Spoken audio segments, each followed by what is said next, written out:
Sups, Brian's Auto Body and Paint, Gary's Pest Control, TriStar Pallets and TriStar Mulch, Krantz Auto Parts and Krantz Hardware Do It Best, Baus Electric, Cuba City Collision and Repair, Laley Center Monroe, H&N Plumbing, Heating and Electrical, Community First Bank, Grant Regional Health Center, Sullivan Auctioneers, Big Iron Realty, Lancaster Dental Associates, Millie's Diner, Pink's Automotive, Good Knees Garage, Point and Flush Sportsman's Club, Rosemeyer Management Group, Reckler Insurance, McNett Electric, Mound City Bank, Ready Feed and Grain LLC, Southwest Health, and WCC Brands. And a good morning to you from Richland Center High School, the site of today's Division II Super Sectional. And 16 teams here vying for those 2 spots to the state tournament at the Kohl Center in 2 weeks. Our Grant Regional Health Center and People's State Bank coverage of high school sports is presented by Cuba City, Kieler, and Darlington Family Dental, and Carey Seamless Gutters and Overhead Doors. Our Queen Bee Radio Sports YouTube channel, which is up and running here as well, brought to you by H&M Plumbing, Heating, Electrical, and Laley Center in Monroe. This is the Raleigh Cheese pregame show, pre-match show, presented by Raleigh Cheese at the intersection of Highways 11 and 23 in the heart of Lafayette County. Don't forget the cheese. I'll be joined here today by Scott Tolsman and Gary Engelke. I'm Brad Richardson, hopping on the wrestling train here as a new format undertaking Wisconsin high school wrestling, and it's getting rid of the regional and on to this super sectional. So they'll take 2 spots here from today's action. In these weight classes, they'll move on to individual states in 2 weeks. Team state has moved. A little different format as well. Team sectionals will happen next weekend. They'll take the top 6 teams for this sectional, and they will wrestle for a chance to get to the Lacrosse Center, which is new also this year. So some new formats here for high school wrestling. We'll have coverage here all day long at Richland Center High School, right here on KIYX. We'll take our first break of this pre-match show and come back and highlights and feature upcoming action here at Richland Center High School. You're listening to High School Wrestling right here on Dubuque Super Hits KIYX. Pre-match 1. Contact Russell Law Offices for local legal representation. Call for a consultation to discuss personal injury, estate planning, family law, criminal defense, probate administration, and more. Russell Law Offices in Platteville, Dodgeville, Cuba City, and Darlington. Turpin Dodge salutes Maria Molo, RN on the Mercy One Dubuque Cardiovascular Unit. Turpin will honor Maria with a donation to Hospice of Dubuque in her honor. Visit TurpinDodge.com to nominate an area nurse. Thank you, Maria, from Turpin Dodge in Dubuque. People's State Bank is a locally owned and managed bank with convenient locations in southwest Wisconsin and northeast Iowa. If you're looking for a place where you're more than just a number, but still have access to convenient technology and low fees, People's State Bank is it. As a community bank, they're proud to support many of the local charities, county fairs, community events, and more. When you become a part of People's State Bank, you can be confident that you're standing with a good cause. People's State Bank, member FDIC. If you're upgrading a home or business, call the trusted pros at Carey Seamless Gutters and Overhead Doors. They offer a premium selection of CHI overhead doors combining style, durability, and security for both residential and commercial properties. Need rain gutters to protect your building from water damage? Carey's has you covered there too. Learn more at Carey'sGuttersandDoors.com. They sell the best and service the rest. Get the quality you deserve at Carey Seamless Gutters and Overhead Doors, Belmont, and Prairie du Chien. What are you doing out there? Come on! I saw you at the game the other night. Yeah, you. Up there getting mad, acting like we're all out there making $1 million a game. Well, let me be real with you. This isn't the pros. It's school sports, and it's a game, our game. So please, let us play. School sports fans, remember, when you cheer for your team, make noise for the right reasons. This message presented by the NFHS and the NIAAA. And all student athletes in Wisconsin. Pre-match 1.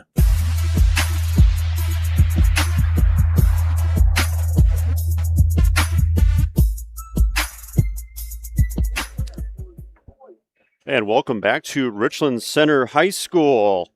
And we are in the Ayers Furniture broadcast booth. Best seat in the house, an Ayers Furniture broadcast booth. Ayers Furniture in downtown Ridgeway for free delivery on heirloom quality furniture for every room in your home. For what's sure to be the best seat in your house, be sure to visit Ayers Furniture and AyersFurniture.com. It's a cozy press box here, area up at Richland Center High School. Appreciate the accommodations up here in the Crow's Nest at Richland Center High School. And really appreciate the accommodations as always as we take this show on the road as other media members do as well. And happy to be here today. It's going to be action-packed and a full day here. Scott said we might go into the early evening here with the amount of good wrestlers here. As obviously, so 16 teams here, so we can't break everything down here. But by my count, Scott, 43 ranked wrestlers here today, and of course some returning state champs.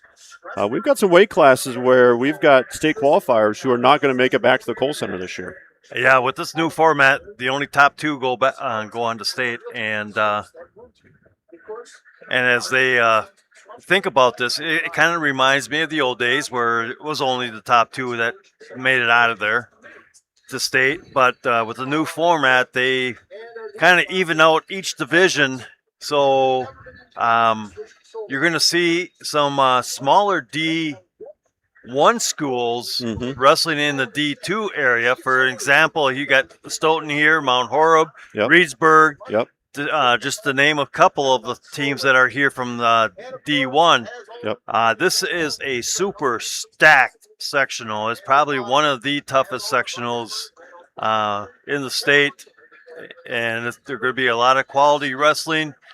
Unfortunately, there are going to be some kids that were at state last year that may not make it back. So they're going to have to wrestle as a tough match. Previewing our starting lineups here, brought to you by Fuller's Milker Center. See Fuller's complete hygiene line and options for your brand new dairy setup or existing parlor remodel. Fuller's in Lancaster, Richland Center, and at Fuller'sMilkerCenter.com. We'll take pre-match break number 2. This is the Raleigh Cheese pre-match show presented by Raleigh Cheese at the intersections of Highways 11 and 23 in the heart of Lafayette County. Don't forget the cheese. Pre-match 2. Hello, Dr. Matt here from Cuba City Family Dental. Something we take pride in is having 3 state-of-the-art facilities in Cuba City, Kieler, and Darlington. Our investment in the latest technology and innovative services allows us to provide top-notch dental care to our area families. Take control of your oral health and make an appointment with our team, and let's make your smile the best it can be. Contact Cuba City, Darlington, and Kieler Family Dental now, and let's start this journey together. Hi, this is Christine Raleigh of Raleigh Cheese, wishing all area athletes successful seasons. Cheese is a great source of protein for school lunches or a snack before the big game. Stop in and try some of our award-winning artisan cheeses like Dunbarton Blue, Red Rock, and Little Mountain. We have fresh cheese curds weekly and a wide variety of snacks and beverages, plus made-to-order cheese trays. Shop locally and taste the difference of handmade Wisconsin cheese at Raleigh Cheese House on the corner of Highways 11 and 23, Shellsburg.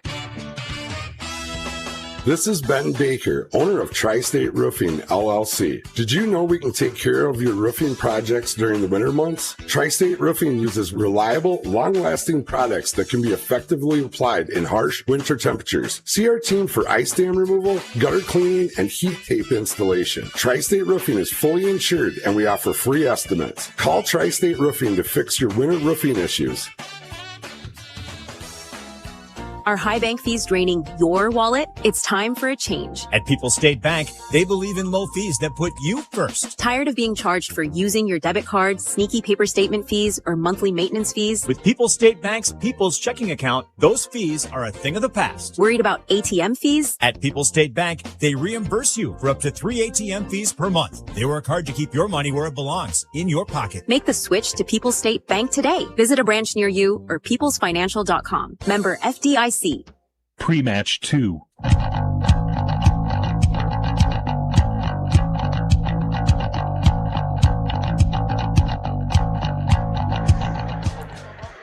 And back live here at Richland Center High School. Brad Richardson, Scott Tolzman, and Gary Engelke with you here today. The Division II Super Sectional getting set to kick off here in about 10 minutes or so, we continue our Raleigh Cheese pre-match show. And Scott, looking at some of these weight classes here, we mentioned a little bit before we took that last break, but a really, really good sectional here. We're going to see some good wrestling throughout the day.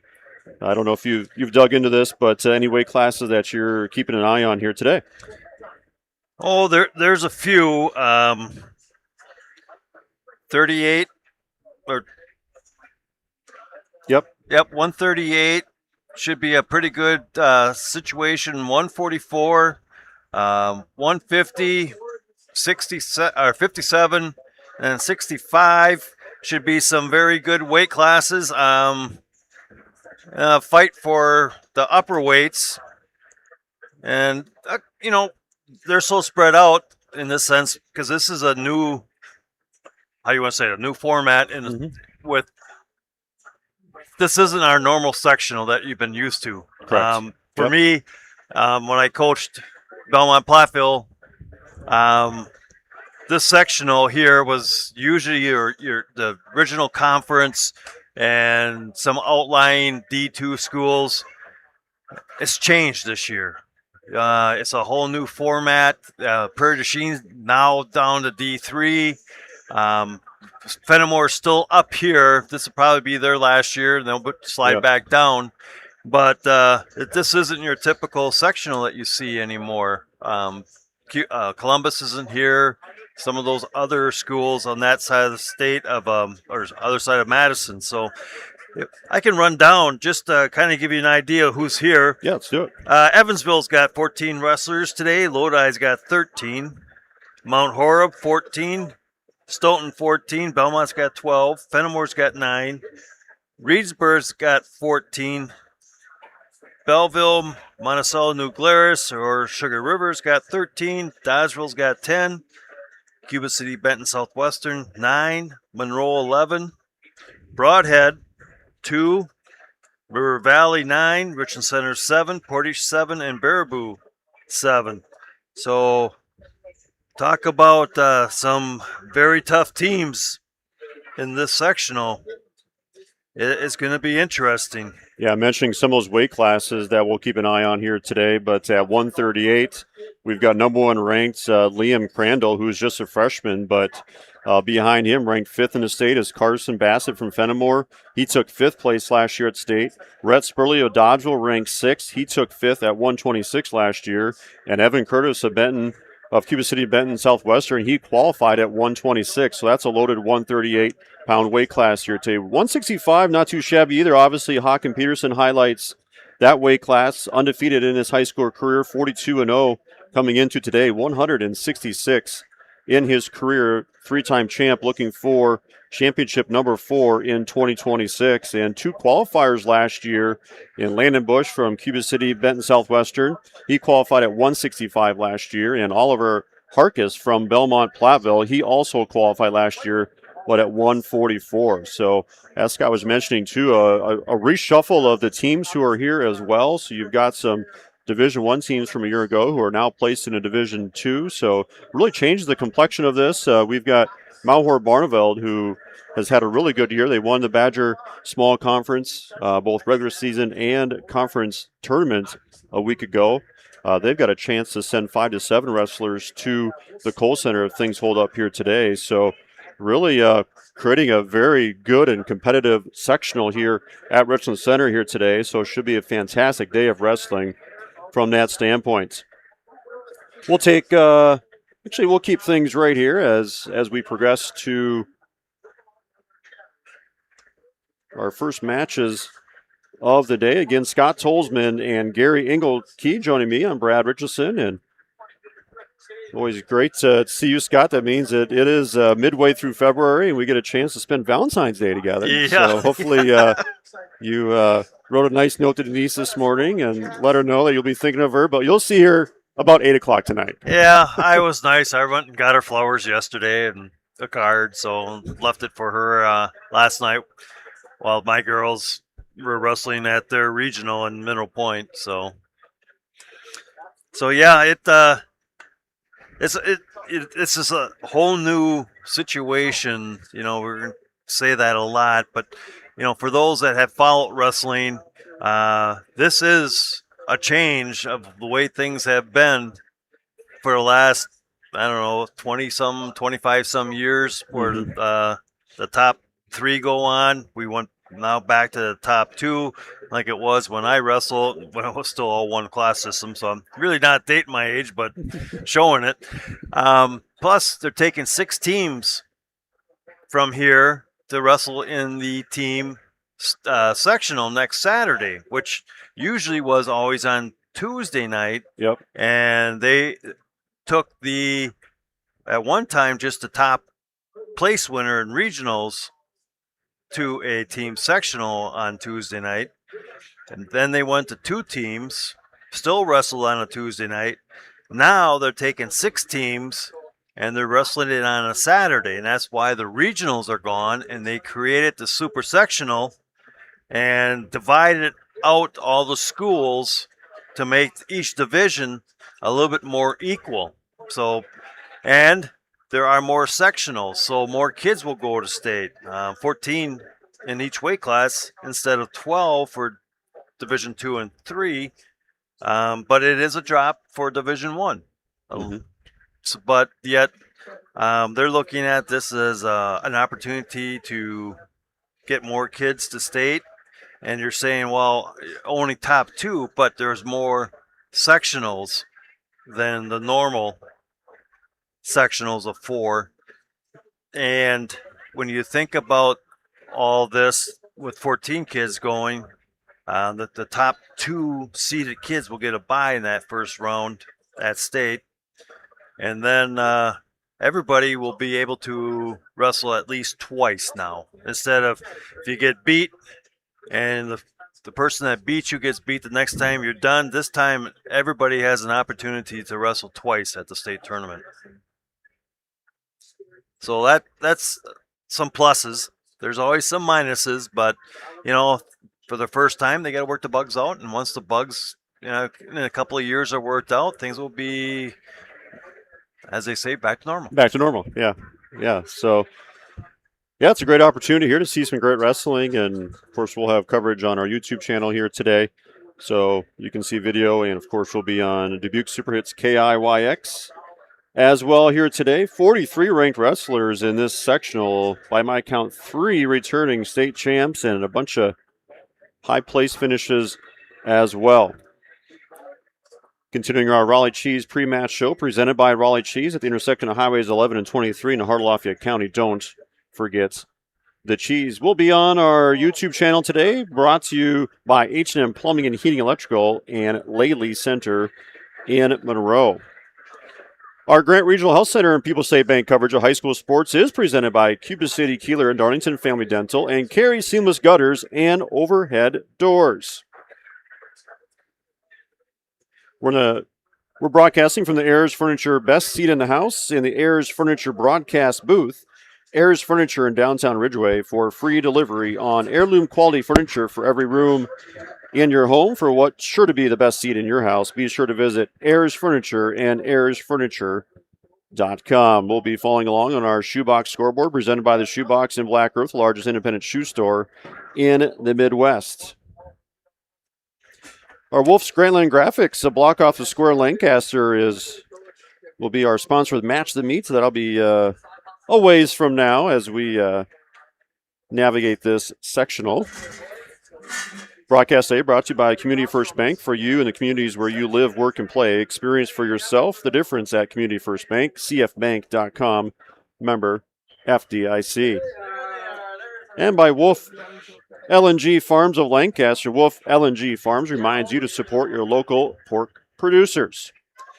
And by Matt and Laura Melby of the Melby Funeral Home and Crematory are proud to support the Belmont Platteville and all area wrestlers during the wrestling tournament season. Melby Funeral Home and Crematory of Platteville. Brought to you by Clara Bank with their 8 locations in southwest Wisconsin. Super Sectional Wrestling here today brought to you by Rundy Plumbing and Heating in Belmont for all your agricultural, commercial, and residential needs. Call Rundy Plumbing and Heating in Belmont. Also, the Belmont Platteville Wrestling Club supports all Belmont Platteville wrestlers during today's competition. High school athletics offers opportunities for sportsmanship, leadership, and personal growth. Brought to you by the Platteville Wrestling Club. And by the Sports Page Bar and Grill and Venue, now open and serving their full menu. Coming soon will be prime rib and Sunday buffets. Watch for more details. Now booking parties. Sports Page Bar and Grill and Venue, open Wednesday through Sunday, 11 to close. All right, it's a third member of our broadcast team, and we're looking for somebody to carry us here today. And it might be Gary Engelke. We'll see here. Dan, sorry. Yeah, we'll get you situated, Dan. Good morning, everybody. That's all right. Gary sounds better anyway than Dan. Gary's my cousin. Should have read my notes beforehand. There we go. All right. Did you learn anything at the weigh-ins or the coaches meeting? Well, the coaches meeting, there were a couple issues with some win-loss records, but the criteria is already set and it's not changeable. So it carried through fairly well.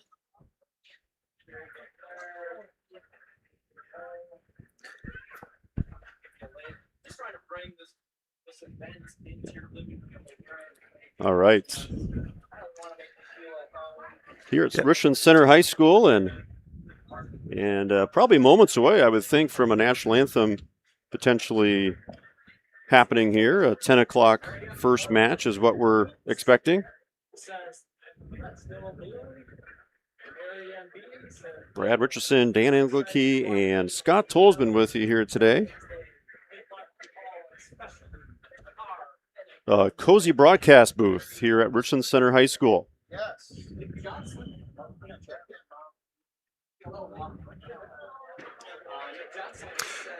Yeah, this, like I said, it's going to be a great day. Oh, speaking of an Engelke, I see the guru Engelke walking by here. He's nothing but a bus driver now. Oh, he's nothing but a bus driver now.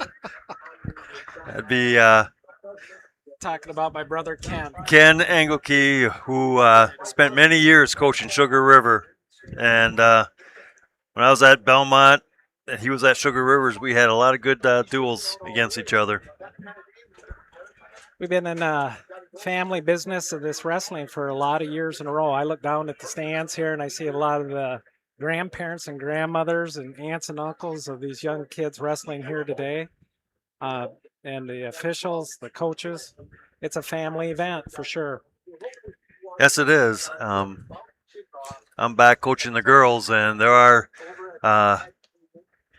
girls that from my former students already in high school and are wrestling. And it kind of makes me feel a little old, but the girls keep me on my toes and keep me young. So, just a fun fact about the girls wrestling. Last year, I believe it was in Wisconsin, there was 1,800 some odd female wrestlers, and this year there's 2,345.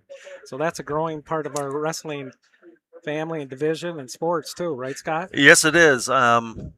Unfortunately, the attrition got to me. We started out with 8 girls, but I ended up with only 3 last night. Couple broken collarbones, a dislocated elbow, and it kind of took a little toll on my group. But it was a good night of wrestling last night with the girls, and next week their sectionals is on a Friday night. And there, the top 2 girls will go on to state, and they will have 16 girls compete in their weight classes. Where's that next Saturday being held? Mineral Point next Friday night. Okay. You hear that, wrestling fans? Next Friday night, if you have nothing to do, let's get you over to Mineral Point. Yeah, it's great to see the growing numbers on the girls' side, and now have their own regional and sectional. Wasn't that long ago, just a couple years ago, that wasn't the case. So growing the sport in that way, lots of opportunities to get involved in this sport that is remains to be very, very popular, obviously, in our part of the state, and represented here today with 43 ranked wrestlers in this sectional alone. Going to be a jam-packed day.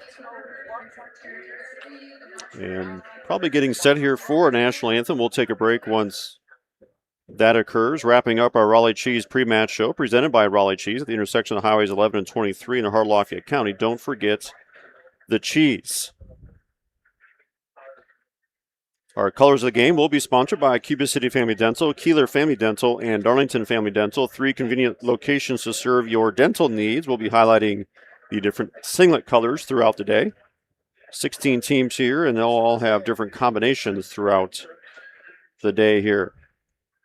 We've got our 3 mats up live on YouTube, and we'll be trying to highlight as well which mat wrestlers are on. Currently, the focus is on mat number 1, and 2 and 3 are split screen. Did you guys go over the officials for today yet? We did not. I'll appoint them out here. We've got for head official Adam Guthrie, and then Joe Friend of the program, by the way. Yep. And Joe Poots, Neil Stake, and Brad Roush. I believe Brad is a young official that's moved up in the ranks, and he's going to have his first state tournament this year. So congratulations to Brad.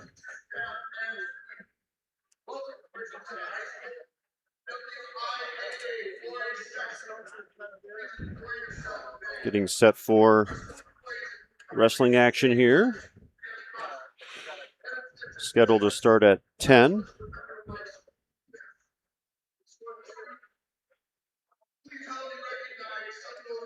Fans still filing in here to the home of the Hornets. Great hosts for lots of postseason action here in our corner of the state. Multi-use facility here.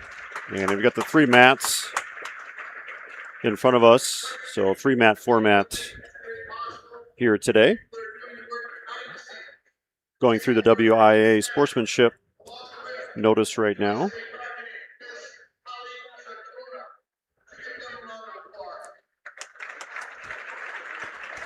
Yeah, it's kind of interesting. You know, there's 4 officials here last night, and today, and last night we had 4 officials. But with the way the WIAA separated the regionals for the girls, they were smaller than last year, and they still had 4 officials, and we ran mostly on 1 mat last night. So they didn't get too tired because I see Adams up and walking around pretty good.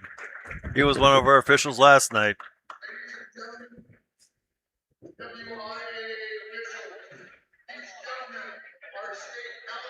Yeah, Guthrie's done some good work for us on the airwaves when he isn't officiating, but obviously he'll be busy here today, so good friend of the program.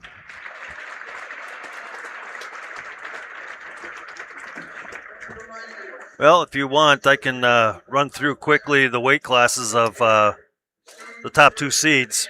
I think we're going to have the national anthem here pretty soon, so we might. But oh, that's fine. Ken Thiede is making his announcements for Richland Center here. And it looks like we'll have a saxophone rendition of the national anthem. All right, national anthem coming up here, Richland Center High School. You're listening to High School Wrestling on Dubuque Super Hits KIYX. Pre-match 3. Contact Russell Law Offices for local legal representation. Call for a consultation to discuss personal injury, estate planning, family law, criminal defense, probate administration, and more. Russell Law Offices in Platteville, Dodgeville, Cuba City, and Darlington.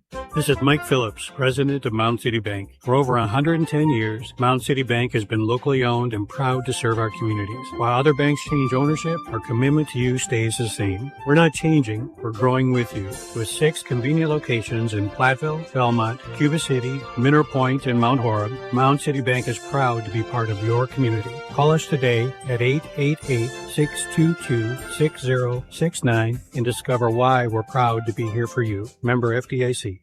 Our Grant Regional Health Center and People's State Bank coverage of high school sports on Queen Bee Radio is presented by Cuba City, Kieler, and Darlington Family Dental, and by Carey Seamless Gutters and Overhead Doors. Check out our upcoming schedule at am1590wpvl.com. Pre-match 3.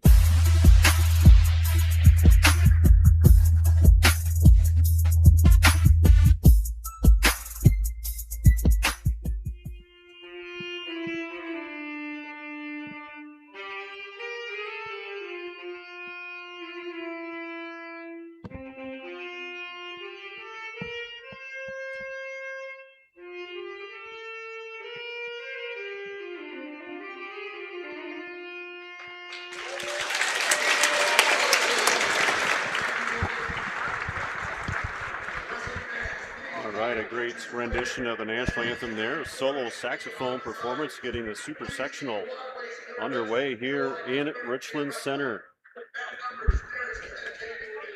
Getting ourselves situated up here. Dan Engelke, Scott Solzman, and Brad Richardson with you here today. On Dubuque Super Hits. Got a full complement of wrestling on our Queen Bee radio stations. All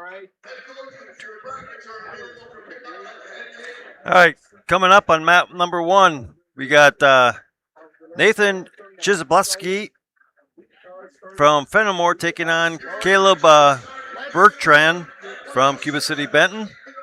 On mat 2, we have Dane Horkin from Reedsburg taking on Nolan Eitrich from River Valley. And on mat 3, Peyton Moorhead from Belmont Platteville taking on Nestor Shayogi. All right, so we'll keep an eye on mats 1 and 3 here in this opening match. Scott, why don't you do? All right, on mat 1 right now, Bertrand gets the first takedown on Sapleski and leads 3-0. And over on mat 3 right now, you have Chagoy from Monroe with the first takedown over Mooreshead. Bertrand is working for a pin, Scott. Chapleski over, gets a little out of position and gets reversed, but he will pick up 3 near fall points.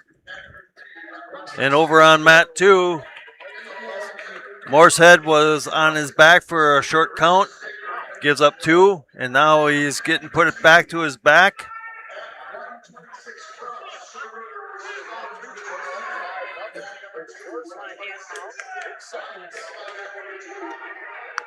Back on mat number 3. Belmont's Peyton Mooreshead did a reversal on Cayo from Monroe. They're on the edge of the mat. The score is 7-2 in favor of Monroe. Senior wrestler from Monroe on mat 3. We're back on mat 1 right now. 32 seconds left to go. Bertrand is down in position, but leads 6-2. Hey, on mat 3, we have Peyton Mooreshead came back and did that reversal and has pinned his opponent, Nestor Coyoy from Monroe. Peyton Mooreshead from Belmont Platteville awarded a pin in the second period with 16 seconds left at 1:06. Back on mat 1 right now. Bertrand gets a reversal with 10 seconds left to go in the first period.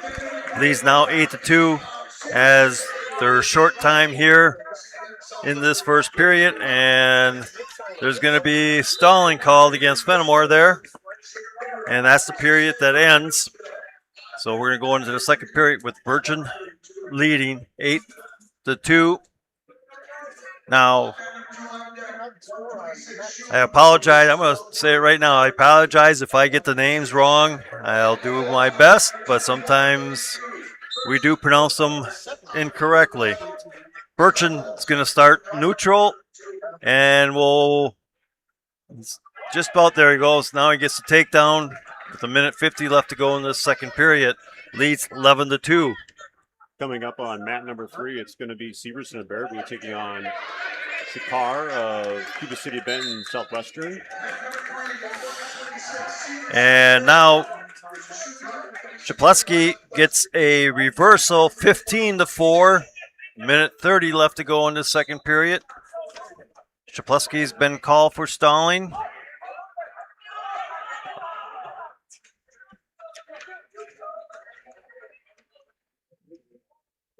Bertrand is on the bottom, but is leading 15-4, is working for a reversal, and they will go out of bounds. 1:08 left to go in this second period. Mat number 3 coming up at 126 pounds. The Cuba City wrestler, Quentin Sicard, is a number 12 seed coming in here against Baraboo's. Desmond Severson. Thank you. Yep. We got a We'll be a small team effort all screen day. we're watching. Thank you. We'll help each other out here. So mat number 3, they're starting in neutral position. The first period, There's a whistle. Okay, back on mat number 1 with 45 seconds left to go. Shapleski is on top of Burchin, but Burchin is leading 15-4. There's a stand up by Bertrand. Does a standing switch coming out the back door, and he's going to pick up the reversal. Make it 17-4 with 25 seconds left to go in the second period. Mat 3, there's still no score. They're both in neutral position. However, the gentleman from Baraboo came in with a single leg takedown, and he's already have his opponent from Cuba City. Severson has Shakora in trouble with back points. They've been awarded, and he has reverse cradle with a fall. It's a minute 11 left in the first period at 126. Winner, Baraboo over Cuba City, Quentin Shakart. Okay, back on mat 1. Bertrand's going to pick up a technical fall over Shapleski from Fenimore. So he'll move on into the quarterfinals. These are all prelim matches right now that are being wrestled.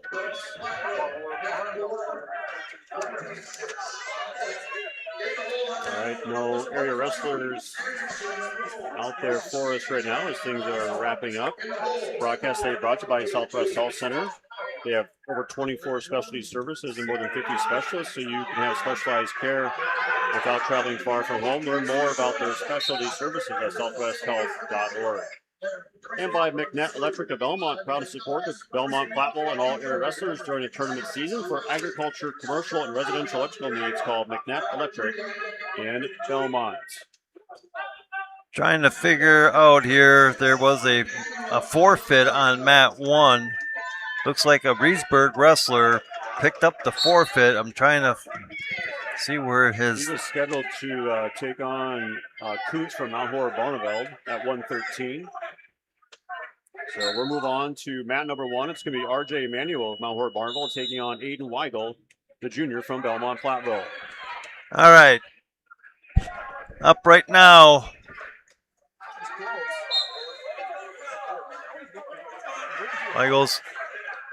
He goes in neutral position. They tie up. They split. There's a shot by Weigel into a single. Switches off to a double, and they're going to go out of bounds. So they'll have a restart.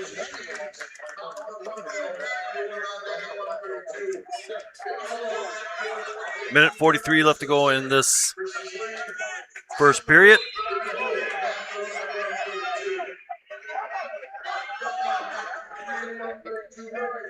There's a shot by Weigel.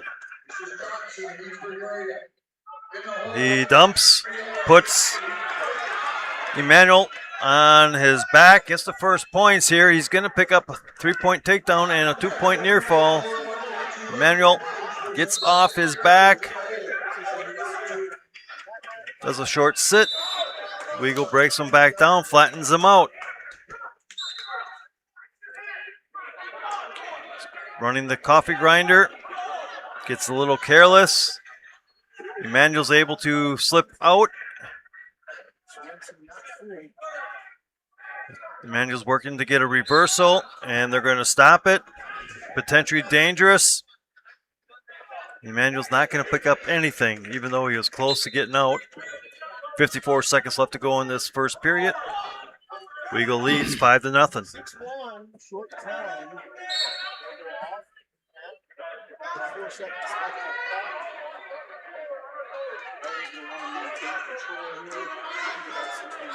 Over on mat 2 right now, Gullens from Richland Center is defeating Cross from Sugar River 16-4. And they're in the third period. Okay. It's about ready to start back up on mat 1. There's another caution. On deck on mats number 3, it's going to be Jack Burkett of Cuba City Benton Southwestern taking on Taven Johnson of Reedsburg. That's on deck on 3. And Weigel's going to pick up a penalty point. That was the second time that there was third time there was a caution on Emanuel. Emanuel's working to get out and escape. Weagle still has him. Now they give a 1 point escape. Emmanuel comes in deep. Trying to slide by. And they break apart. Now they come back together. Weagle's got a double leg, switches off, lifts up, and brings Emmanuel back down. Scores now 9-1. 15 seconds left to go in this period. Matt 2 Gullens from Richland Center defeated Brooks Krause from Belleville New Glarus at 126 pounds. Score of 16-4. Okay, there's the end of the first period. Broadcast brought to you by Clear Reflections of Platteville, wishing all area high school student athletes good luck and success this season. Clear Reflections, specializing in window cleaning and pressure washing. Check out their website at clearreflectionswindows.com.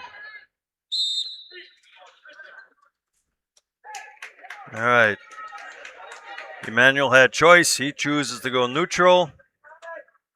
Weagle is hurting a little bit. Kind of holding his midsection. So we have injury time right now. Mat 3 is staged to have our next area wrestlers, Burkett from Cuba City against Johnson from River Valley. Reedsburg, thank you. And that'll be at 132 pounds. Cade Birchman on deck on mat number 2. He'll be taking on Potter from River Valley. Okay, we're back in action on mat 1. They're in a neutral position, second period. Weagle leads 9-1. A lot of heavy hand movement by Emmanuel. There's a shot by Weagle into a deep single. Lifts him up. Emmanuel's able to slide out of it. This time he cuts back and gets the takedown. Now leads 12-1. They're on the edge of the mat around 9 o'clock. There he goes with the head lever. Tries to stack Emmanuel. Doesn't get it. Now he's working that arm bar.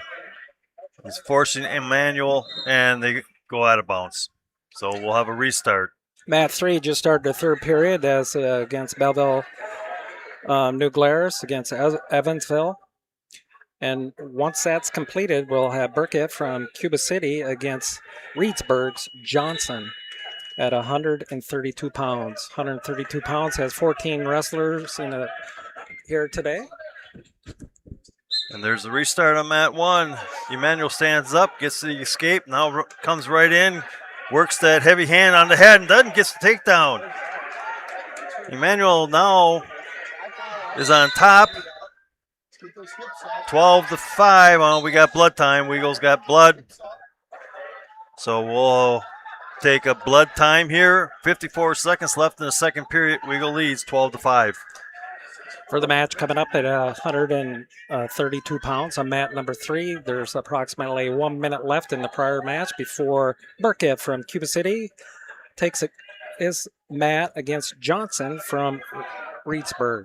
Broadcast today brought to you by Wolf's Trailing Graphics, a block office square in Lancaster. Wolf's offers full-service copying and printing available in wide formats for banners, posters, canvas prints, and much more. Wolf's Trailing Graphics of Lancaster. Okay. It's actually Emmanuel's got the blood, so it's his blood time. They're done cleaning up. Time is stopped. They come back to the center of the mat here for a restart. Again, it's 54 seconds left in the second period. Weagle leads 12-5. Coming up on mat 2 is going to be Bircham versus Potter from River Valley. Weagle gets an escape into a single. Emmanuel's trying to hoist him over, doesn't. Quick hits a spin. Weagle grabs the leg of Emmanuel to stop that quick spin around. Weagle working that dump. And we'll have a stalemate.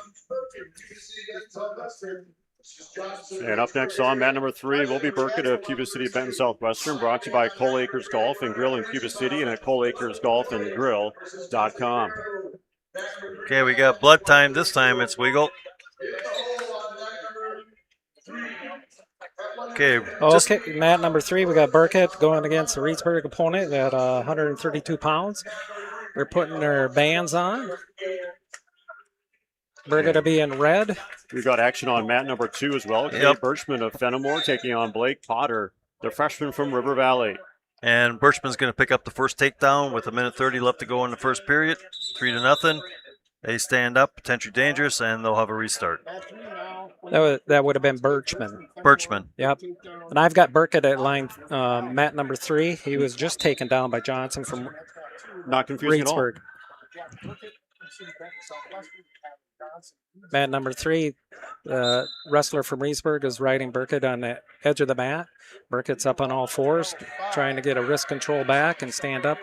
Back points here for Birchman on mat number 2. I can do 2 and 3, guys. I just can't do mat number 1 here today, so I'll fill in as appropriate. Okay. I think Emmanuel tried to do a roll and put Weagle on his back, but Weagle's able to stop, and that's the way the second period is going to end. We're going to move into the third period. Weagle's going to choose the old neutral, and he leads 12-5. Cade Birchman leads 7-0 on his match on mat number 2, 132 pounds. Over to mat number 3. Over mat number 3, Cuba City Berkman still on bottom. He's trying to fight off the arm bars, and he's trying to come up with a stand-up, grabbing wrist control. His opponent, Johnson from Reedsburg, is riding him hard with a crossbar and tight waist. Emmanuel catches Weagle in a head throw, gets the takedown, and has Weagle on his back, and it's being close to getting a pin here.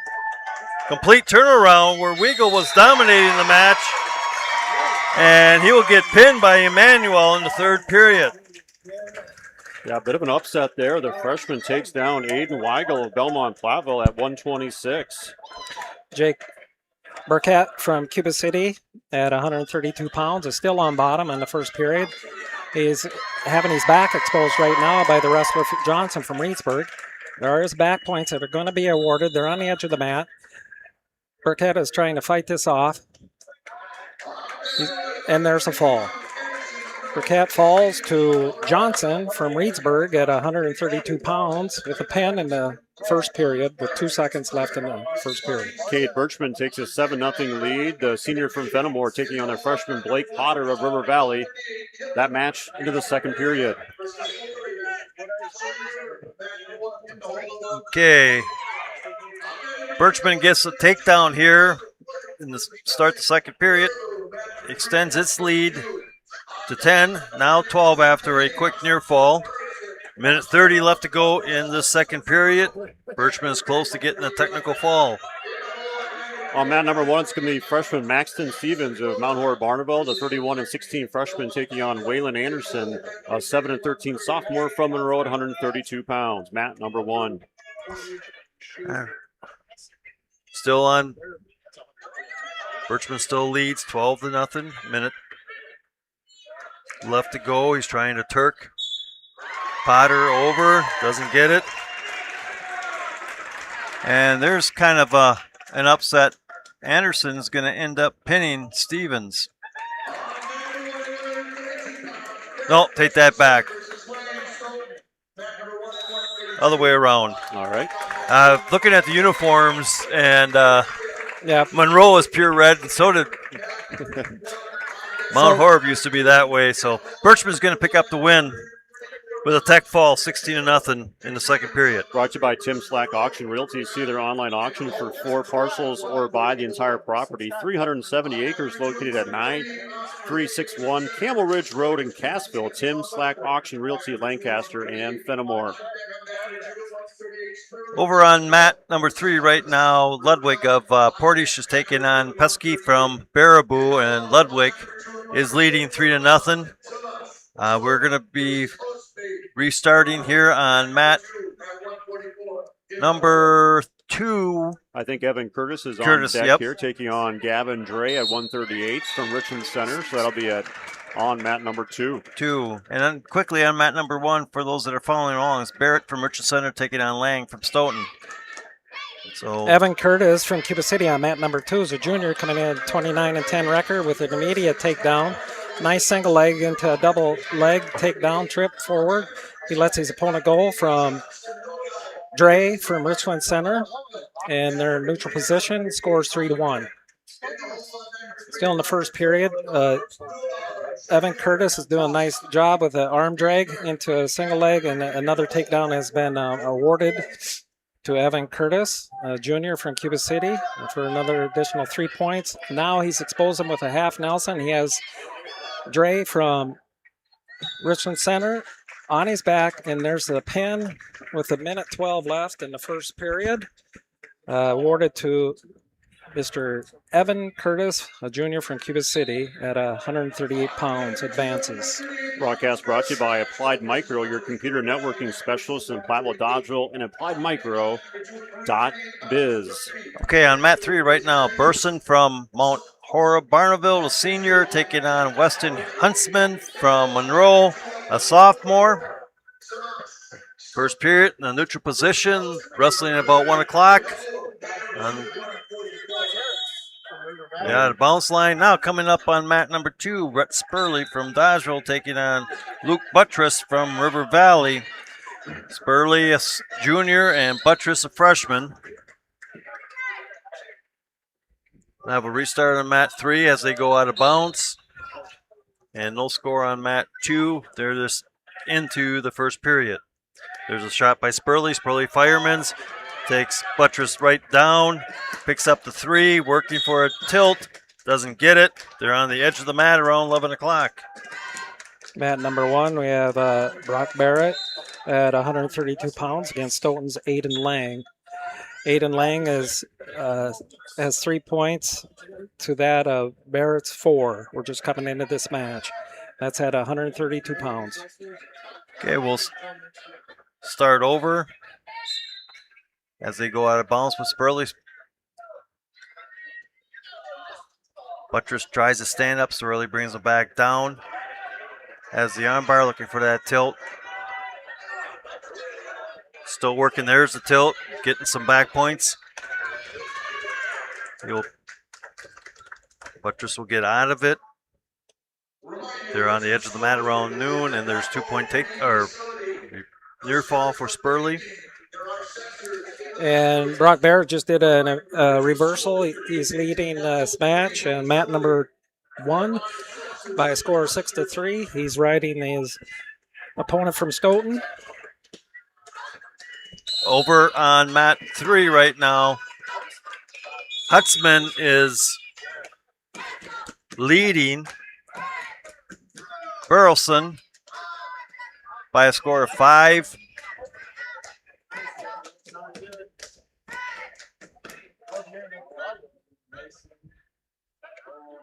Five to 2. Spurley extended his lead to 7-0. 15 seconds left to go in this period. They go out of bounds. Picks up 2 more near fall points.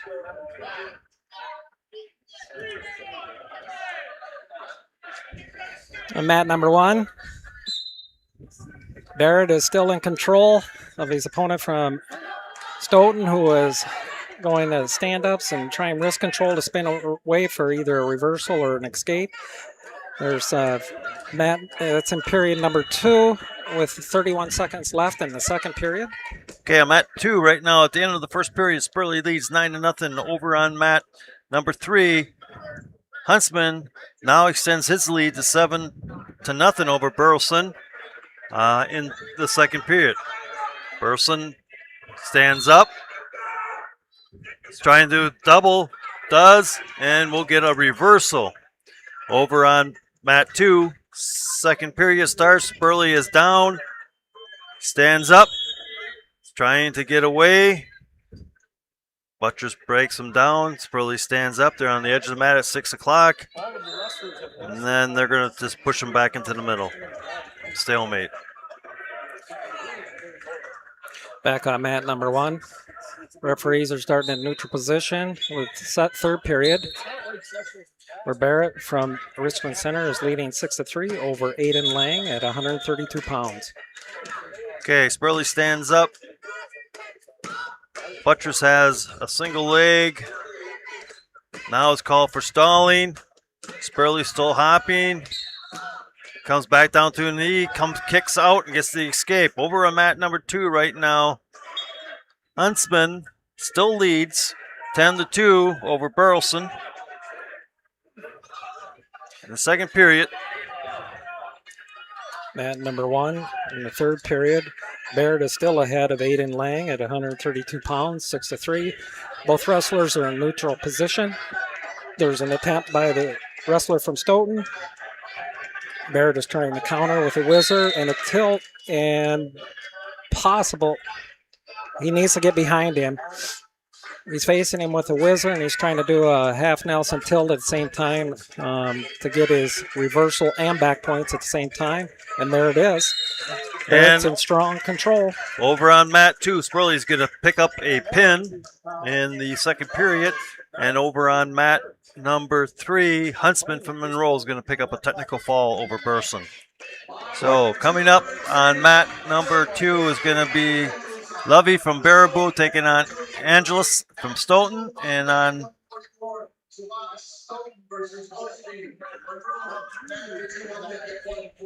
mat 3 wrestlers, the screen went off, Scott. Yeah, it'll come up. It'll click back up. I'll take us back to mat number 1. Brock Barrett is in strong control here. A score of 13-3 over Aiden Lang. In the third period, with 41 seconds to go, he's riding him hard. Over on mat number 3 is going to be Johnson from Lodi, a junior, taking on Jackson McCartney from Belmont Platteville. And right now, Johnson has a first takedown leads. Nope, they went out of bounds. Didn't get it. Looked like they were going to award it, but then they said no, out of bounds. He's finishing up the last 15 seconds on mat number 1. The score 13-4. Barrett over Lang. And they received another takedown here. No, excuse me. He was riding him. He was on top position. I apologize. All right, still no score on mat number 3. Minute 20 left to go in the first period. Mat number 1, that is a conclusion of a 132-pound match where Barrett is a winner 13-4 over Aiden Lang from Stoughton.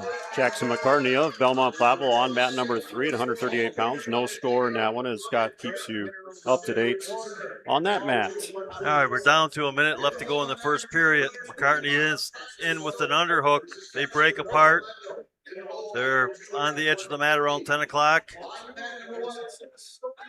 Johnson comes in with an underhook. He goes right into a body bear hug. He's trying to pick up McCartney. McCartney catches him, tries to throw. Johnson rolls through with it and will pick up the first takedown and has the arm bar. He's going to go with Oklahoma. He locks it up, walks around, picks the head, and puts McCartney on his back. McCartney's trying to bridge off, push off. Johnson's got him pretty tight. 18 seconds left to go, and there it is. Johnson from Lodi will pin McCartney in the first period, minute 45. Broadcast brought to you by Country Kitchen of Platteville, introducing their Friday night seafood lineup. Fridays from 4 until 8. Choose from fish and shrimp, grilled yellowfin tuna steak, grilled garlic shrimp meals, and Country Kitchen of Platteville. Just to let you know, on mat number 1, we have a Reedsburg wrestler going against a Belleville wrestler. Reedsburg wrestler's name is Samson Timlin, and his opponent from Belleville, New Glarus, is Sawyer Oberle. Reedsburg leads 3-0 in the first period, and he's got his man in trouble on his back at this time. All right, right now we have no local wrestlers going. So it's all 3 mats have Reedsburg, Sugar River on mat 1. Mat 2 has got Stoughton and Monroe. And on mat 3, Sugar River and Reedsburg. Yeah, just wait 3 minutes and we'll have all three mats. Yeah, then we'll have all three mats again going. It's the ebb and flow of wrestling coverage here. Nice chance to give a highlight of our sponsors. Brought to in part by Laley Center in Monroe. Call your local dairy automation specialist, Jordan Wilson, at Laley Center in Monroe. And by Grant Regional Health Center Ortho Team, Dr. Brad Binsfeld. And Nate Stocco, PAC, provides exceptional care for sports-related injuries. Grant Regional Health Center, better health starts here.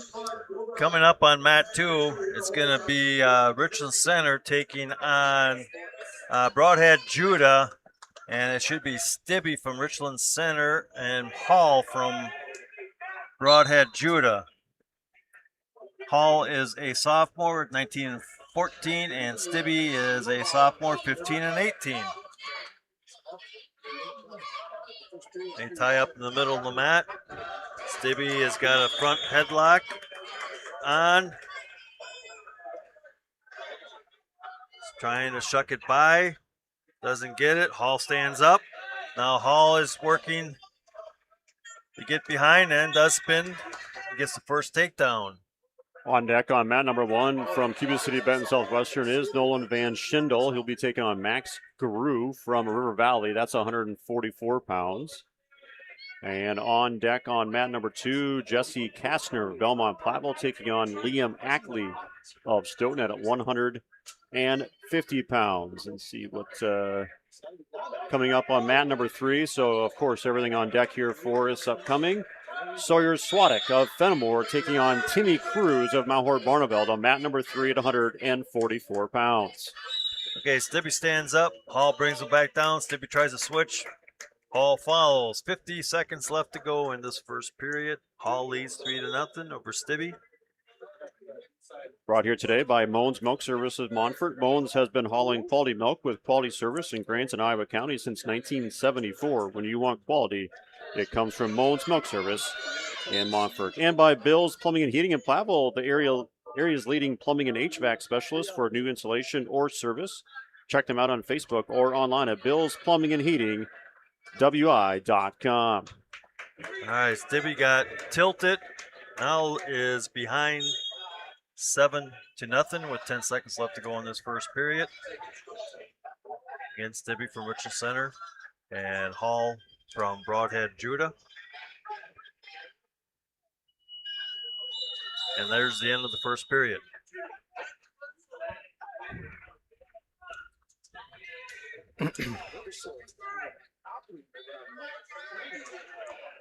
Scott Tolsman, Dan Engelke, and Brad Richardson with you here today. Division II Super Sectional at Richland Center High School, punching 32 tickets to the state tournaments in 2 weeks. So 16 schools here trying to advance their wrestlers to the Cole Center. One thing in our coaches meeting, they did say and emphasize that this is one of the strongest Division II sectionals of the 7. Yes, it is. It is one of the toughest, and like I said when we went on, there are going to be kids that went to state last year in place that may not make it back this year. Well, what was there, 43 or 44 they placed in state last year that are here today? Something like that. Yeah, I know we've got 43 ranked wrestlers here today. Excuse me. Yep. All right, coming up on mat number 3 should be a Fenimore wrestler. Yep, taking on a Mount Horeb wrestler. As soon as the names pop up here. Yeah, Sawyer Swadek of Fenimore taking on Timmy Cruz of Mount Horeb Barneveld on mat number 3. All right, Swadek is a junior, 16-7, and Cruz is a senior with a 19-15 record from Mount Horeb. They tie up in the middle of the mat. And on mat 2 now in the second period, Stibbe is behind 10-0. We are waiting. Go ahead. We are waiting on mat number 1, Nolan Van Schindel of Cuba City Benton Southwestern, and waiting on mat number 2, Jesse Kastner of Belmont Platteville. Swadek gets the first takedown. They go out of bounds at about 1 o'clock. come back into the middle of the mat. Minute 20 left to go in this first period.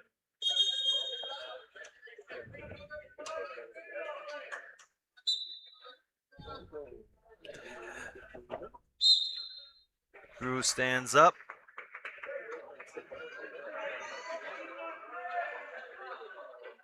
Swedick brings him back down, puts in the tilt. He's getting back points. A minute left to go in this first period. Swedick picks up 4 near fall. Cruz tries a switch. Swedick falls. And right now, Stibbe reverses and gets Hall on his back. He's going to pick up 4 near fall. Makes the score 10-6 going into the third period. Over on mat 1 right now. Cruz gets an escape. 25 seconds left to go in the first period. Swedick leads 7-1.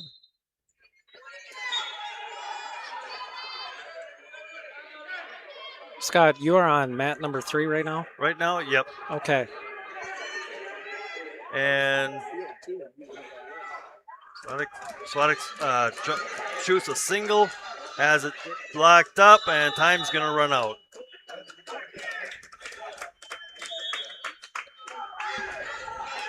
Okay, Swedick is going into the second period here. And he's going to defer.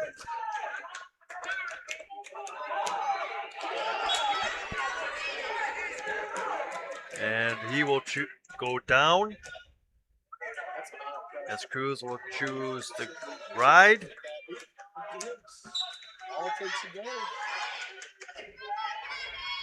Cruz breaks Swedick down.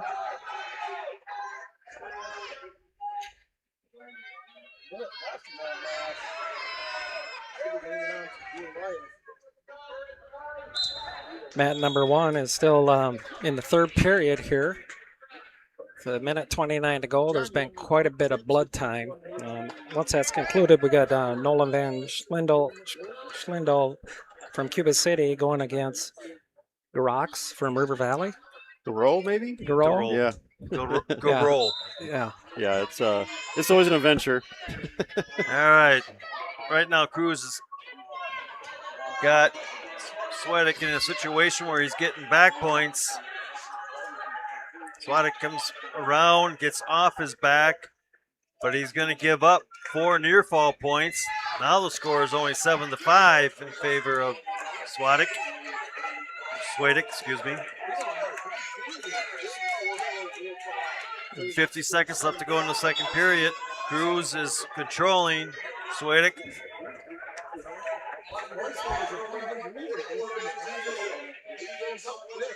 Yeah, kind of one of the more open weight classes, I would say. 144, of course, Dylan Weigel, the favorite here, and Nathan Johnson of Dodgeville ranked 6th, but one of the weight classes where there's not multiple ranked wrestlers. And I believe we have 14 wrestlers at that 144-pound weight class also. Obviously, just a really strong sectional, as Dan highlighted from the coaches meeting, and we were talking about in our pre-match show as well. Okay, we're down to 10 seconds in the second period. Swedick is going to get called for stalling. And we're going to move into the third period. Swedick leading 7-5. All right, we're going to move up to 144 pounds on mat number 1 as there was a tech fall awarded to the wrestler from Reedsburg, Timlin, against Oberle from Belleville, Mount Horeb, New Glarus at 138 pounds. They're clearing the mat, and here comes Nolan. Bench Candle. Right now on mat number 2, it's Ackerley from Stone taking on Jesse Kastner from Belmont Platteville. I can Both keep an are eye sophomores. on mat number 2. All right. I'll go back to mat number 3. They're in a neutral position. Swedick and Cruz from Mount Horeb, Swedick from Fenimore. There's a shot by Cruz. Gets in deep on a double, comes around, cuts the corner, and gets the takedown. Cruz now leads Swedick 8-7 with 1:10 left to go in the third period. Jesse Kastner gets a takedown for Belmont Platteville, getting back points awarded now against his wrestler from Stoughton, Liam Ackley. That's on mat number 2. Over to mat number 1. Nolan Van Schindel of Cuba City Benton Southwestern taking on Max Garreau of River Valley. Nolan from Cuba City has shot in on the wrestler that he's wrestling from River Valley, Crows. Garreau at 144 pounds. They're off the edge of the mat. Coming back to center, still in neutral position. It is a pin for Jesse Kastner of Belmont Platteville. He moves on to 150 pounds. Okay, 30 seconds left to go. And now Cruz is going to get called for stalling. Swedick is losing 8-7. Third period, 30 seconds. Back on mat number 1, Nolan Van Schindel is making the initiative for takedown attempts as Max from River Valley is just holding off in a headlock here and just trying to push off his opponent Nolan from Cuba City at 144 pounds. Back over to mat number 3, 15 seconds left in this match. Down to 10 seconds. Cruz controlling Swedick. Down to 5. And that's how we're going to end. Cruz from Mount Horeb is going to defeat Swedick from Fenimore, 8-7. We had nice excitement on mat number 1. There's a possible takedown by the kid from River Valley against Cuba City's Nolan Van Schindel. But Van Schindel was able to get out of bounds and spin, and now they're back in neutral position in second period. We are first period, sorry. Up on mat number 3, Nathan Johnson of Dodgeville taking on Mauricio Sangerbiel from Baraboo. So they should be coming up on the mat right now on mat number 3. So we'll keep an eyes on 1 and 3. Okay. Right now, Nathan Johnson is on mat number 3.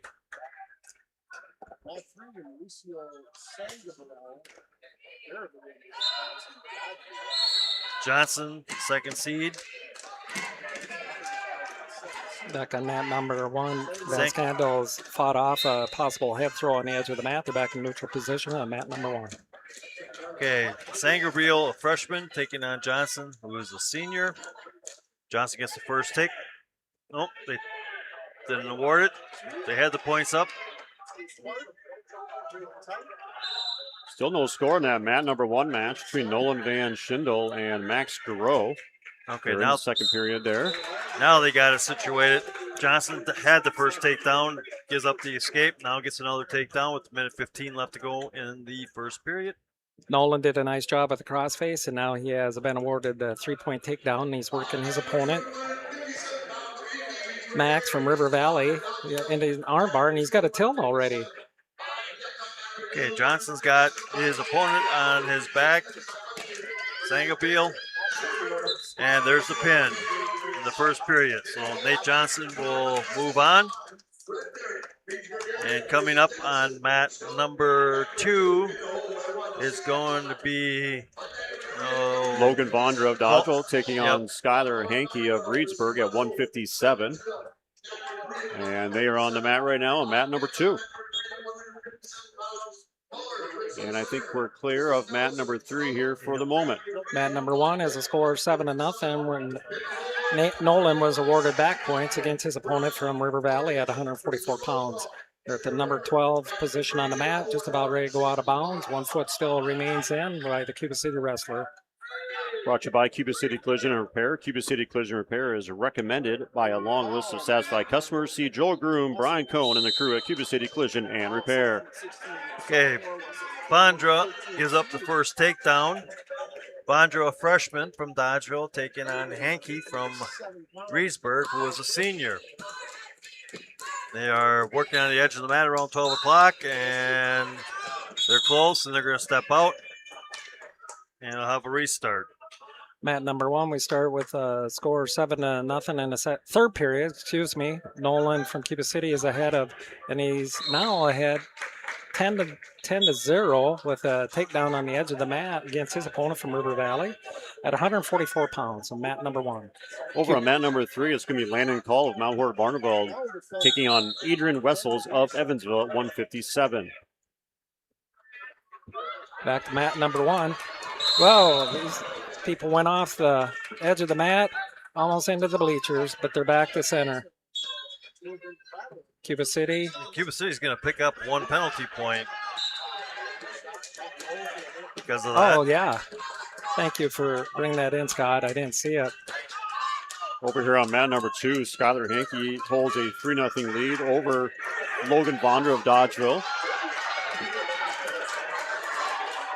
Actually, the Cuba City was one that did the penalty, and he's in a peculiar position right now with the head throw. River Valley's got him in a strong, tight head throw takedown, and there's an upset. Nolan Van Scandal was just pinned by Max Garreau of River Valley at 144 pounds in the third period with 1:10 remaining. Yeah, as they say, sometimes the seeds don't really mean much when you come down to it. You got to get on the mat. And when you're in a neutral position, you got to be careful not to get thrown. Still a 3-0 lead here for Hankey of Reedsburg over Logan Bondra of Dodgeville, 157 pounds. And we'll be moving into the second period. And Bondra will have choice. He's going to defer.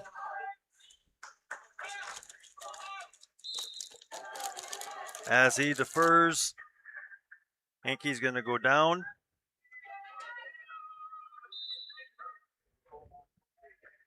Going back to what you were saying, Scott, that's why we have 6 minutes. Things can change. Yes. We've seen a couple upsets already today. Yep. And Hankey's going to get a reversal here. Leads now 5-0.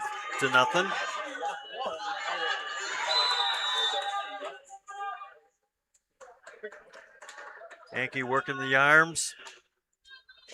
Got kind of a tight waist arm bar on.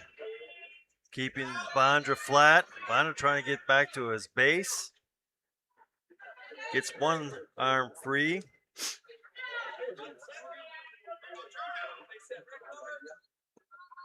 Hankey's working ball and chain, trying to tilt Bondra over. Now he gives up on the ball and chain, goes to an arm bar, and has turfed Bondra over. Bondra is giving up back points.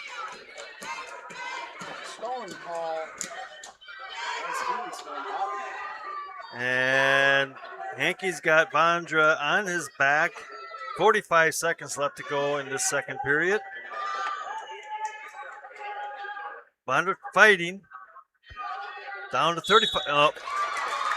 Bondra is going to get defeated by a pin in the second period. Coming up on mat number 2 will be Jackson Dressler of Cuba City Benton Southwestern taking on Bronco Bear from Belleville Monticello New Glarus, 157. So Dan's new to the program here, and we will be doing an all names team throughout the day. So. All names team? Dan, you're not going to be part of that. But never have been. We'll then meet Bronco there to be part of that special award. Definitely. Okay, coming up on mat number 2 should be Cuba City. Jackson Dressler. Dressler taking on Bronco Bear. It's a tied match over mat number 3 at 157 pounds. Landon Call of Mount Hort Barneveld and Adrian Wessels of Evansville tied up at 2. 30 seconds left in that second period. Here's the start. Middle mat. Dressler comes in, shoots. Bear backs out. They tie up. They're in the middle of the mat. They separate. Hand fighting. Little head tap by Dressler. Dressler goes underneath. Now working a. Well, they separate. Still a little hand fighting here. There's a Russian tie by Dressler. Trying to work that underhook. pushing them around. Bears trying to stay out of it, pushing on. Dressler slides down to a single, goes into a double. Trying to walk around. Bear is hanging on. Dressler needs to get that leg hooked to get that takedown there. He reaches across. He loses it. Tries to reach again to hook that leg. Slides over to a Peterson. And Bear comes out of it. As Bear comes out of it, he's back on his base. Dressler is on his base, still hanging on to the leg, and there's a stalemate. It is an 8-2 lead over on mat number 3 for Adrian Wessels of Evansville, taking on Mount Horeb Barneveld's Landon Call. Okay, there's a restart. 30 seconds left to go in this second period, or first period between Dressler and Bear. Hand fight, now they tie up. There's another shot by Dressler. Dressler slides into a single, steps across. Bear's hanging on. Dressler needs to come around, get his arm out, and get that leg out. Needs to wrap around the waist to get that takedown. He's almost there, but he's running out of time. And the period's going to end. Dressler unable to get his arm free to get around him. And Bear is able to hang on. So we're going to move into the second period with no score. Mat number 1, Evansville Hollett, is ahead of his opponent, Stevenson from Lodi, 14-1 at 144 pounds. Actually, that just concluded. Sorry, 14-1, Hollett winner. Broadcast brought to you by Cole Acres Golf and Grill in Cuba City and at coleacresgolfandgrill.com. Dressler stands up. He was on the bottom to start the second period, gets a 1-point escape. They break apart. Minute 45 left to go in the first period. Back to hand fighting, they tie up. Dressler pushes him out. Who do we have on mat number 1 here?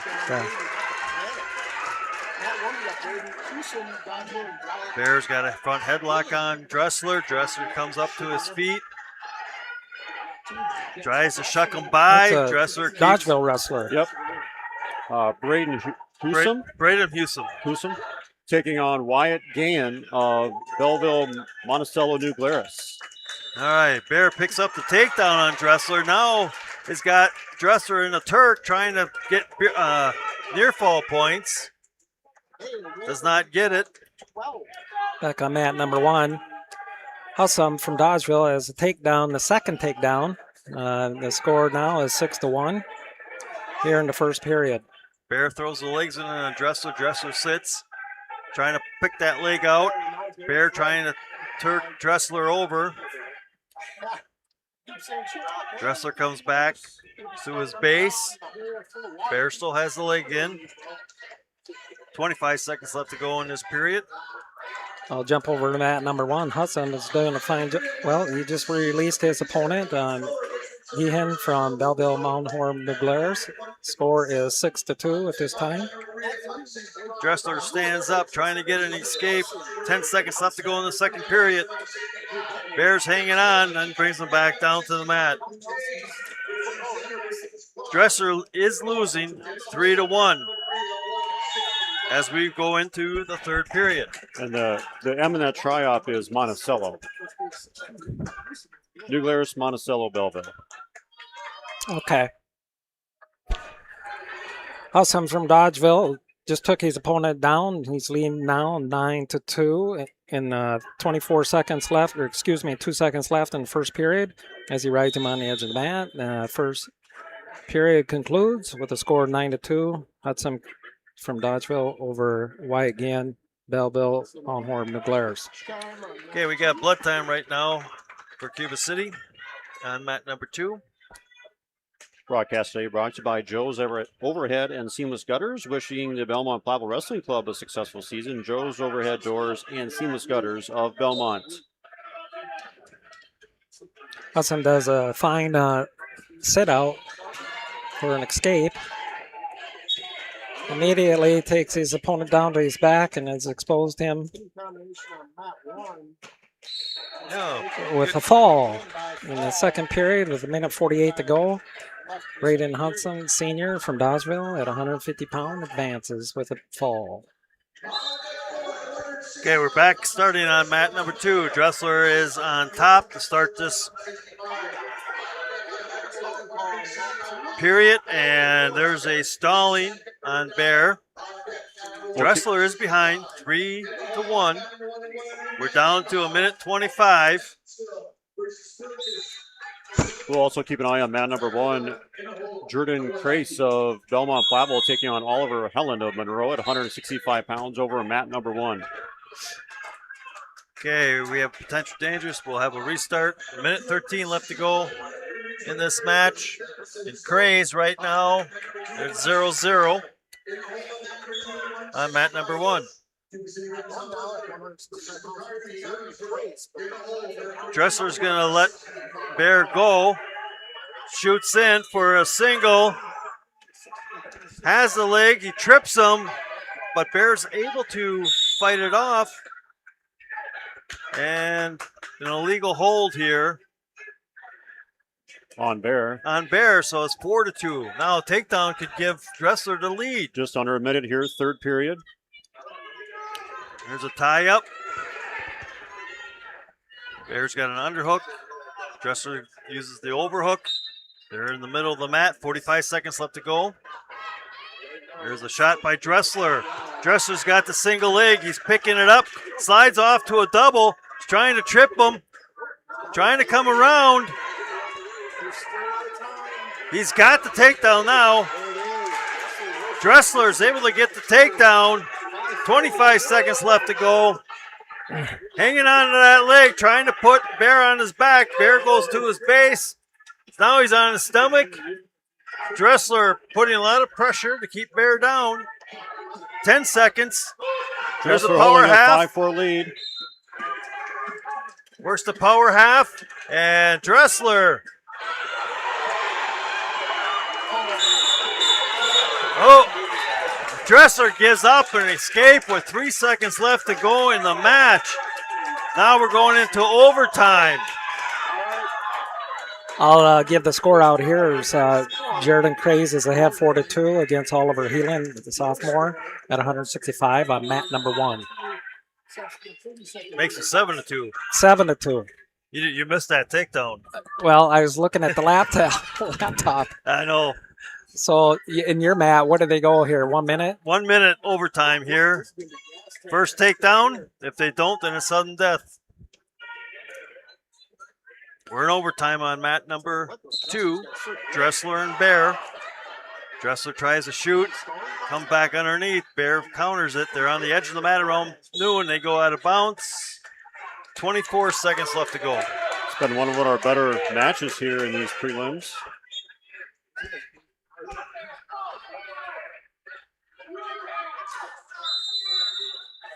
Just quickly, Geraldine Craze is ahead right on top with the crossface, trying to do a tilt. Dressler shoots in for a double, has the legs. Bear's hanging on. Dressler doesn't understand, just to get out and go around his waist, and he'd have the takedown. Trying to pop his head out. Oh, almost there. We had a quick situation here with Jordan Craze from Belmont Platteville at 165 pounds. A fall, a pin over Oliver Heelan, sophomore from Monroe. Okay, now we're going to go 30 seconds. Yeah, I think we can keep our attention here on mat number 2. There's no area wrestlers on 1 or 3. Dressler will be up for the first 30 seconds. Goes into a spiral ride, slides out, picks the ankle, trying to flatten Bear out. And they're going to call potentially dangerous. And we're going to have a restart. 19 seconds left to go in this first sudden death.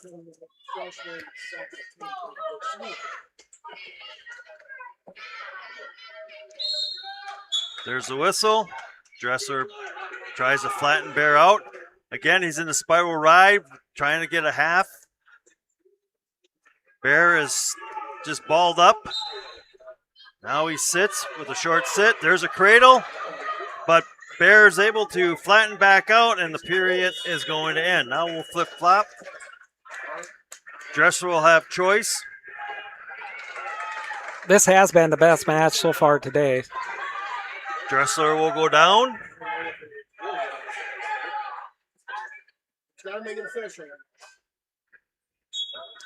Dresser comes up, stands up, he's trying to peel. He's peeling, does a switch, but doesn't get it as Bear follows him. Almost. Dresser is on his knees in his base, but Bear is trying to. 10 seconds left. Bear's trying to cradle. Dressler's trying to stand up. And Bear gets the cradle and puts Dressler on his back. And Dressler is going to get defeated. Wow. In sudden death. Bronco Bears, a freshman from Baldell, Muglares, Monticello. 9-5. Quite the match. Yeah, got the late escape at the end of that third period and did just enough in the overtimes. Broadcast today brought to you by Edward Jones, Regis Wealth Management in Platteville, and by Utter Brothers Creamery in Boscobel. One of the area wrestlers here on mat number 3 at 157 pounds, Blake Mueller, Richland Center, is behind 4-10 against Gunter Nelson from Stoughton, a sophomore from Stoughton at 157 pounds. Blake is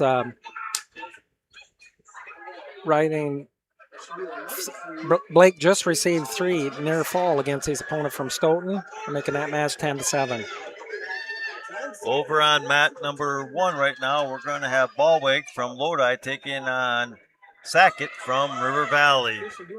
And Ballweg is leading right now 3-1 going into the second period.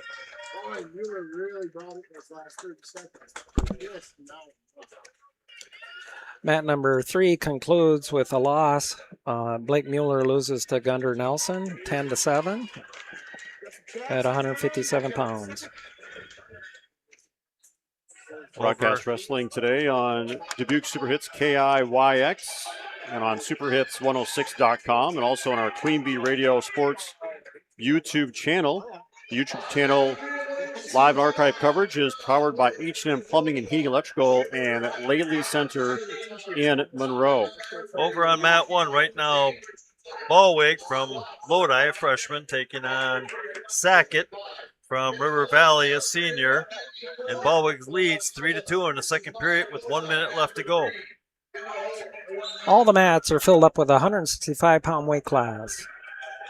Brought here today by Century 21 affiliated in Boscobel. See Bobby, Joe, Hans, Allison, or Richard for all your real estate needs. Century 21 in Boscobel.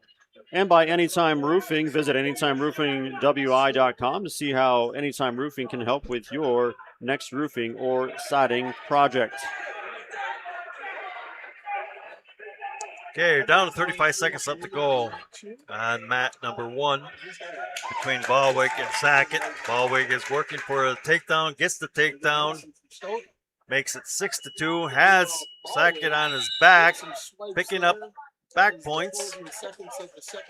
And Sackett is working to get off his back, but he's going to give up 3 near fall, makes the score 9-2 with 10 seconds left to go in this second period.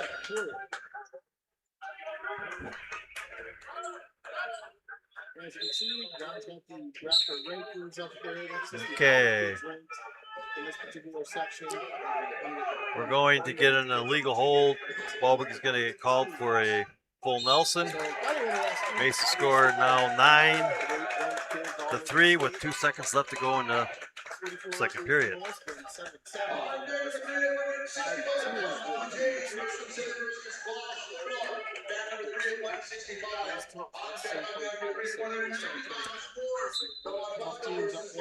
Sackett stands up and the period ends. Mat number 3, we're going to have Clays from Fenimore coming up on mat number 3 here shortly. Owen Clays from Fenimore is 12 men in his 165-pound weight bracket, and he'll be taking on a Richland Center kid. And I'll get that name here shortly. Alexander Boutin. Alexander Boutin. All right, back on mat number 3. They will start the third period in a neutral position. Sackett shoots in for a single, has the leg, but Ballwick is sprawling out there on the edge of the mat at 6 o'clock, and they're going to go out of bounds and have a restart. Minute 24 left to go in the third period. Ballwick leads 9-3. At number 3, we're still in neutral position. Glass from Fenimore against Boudin from Richland Center. There's a quick snap down, takedown, awarded to Owen Klaas. Score 3-0. Klaas is riding with inside Carey with a wrist control tilt. He's tilting him with a arm bar. They rolled through. Klaas is trying to forearm crossface, riding tough, staying hip to hip. The minute 3 to go in the first period on mat number 3 at 165 pounds. Richland Center is trying to work his way up and trying to get wrist control over his opponent, Owen Klaas from Fenimore. Lone is driving out of bounds, and they go back to center. Over on mat 1 right now, Ballwick extends his score 12-4 as he got the takedown, but then does a full Nelson again. 25 seconds left to go in that match. Broadcast brought to you by Midwest Builders Incorporated Fenimore, specializing in commercial and light industrial construction, building lasting relationships in the Tri-State area since 1992. Midwest Builders Incorporated Fenimore. And Fenimore's Owen Klaas let his opponent up. The score is 3-1. Figured he could do a snap by, which he just did as I burbled it. And he has another 3-point takedown. And was close to near fall points as the young wrestler from Richland Center had exposed himself. Now he has exposed himself on his back with a tilt, and there should be some back points coming up here or being awarded here shortly. The 4, I believe he gave. Now starting on mat number 2, Landon Bush of Cuba City Benton Southwestern taking on Jonathan McCarthy of Evansville at 165, mat number 2.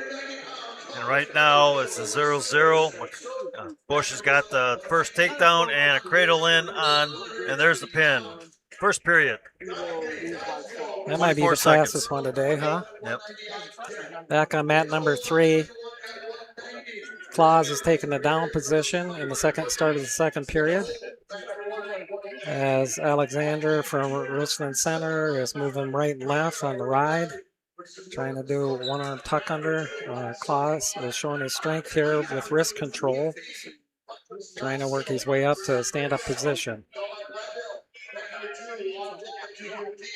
Boutin from Richland Center still hasn't broke down. He's trying to work in an arm bar. However, Owen Klaas is doing a good job with wrist control.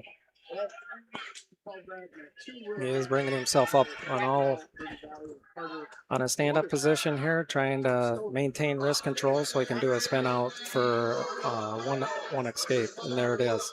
Fenimore leads 11-1 here in the second period with a minute 9 to go. Upcoming on mat number 3 will be Cam Moore of Belmont Platteville taking on Levi Meyer of Lodi, 190 pounds.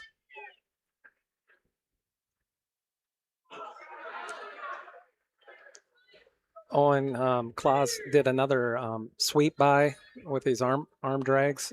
3 takedowns have been awarded for that move. He does a nice job with it. He's ahead 14-1. Leading his opponent by 13 points, Boutin. And if he scores 2 or more here, it will not secure a pin. He did receive 2 near fall, and this is a technical fall. Over on mat 2 right now, Cartwell from River Valley taking on Woobin from Stoughton, and Woobin's going to pick up a victory by a pin. On deck on mat number 1 is Brad Godfrey of Dodgeville, 190 pounds, taking on Patrick Harms of Monroe. And I think we're Just now going to be waiting on mat number 3. It's going to be Cam Moore upcoming, I believe. All right, on mat 2, there should be Moore and Buttress. So Anthony Buttress from Dodgeville, a junior, taking on Burgraff, Burgraff from Belmont Platteville, senior. We'll watch mats 2 and 3. Mat number 3, Cam Moore from Belmont Platteville, taking on his opponent Levi Meyer, a freshman from Lodi at 190 pounds. There's an immediate takedown by Cam Moore. He has Levi Meyer on his back. Burgraff, chest to chest. Burgraff gets the first takedown on mat 2. And Cam Moore wins and secures a fall over Levi Meyer of Lodi at 190 pounds on mat number 3. Brought to you by Rundy Plumbing and Heating in Belmont. For all your agricultural, commercial, and residential needs, call Rundy Plumbing and Heating in Belmont. Buttress comes out. He's standing up, trying to get a reversal. And, well, not quite yet. Minute left to go in the first period. Burgraff picked up the first takedown.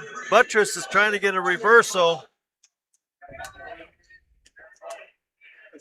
Buttress is fighting to get around. Burgraff is just hanging on to an ankle here. Burgraff is still hanging on. And they go out of bounds, but they will award Buttress a 1-point escape. So the score is 3-1 in the first period. 43 seconds left to go. There's the restart. Brought to you by Doan's Auto Car Center. Patrick Doan can assist you with all your vehicle maintenance, batteries, coolant, flushes, oil changes, tires, and more. Doan's Auto Center, Patrick Doan in Belmont. Okay, they're in the middle of the mat. 30 seconds left to go. Burgraff comes in with an underhook. Buttress tries a toss, doesn't get it, loses it. They go down to the mat. Buttress is trying to do a spin, crossface, and gets the takedown. Extends his lead now 4-3 with 5 seconds left to go in this first period. Breaks Burgraff down, trying to put him on his back, and that's the way the first period is going to end. 4-3. Brought to you by Joe's Overhead Doors and Seamless Gutters of Belmont. Congratulating the Belmont Braves on their successful season. Joe's Overhead Doors and Seamless Gutters of Belmont.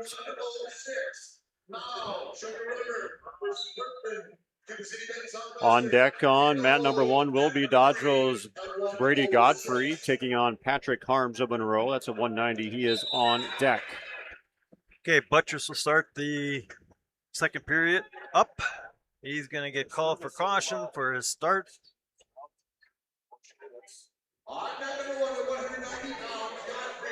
There's the whistle. Buttress picks an ankle. Burgraff tries to stand up. Buttress is able to flatten him down.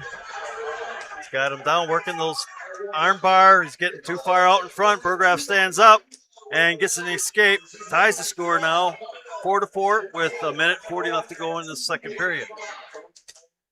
Mat number 3 at 250 pounds, we have River Valley's Drew Riddle, a junior, going up against Ian Powell, a freshman from Reedsburg area schools. They're in neutral position yet on mat number 3. Okay, coming up on mat 1, Godfrey from Dodgeville taking on Harms from Monroe. I'll go back to mat number 1. The Patrick Harms from Monroe did a takedown against Bradley Godfrey from Dodgeville. And he's trying an arm bar, doing a spin around. Godfrey is doing a sit out here. He's up on all fours, trying to do an escape. He's reaching back, which wasn't, and now we have a tilt. There's a chin drag here. Position Patrick Harms just secured a pin in a quick way here against Bradley Godfrey at Dodgeville. All right. 190. Back on mat number 2. Buttress is going to get taken down. They're going to go out of bounds. 55 seconds left to go. The score is now Burgraff 7, Buttress 4. We'll have a restart here. There's the start. Buttress sits, tries to walk around.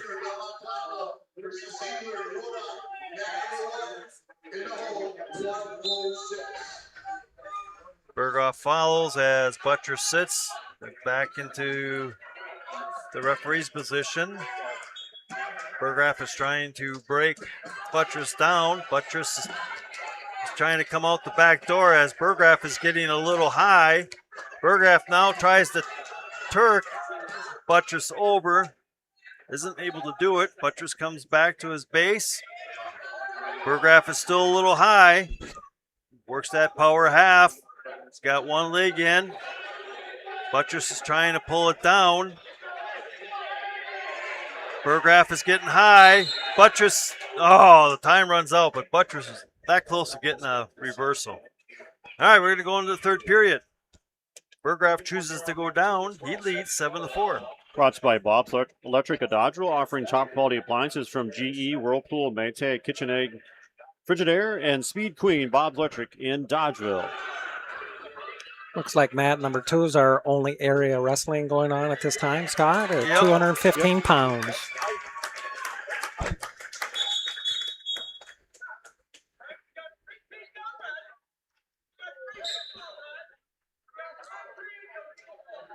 Just starting the third period here on mat number 2. And Buttress is up.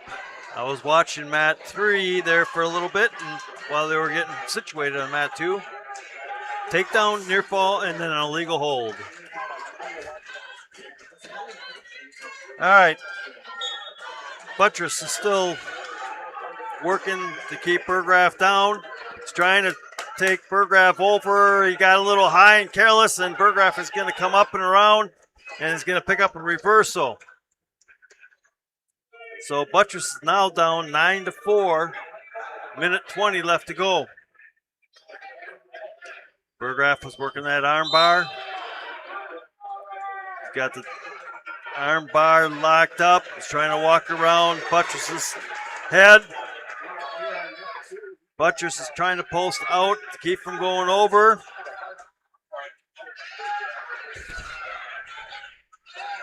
Berghoff is trying to get up high to drive over. Now he does get Buttress on his back and will pick up a victory with a pin.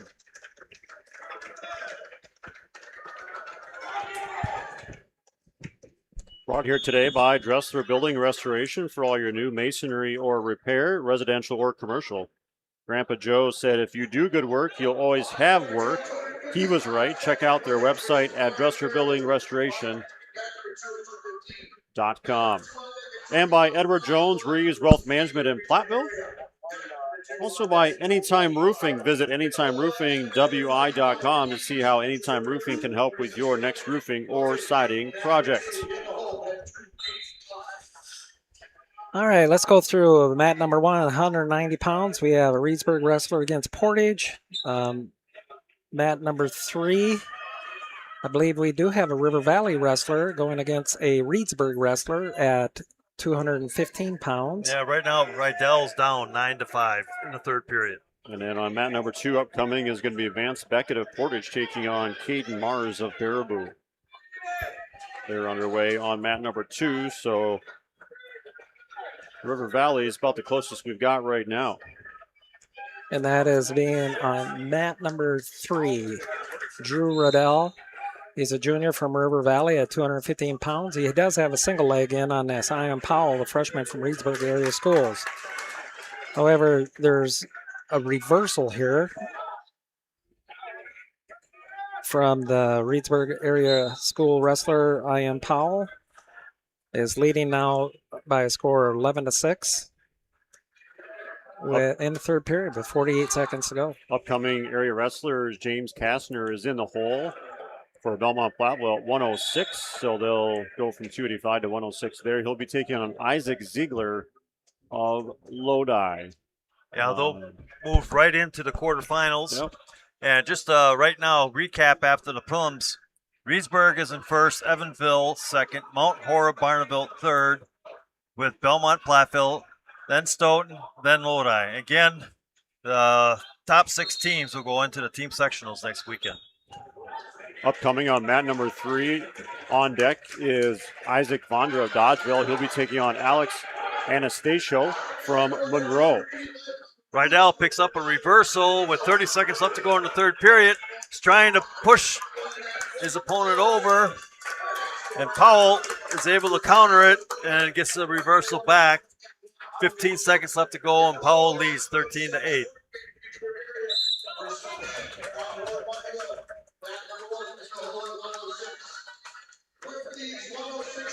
Bell's having his back exposed at the edge of the mat on mat number 3. 3 seconds left. End of the match. There's a score 17-8 in favor of Powell from Reedsburg Area Schools over Drew Riddell at 215 pounds. Wrestling coverage brought to you by Wagland Registered Holstein. Proud to support the Belmont Plapo Wrestling Program. Wagland Registered Holsteins of Plapo. And by West End Salvage of Lancaster. See Junkyard Joe Krantz and the West End Salvage team for recycling as well as construction and demolition waste too. West End Salvage of Lancaster. Brought here today by Northland Buildings. All right, up on mat number 1 right now, we got Colt Newber from River Valley, a freshman, taking on Gavin Reynolds from Mount Horror Barnaville, a sophomore. 0-0 in the first period with a minute 15 left to go in this first period. Tied up in the middle of the mat. I haven't really seen really any of our ranked wrestlers come through here in these prelims. So moving into the quarterfinals, we'll start seeing some ranked wrestlers competing here. Mat number 3, Alex Anastasio from Monroe in neutral position with his opponent, Isaac Vondra Dodgeville at 285 pounds. All right, we'll keep an eyes on mat number 3. Still no score on mat number 1 between Newbert and Reynolds. Again, Newbert from River Valley. Newberg has an underhook in. Mat number 3, they're still in neutral position, trying to see who's going to get wrist control or snap downs. They're doing a pretty good job here as they're wrestling at the number 12 or position near the edge of the mat. Isaac Vondra is trying to get underhooks against his opponent from Monroe, Alex Anastasio. There's Alex from Monroe tried to go down for a single leg, and immediately Isaac Vondra did a sprawl. We're going to go in the second period, scoreless on mat number 1. Newbert and Reynolds. 20 seconds left in the first period on mat number 3. Alex from Monroe against our Dodgeville's Isaac Vondra. Isaac has got a good bear hug going here now, hoping to keep him on the mat. As the Monroe wrestlers circling here, however, they are on the edge of the mat. And there's a takedown, 3 points for Isaac Vondra. Right at the buzzer. And he awarded it, correct? Yep. Yep. Thank you. Okay, Reynolds is going to pick up a reversal on Newber.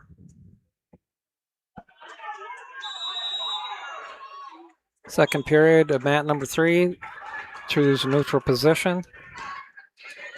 Isaac Vondra goes immediately to the underhook again. Is trying to beautiful. He had a nice single leg snap. I don't know if he could see it because his headgear is right over his eyes.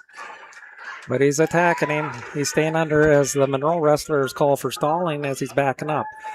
Now, Isaac Vondra took a chance here and tried to do a throw. However, he exposed himself right to his back against the gentleman from Monroe.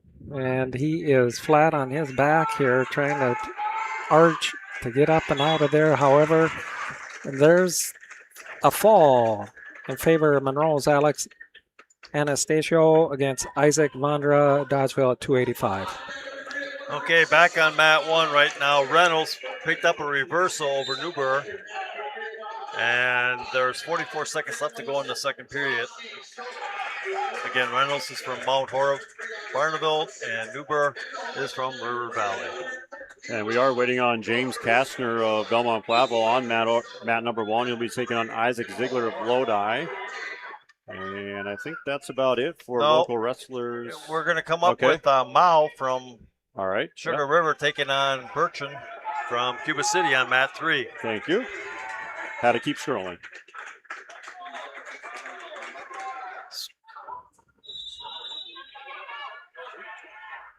Still back on mat number 1 with 15 seconds left to go in the second period. Reynolds leads Newburgh 2-0. Maddox Mao ranked number 2 in Division 2 here at 106 pounds. They're freshmen. 33-5 on the year. Got a front tie in. Maddox is working that front tie. Then they'll go out of bounds. Neutral. Minute 45 left to go in the first period.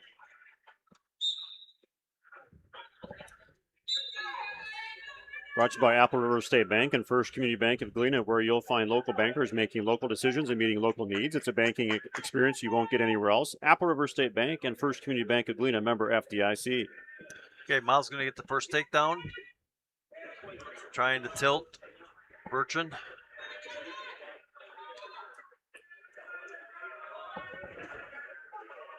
Burchin is flat. Miles working the arms over. Snaps back. Burchin to his back. And has Burchin on his back working for the pin. Switches off to a re-half. Reverse half and gets the pin. So Mao defeats Burchin with a pin. Right now over on mat number 1 with 1 minute left to go. Reynolds leads Newburgh 5-0. Make it 6-0 after a stall call. Broadcast brought to you by Wolf Construction. Todd Wolf and his crew are reputable for top quality full service construction. Put Todd Wolf Construction to the task on your next project. Wolf Construction LLC of Lancaster, and by Herbson's Ace Hardware and Home Center in Bloomington and Herbson's Ace Hardware at the bottom of Main and Platteville. See Hermson's for the perfect paint for your next project. Hermson's Ace Hardware in Bloomington and in Platteville.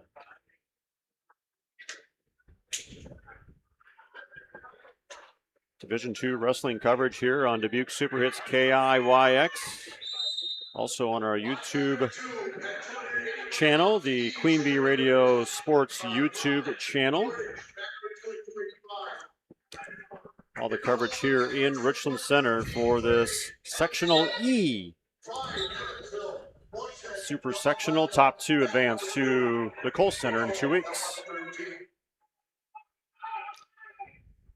We have a 106-pound match at mat number 3. Joy Zavetsky from Stoughton against Hunter Whirl of Evansville.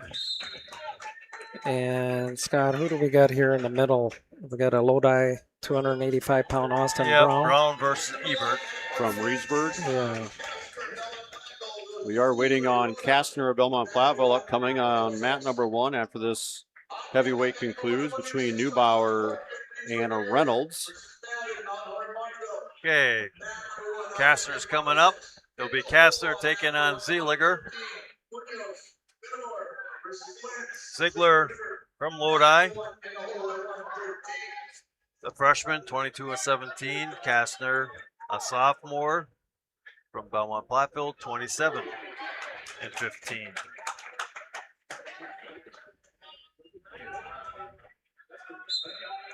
There's the whistle.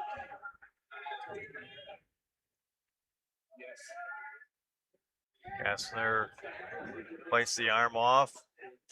Ziegler's got a Russian tie on. Kastner pulls his arm out, slides right down to a single, switches off to a double, lifts up Ziegler.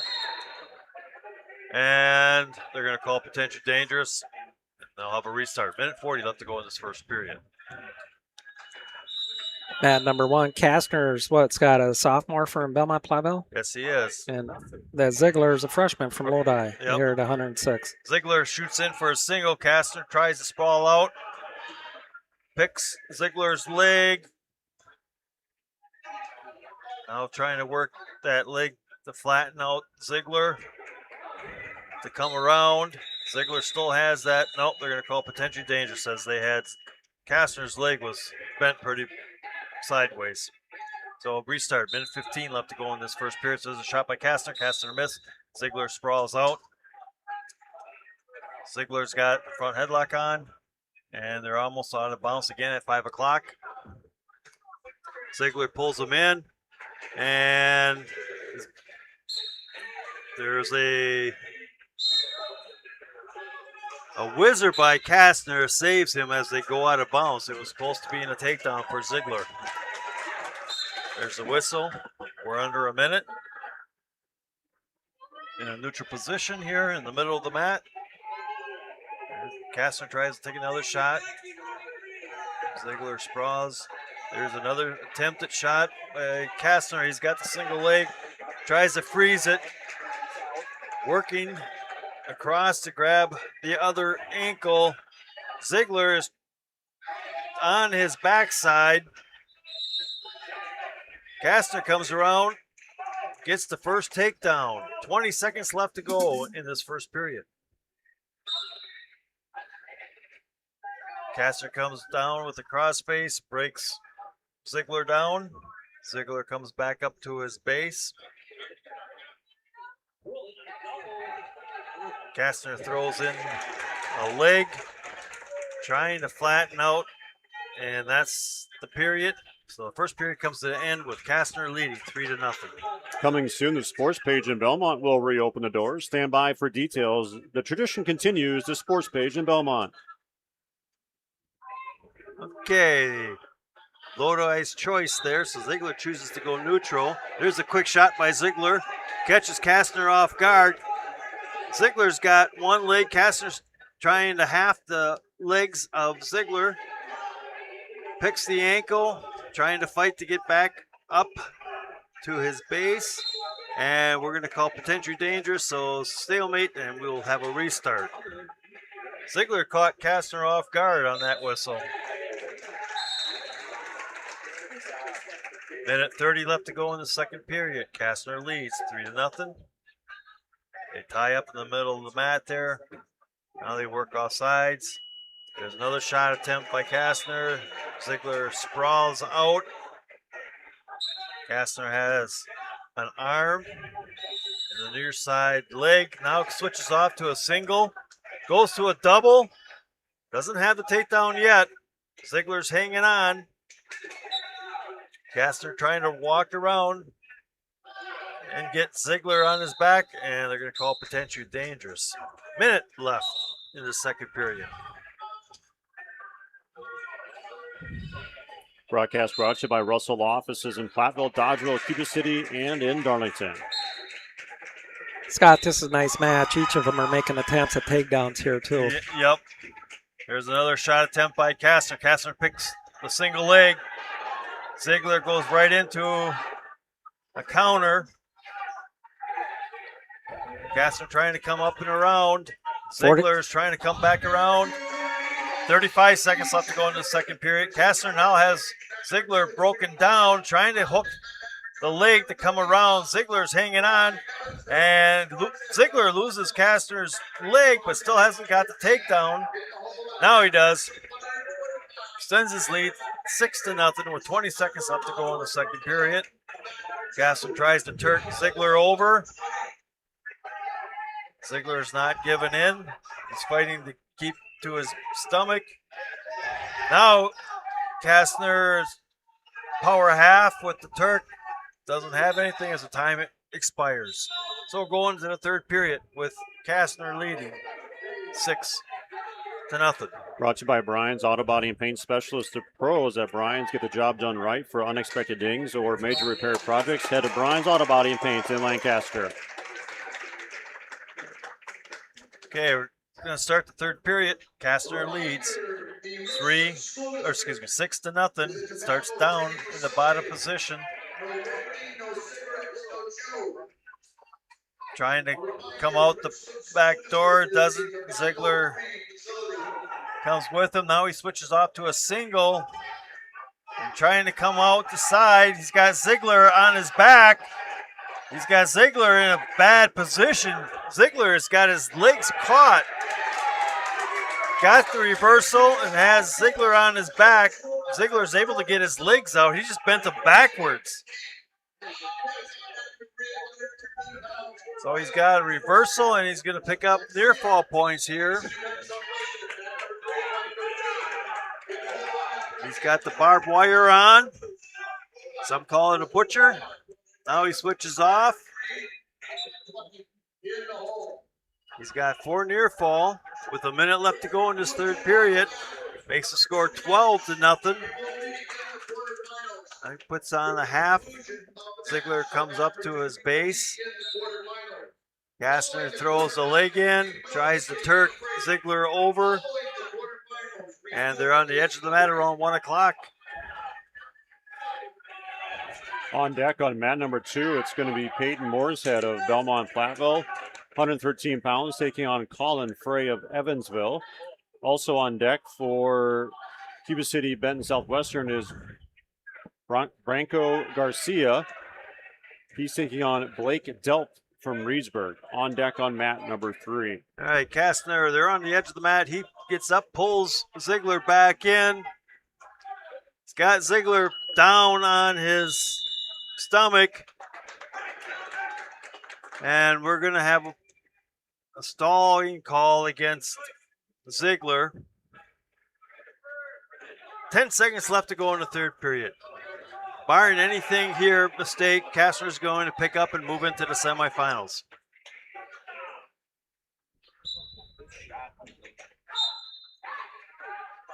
Ziegler tries to roll, doesn't get it, and that's the way it's going to end here. Kastner will pick up the win. 14-0. Brought to you by Applied Micro, your computer and networking specialists in Platteville, Dodgeville, and AppliedMicro.biz, and by Lyle Financial Group in Platteville. Also by TriStar Pallets of Highland and TriStar Mulch of Cobb, Platteville, and Richland Center.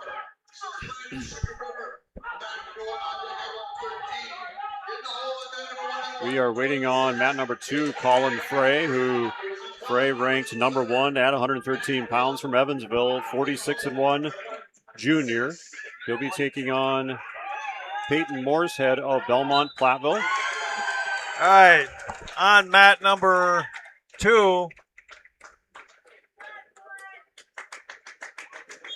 at 285, we're going to have Keys being defeated by Karvik of Portage. So that should be the end of the preliminaries, and now the rest of these matches should be all quarterfinals. Mat number 2 at, I believe it's going to be 113 pounds. Correct. All right. We have Evansville's Fry Collin. It's a 46-1 record against Belmont Platteville's Peyton Mooreshead. Colin Frey took first last year, 106 pounds, a state qualifier in 2024, ranked number 1 in 113 pounds, of 147-16 career record. Sweep side single leg already here awarded to Colin Fry and a takedown. He's had 3-0 over Peyton Mooreshead from Belmont Platteville. He's got a half Nelson in. He's exposing him on the back already. It's a half Nelson combination arm bar. That's a tight pinning combo or hold. Colin Fry in back point position. Now he's got a cradle against his opponent, Peyton Mooreshead, a freshman from Belmont Platteville. Here in the first period, minute 20 to go. Over on mat 1 right now, Horkin from Reedsburg taking on Madden from Mount Horeb Barneville, and Mount Horeb Barneville is in the lead 3-0. 48-second PIM awarded to Colin Fry of Evansville over Peyton Mooreshead, Belmont Platteville at 113 pounds.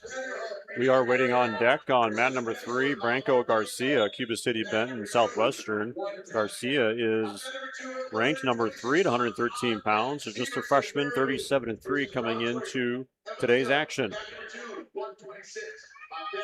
Dominic Munoz is also on deck on mat number 1, 113 pounds from Fenimore. He's taking on Ryan Lentz from Sugar River. He is on deck. So no area wrestlers at the moment here, but that will change. Broadcast brought to you by Breckler Insurance Group. For all your insurance needs, see Steve Landusky at Breckler Insurance. In Fenimore, Breckler Insurance serving Southwest Wisconsin for over 95 years. And by WCC Brands, custom apparel in Kieler, and at WCC-brands.com. Wrestling today brought to you by Cole Acres Golf and Grill in Cuba City, and at Cole Acres Golf and Grill.com. This is high school wrestling coverage on Dubuque Super Hits 106.1 KIYX. We're also found on superhits106.com and, of course, our Queen Bee Radio Sports YouTube channel, which is powered by H&M Plumbing and Heating Electrical and Laley Center in Monroe. Mat number 3 at 113 pounds. Branco Garcia has already been awarded a takedown against his opponent from Reedsburg area, Blake Delp. He's had 3-0 at this, and he has his man exposed with a tight arm tilt and a fall. A fall in 20 seconds in the first period, awarded to Branco Garcia from Cuba City, Benton, Southwestern. Yeah, ranked number 3 at 113 pounds here in Division 2. Over on mat 2, Dressler from Mount Horeb Barneville, sophomore, wrestling Vanderhoof from Reedsburg, who's 34-2. Dressler got the first takedown. Vanderhoof got the escape. And right now, it should be 5-4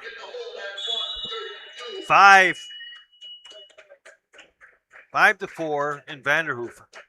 He'll let the Dressler go to make it 2-4, and then he gets a takedown right before the buzzer to make it 5.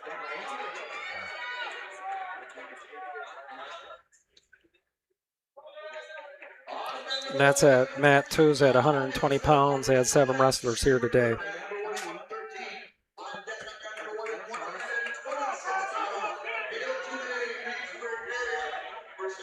We are waiting on deck on mat number 1, Dominic Munoz of Fenimore.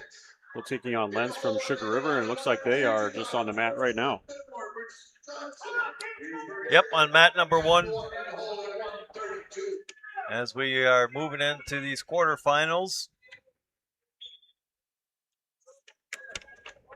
Brought to you by Wood Law Office, serving in Fenimore and Boscobel for all your legal matters. Wood Law Office, Fenimore and Boscobel.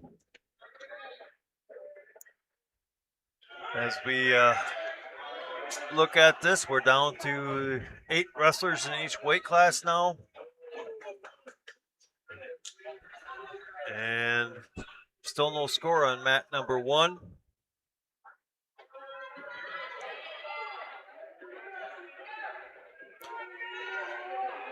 Mat number 2 is a score of 5-4 in favor of Vanderhoof from Reedsburg over Dressler Mount Horeb at 120 pounds. Lance is going to pick up the first takedown on Munns with a minute left to go in the first period. They're on the edge of the mat around 1 o'clock. Lentz tries a switch, and they're going to slide out of bounds. Yeah, restart. 113 is one of those interesting weight classes. You've got Colin Frey, who's a returning state champion. You've got Garcia, who just won his match by pin, a freshman ranked number 3 in the state, and Owen Dorshort, who placed 6th last year at state, the sophomore, just taken 2 from that weight class. So a pretty good weight class here, 113. Yep, and one of them will be staying home, unfortunately. There has been talk that in maybe a year or 2 or so, to fill a true 16-team bracket, there will have some wild cards. So some kids that are in this situation may have a shot to go through with the wild card. Mm-hmm. Right now, Lenz has got Munns on his back, collecting back points. It's quite a pinning combination there. Double arm bar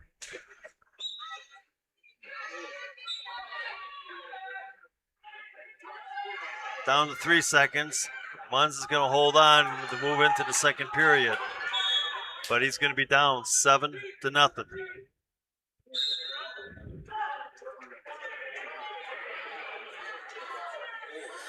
Update on that, number 2 at 120 pounds. Vanderhoof is leading his opponent 7-4. Drew Dressler from Mount Horeb Barneveld. That's in the third period. Just started with a minute 25 to go in the third period. Cade Birchman's in the hole on mat number 1, 132 pounds from Fenimore. And also in the hole on mat number 3 is going to be Briggs Weigel of Belmont Platteville, also 132. Okay, start the second period. Len started on top. Started on the bottom, got a reversal over Munz. Extends his lead to 9-0, and now has Munz again on his back, picking up near fall points. And there it is. Lenz from Sugar River is going to defeat Munz from Fenimore by a pin. On deck on mat number 1 will be Kamani Gullens from Richland Center taking on Braden Hale Toomey. And Toomey is the number 2 ranked wrestler in the States. Took 3rd last year at 106 pounds. A sophomore from Reedsburg, 36-4, taking on Kamani Gullens of Richland Center. We can monitor that match here for a moment. Hal Toomey from Reedsburg has gone in for the takedown on mat number 1 with a body fireman's carry. Has not been awarded. There's the 3-point takedown. He's doing a under tuck, tight waist, riding Gullens from Richland Center with a nice hard tight waist, trying to work a crossface into an arm bar here possibly. Gullens from Richland Center is doing all he can just to work himself back to center and the base, and he's back to his base, and he is back to center. Braden Toomey from Reedsburg, the sophomore at a 126, is doing a nice job of staying behind the hips of his opponent at the 126-pound match on mat number 1. Kate Birchman on deck on mat number 1. He'll be taking on Taven Johnson of Reedsburg. That's at 132, mat number 1. Bottom wrestler in mat number 1 is Warren for Stalling, Richland Center, then Warren for Stalling. He's staying pretty tight up. He's not allowing any armbar or pressure other than that what Braden Toomey can get here. He had an armbar here for a moment. Now he's trying for a firearm crossface and trying to work his opponent down to the mat and get in pinning combination. Jumping back and forth, left to right of body, trying to power half. I'm afraid the wrestler on bottom has been warned. Now the top wrestler has been warned for riding parallel. So each of them have a warning here in the first period with about 10 seconds to go. Depends on what screen you're looking at. Braden from Reedsburg is in control here, riding behind his opponent from Richland Center. And that concludes the first period. Over on mat number 2 right now, Severson from Baraboo taking on Braunschweig from Evansville. No score. We are 45 seconds left in this first period. And on mat 3 right now, Dorshort from Lodi is behind Lomar from Broadhead Judah, 7-4, going in the third period.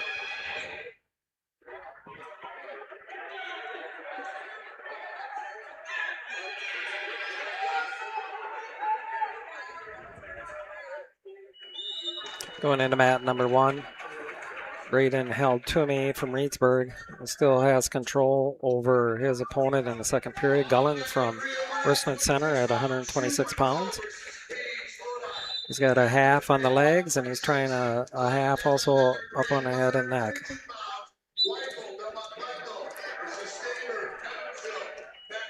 Braden held Toomey from Reedsburg is trying for an arm bar and trying to run to the left side and do a tuck under with the opposite arm.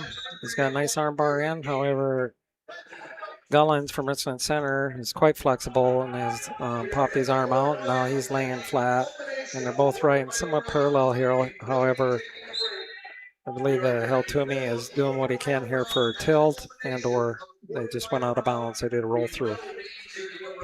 Brought to you by TriStar Pellets of Highland and TriStar Mulch of Cobb and Platteville and in Richland Center. Over on mat number 3 right now is Shoe taking on Caves. Shoe from Monroe, Caves from Lodi. And Caves has got Shoe on his back after taking him down. And on mat 2 right now, still no score between Severson and Braunschweig. And a quick pin over mat number 3. We will have Briggs Weigel coming up on mat number 3. He'll be taking on Brandon Staver of Evansville.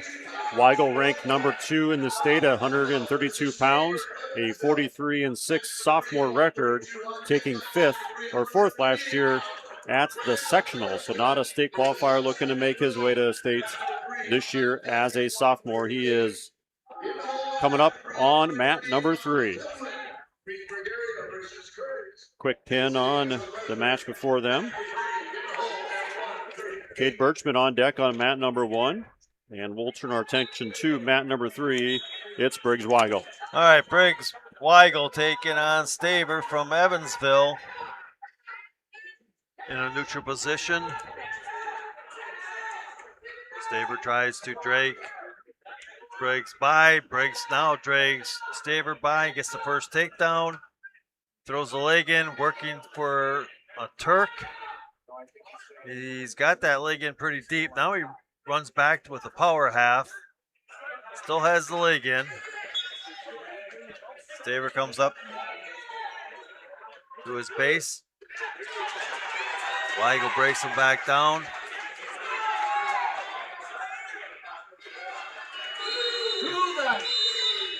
Try to get that arm and do a guillotine, doesn't get it.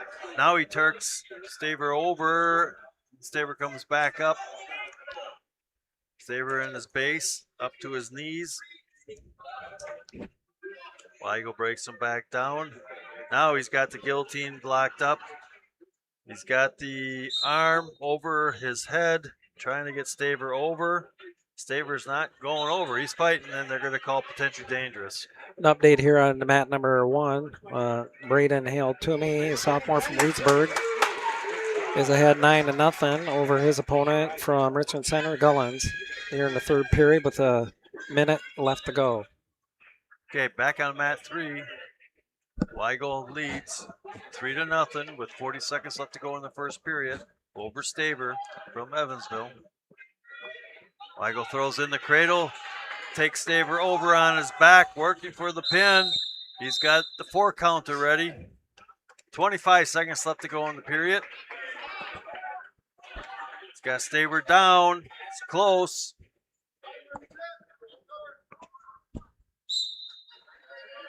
And there it is. Seconds. Briggs, Weigel, 1st period pin will advance into the semis. Brought to you by Culver's of Platteville. Welcome to Delicious. Try their made-to-order butter burgers and fresh frozen custard. Dine in, drive through, or order through the app and take your food to go. Culver's of Platteville is proud to serve the community for over 29 years. Mat number 1 at 126 pounds is concluded with Braden Hale Toomey, a sophomore from Reedsburg area, 17-0 win over Gullens from Richland Center at 126. It will be Cade Birchman of Fenimore upcoming on mat number 1, taking on Taven Johnson of Reedsburg at 132-pound quarterfinal. That will be the match that we'll cover here.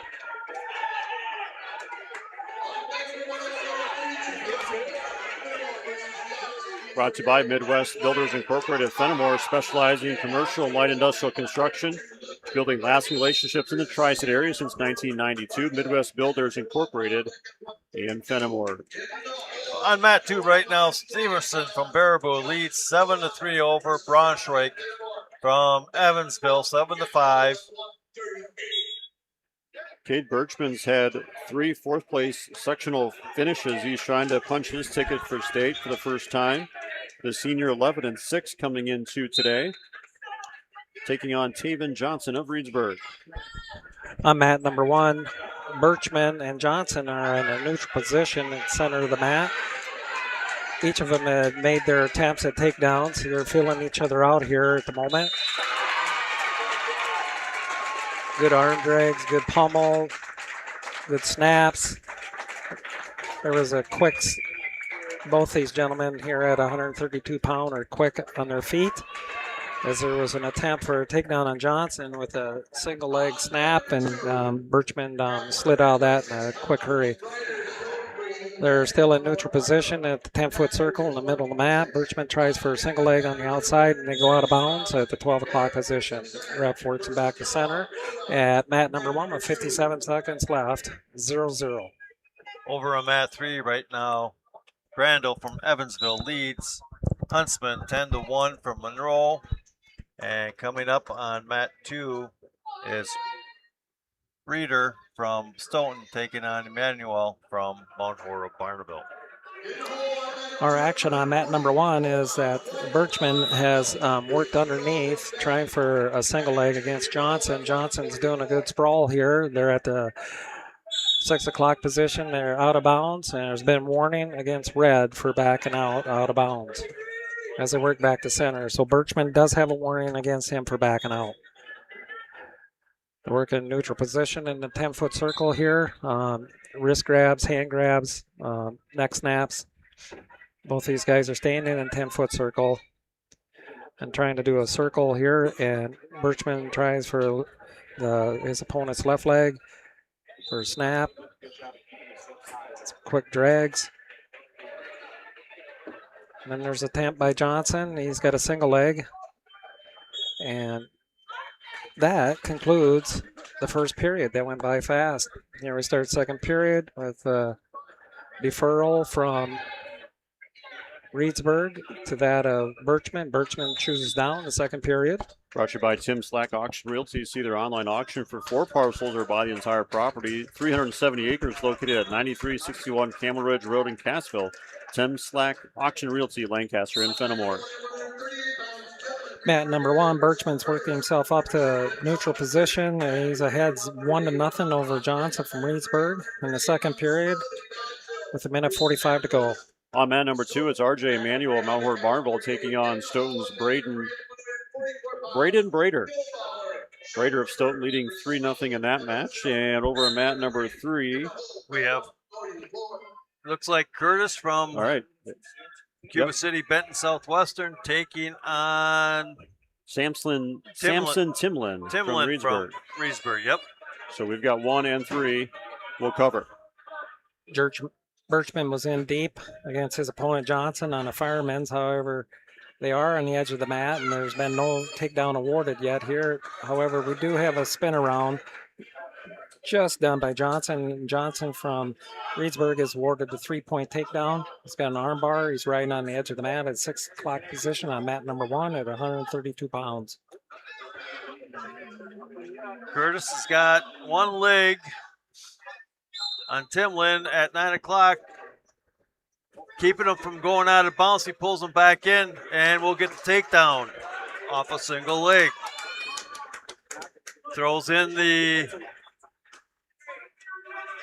barbed wire, launches Timlin over, and now is getting back points. They're on the edge of the mat at about 10 o'clock. Evan Curtis ranked 7th coming into today, 29-9, the junior. State qualifier last year. This is a weight class, pretty loaded. Liam Crandall from Evansville ranked number 1, the freshman, and then 3 other qualifiers ranked in this weight class. Okay, they go out of bounds. Curtis is going to pick up 4 near fall, makes the score 7-0 with 39 seconds left in this first period. Back on mat number 1, the score is 3-1. I'm at an angle here. The out of bound before, Birchman was awarded 1 point. I'm not real certain what happened there. However, the score is 3-1 in favor of Johnson at 132 pounds on mat number 1. Birchman's worked his way up. Now he did a spin around instead of getting his 1 point escape, and now he's trying to get a cradle win against his Tavin Johnson from Reedsburg. However, we're in a stalemate position, and we're going to start this situation back over again. However, that was the end of the second period. Sorry to say, this is the start of the third period. Reedsburg takes down position. Birchman gets on top. Nurse whistle. Okay, Curtis is still leading with 15 seconds left to go in this first period. He's working to get a cradle on. Timlin is able to flatten out and break it. 5 seconds. Curtis leads 7-0 going into the second period. Back on that mat number 1, Birchman is riding on top. He's got an arm bar in. He has Tavin Johnson broke down here in the second period. He got off to the side. He's trying to run with it as Johnson gets up on all fours, and it makes quite the twist hard. However, Birchman does have that armbar in, and he has it square across, and everything's fine with it. Now he's trying for the Denard tilt, and he's getting himself exposed here. However, he rolls through, and there's no back points awarded against himself because he's maintained control over his wrestler. All right, they'll start the second period in the neutral position. Curtis now picks up a takedown, sends his lead to 10-0. 1:35 left to go in the second period. He's got Timlin broken down, working those arms, trying to get an arm bar up on the back. Timlin comes, knees to the stomach, gets called for stalling right now. And back to mat number 1, Birchman lets his opponent up because he needs to get some scores here. Now he's behind his opponent 4-1. He's trying to attempt for a takedown against this Tavin Johnson from Reedsburg. He's gone in deep. He's got a single leg. However, he's down on his knees, and he is in trouble himself. He kind of fell back over on himself and exposed himself, in which Tavin Johnson did receive the 3-point takedown, and now the lead is 7-1 with 24 seconds left here, and Birchman's got to do quite the little miracle of quick. There, he's got 1 point back at 7-2, 16 seconds left. 7-3, excuse me.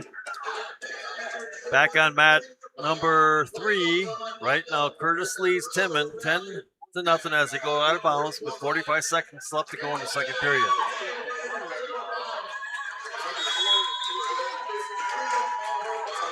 Mat number 1 has concluded the match 10-4 at 132 pounds with a win to Tavin Johnson, Reedsburg over Kate Birchman Fenimore. Down to 30 seconds left in the second period. Curtis leads 10-0 over Timlin from Reedsburg. Evan Curtis ranked number 7 for the Cuba City Benton Southwestern tryout. Timlin gets called for stalling. Curtis gets another point. Now leads 11-0 with 5 seconds left to go in this.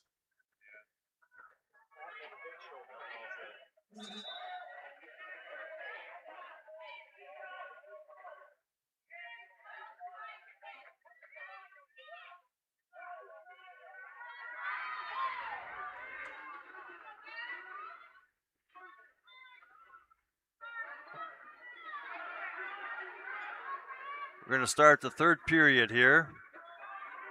Curtis is on top and leads 11-0.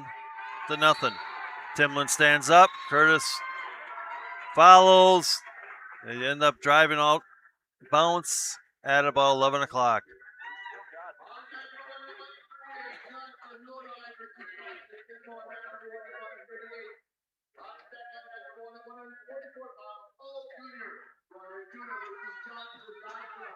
There's the restart. Timlin tries to stand up, does stand up, now comes back down. Still trying to scurry, and through the scurry, they're going to go out of bounds. Minute 45 left to go. Mat number 2 is Brock Barrett going against Xander Kellogg from Lodi. Brock is from Richland Center. He's behind 6-1 here in the first period with 3 seconds left. Brought to you by Apple River State Bank and First Community Bank of Galena, where you'll find local bankers making local decisions, meeting local needs. It's a banking experience you won't get anywhere else. Apple River State Bank and First Community Bank of Galena, member FDIC. Over on mat 1 right now is Carson Bassett from Fenimore taking on Liam Johnson from Lodi. Bassett got the first takedown and gives up the escape. Back on mat 3 with a minute left to go. Curtis is working over Timlin, and he leads 11-0. He's trying to work a cradle. Far side cradle, gives that up. Back on mat number 1, Carson Bassett had a second takedown here. He leads 6-1. They just recently received 2 near fall. He's leading 8-1. He's receiving near fall points now at 138 pounds. He's wrestling Liam Johnson from Lodi. Update on mat number 2. It's Richland Center's Brock Barrett trailing Lodi's Xander Kellogg. It's a 6-1 advantage for Xander Kellogg of Lodi. Curtis is going to pick up another team penalty point for stalling by Timlin. It's now 12-0. 15 seconds left to go in this match. And Curtis is going to advance into the semifinals. On deck wrestlers here on mat number 1. It's going to be Nathan Johnson of Dodgeville taking on Todd Hall Jr. of Broadhead Junior. On mat number 2, it's going to be Dylan Weigel taking on Max Garreau of River Valley. And mat number 3 on deck, Rhett Spurley of Dodgeville taking on Liam Angles of Stoughton. Okay, Curtis picks up the victory, 12-0 over Timlin from Reedsburg. So Curtis advances into the semifinals. Brought to you by Veterinary Associates of Hazel Green and Galena. Carson Bassett leads his opponent 12-1 here at mat number 1 at 138 pounds. He's got him in ankle high. He's trying to, and they drive him out of bounds. Warning against Bassett for not pulling him back in. First period, 26 seconds to go here in the first period on mat number 1 at 138. Bassett lets his opponent go. Liam Johnson receives 1 point. Scores 12-2 in favor of Bassett from Fenimore. Okay, over on mat number 3 right now, it's Spurley taking on Angelus from Stoughton. And Spurley's going to pick up the first takedown. Working Angelus over. Spurley ranked number 6 at 138 pounds, 42-8 junior coming into today. A 5th place finish last year at 126 pounds. Okay, Spurley will give Angelus an escape. Minute 20 left to go. Mat number 1. Bassett still maintains control of 13-2 with a minute 48 to go in the second period over his opponent, William Johnson from Lodi at 138 pounds. Attempts for a takedown, ankle as they work the edge of the mat. They're in neutral position. Dylan Weigel on deck on mat number 2, taking on Max Garreau, River Valley. Currently it's 11-4 lead for Lodi's Kellogg over Brock Barrett of Richland Center. Spurley picks up a second takedown. We have 51 seconds left to go in this period. It's the first period. Leads Angelus 6-1. He's got Angelus in back points on a tilt. Angelus comes off his back, but Spurley will pick up 2, make it 8-1. 35 seconds left to go. Quickly, an update on mat number 1 at 138 pounds. Carson Bassett from Fenimore wins by a technical fault here. Ending score 18-2. Tech fall. over Liam Johnson. 15 seconds left to go. Spurley tilts Angelus over again. And should pick up 4 near fall as we come to the end of this first period. It does. Makes the score 12-1. Okay, over on mat number 1, Nate Johnson from Dodgeville taking on Hall from Broadhead Judah, and there was a quick ankle pick freeze by Johnson for the takedown. Gives the escape, now gets another takedown. Brought to you by Gorgon Funeral Services, caring for families since 1916. Gorgon Funeral Services in Dodgeville and Mineral Point. There's back exposure in mat number 1. And Nathan Johnson is awarded a pin. He advances to the semifinals with a fall over Todd Hall from Broadhead Judah. All right, Spurley, they're in a neutral position in the second period, minute 40 left to go. Spurley leads 12-1. There's a shot by Angelus. Dylan Weigel on the mat now on mat number 2, 144 pounds, taking on Max Garreau of River Valley. Dylan Weigel ranks number 2 in the States, 47-1 coming into today's action, taking second place last year at 138 pounds. We're underway, mat number 2. Both the gentlemen are in neutral position in 10-foot circle. Weigel's working in as a sweep by.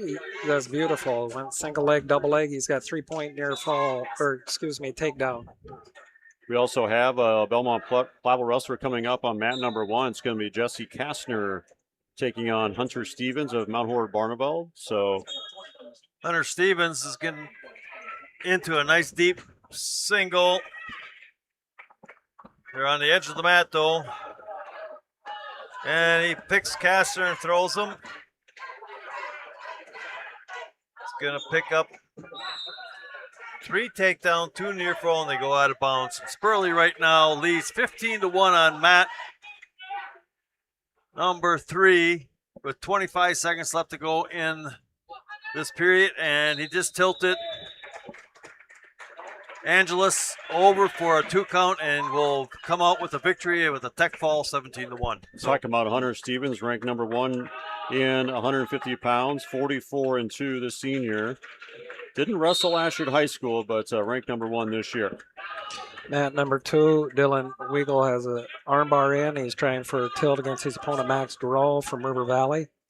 The back has been exposed. There are near fall points being awarded here in the first period with 35 seconds to go. Potentially dangerous call because the young man being pinned, overbridged. Okay, Hunter Stevens throws Kastner. Has Kastner on his back. Kastner gets off his back, picks up for near fall, now throws the cradle in, puts Kastner back on his back. Kastner gets off his back. Stevens picks up 4 more, makes it 16-1. There's a tech fall.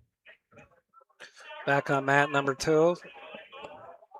Dylan Weigel is riding her with a wrist lock, underhook. He's lifting the ankle, trying to do a tilt here. Put a half in on the legs. Now he's got what I could call a Bloody Mary in on the man. However, he's back up center and they go out of bounds at the 3 o'clock and they come back to center. Green's been warm for stalling, for running straight off the mat. As they set up, Dylan's ahead 5-0 with 3 seconds left in the first period. Other matches going on right now. You're going to have Milbauer taking on Howlett. Milbauer from Sugar River. Howlett from Evansville on mat 3, and on mat 1 is Keller versus Strauss Clark. Keller from Evansville. Strauss Clark is from Lodi. But your main match right now, local-wise, is 2 kids. And we Weigel and Max Garreau from River Valley. Yep. Weigels ahead in the second period. It just started with a minute 34 to go. They're in neutral position. Weigels trying with an arm drag. However, Max has done a block off, and they're back to center, 10-foot circle. Each man is trying to do a snap down of the heads and get a lock in. Wrist control, feeling each other out. See where the opening could be. Dylan takes a shot underneath, takes another shot underneath, and on the edge of the mat at 3 o'clock. They're both down on their knees. Now they're both standing again at the 3, 4 o'clock position. And Dylan is trying to work inside against Max Garreau. There's a beautiful fireman's, and that's 3 points awarded to Dylan Weigel as he leads 8-0 on mat number 2 at 144 pounds. He immediately goes to an arm bar and getting off to the side, trying to expose and get back points here. There was 1 swing, 2. We have back points being awarded right now with a fall awarded to Dylan Weigel, who advances to the semifinals at 144 pounds with a pin with 38 seconds to go. Brought to you by Clear Reflections of Platteville. Wishes all area high school athletes good luck and success this season. Clear Reflections specializes in window cleaning and pressure washing. Check out their website at clearreflectionswindows.com, and by Dressler Building and Restoration for all your new masonry or repair, residential or commercial. Grandpa Joe said, if you do good work, you'll always have work. He was right. Check out their website at DresslerBuildingRestoration.com. Dylan Weigel moves on at 144 pounds. And no local action here. Jaron Glassbrenner is on deck on mat number 1. And it is going to be a local flavor match on mat number 3. On deck, Taryn Crowley of Fenimore taking on Brody Blackburn of Cuba City, Benton, Southwestern. Our broadcast today brought to you by Cole Acres Golf and Grill in Cuba City and at ColeAcresGolfandGrill.com. And by Applied Micro, your computer networking specialists in Platteville, Dodgeville, and AppliedMicro.biz. Broadcast brought to you by Veterinary Associates of Hazel Green and Galena, and by the Lyle Financial Group in Platteville. Looks like Glassbrenner is on the mat now on number 1, taking on Adrian Wessels of Evansville. No score. We are in the first period, minute 30 left to go. There's an attempted shot by Wessel. Glassbrenner sprawls out, pulls out, they break. They're back in the middle of the mat.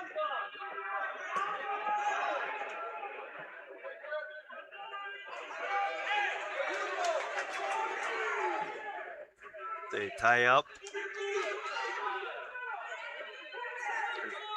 Attempted snap down by Glassbrenner. And they're working on the edge of the mat. They break apart. There's a shot by Wessel. Glassbrenner whizzers down, trying to launch. Wessel back up to their feet on the edge of the mat at 10 o'clock, and they go out of bounds. I'll have a restart. 44 seconds left to go in this first period. No score. There's a whistle. There's a tie up by Glassbrenner's working the underhook.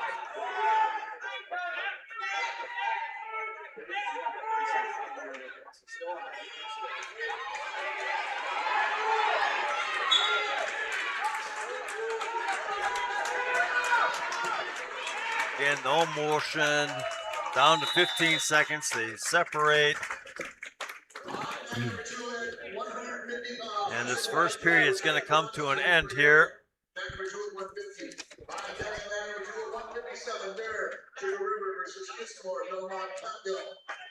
And there it is. So, first period between Glassbrenner and Wessel will end scoreless. Glassbrenner's choice, he decides to choose to take up. Wessel will go down. Coming up on mat number 2 right now, Braden Hewsome of Dodgeville taking on Hudson Jablonski of Reedsburg, 150 pounds, mat number 2. Both men on mat number 2 are in neutral position, feeling each other out. Glassbrenner's got Wessel broken down, working the arms. Wessel comes back up to his base. Glassbrenner trying to break down. And they're going to slide out of bounds almost. They're at 10 o'clock. We got one hand in bounds. The rest letting them wrestle. Glassbrenner's got a deep arm bar. Now he reaches over for a one-on-one. Pulls Wessel back in. Now walks Glassbrenner over. Wessel's fighting. This time Glassbrenner is able to get some near fall points. Has Wessel on his back. Working for a pin. And there it is. Glassbrenner's going to come up with the pin.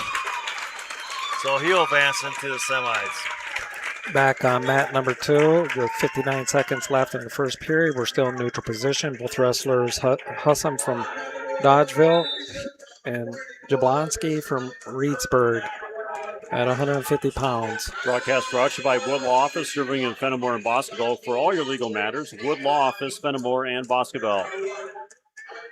Jablonski gets a nice takedown here against Hussam from Dodgeville, leading 3-0 in favor of Reedsburg at 150 pounds on mat number 2.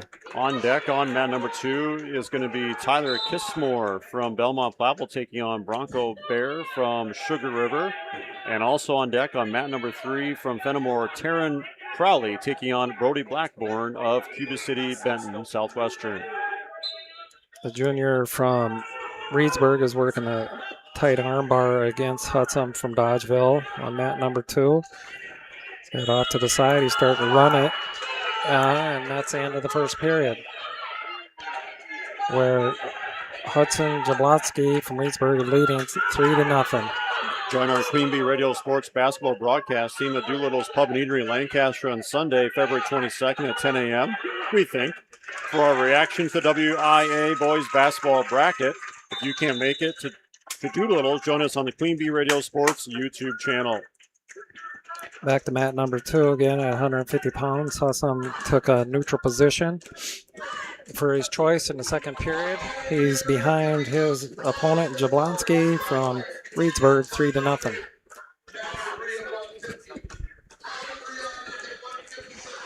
Again, they're in neutral position. Hussam tries for a headlock. He gets himself in trouble. He allows a single leg with Hudson Jablonski, and then they break up to neutral position. Both of them are on their feet again.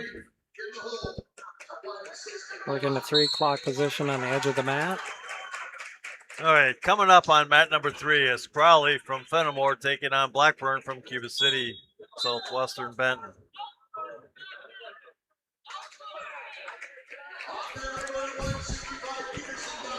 High up. In the middle of the mat there, Blackburn and Crowley. There's back on single leg.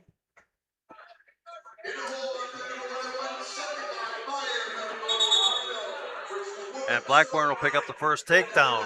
Over on mat number 1 right now is Hawk and Peterson from Dodgeville taking on Craze from Belmont Platteville. Peterson ready, has a takedown. Peterson, a recruit to University of Michigan next year. Hasn't lost a match yet in high school. 3-time state champ. Back on mat number 2, Jablonski is controlling Braden Hussam from Dodgeville at 150 pounds. With the second takedown, score 6-0. All right, Peterson's already got a tech fall here in the first period in 45 seconds. So Peterson will advance on into the semis. Blackburn leads Crowley over on mat 3, 3-0. We are in the first period on mat 3, 40 seconds left to go. Crowley tries to sit and switch. Blackburn follows. Crowley comes up to his feet. And they're going to go out of bounds. They'll have a restart. Back in mat number 2 at 150 pounds, Jablonski from Reedsburg is leading his opponent, Braden Hussam from Dodgeville, 9-0. Start of the third period. Keep our eye on mat number 1 as well. Landon Bush of Cuba City Bend Southwestern will be taking on Owen Kloss of Fenimore at 165 pounds, mat number 1. With 15 seconds left to go on mat number 3, Blackburn put the cradle in on Crowley. It's got him on his back, working for Black Points. Crowley is able to break the cradle and get back to his stomach after giving up 4 near fall. Back on mat number 1 right now. Bush and Klaas. Bush has got a front headlock. Back on mat number 2. Hussam's behind his opponent, Jablowski from Reedsburg, 10-0. Hudson Jablowski has a cradle in on the edge of the mat at the number 3 area, and it's 2 near fall. Score is now 12-0 as they work back to center in the third period with 1 minute to go. That just became a tech fall with Jablowski over Hussam of Dodgeville. Okay, over on mat 3 right now, the start of the second period. They were in neutral position. Again, Blackburn leads 7-0. No score on mat number 1 between Bush and Klaas. Kind of got a dual meet going on here between Cuba City and Fenimore. The bookshelf, the ends. And it will be coming up here on mat number 2. It's going to be Tyler Kissmore from Belmont Platteville taking on Bronco Bear from Sugar River. Why don't I take over mat number 1, and Red, you can get 2. That sounds good. All right, over on mat number 3, Blackburn picks up a takedown with a minute left to go in the second period, makes the score 10-0. Mat number 1, still no score. As we go into the second period, 0-0, Atlanta Bush, Cuba City, going against Owen Klaas of Fenimore. Both these gentlemen at 165 are seniors.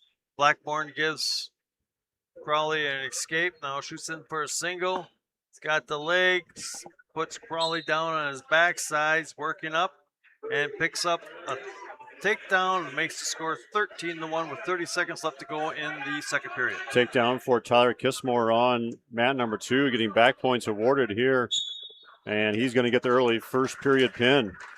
Tyler Kissmore moves on. And back to mat number 1, Bush leads 1-0 with an escape over Owen Klaas of Fenimore at 165 pounds. Last 5 seconds in the second period. Blackburn leads Crawley 13-1, and we're going to be going into the third period. Brought to you by Rundy Plumbing and Heating in Belmont. For all your agricultural, commercial, and residential needs, call Rundy Plumbing and Heating in Belmont.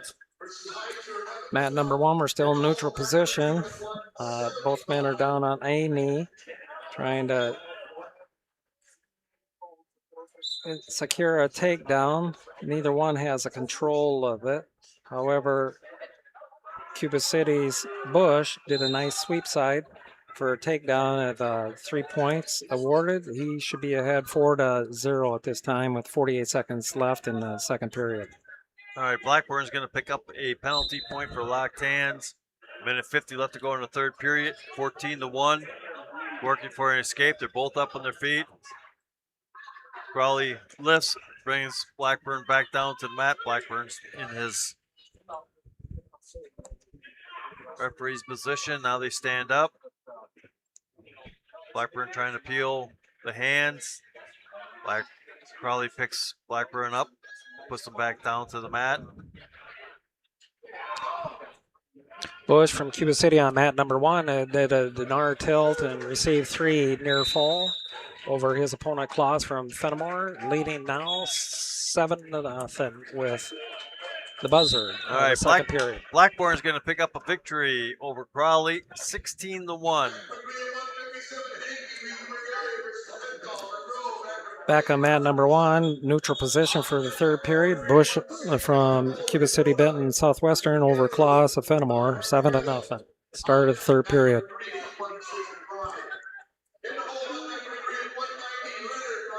Klaas is trying to work under Bush at this point in time. Now they're backing off. They're still within the 10-foot circle. They're working in an upright position, attempting for either arm drag, snap heads, or wrist control.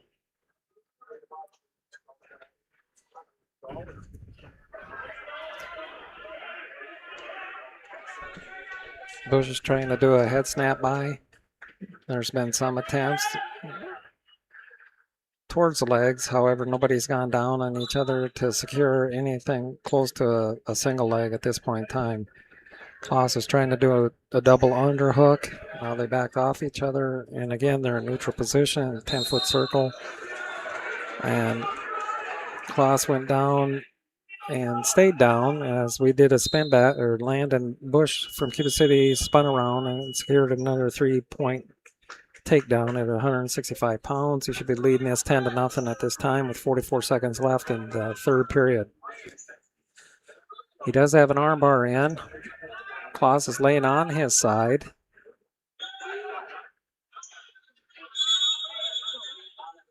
Switch that to a forearm crossface. Now overhook. He's got a half Nelson. Bush has a half Nelson on Klaus's legs. He's trying to get back points here. Klaus is working up to all fours. However, crossface shut that down, and Bush worked behind him, and he's riding hip to hip with another double arm bar. Now he's head in the side. And that concludes the match as Landon Bush advances semifinals with a 10-0 lead over, or win over Owen Klaus, senior from Fenimore, at 165.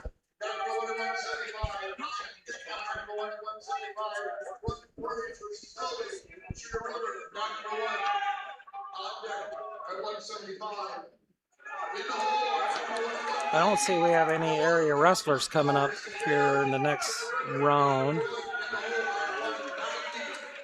No, it'll be a little bit right now. We're moving up into the higher weights, 175 coming up here. Again, we are in the quarterfinals. All 8 wrestlers here will have the opportunity to wrestle back to third. So even the ones that are getting beat in this round, they still can work their way back to third and possibly wrestle back for that second place spot. At 175 pounds on mat number 1, Eli Meyer from Mount Horror Barneveld secured a takedown over his opponent from Stoughton, Carter Wubin. He's already exposing himself, trying to get back tilt points here, and they rolled through on it, and he still leads 3-0. Eli Meyer, one of the top-ranked wrestlers here today, 43-3 junior, taking third last year. Broadcast today brought to you by Community First Bank. For you and the communities where you live, work, and play, experience for yourself the difference at Community First Bank. CFBank.com, member FDIC, and by Wolf LNG Farms of Lancaster. Wolf LNG Farms remind you to support your local pork producers. Wrestling brought to you by Matt and Laura Melby of Melby Funeral Home and Crematory. Proud to support the Belmont Platteville and all area wrestlers during the tournament season. Melby Funeral Home, Crematory in Platteville. Meyer has his opponent Wubin in trouble here on his back. Meyer's chest to chest, a crusher on him now. He's definitely going to receive 4 near fall. That's if Wubin can get out of this. 30 seconds left in the first period. There's a fall where Eli Meyer from Mount Horror Barneveld advances to the semifinals at 175 pounds.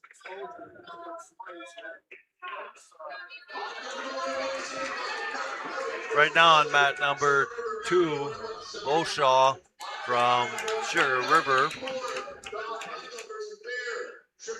is leading his opponent 6-0. Boshaw's wrestling Redner from Reedsburg. They're in the third period.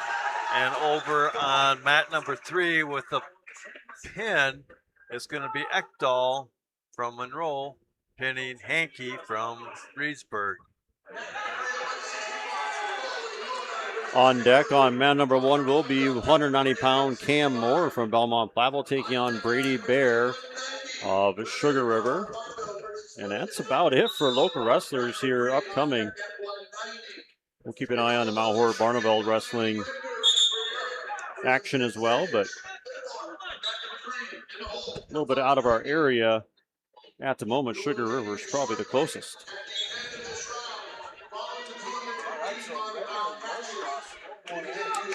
We're up around the, depending on which match you're at, 175, 165, and 157. We are in the quarterfinals here. This Division II Super Sectional. Over on mat 3 right now, we have up Balwick from Lodi, Cameroon from Mount Horeb Barneville, and Cameroon's ready to get the takedown and has Balwick on his back. First 15 seconds of that match.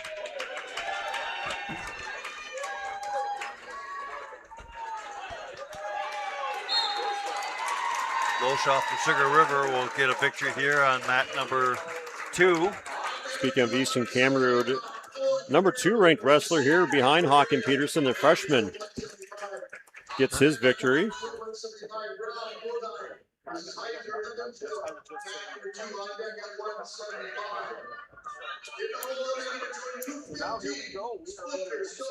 Up on mat number 3 will be number 1 ranked Eli Leonard at 190 pounds. The senior from Mount Horeb Barneville will be taking on Dean Schmigels from Stoughton. On deck on mat number 3 will be Ryder Zanchavis of Fenimore taking on Porter Redner of Reedsburg. And on deck, mat number 1, still waiting on Cam Moore, Belmont Platteville. Just keep an eye on mat number 3 there, Scott, if you want. Yep. Leonard's got the takedown. Working. He's got the legs in. Trying to work that power half. Turk, now he's just going to let him go. And Leonard's going to spin by and get the takedown. Lead 6-1 over Smiggles. Eli Leonard, 45-0 coming into today, 183-13 career record, taking second last year, Division I, 175. Smiggles is on his back, and Leonard, there's the pin. First period pin. Mount Horeb will be making their selves known as they hit their tough kids in this next few weights. Yeah, one of the deeper teams that we've had in a while. I live in Mount Horeb, so familiar with the young men. Went to several meets this year as well. Just a quick first through sixth place right now after pretty much that match. Mount Horeb is first, Reedsburg second, Evansville third, Belmont Platteville fourth, Lodi fifth, and Dodgeville sixth. Broadcast brought to you by Claire Bank with their 8 locations in southwest Wisconsin. Also by Rundy Plumbing and Heating in Belmont for all your agricultural, commercial, and residential needs. Call Rundy Plumbing and Heating in Belmont. Up on mat 3 right now is Zanchavis from Fenimore taking on Render from Reedsburg.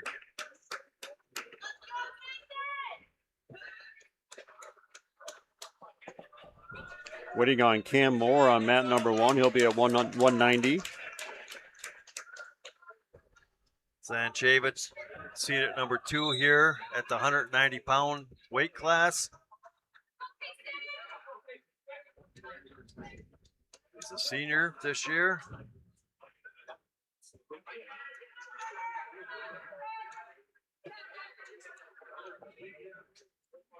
First period, no score. They're on the edge of the mat around 2 o'clock. Ethan Berggraf of Belmont Platteville on deck on mat number 2. He'll follow Devin Brown and Thomas Heiser. Again, Cam Moore on deck, mat number 1. Back on their feet on mat number 3. On the edge of the mat around 4 o'clock, Zanchavis is on the outside. Redden is in bounds. Zanchavis has got a double underhook in. Both pushing each other. Zanchavis now gets inside the boundary. There's a quick shot. Fireman's switched off to a double. And Zanchavis is going to pick up the first takedown. He earned that one. Yep. Ryder Zanchavis, ranked number 5th in the state. The senior is trying to make his first trip to the Kohl Center.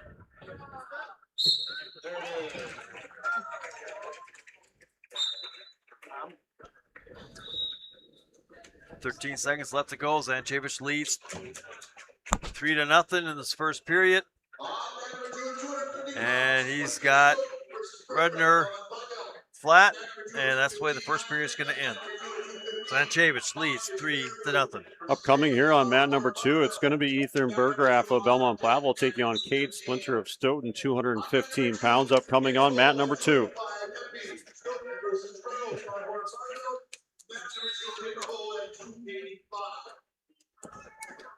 Cade Splinter comes in today, number 1 seed from Stoughton at this 215 pounds against the young man from Belmont Platteville, Ethan Bergraff.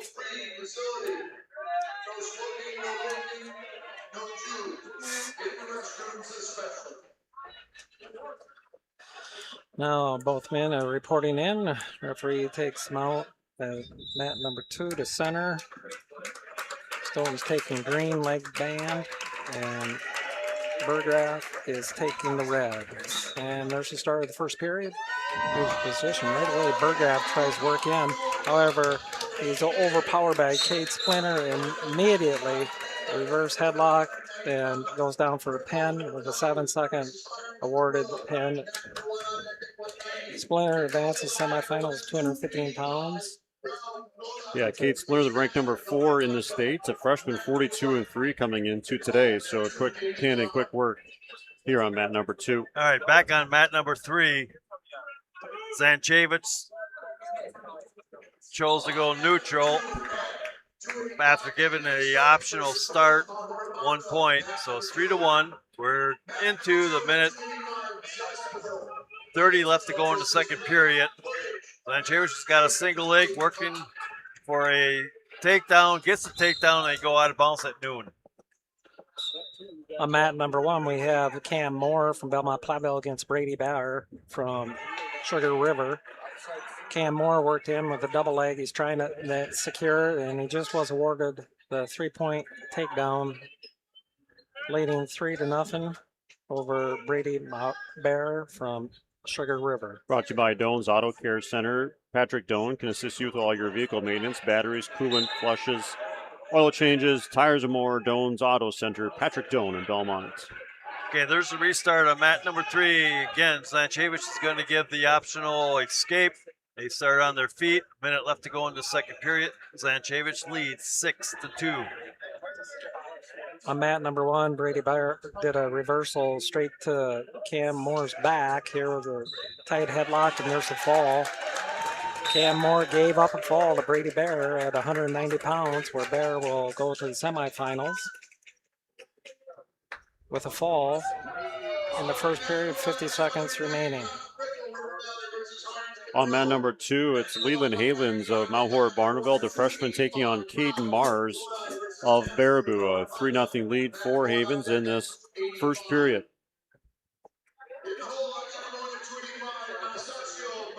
All right, Zanchevich has got another takedown with 15 seconds left to go in this period.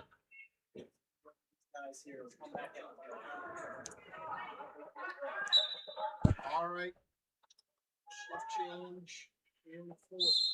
Broadcast today brought to you by the Belmont Platteville Wrestling Club, supporting all Belmont Platteville wrestlers during today's competition. High school athletics offers opportunities for sportsmanship, leadership, and personal growth. Platteville Wrestling Club. Mat number 2, Leland Havens, a freshman from Mount Horeb Barneville, just secured a fall over Baraboo opponent Mars at 215 pounds. Here, Leland Havens will advance to the semifinals. Okay, we're going to be moving into the third period. Zanchevich chooses neutral. And the score is 9-2.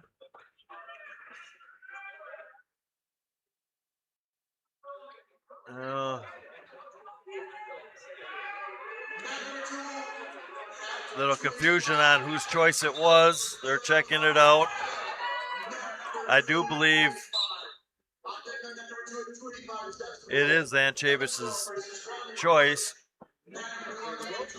Redner had chose to go down the second period, and that's when Zanchevich gave the optional escape.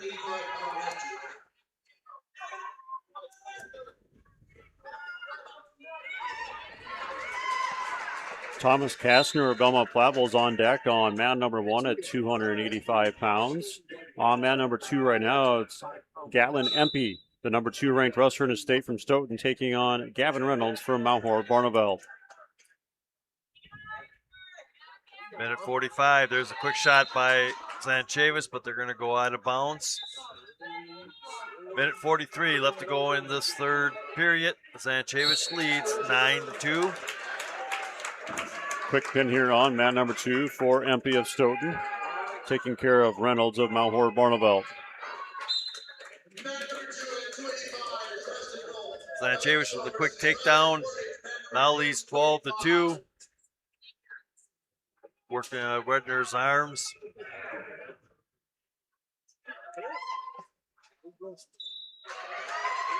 Trying to tilt. Redner picks up 3 near fall, makes it 15-2. Redner balled up in his base. Redner trying to. Zanchavis decides to let him go. 15-3.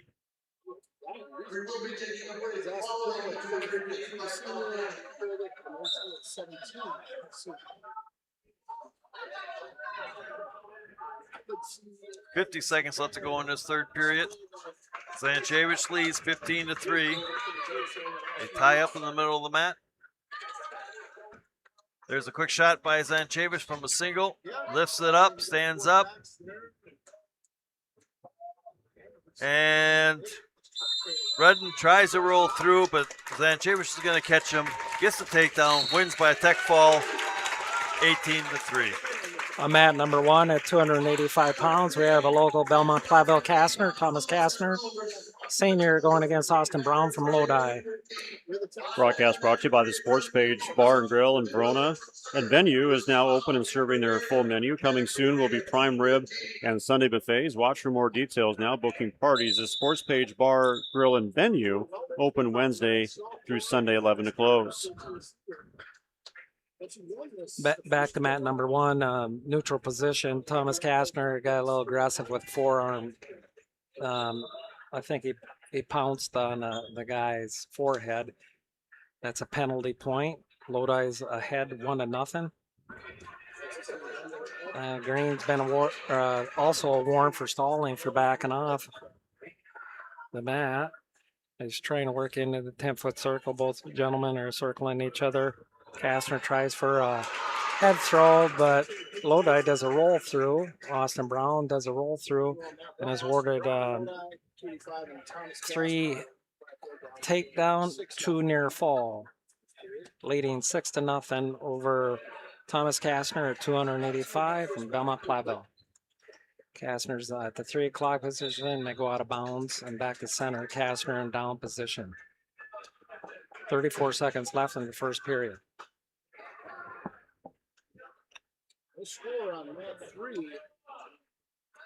Southwest Health has over 24 specialty services and more than 50 specialists, so you can have specialized care without traveling far from home. Learn more about their specialty services at southwesthealth.org.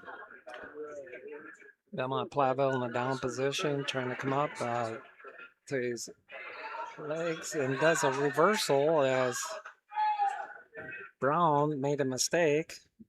And now the score is 6-2 in favor of Brown from Lodi at 285 pounds. Kastner is trying with a power half, riding on top. Jumped off to the right side, trying to work the wrist under. And that is the end of the first period, where Brown is leading 6-2 over Kastner from Belmont Platteville. Broadcast brought to you by McNett Electric of Belmont. Proud to support the Belmont Platteville and all area wrestlers during the tournament season. For agricultural, commercial, and residential electrical needs, call McNett Electric in Belmont. Thomas Kastner defers to Lodi. Lodi selects neutral position for the second period. Score 6-2 at 285 pounds on mat number 1. There comes a head steal again. Does he roll through again? Not certain. Not out of bounds. Kastner has gone for 2 headlock or head steal, so to speak, but he's got to learn to get his hips back out so he doesn't get rolled through.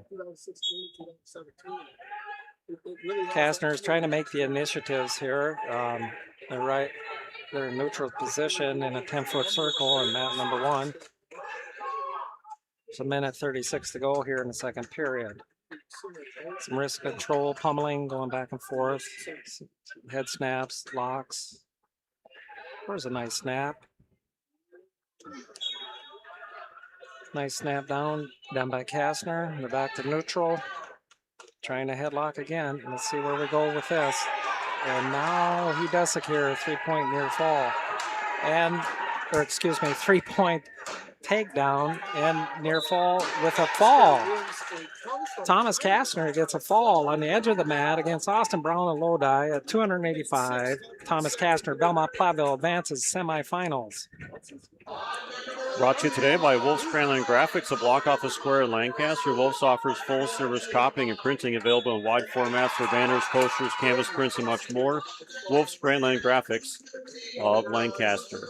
And by Lely Center Monroe. Call your local dairy automation specialist Jordan Wilson at Lely Center Monroe. And by Grant Regional Health Center's ortho team, Dr. Brad Binsfeld and Nate Stocco, PAC, provides exceptional care for sports-related injuries. Grant Regional Health Center, better health starts here. Well, that will wrap up our local wrestlers that we're watching for in this first session. We're going to go to break and wrap up session number 1 as take a break here, and it sounds like they'll resume at 1:30 is what I'm hearing. So we'll get out of session number 1 here and get back into action here a little before 1:30. You've been listening to high school wrestling on Dubuque Super Hits KIYX.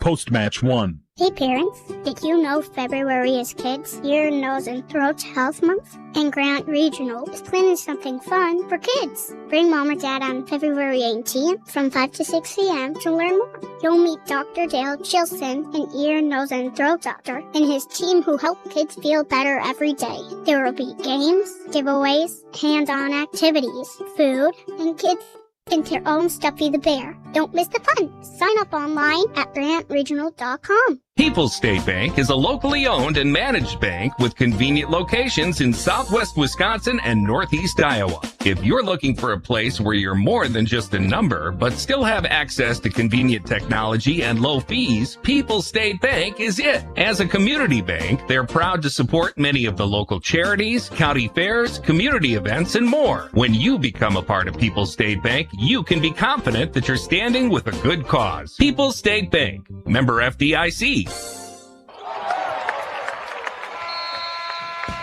Milk has been building champions for centuries. Research shows that real milk builds pregame muscle, and low-fat chocolate milk restores postgame muscle for athletes like few other beverages. That's why the pros know they're gonna need milk to fuel their performance. Learn their inspiring stories at GonnaNeedMilk.com. GONNA needmilk.com. Brought to you by Dairy Farmers of Wisconsin. If you're upgrading a home or business, call the trusted pros at Carey Seamless Gutters and Overhead Doors. They offer a premium selection of CHI overhead doors, combining style, durability, and security for both residential and commercial properties. Need rain gutters to protect your building from water damage? Carey's has you covered there too. Learn more at Carey'sGuttersandDoors.com. They sell the best and service the rest. Get the quality you deserve at Carey Seamless Gutters and Overhead Doors, Belmont, and Prairie du Chien. It's time for the Tri-State Roofing postgame show. This is Ben Baker, owner of Tri-State Roofing, LLC. Did you know we can take care of your roofing projects during the winter months? Tri-State Roofing uses reliable, long-lasting products that can be effectively applied in harsh winter temperatures. See our team for ice dam removal, gutter cleaning, and heat tape installation. Tri-State Roofing is fully insured, and we offer free estimates. Call Tri-State Roofing to fix your winter roofing issues.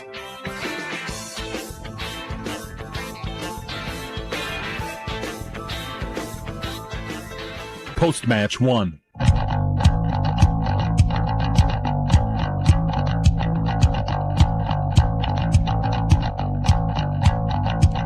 Welcome back to Richland Center High School. Brad Richardson, Dan Engelke, and Scott Tolzman here with you today Session 1 has wrapped up pretty much, and we'll be getting into a transition here, 1:30 or so. Session number 2 will start. Our Grant Regional Health Center and People State Bank coverage of high school sports is presented by Cuba City, Kieler, and Darlington Family Dental, and Carey Seamless Gutters and Overhead Doors. Our Queen Bee Radio Sports YouTube channel live and archive coverage is powered by H&M Plumbing, Heating, Electrical, and Laley Center in Monroe. Break number 2 here as we transition out of session number 1 here at Richland Center High School Division II Wrestling, right here on Dubuque Super Hits KIYX. Post-match 2. Contact Russell Law Offices for local legal representation. Call for a consultation to discuss personal injury, estate planning, family law, criminal defense, probate administration, and more. Russell Law Offices in Platteville, Dodgeville, Cuba City, and Darlington. Hello, Amy here from Cuba City Family Dental. Part of our dedication to excellence in the dental services we offer are same-day crowns. Instead of return visits to our office, we can diagnose and fix your tooth in one day at any of our 3 convenient locations. Call us when you are in need and experience patient-centered care for you and your family at Cuba City, Darlington, and Kieler Family Dental. Ask about our new patient specials. Keep smiling, Tri-States. Hi, this is Steve Schmidt, owner of the Shoebox in downtown Black Earth. We have thousands of pairs of shoes in stock, no waiting. So stop in anytime, specializing in size, selection, and fit. We will save you money. P.S. We measure both feet. Stop into the Shoebox, the largest shoe store at the north end of Black Earth. I'm Todd Mitchell, Vice President, Retail Lending Officer at Mound City Bank in Platteville. Are you ready to start building that dream home you've always wanted? We'll be there for you through the entire process, from securing the loan when you find the perfect property to managing your construction loan. We keep the process moving so you can focus on making memories. Contact us at Mound City Bank at 888-622-6069. And let's get working on making your dream a reality. Member FDIC, Equal Housing Lender. Mound City Bank. Whether you are mowing, grading, or just taking care of your property, you need the proven reliability of #1 selling Kubota compact tractors to help you get it all done right. Stop by Ritchie Implement today. Right now, bring home select Kubota equipment with 0% financing available or save up to $37.50 now through February 28th. See Ritchie's or go to KubotaUSA.com. See them or go to KubotaUSA.com/disclaimers for full disclaimer. Ritchie Implement in Cobb, Barnabelle, Darlington, and Lancaster. Post-match 2.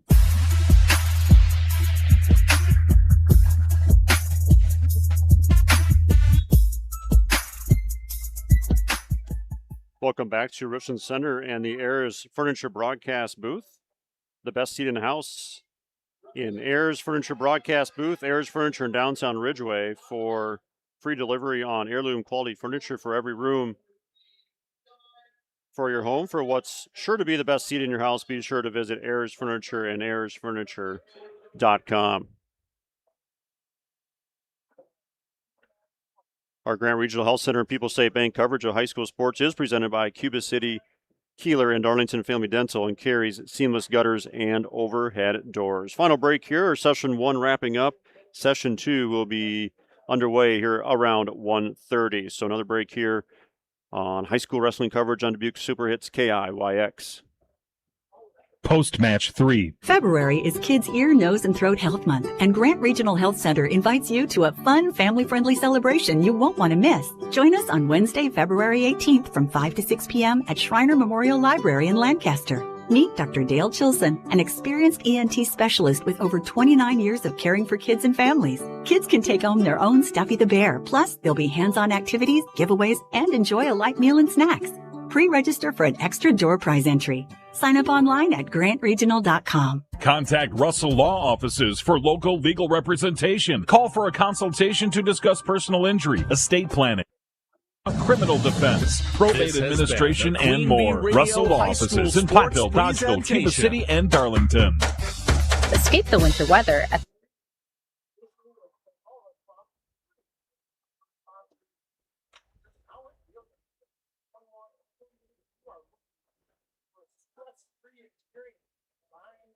your smartphone, your smart speaker, and superhits106.com. Superhits 106.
KIYX FM test audio.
This is a Queen Bee Radio High School sports presentation.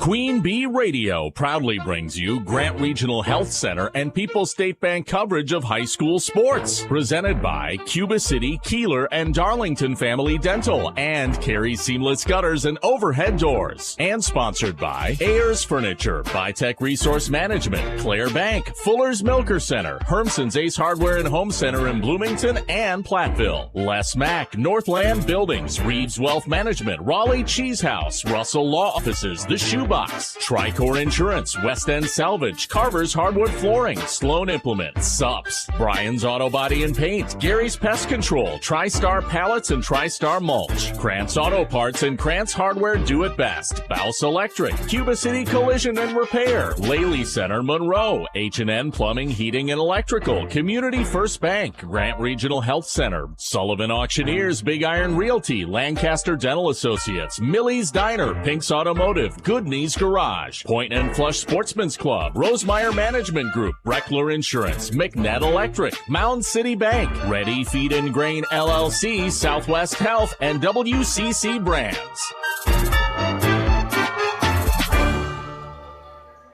And back live here at Richland Center High School Division II Sectionals. We get the session number 2 underway here in a matter of minutes. And we'll send things a break here to get through a couple of pre-match ads right now, and then come back with Wrestling Action Session 2 here on Dubuque Super Hits KIYX. Pre-match 1. If you're upgrading a home or business, call the trusted pros at Carey Seamless Gutters and Overhead Doors. They offer a premium selection of CHI overhead doors, combining style, durability, and security for both residential and commercial properties. Need rain gutters to protect your building from water damage? Carey's has you covered there too. Learn more at Carey'sGuttersandDoors.com. They sell the best and service the rest. Get the quality you deserve at Carey Seamless Gutters and Overhead Doors, Belmont, and Prairie du Chien. Hello, Ben here from Darlington Family Dental. Your smile is as important to us as it is to you. Give us a call and schedule a consultation to figure out if clear aligners might be right for you. The consultation is free. Zero interest financing is available. This solution for your smile might be more cost effective than you think. Call our team and experience patient-centered care for you and your family at Cuba City, Darlington, and Kieler Family Dental. Ask about our new patient specials. Keep smiling, Tri-States. This is Mike Phillips, president of Mound City Bank. For over 110 years, Mound City Bank has been locally owned and proud to serve our communities. While other banks change ownership, our commitment to you stays the same. We're not changing, we're growing with you. With 6 convenient locations in Platteville, Belmont, Cuba City, Mineral Point, and Mount Horeb, Mound City Bank is proud to be part of your community. Call us today at 888-622-6069 and discover why we're proud to be here for you. Member FDIC. Speeding and reckless driving are leading causes of injuries and deaths on Wisconsin roadways. Whether you're an athlete or a spectator, control your drive on our streets, county roads, and highways to keep all travelers safe. Don't speed. Don't be reckless. Zero in Wisconsin. Together, we can save lives. This message from the Queen Bee Radio family of stations and the WIAA. Pre-match 1.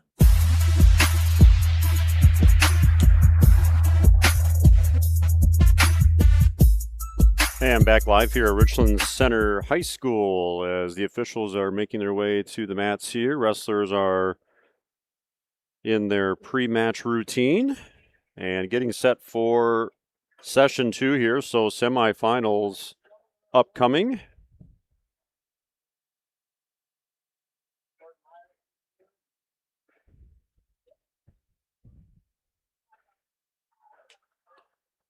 Starting back down at 106. I got you on now, Scott. All right. Officials are slowly making their way back from the lunch break. I don't think they anticipated a lot of coaches and table workers trying to eat. The announcer is trying to think we're going to start here. Well, we are in mat number 2. Start. The only mat and the only official back in here. James Castor and Belmont Platte will take you on Bryce Madden and Mount Horeb Barneveld. All right. We're in mat number 2. There's a shot.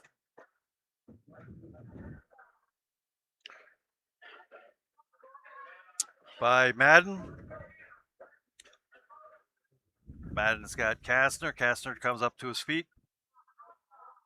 Madden drives, takes Kastner down. Kastner comes out the back door. Puts the cradle on Kastner and takes Kastner right over. Madden's got Kastner on the edge of the mat. We're getting set on mat number 3 here as well. Kayla Burchin of Cuba City Bend Southwestern will be taking on Joey Savoski of Stoughton. Looks like Adam Guthrie is back from his dining experience. Friend of the program. Madden still has control of Kastner. We're in the first period. 50 seconds left to go in this first period. And wrestling is underway on mat number 1 as well. Mat number 3 at 106 pounds. We have Caleb Bergeron from Cuba City against Joey Savitsky from Stoughton. Bertrigan from Cuba City did a shoot in, and they're back to center. Down to 15 seconds left to go between Kastner and Madden in the first period. Madden leads Kastner 5-0.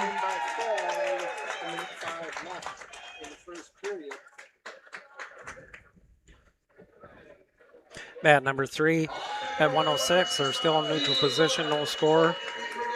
Bergeron and Cuba City Benton Southwestern against the freshman from Stoughton, Savaski. All right, start the second period. Mount Horeb is going to choose neutral.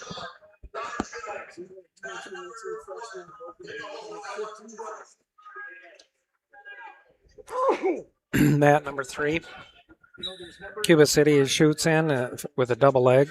However, Joey from Stoughton is sprawling backwards and has an ankle, trying to lift the ankle to take Caleb Bergeron off balance. Stalemate, second stalemate in the first period, 42 seconds to go. back to center. Kastner's got a single leg in on Madden, but Madden is trying to counter it. Flattens Kastner out. Now Kastner comes back up to his feet. Still has the leg. Madden's trying to work around. Now gets a takedown. Makes the score 8-0. Kastner up to his base. Madden working the arms. Now there's the tilt. Has Kastner on his back. Now has 4 near fall. Lets Kastner come back to his base. Score now is 12-0.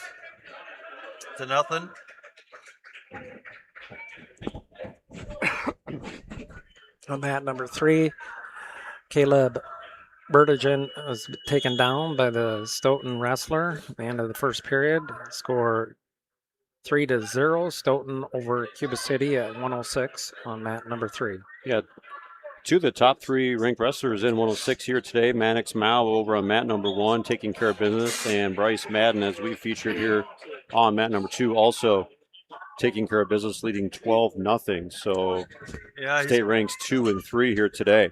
Madden's got the double arm bar in, chicken wing as they would call it, and has Kastner on his back. 10 seconds left to go in this period.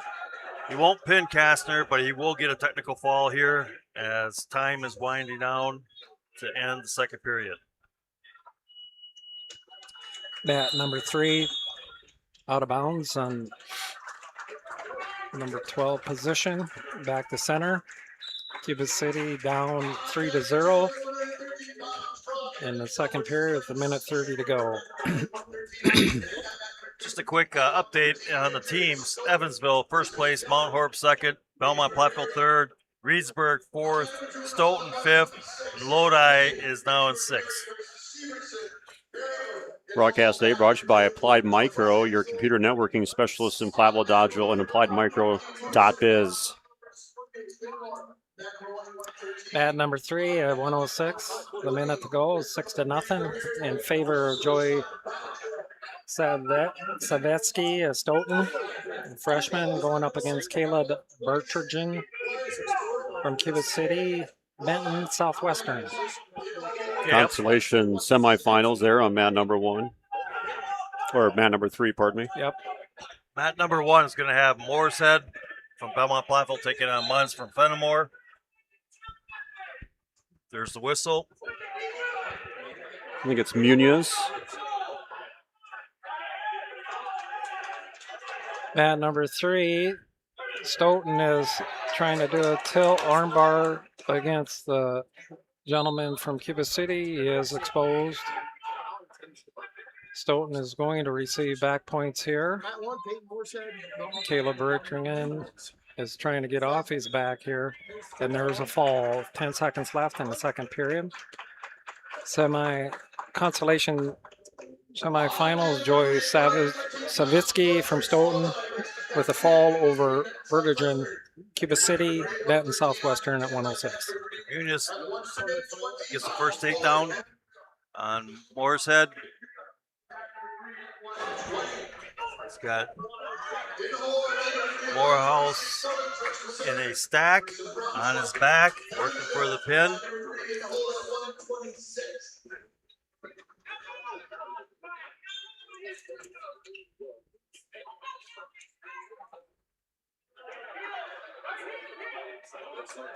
$50 seconds left to go in this first period.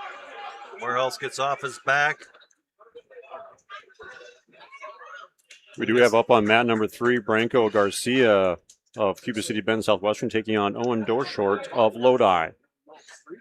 Mat number 3, there's a nice takedown, a sweep, kick sweep by Branco Garcia. 3-0 over Lodi. He's getting quite high here on the Lodi kid. Okay, Munoz is going to pick up a victory in the first period with the pin. 1:30 seconds. Brought to you by Woodlaw Office, serving in Fenimore and Boscobel for all your legal matters. Woodlaw Office, Fenimore, and Boscobel. Back on mat number 3 at 113 pounds. Garcia is ahead 3-0. He's riding his opponent, Owen Dorhurst from Lodi. Garcia is a freshman from Cuba City Benton Southwestern. He's trying to work at cradle. He's trying arm bars, but he is staying back behind his hips, and he's doing a good job riding this young man from Lodi. All right, mat number 1, Shane Washawn. Dodgeville taking on Vanderhoof from Reedsburg, and we will have a potentially dangerous. Sean took first at the state championship as a freshman, second last year.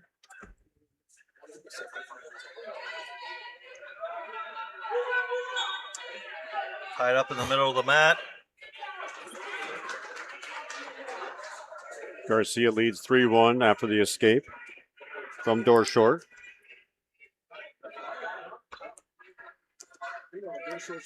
Where Sean's got an underhook in, they break apart. Minute 5 left to go in this first period in the neutral position. Tie up. There's a shot by Rashawn.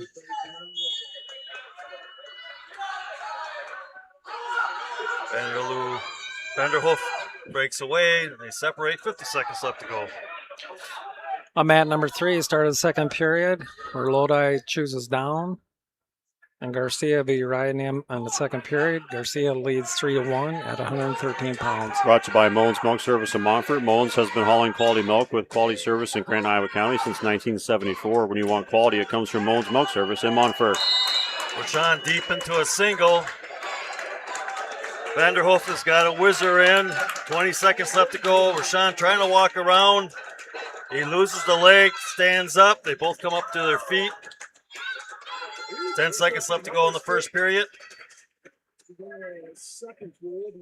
Mat 3, there's another escape by the Lodi wrestler. Doorhorse against Garcia. The score now, Garcia ahead 3-2. The minute 26 to go in the second period. Okay, end of the first period, no score. Brought to you by Bill's Plumbing and Heating in Platteville, the area's leading plumbing and HVAC specialist for new installation or service. Check them out on Facebook or online at bills-plumbing-and-heating.wi.com. Start the second period, Rashawn will be down.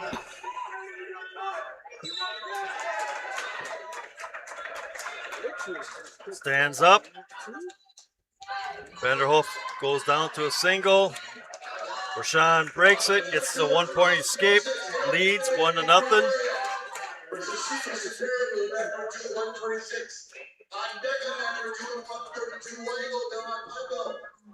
Back on mat number 3, the score is still 3-2 in favor of Garcia. They're in neutral position. Lodi is shot in on a single leg. He has Garcia up in trouble, trying to trip him up on the edge of the mat. He's awarded 3 takedown. And Rashawn gets a takedown after a scramble between both wrestlers. Rashawn shot in. Vanderhoof scrambled her off with a sprawl, and Rashawn's able to come back around, hook the leg, and get a takedown. Now it leads 4-0 with a minute left to go in the second period. Mat number 3, a semifinal match at 113 pounds. Garcia is behind now, 5-3 against Doorhorse from Lodi. Yeah, Door Short was a 6th place finisher last year. The sophomore coming in 43-5. There's a strong attempt for a reversal that Garcia has just done. However, they're giving him 1 escape instead of a 2 reversal. Okay. The ref and Lodi coach are in discussion right now, shall we say. You have differing opinions. Different opinions, and that probably is going to... And the guy with the whistle prevails. Plus, I agree with him. Oh, geez, I remember up in Bi-State, I questioned an official call, and I got dinged. Just for the first... You must questioning a call. Oh, wow. Got a warning. All right. End of the second period on mat number 1, where Sean leads 4-0. It is Vanderhoof's choice. He is going to choose down. And we got a nice tight match going on. And mat number 3, it's 5-5, all tied up at 113 pounds. Dorhurst from Lodi versus Garcia from Cuba City Benton. They're in neutral position in the third period. Okay, Rashawn breaks Vanderhoof down, reaches across, the cross space, far arm, tight waist. Now he lets that go. Still has the tight waist on. Vanderhoof is trying to stand up. Rashawn breaks him back down. I'm going to interrupt here. Mat number 3, Garcia did a bowl tilt and received near 3 points. Takedown, 4 near fall on the edge of the mat. Just like that, 12-5 for Garcia. Under a minute left, third period. The freshman looking to punch his ticket to the finals. Okay, Rashawn, they're going to get a warning on Rashawn. He still leads 4-0, a minute 10 left to go in the third period.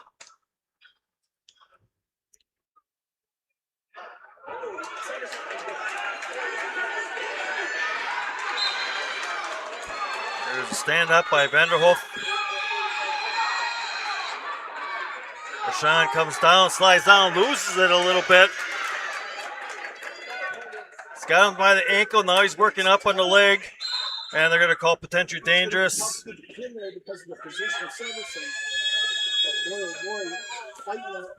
Mat number 3 with 28 seconds to go. Garcia's ahead 12-5. Stalling warning. Yep. Garcia's referee's position on top here, 28 seconds to go. There's a caution. Green, Garcia on top. Restart. Caution. Restart on mat number 1. 45 seconds left to go. Rashawn still leads 4-0. He's working the spiral ride to try and break down Vanderhoof. Vanderhoof is trying to stand up. Rashawn hooks the ankle, slides him out a little bit, stretches Vanderhoof down. Vanderhoof back up to his base. 25 seconds. Now there's a Turk by Rashawn trying to get back points. Still no back points, but he's got pretty much control. If he can just hang on there, he's going to end up winning. As we have a mat number 3, the Bronco Garcia advances to the finals at 113 pounds with a win over Owen Dorshorst of Lodi, 12-6. Brought to you by Veterinary Associates of Hazel Green and Galena, and by Joe's Overhead and Seamless Gutters, wishing the Belmont Platte Wrestling Club a successful season. Joe's Overhead Doors and Seamless Gutters of Belmont.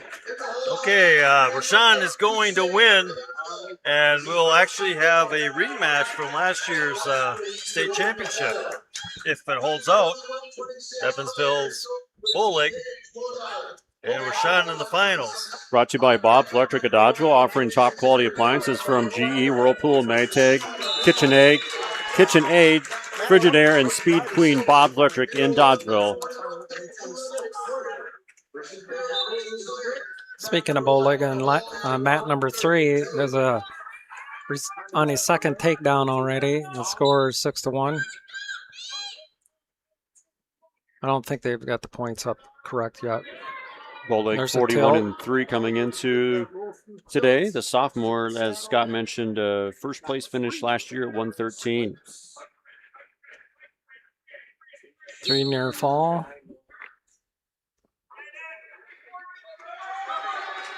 We're going to see what the score is here. We do have up on deck on mat number 2 will be Briggs Weigel of Belmont Platteville taking on Taven Johnson of Reedsburg. And that's about it for on deck. In the hole is Kate Birchman on mat number 3.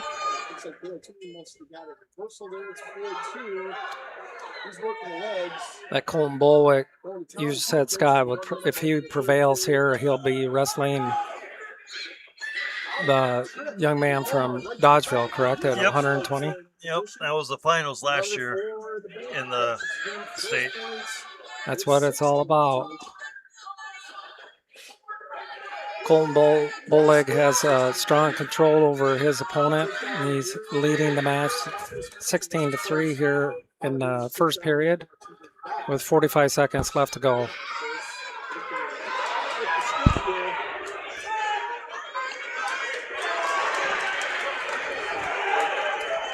Now over on mat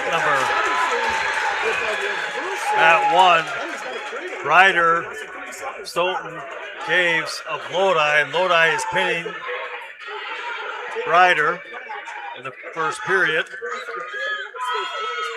And on mat 3, Bolig is pinning Lamar and just received the fall in the first period with 15 seconds left. He advances to the finals. Bolig from Evansville. Broadcast brought to you by Edward Jones, Reeves Wealth Management in Platteville, and by Utter Brothers Creamery in Boscobel.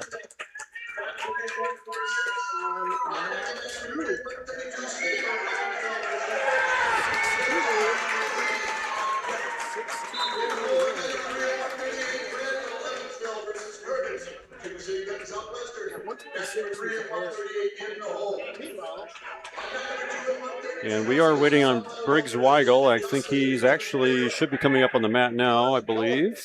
Yep, here comes Briggs.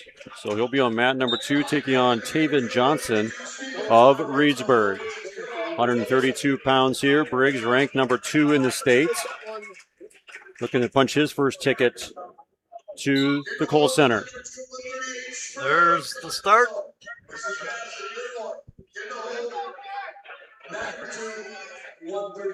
Briggs Weigel against Johnson on mat number 2. They're in neutral position. Weigel, 45-6, is sophomore. Actually, he's 46-6 now. At 132, he secures a takedown for 3 points. Heavy pressure on the hips of his opponent from Reedsburg. Got a leg right in. Briggs is trying for the cross face. He keeps breaking his opponent down. There's a power half. Cross face tilt. They're on the edge of the mat. The number 9 position. And there's still 1 foot in, but the tilt is over. He's rolled through, and they're back to center with 1:02 to go in the first period. Weigel Briggs leads 3-0 over Taven Johnson from Reedsburg. There's a release. Johnson has 1 point. There's an immediate takedown by Briggs to the back. Solid exposure here. This is a very tight pinning combination. Briggs is taking his time. Johnson's working as much as he can to bridge off this possible fall with 30 seconds to go in the first period.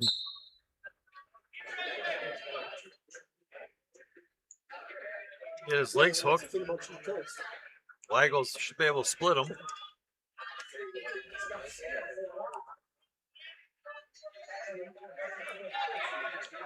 $11 seconds left here.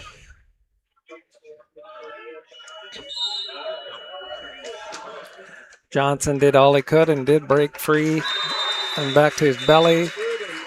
Not before Weigel secured an additional near fall criteria points, leading 10-1 now over his opponent at the 132-pound semi-final match.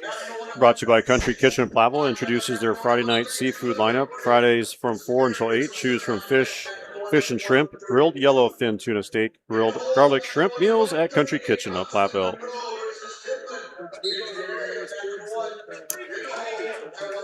Briggs is still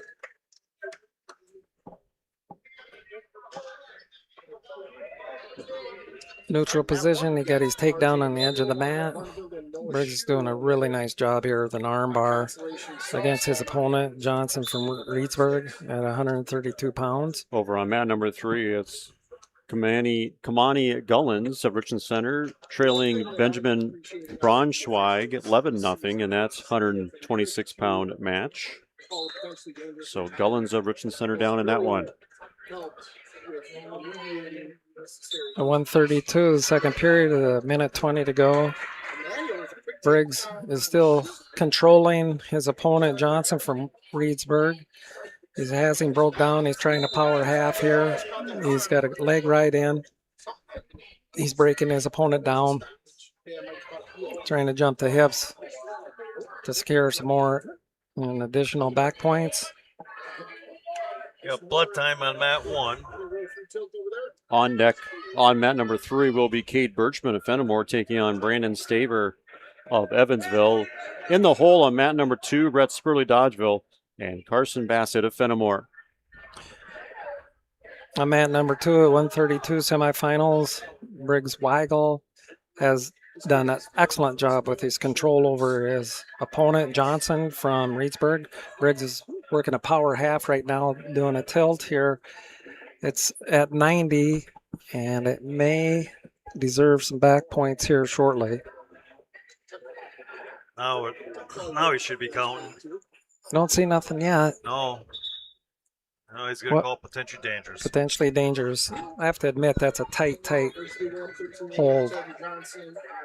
Broadcast brought to you by Edward Jones, Reeves Wealth Management in Platteville. Braunschweiger from Evansville's going to pick up the win over the Russell Convention Center.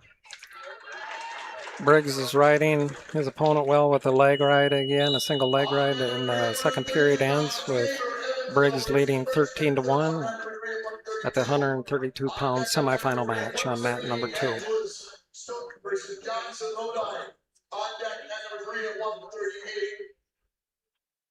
We'll start in referee's position. Briggs is on top again. Briggs being from Belmont Platteville. He's got a strong leg right again and a crossface, trying to tilt.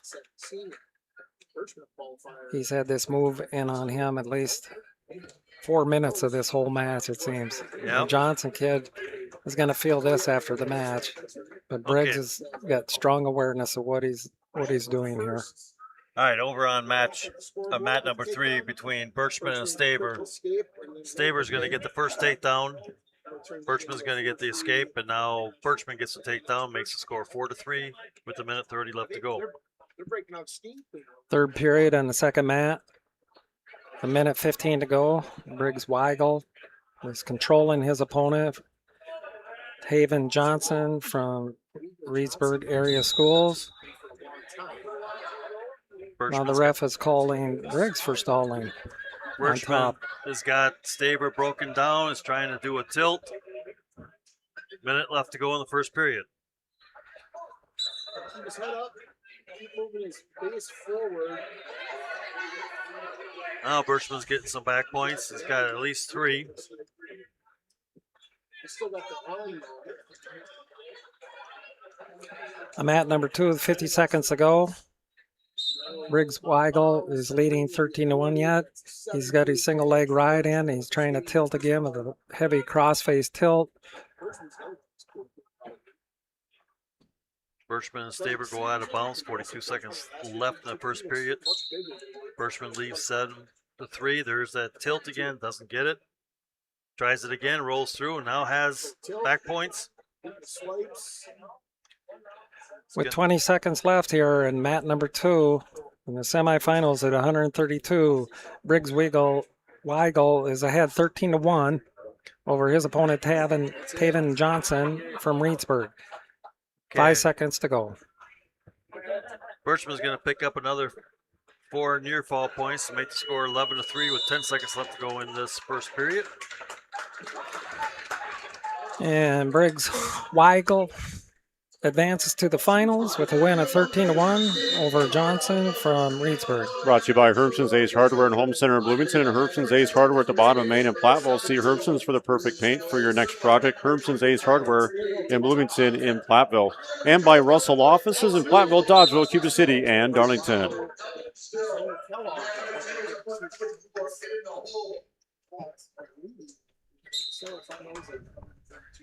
There's a start. Second period.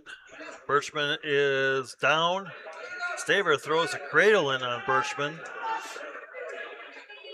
He's got it locked up. Birchman's not going. He's posting out. He's trying to break it. Trying to push that arm over his head. Staver is still trying to work that cradle. He's got it and had him over, but lost it. Birchman was able to break it.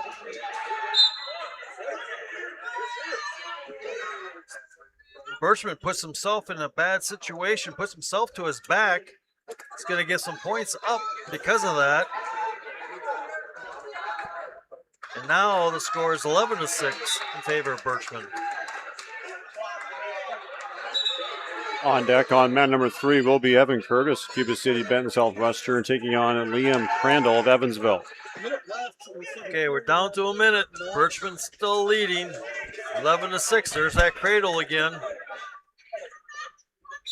Birchman tries to break it, stretch it, and this time Staver's able to catch him. He's getting near fall points.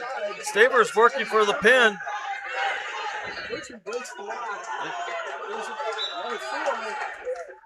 Breaks it, lets Birchman go. Makes it 11-10 in favor of Birchman. Birchman now slaps the cradle back in. 20 seconds left to go. Birchman's trying to fight it off, trying to peel the arms. He does break it. Gets out of there. 15 seconds. Okay, they call Birchman for stalling. 4 seconds. Birchman's going to sneak out a victory here. 11-10. No, it's third period. Nope, you're right. Brought to you by Century 21, affiliated in Boscobel. See Bobby Joe, Hans, Allison, or Richard for all your real estate needs. Century 21 in Boscobel. And by Anytime Roofing. Visit AnytimeRoofingWI.com to see how Anytime Roofing can help you with your next roofing or siding project. A very high scoring 2 periods. Yes, they had 3 up in the last period. Now they only have 2 up on this period. It's like, they got a little confused. All right, Birchman, they start neutral to start the third period and gets the takedown, makes the score 14-10. Maxon Stevens at 132 receives a fall over Xander Kellogg from Lodi in the semifinals. Stevens advances to the finals. We should have Brett Spurley and Carson Bassett up next on mat number 2. Evan Curtis is on deck on mat number 3. It's an exciting one over at mat number 3. And local flavor on mat number 2. Okay. Here comes a good match between Spurley and Glassburn. Spurley and Bassett, yep. Bassett's a sophomore and Spurley's a junior. And Birchman gets reversed right to his back. 40 seconds left to go. And Staver is going to end up pinning Birchman. Big winner by far. Let's go. Scott, you want to jump right into the mat too? Okay. Minute 20 left in this first period. Spurley and Bassett, 0-0. 138-pound match, semifinals. I'll keep an eye on mat number 3. There's an attempted shot by Spurley. Spurley's got the leg up, trying to switch off to a double. Bassett grabs Spurley's leg. Spurley goes between the legs, lift up. He's trying to half the leg and come out the back door. He's working through. He's got to get his leg free to help score some points, but Bassett's hanging on. And they're going to call a stalemate. Nice grapple going on mat number 3. Cuba City trying to secure a takedown against Crandall from Evansville here in the semifinal match at 138 pounds. Curtis from Cuba City at Crandall from Evansville. Okay, still no score. 25 seconds left to go in the first period between Bassett and Spurley. They're on the edge of the mat around 5 o'clock. Spurley's trying to work in. There's a shot by Spurley. Doesn't get it. Attempted head throw by Bassett. They go out of bounds. A restart. Barrett strikes first blood over on Caution on Bassett. 15 seconds in this first period. They tie up in the middle of the mat. Mat 3's neutral position. 45 seconds to go in the first period. Semifinal 138-pound Crandall Evansville. 46-5 freshman going up against Evans from Cuba City, Benton Southwestern. Broadcast brought to you by Midwest Builders Incorporated Fenimore, specializing in commercial and light industrial construction, building lasting relationships in the tri-state area since 1992. Midwest Builders Incorporated in Fenimore. Okay, Spurley will start down in the second period. 0-0 score. First 3 points awarded there on mat number 3. Awarded to Crandall right on the edge of the mat. Curtis from Benton. Cuba City takes down position to start this down position. 5 seconds left in the match. There was a tilt by Bassett. He's going to pick up 4 near falls. Spurley tried to roll through with it. Couldn't get it. First period ends and mat number 3. Score 3-0. Crandall from Evansville over Evan Curtis of Cuba City, Benton Southwestern. Crandall takes the down position, referee's position. Curtis takes top. He's trying to break Crandall down on the mat.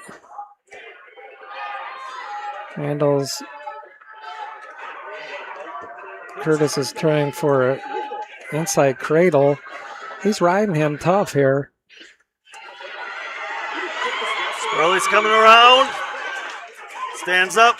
Almost had a reversal, but Bassett's able to counter it.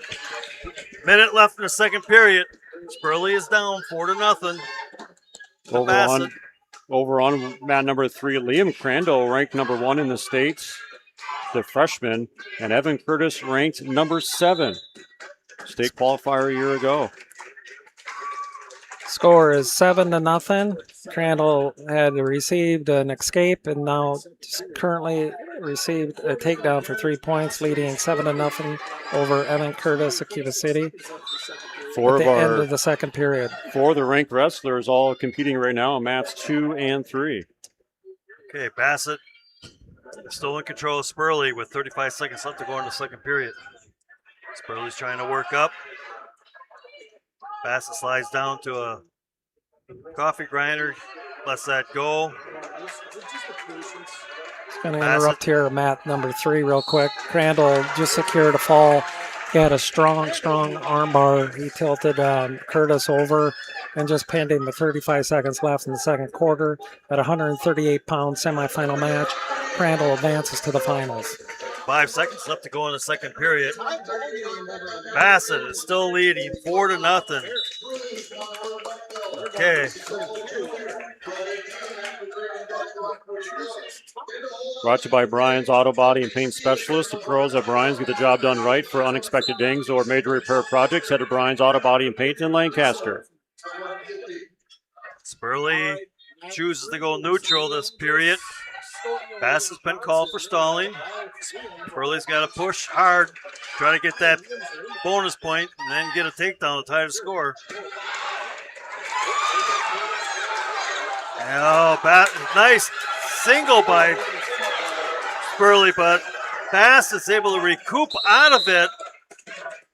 And now they're back into a neutral position, standing up, and they go out of bounds. But a nice shot by Spurley, but Bassett was able to really counter out of it. Minute 24.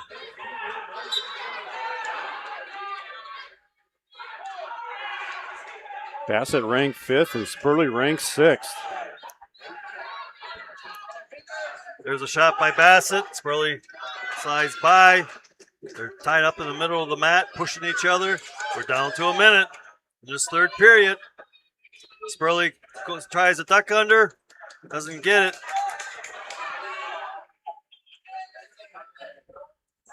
Spurley's got to work.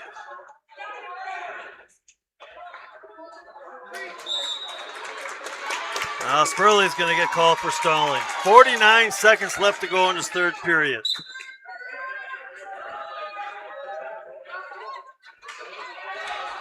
Spurley, a 5th place finisher last year at the state tournament. 35 seconds left to go. There's an attempted tuck under by Bassett. He's got Spurley's leg and on his backside. Spurley's just hanging on to try to get around. Bassett's working to get out. And Bassett and Spurley's going to get the takedown.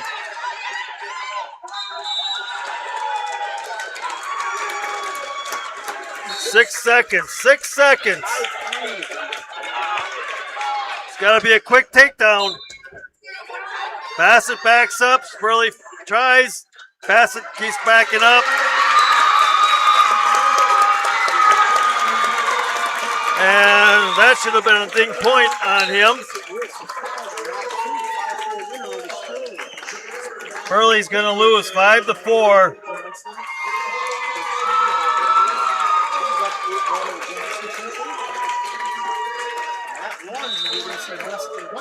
That should have been unsportsmanlike conduct on Bassett. The official never dinged him, but he can't do that. Broadcast today brought to you by Tim Slack Auction Realty. See their online auction for 4 parcels or buy the entire property, 370 acres, located at 9361 Camel Ridge Road, Cassville. Tim Slack Auction Realty, Lancaster and Fenimore. Also brought to you by the Breckler Insurance Group. For all your insurance needs, see Steve Landusky at Breckler Insurance in Fenimore. Breckler Insurance, serving Southwest Wisconsin for over 95 years. And by WCC Brands, custom apparel and Kieler, and at WCC-brands.com. Okay, coming up on mat number 2, Dylan Weigel taking on Howler from Evansville. Shot attempt there. Now, this is the time of year you have to be careful in what you do, because if you end up getting kicked out of here, you're done. And so the wrestlers have to kind of watch what they do. Flexing and pointing can get you in trouble.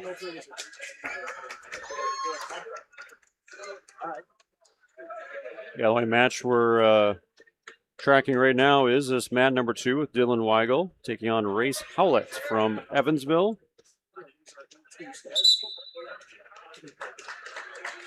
Down to a minute in the first period. Between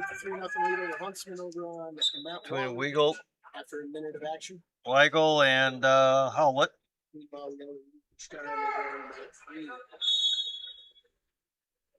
Dylan Weigel ranked number 2 in the state at 144 pounds, 47-1 coming into today. Second place at 138 pounds a year ago.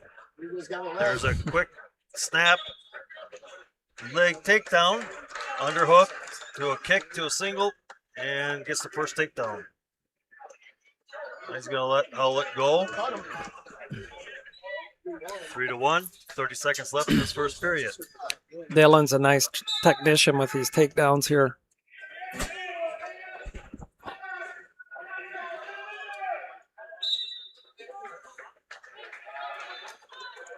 In the hole on mat number 2 is going to be Jesse Kastner of Belmont Plavel taking on Taryn Crowley of Fenimore.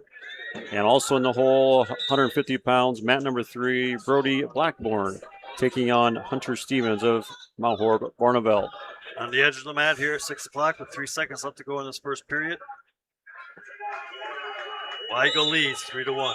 Brought to you by Rundy Plumbing and Heating in Belmont. For all your agricultural, commercial, and residential needs, call Rundy Plumbing and Heating in Belmont. And by Doan's Auto Car Center. Patrick Doan can assist you with all your vehicle maintenance, batteries, coolant flushes, oil changes, tires, and more. Doan's Auto Center, Patrick Doan in Belmont. That's the floor, and that'll be a tech fall. There's the start of the second period. Weigel will start in the up position. Now let's call it go. 3-2.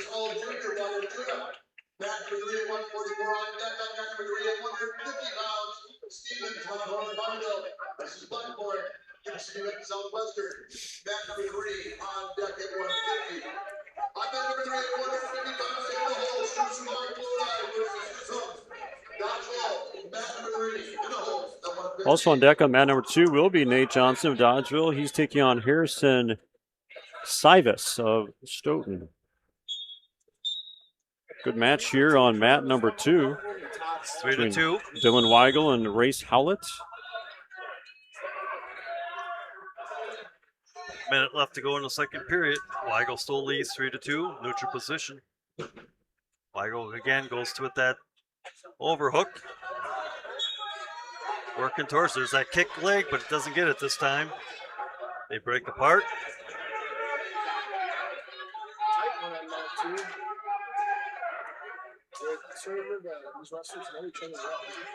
Weigel attempts again. They break apart. 35 seconds left to go. Second period. There's a little bit of duck under by Weigel, but they go out of bounds.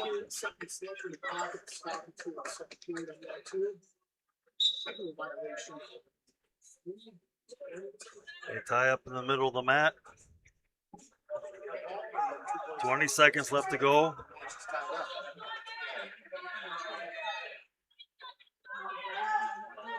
Weigel goes back in. The overhook. 4 seconds. They're on the edge of the mat at 5 o'clock, and the second period will come to an end.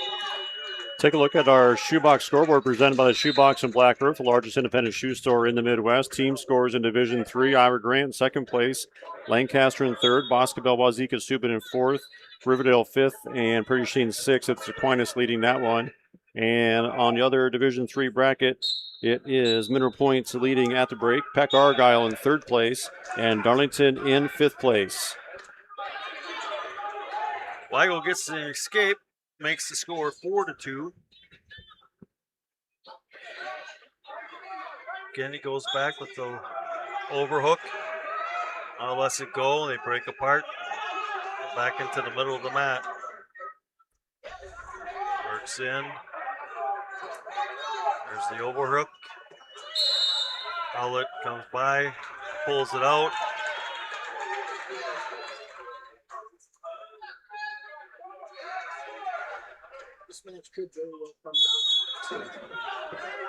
There's a shot by Weigel.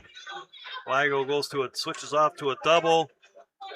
Got Howlett on his backside. And I don't know, that should have been a takedown already. There's a takedown. And Weigel goes up 7-2. Howlett stands up. Now Weigel puts Howlett on his back. He's gaining some back points. Howlett's able to get back to his base. They're on the edge of the mat at about 4 o'clock, and they go out of bounds. Brought to you by Weigland Registered Holsteins. Proud to support the Belmont Platteville Wrestling Program. Weigland Registered Holsteins in Platteville. Scott, Weigel's certainly the aggressor in this whole match, isn't he? Yes, he is.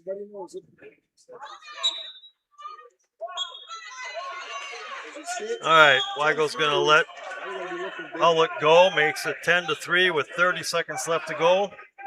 There's a shot by Weigel.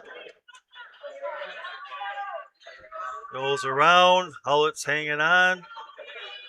Weigel hooks the leg, picks, puts Howlett back down, and gets a 3 near fall. 15 seconds left to go.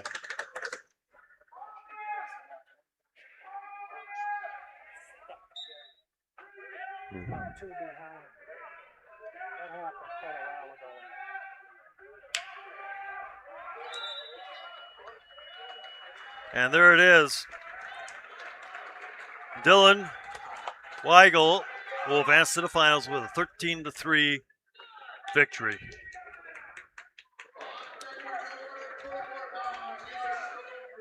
So the Weigel boys are both in the finals.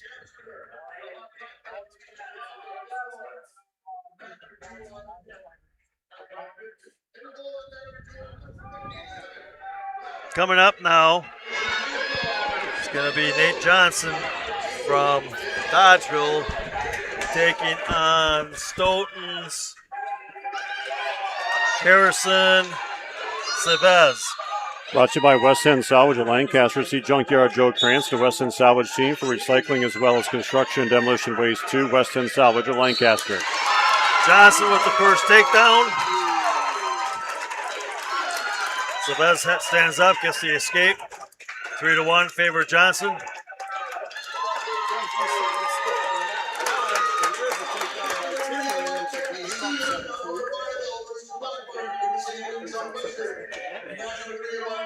They're on the edge of the mat, around 2 o'clock. Coming up on mat number 3 is going to be Brody Blackburn of Cuba City Bend Southwestern. He's taking on number 1 ranked Hunter Stevens of Mount Horeb at Barneveld.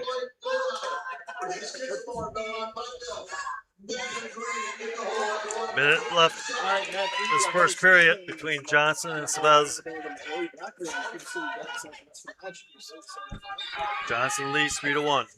On mat number 3, Hunter Stevens, Mount Horeb against Cuba City's 150-pound Blackburn. Stevens secures a takedown, does an immediate release, scores 3-1 in favor of Hunter Stevens from Mount Horeb. There's another takedown. Wrestling coverage brought to you by Cole Acres Golf and Grill in Cuba City and ColeAcersGolfandGrill.com.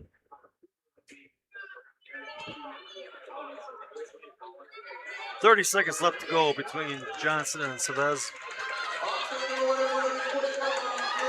There's an attempted shot by Johnson. He's behind him, but hasn't brought him down. Chavez gets away. Still neutral. On mat 3, Hunter Stevens has tilted his opponent, Blackburn, over for 4 near fall.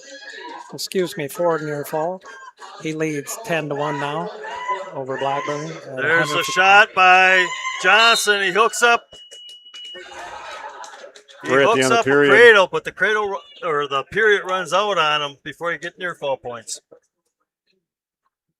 The old official in you, you're like me. The old coach in me still says 2 takedowns sometimes. Right. I was watching you at the girls' clash, and you were coaching, and there was a takedown, and I saw you put 2 fingers up. Yeah.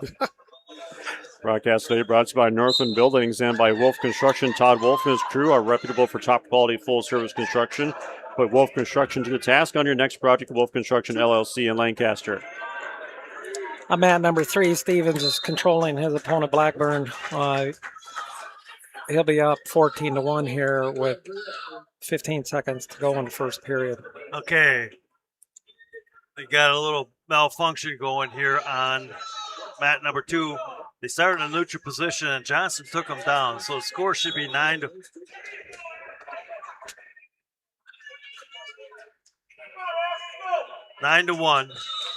They got it fixed. They're ready to start again.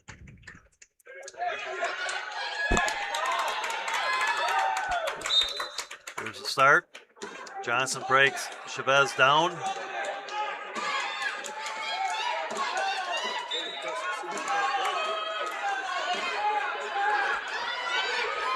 Got the arm bar in.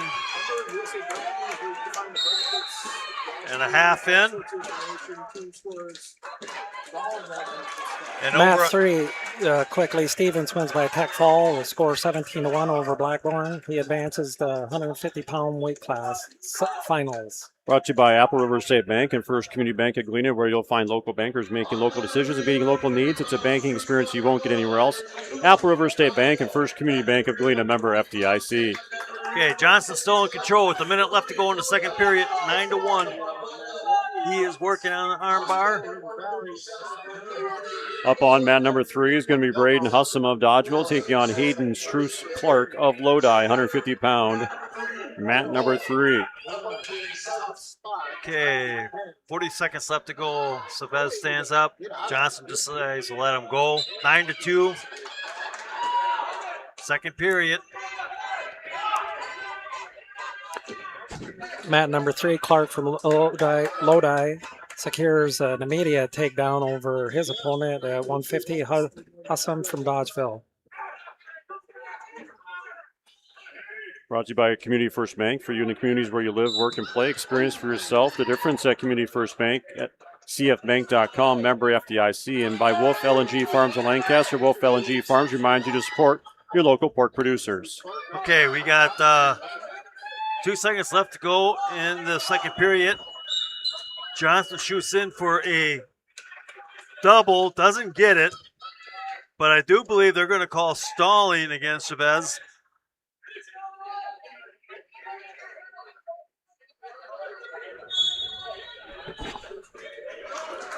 Back on man number 3.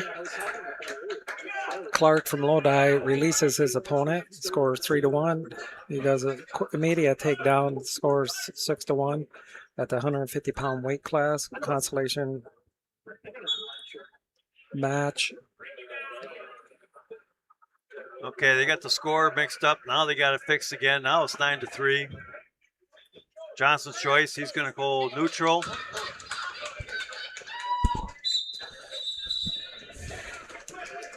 And how's Hewsome doing over there? Down 6-2? Down to 6-2. His points are escapes. Clark lets him up. All right, Chavez gets a takedown on Johnson. Not sure if he clocked heads or shoulder. Well, there's an injury timeout on mat number 2. I'll take us to mat number 3, where Clark from Lodi is controlling Hussam from Dodgeville. He's ahead 9-2. He just secured some exposure or back points, near fall points are being awarded at the moment. He's got him locked up. It's chest to chest. 9 seconds left in the first period.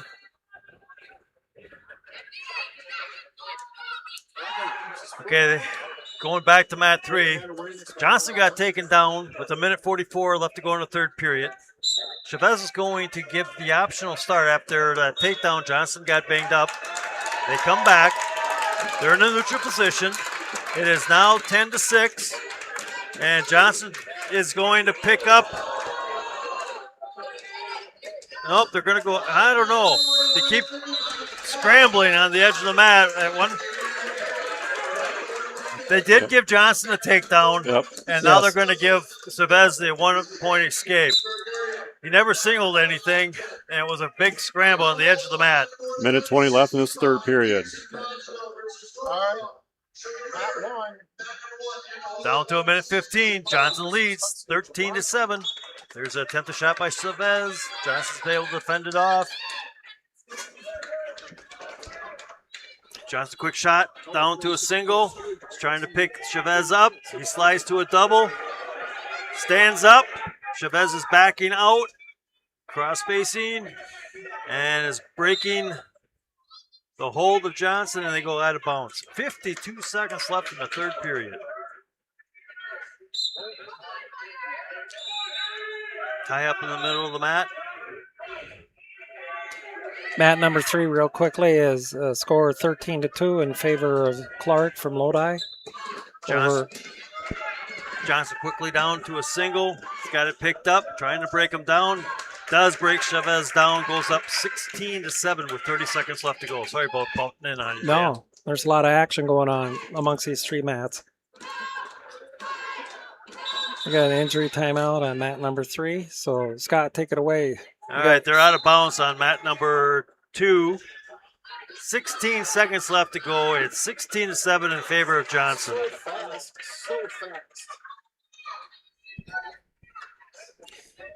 Hosam from Dodgeville had jammed his finger, but he's back at center in neutral position.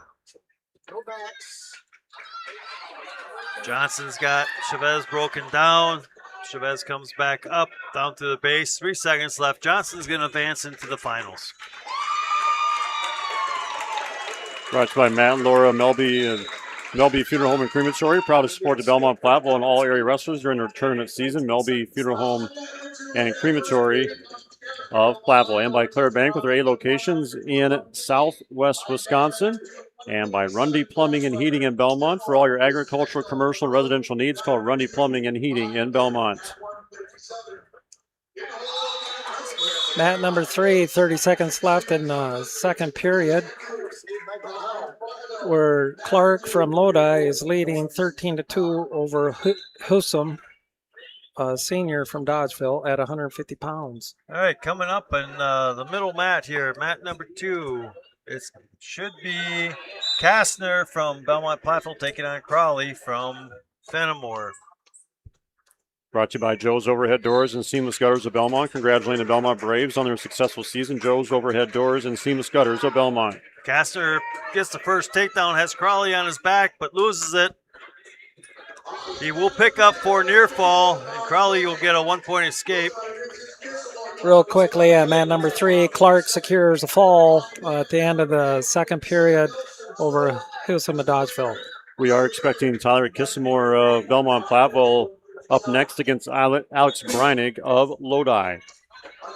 Okay, Kastner still up 6-1. Minute 15 left to go in this first period. Kastner's got Crawley's leg. Crawley's cross facing and trying to come back around. Now they stand up and break apart.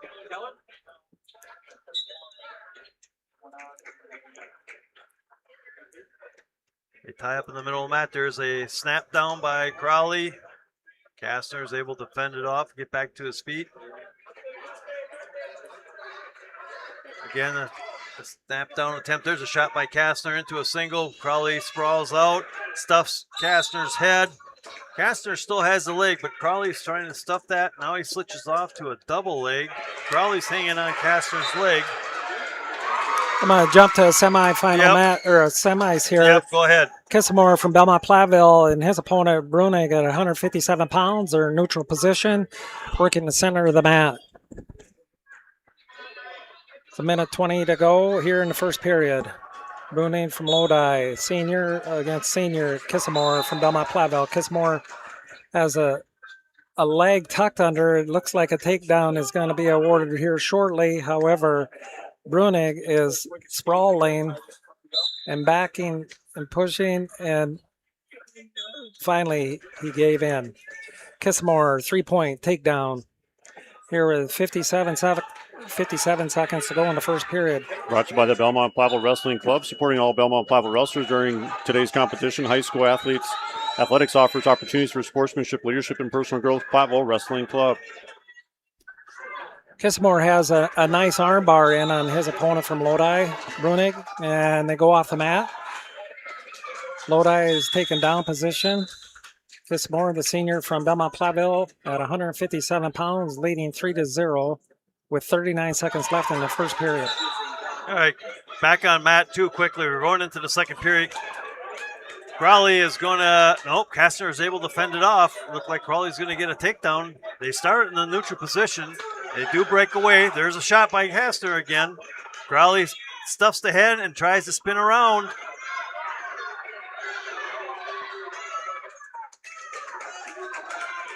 But Kastner's not giving in.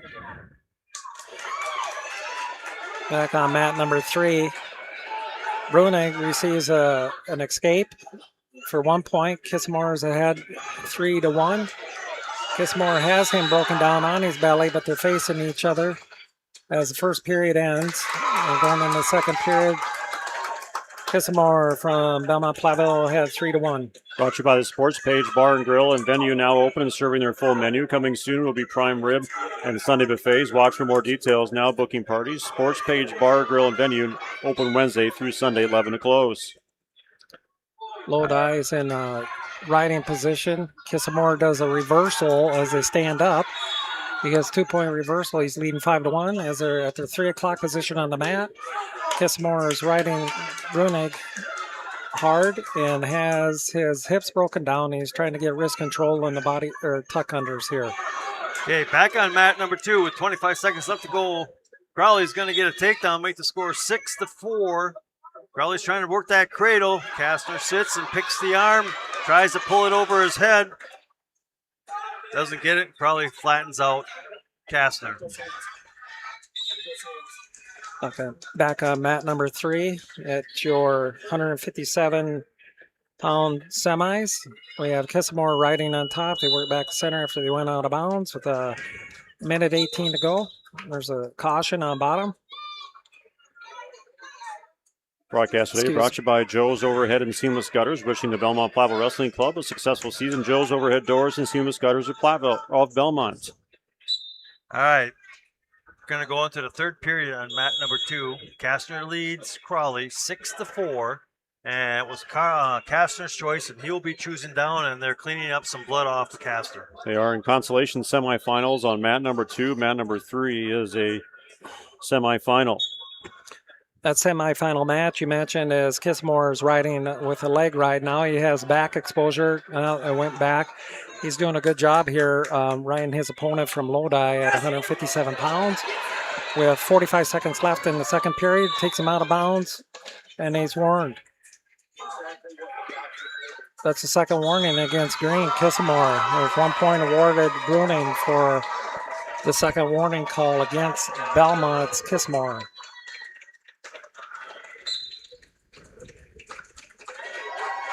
Kissamore needs to break his man down or let him go, and he chose to let him go. Now the score is 5-3 with 30 seconds left in the second period.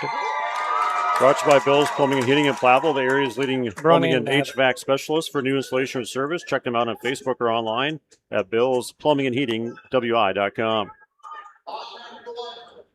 Bruning did a sweep by and received 3-point takedown. Bruning takes the lead 6-5 over Kissamore. There's 5 seconds left in the second period. Kastner gets an escape. Minute 50 left to go in the third period. There's a quick shot by Kastner. Doesn't get it. Crowley breaks away. Kastner leads 7-4. We got an exciting match here on mat number 3 at 157-pound semis. Kissamore is riding on top with 2 minutes to go. Kissamore needs to show a little bit more action here towards breaking his opponent down.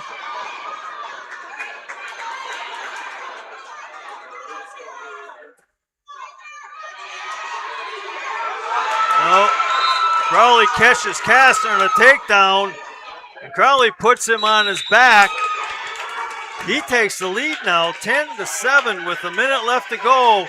Crowley's got the barbed wire on Kastner and put Kastner back on his back and working for the pin.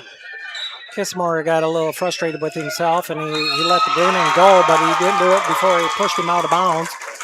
And Bruning receives 1 point penalty point. So Kissamore needs to settle down and wrestle his match here if he wants to advance. Bruning has a deep, low single at the edge of the mat at approximately the 8 o'clock of the mat. And there's no takedown awarded here yet. There's a scramble and out of bounds. Coming up on mat number 2 is going to be Jaron Glassbrenner of Fenimore taking on Connor Ekdahl from Monroe.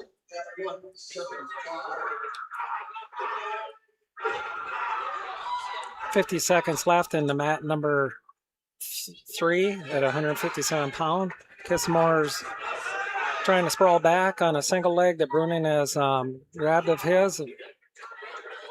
This is also a semifinal on mat number 2. There's the start. Ekdahl and Glassbrenner, middle of the mat. Bruning has Kissamore in an awkward position, and he is trying to turn his hips to face him to right, and there's the 3 points given to Bruning. Bruning now leads 11-5. Ekdahl gets the first takedown over Glassbrenner. Bruning is trying to ride out Kissamore here in the third period with 5 seconds left. He's leading 11-5. And there's the second warning against Belmont Platteville. Another point awarded to Bruning from Lodi. Bruning advances with a score of 14-5 over Kissamore from Belmont Platteville. Brought to you by Kunis Chrysler, Jeep, Dodge, Ram, and Platteville, powering our audio stream of today's broadcast. The Kunis Service Department cares for all makes and models and open Monday through Saturday. Head to Kunis in Platteville. Okay, Ekdahl's going to give Glassbrenner an escape. There's another shot by Ekdahl. into a fireman's, puts Glassbrenner on his backside, and does get the takedown, and now gives Glassbrenner the escape, and they go out of bounds. Broadcast brought to you by Southwest Health. Over 24 specialty services and more than 50 specialists, so you can have specialized care without traveling far from home. Learn more about their specialty services at southwesthealth.org. All right, Ekdahl goes back in. There's another shot by Ekdahl. Rolls in. This time Glassbrenner hooks Ekdahl's leg, catches him in a cradle, and has Ekdahl on his back working for a pin. He's got 30 seconds to get the pin. This would be kind of a minor upset here. Trying to move to the finals. Ekdahl is on his back yet. Ekdahl's trying to roll to make sure he doesn't get pinned. There's 15 seconds left. Glassbrenner's got it in the cradle in tight, and there it is. Glassbrenner pins Ekdahl.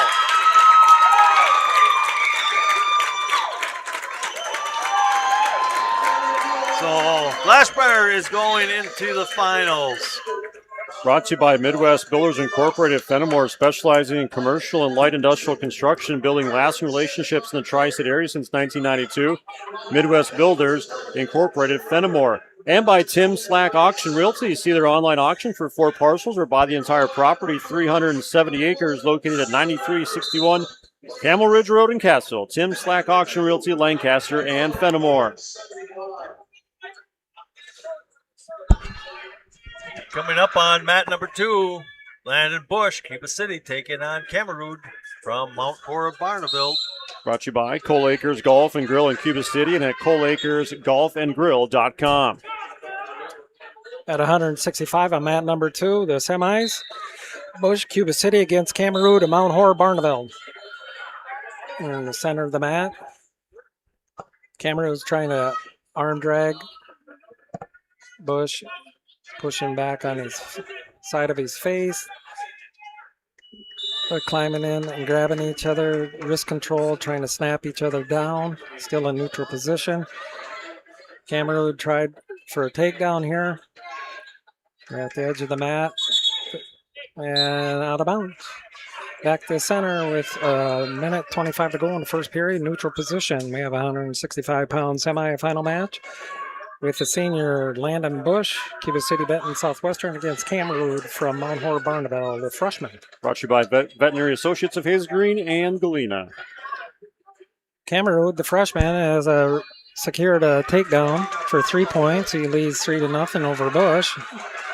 With a minute left in the first period, Bush is up on all fours, trying to work his base up. Possible stand-up. Cameroon is riding both sides, right and left, and jumping back and forth, trying to coffee grinder, and he decides to release Bush from Cuba City Southwestern. Score is 3-1 with 40 seconds left here in the first period on the semifinal match at 165 on mat number 2. There's head snaps, and there's a fast single leg takedown or attempted takedown from Cameroon, who is getting behind him, and he did receive it. The takedown is secured. He's ahead. Cameroon has had 6-1 over Landon Bush from Cuba City. Easton Cameroon ranked number 2 at 165 pounds. The freshman 16-2 coming into today.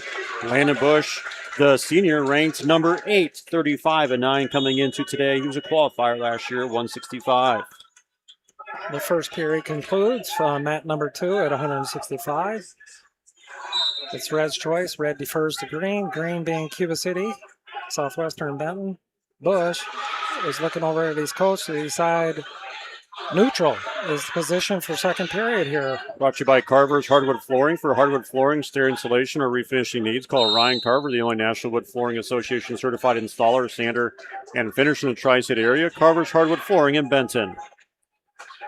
They're scrambling for each other's legs and takedown here, and they're countering each other quite well. They're still in neutral position here on mat number 2 with a minute 40 to go in the second period.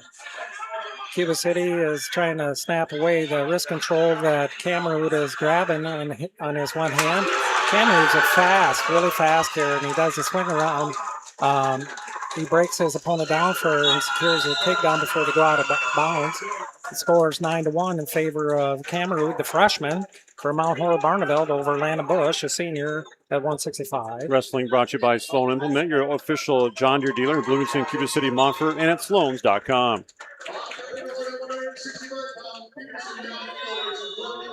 Bush is in down position. He's trying to work his way up as Cameroon keeps breaking him down. He's trying for tuck unders, one arm, two arms. He's doing a crossface on him. He's trying to keep Bush broke down here on the mat as he leads 9-1 with a minute left here in the second period.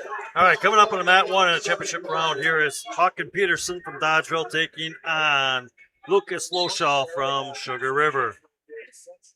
No score, first period. There's a quick snap down, takedown by Peterson. Peterson lets Loshaw go.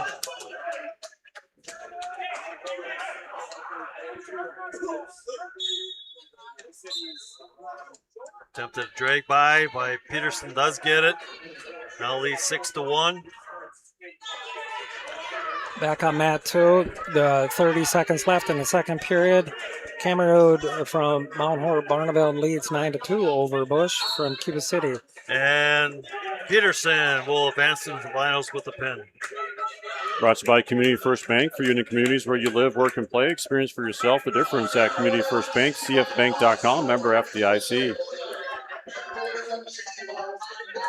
Landon Bush is in neutral position. He received one for an escape. They're working near out of bounds area. They have been called out of bounds. They're back to center with 3 seconds left in the second period. Bush is going to have to secure some sort of a takedown in order for him to start getting back into this match. The Cameroon in the third period is taken down. Broadcast today brought to you by Wolf LNG Farms of Lancaster. Wolf LNG Farms remind you to support your local pork producers, and by Matt and Laura Melby of the Melby Funeral Home and Crematory. Proud to support the Belmont Platteville and all area wrestlers during the tournament season. Melby Funeral Home and Crematory in Platteville. Bush, go ahead. In the third period, Bush is riding out Cameroon here. He is behind. Cameroon's up on his feet.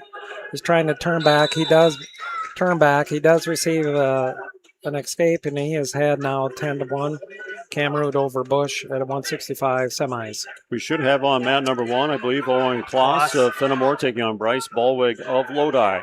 Yep, first period, 30 seconds gone by, no score. As Kloss is trying to get the first takedown, trying to get around. Ballwig has got Kloss's leg. Now he finally breaks it, gets the takedown. He's got the barbed wire cross space tight, but Ballwig is trying to scoot out. Now he comes with the far leg and trying to put on the far cradle. Kloss in the consolation semis right now at 165. Semis going on mat number two. It is Cameroon still leading 10-2 over Landon Bush of Cuba City, Benton Southwestern. 40 seconds left in this third period. All right, Ballwig up to his feet. Kloss pushes him out. They go out of bounds. They'll have a restart. We're down to 32 seconds left in this first period. 30 seconds left in the third period on mat number two. Cameroon has secured yet another takedown. Awarded an additional 3 points. He leads 13-2.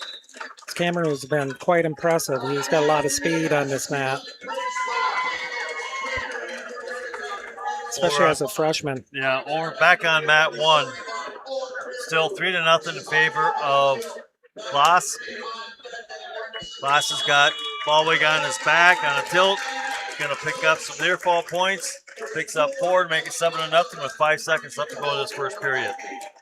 Eastern Cameroon advances to the finals with a win of 13-3 over Landon Bush at 165. Landon Bush being that from Cuba City, Benton, Southwestern. Broadcast today brought to you by Wolf's Scrambling Graphics, a block off the square in Lancaster. Wolf's offers full-service copying and printing, available in wide formats for banners, posters, canvas prints, and much more. Wolf's Scrambling Graphics of Lancaster. And also by the Laley Center, Monroe. Call your local dairy automation specialist, Jordan Wilson, at Laley Center, Monroe. Start of the second period. Class is up. Top with the takedown here. Makes the score now 10-0. Class puts Ballwig on his back. And it looks like we're going to have some blood time here. Oh, they're going to, yep, blood time.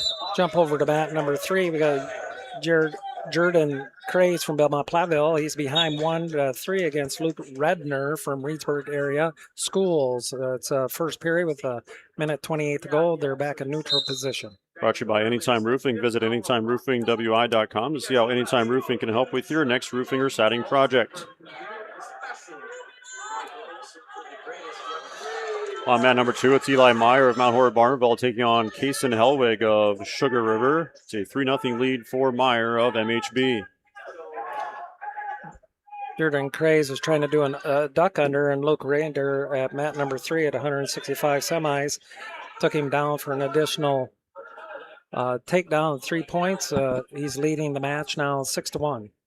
Brought to you by Applied Micro, your computer networking specialist in Platteville, Dodgeville, and AppliedMicro.biz, and by the Lyle Financial Group in Platteville.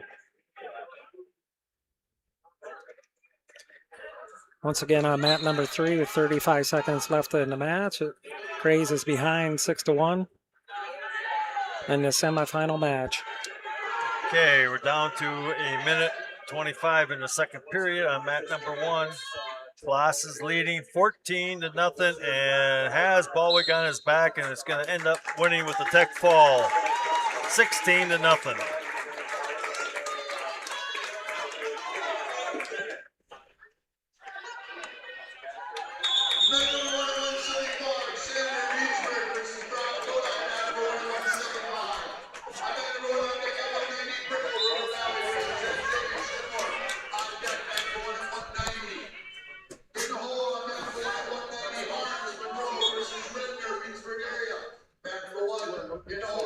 Mat number 3, start of the second period.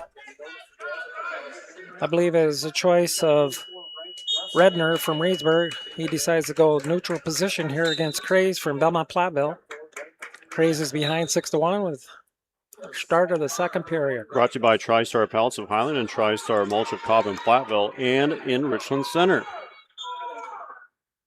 Craze attempted a takedown here. He's trying for a double leg. He's driving forward. He's on the edge of the mat, and they were called out of bounds before he could secure a takedown. Boys hustle back to the center here with a minute 41 to go in the second period at 165-pound semifinal match on mat number 3. Immediately, Redner drops down for a single leg. He's trying to squirm backwards with a reverse on the legs, actually, and Craze goes to his belly, and Redner receives additional 3-point takedown, leading 9-1 now.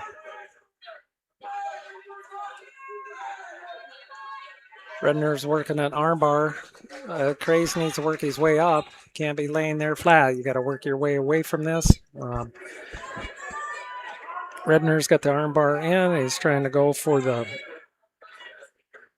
coffee grinder combination double armbar here right now. We need some activity down below so that we don't give up any more back points. Broadcast today brought to you by Rundy Plumbing and Heating in Belmont. For all your agricultural, commercial, and residential needs, call Rundy Plumbing and Heating in Belmont. And by Doan's Auto Car Center, Patrick Doan can assist you with all your vehicle maintenance, batteries, coolant flushers, oil changes, tires, and more. Doan's Auto Center, Patrick Doan, Belmont.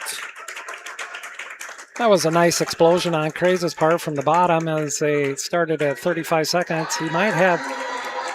He turned into his opponent. He just couldn't get his base back. A lot of this stuff he'll learn as he goes. He's a freshman at this point in time. He is trying to hustle up to get away. He's still being rode out here by that Redner from Reedsburg area schools. He's behind 9-1 with 5 seconds to go in the second period. On mat number 1, Ryder Zanchavis is on deck. He'll be taking on Blake Brickle of River Valley. And we've got in the hole Cam Moore taking on Dean Smiggles from Stoughton. So in the hole.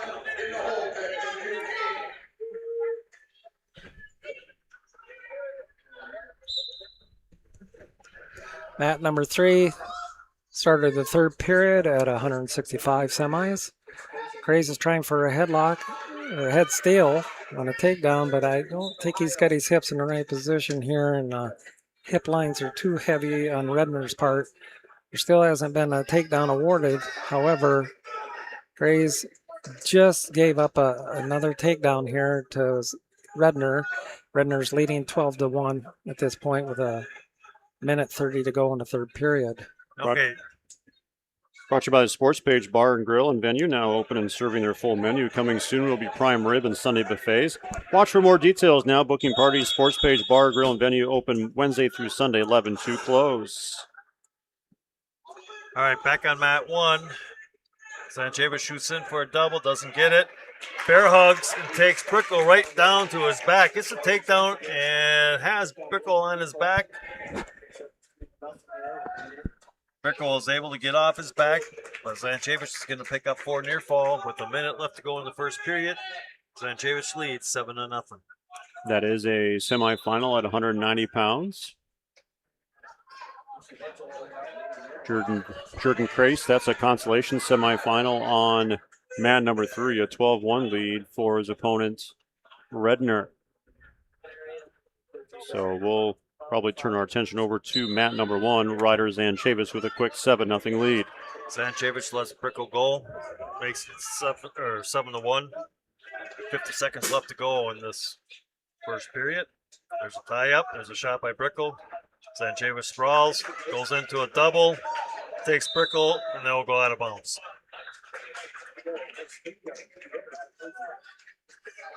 Broadcast brought to you by Boss Electric. Call Brad Adrian and Josh Busher at Boss Electric, Lancaster, and Fenimore.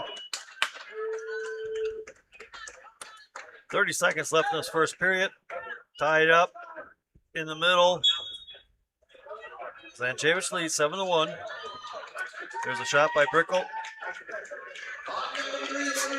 Zanchavis slides by, drops down to a single, catches Brickle, and takes him down on the edge of the mat at 9 o'clock. 10 seconds in this first period. Zanchavis leads 10-1. 10-1.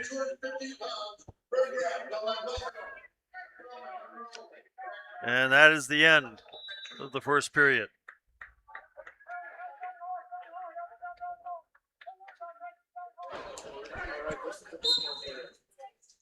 Zanchavich's choice. He chooses to go neutral to start the second period.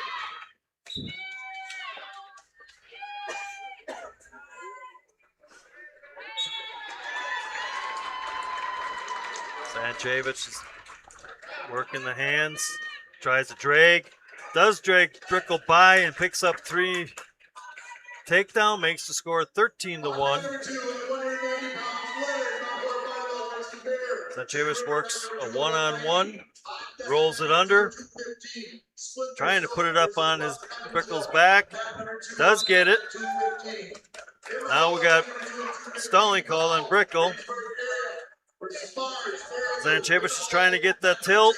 It rolls through and it has Brickle on his back, and he's going to pick up the near fall points. It's 15-1, and Brickle gets an escape, makes it 15-2. A minute left to go in the second period. Got a semi-final match coming up here on mat number 2. Quickly at 190, Eli Leonard from Mount Horr-Barneveld against Brady Byer from Sugar River, sophomore. And Zanchavich is going to pick up the victory. 18-2 over Brickle from River Valley to move into the finals.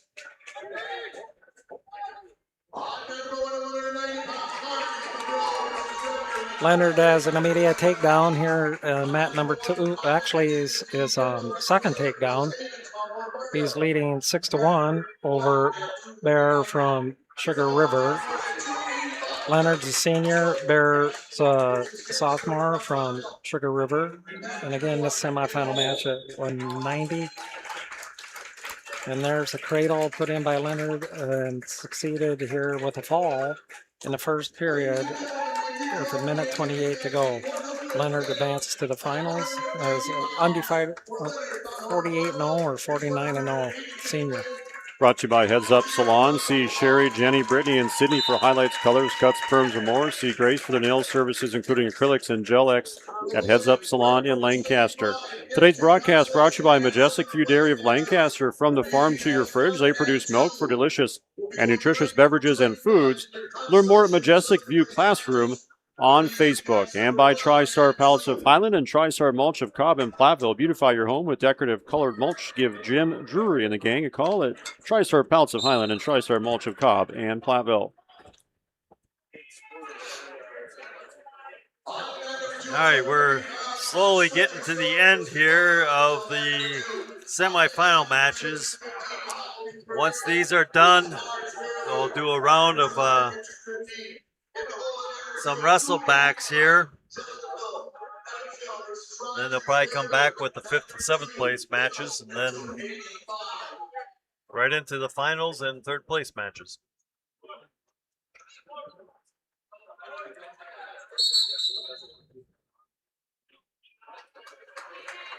And according to what we have going on here, we've got Cam Moore on deck on mat number 3. He'll follow the Thomas Heiser and Nolan Owen. So Heiser of Evansville, Owen of Baraboo. And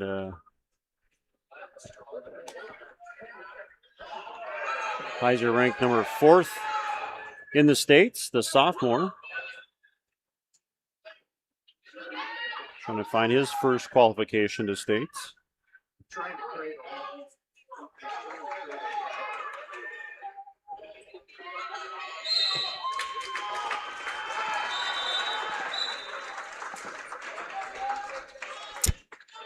The crowd's nice and steady here. They got a lot of chairs on the open ends of the gymnasium besides the bleachers. Yeah, it does fill it in nicely here. Just a quick rundown as of right now, team-wise, the top 6 again advanced to the team sectionals.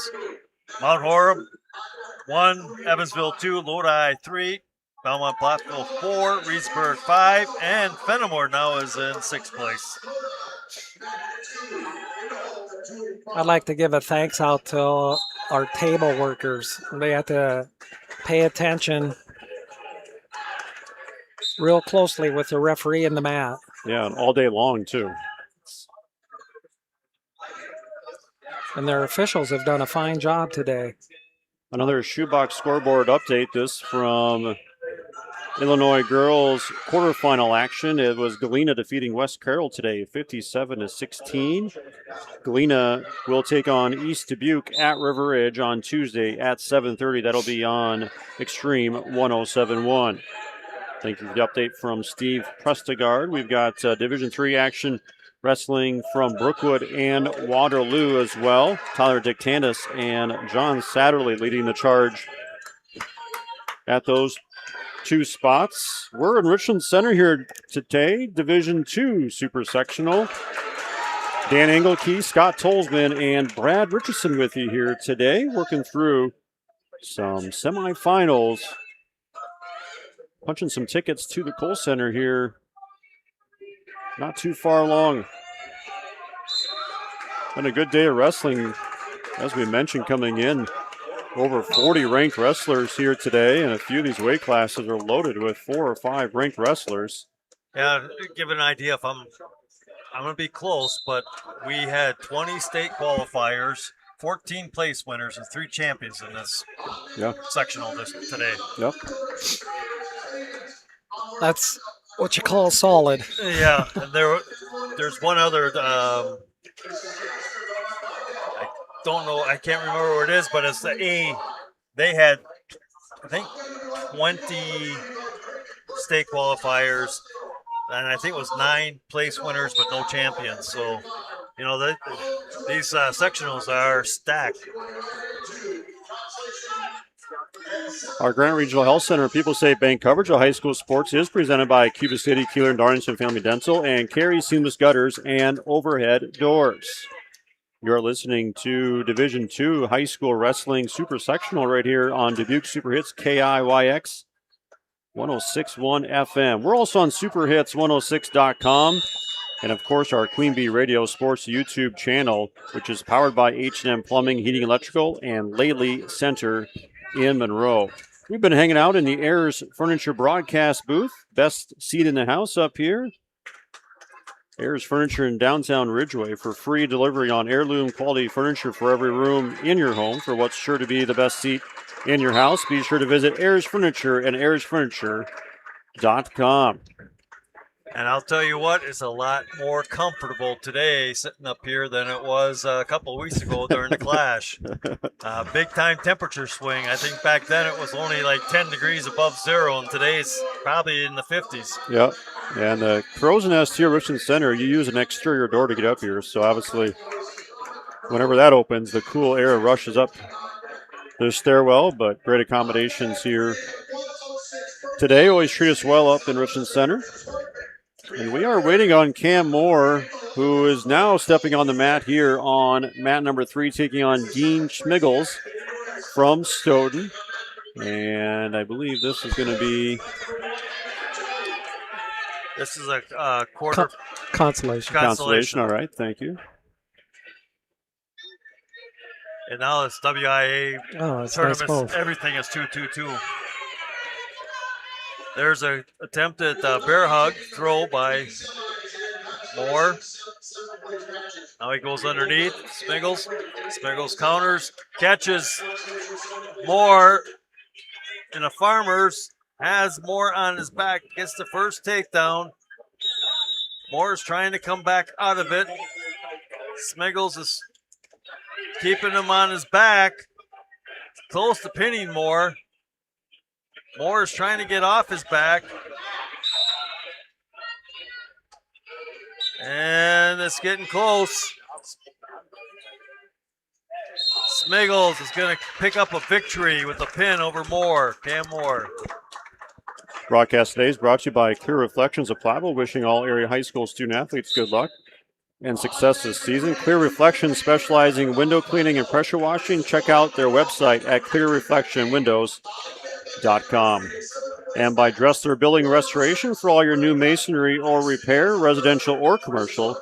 Grandpa Joe said if you do good work, you'll always have work. He was right. Check out their website at DresslerBuildingRestoration.com.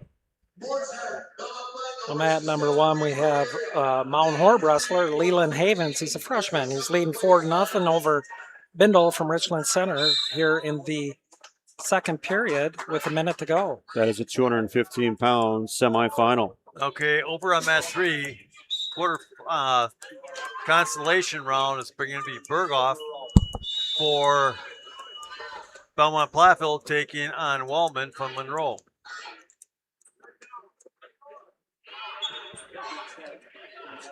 There's the start. They tie up in the middle of the mat.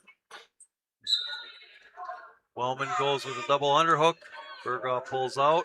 Wellman still has a single underhook. Trying to snap Berghoff down. Berghoff pushes him out.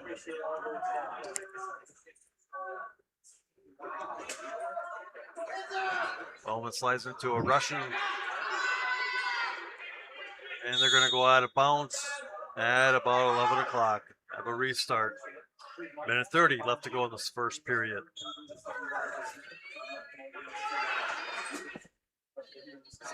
Snap down. Russian drag. Wallman doesn't get it. Now Berghoff goes himself into a Russian. Breaks out of it with the underhook.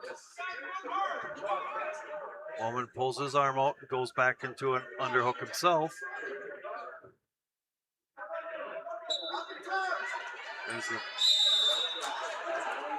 And jumping over to mat number 1 at 215-pound semis, The Mount Horeb wrestler Havens is leading 5-0 over Bindle from Richland Center at 2:15.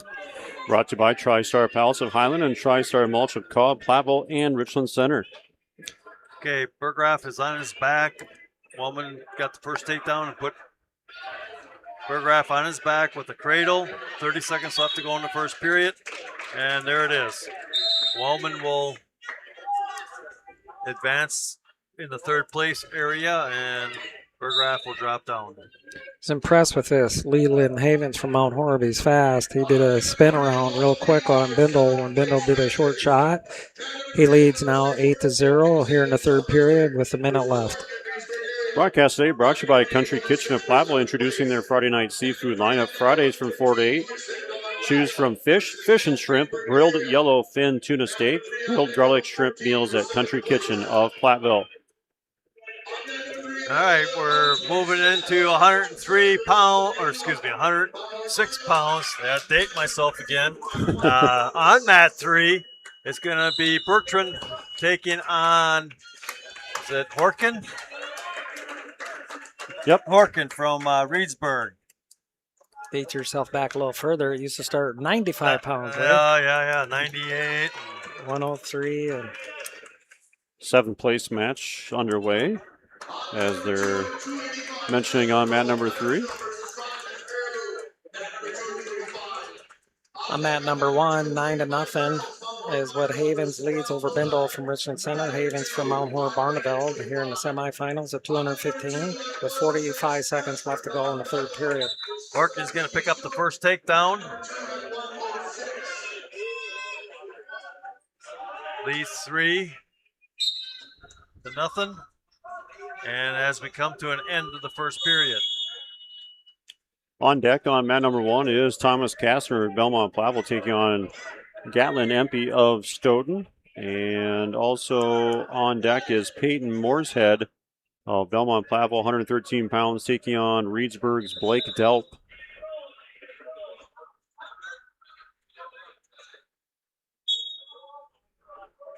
James Kastner in the hole on mat number 2, taking on Savosky from Stoughton. Okay.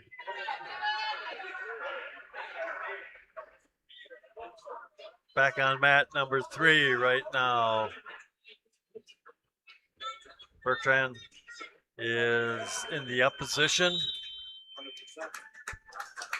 Riding Horkin from Reedsburg.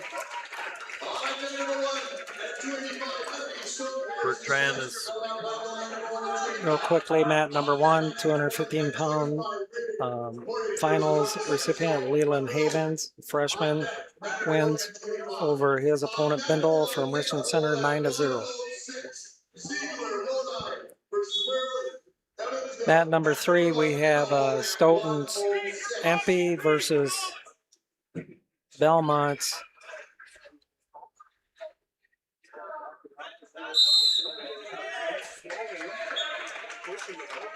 What do we got up there for Belmont? Which mat are you on there? I'm on mat number 1. Oh, number 1, Thomas Kastner of Oh, Belmont there you Platteville. go. Yep. The board is showing now. Both these gentlemen are seniors. Empey's from Stoughton and Kastner from Belmont Platteville. Empey does a tuck down to a single. And Kastner gives it up, gives a take up to Empey. Empey immediately puts in a half and is exposing Kastner to his back. And there's a fall here in the first period with 1:34 to go.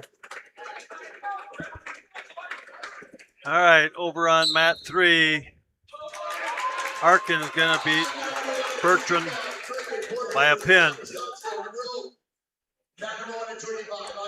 So Broadcast. Bertrand will end up in 8th place. Broadcast today brought to you by Joe's Overhead Doors and Seamless Gutters of Belmont. Congratulating the Belmont Braves on their successful season. Joe's Overhead Doors and Seamless Gutters of Belmont. And also coming soon, the sports page in Belmont. They'll reopen their doors. Stand by for details. The tradition continues. The sports page in Belmont. All right, coming up on mat 3, Should be Morse Hud versus Delp. Delp from Reedsburg. Moore's-Head from Belmont Platteville. There's a takedown by Delp. And these place matches are 1-2-2. Kelp has got a cradle on, but loses it. Moore's-Head reverses. Gets two now. It's 3-2 with 35 seconds left to go in the second period.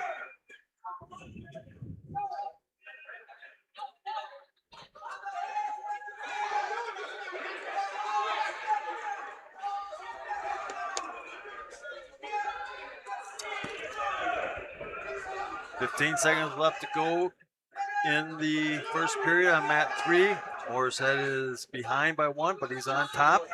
He's working to keep Delp down. They're on the edge of the mat at noon. Oh my gosh. And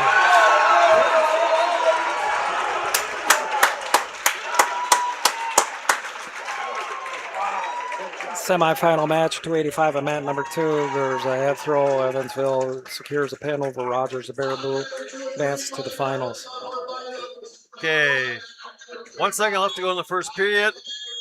Over on mat 3 for 7th place.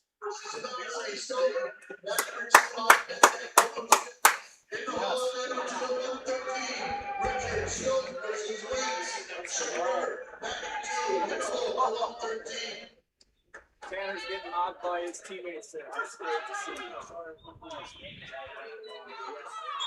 Okay, they'll start the second period in a neutral position over on mat 3. Moore's-Head is behind. There's a shot by Moore's-Head. Delp is able to break the leg. Comes back up with a front head tie. Trying to snap Moore's-Head down to get behind. Does break down, but he isn't behind him yet as Moore's-Head tries to hang on to the leg, and now we got a takedown, and Moore's-Head right to his back.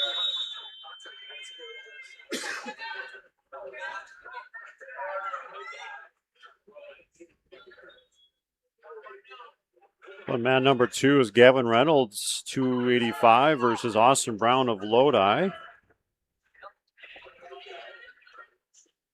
I notice Mount Horeb has some young wrestlers here today. Yes, they do.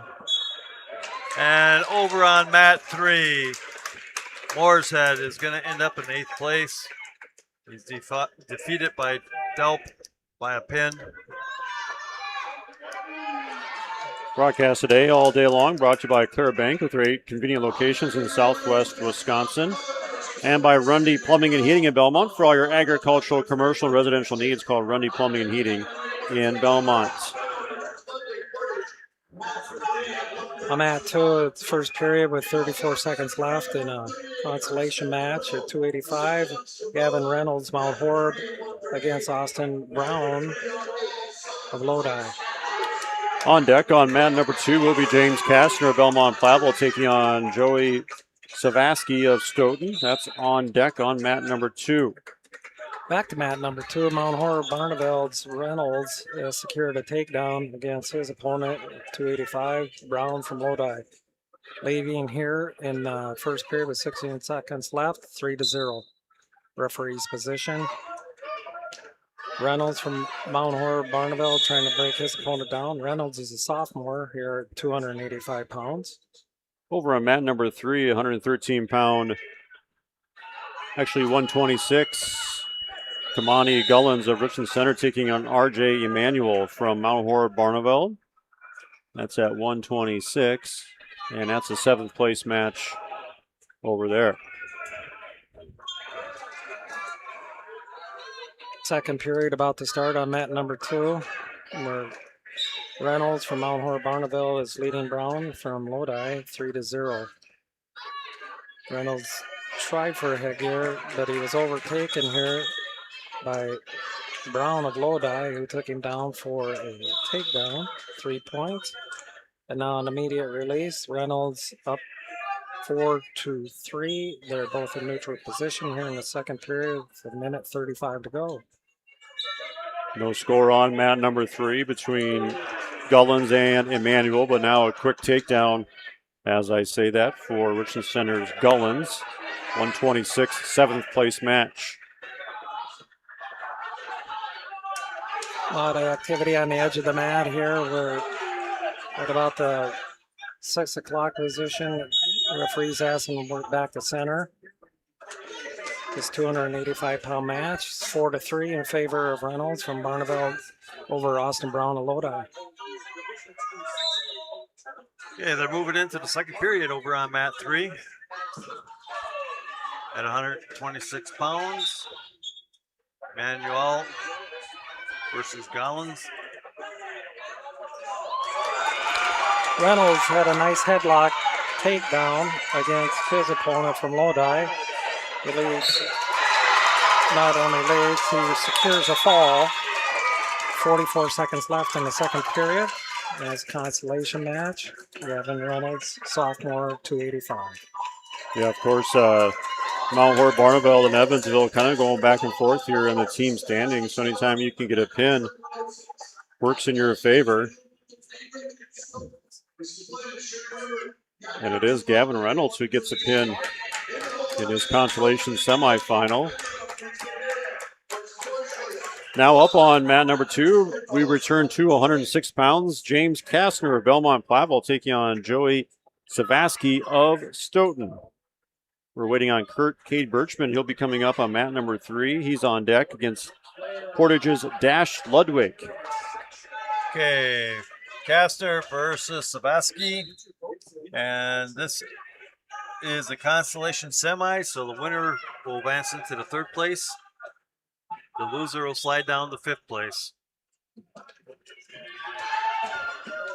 Big match here because there's a potential wrestle back if you can get into the 3rd place match and win 3rd place, and the guy that you lost to in the semis wins the championship, you can get a wrestle back. Kastner gets the first takedown. Working the arms. Now he throws the half in with the one-on-one, jump sides. Savaski sprawls out.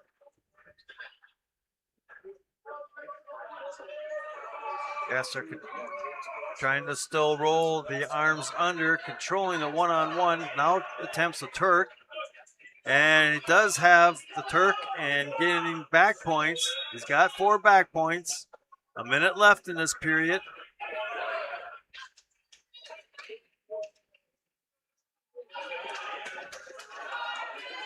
He lets Savaski come back up. Except he didn't break the hold fully, so he's not going to get any more points than he's got right now. He's got 4 near fall points. Now he's trying to power him over. He's got to be careful not to put himself on his back.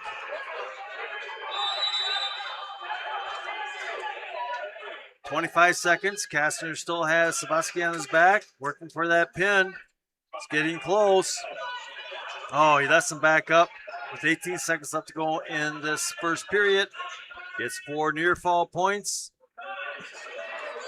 Makes it 7-0. And we're going to come to the end here in the first period with Kastner leading 7-0. We're going to go into the second period. Brought to you by the Belmont-Platteville Wrestling Club, supporting all Belmont-Platteville wrestlers during today's competition. High school athletics offers opportunities for sportsmanship, leadership, and personal growth. Platteville Wrestling Club.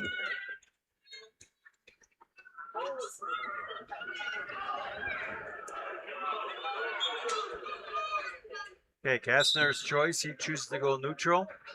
Good match over on mat number 3 for 7th place. It is Richland Center's Kamani Gullens up 4-3 over Mount Horeb Barneveld's RJ Emanuel.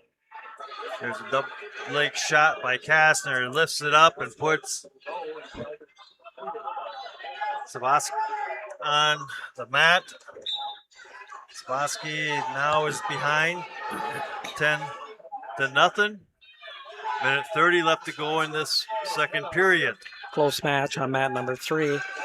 Emmanuel's trying to take his opponent down. However, it came back to who had the best effort, and that was given to Gullens from Richland Center with a takedown, leading now 7-3 over Emmanuel from Mount Horeb Barneveld at 126 pounds, 7th place match. All right, Kastner's going to pick up 4 more near fall points. He's up 14-0. And we got under a minute now. Kastner's trying to get his leg back out, but Savosky is hanging on to it. There it is. Kastner is going to pick up a victory with a tech fall here. He's got the Turk in, has Savosky on his back, but he's probably not going to get a pin out of it. But he does have the back points for a tech fall. Oh, Savosky weasels out of that Turk. Now Kastner's got a chance for a pin and does.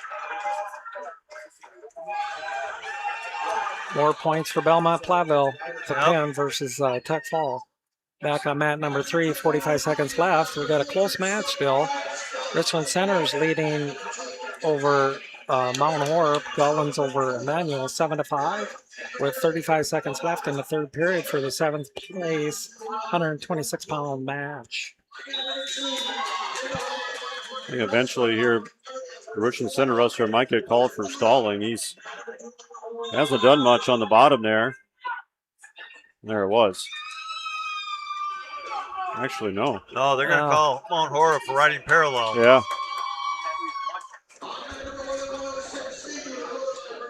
Okay, they're sprinkling in the 7th place matches with the semi-consolation for 3rd place here.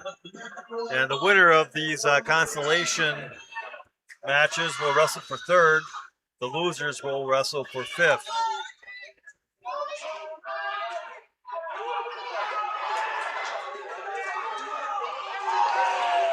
Yeah. 2 seconds left in this match. It's pretty much over. It's 8-5 win for Gullens from Richland Center, 126 pounds. 7th place match.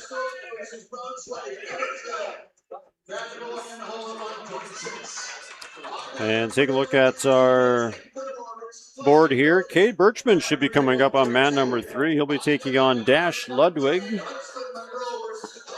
Probably all honorable mention on the all names team here today. Dash.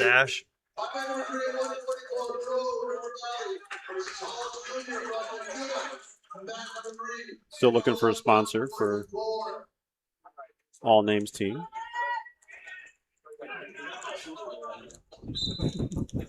Come on, Baker. Retired. Yeah.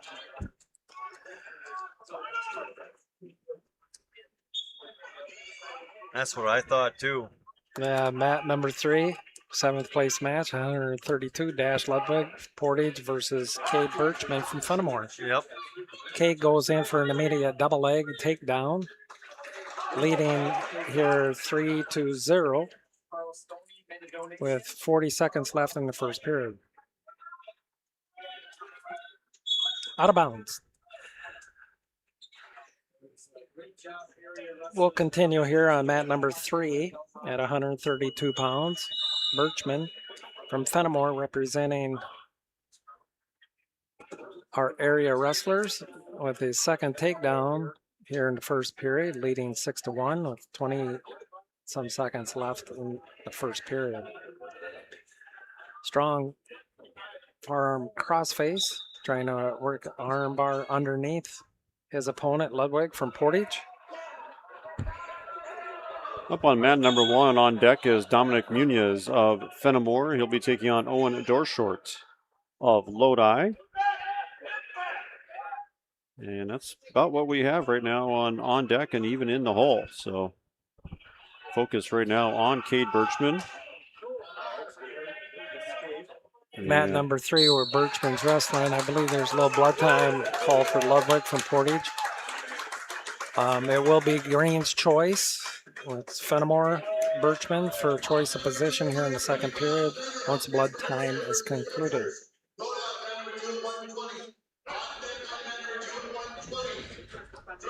Oh, well, we got a little break here. Happy Valentine's, gentlemen. Yeah. Yeah, you too. Here we are.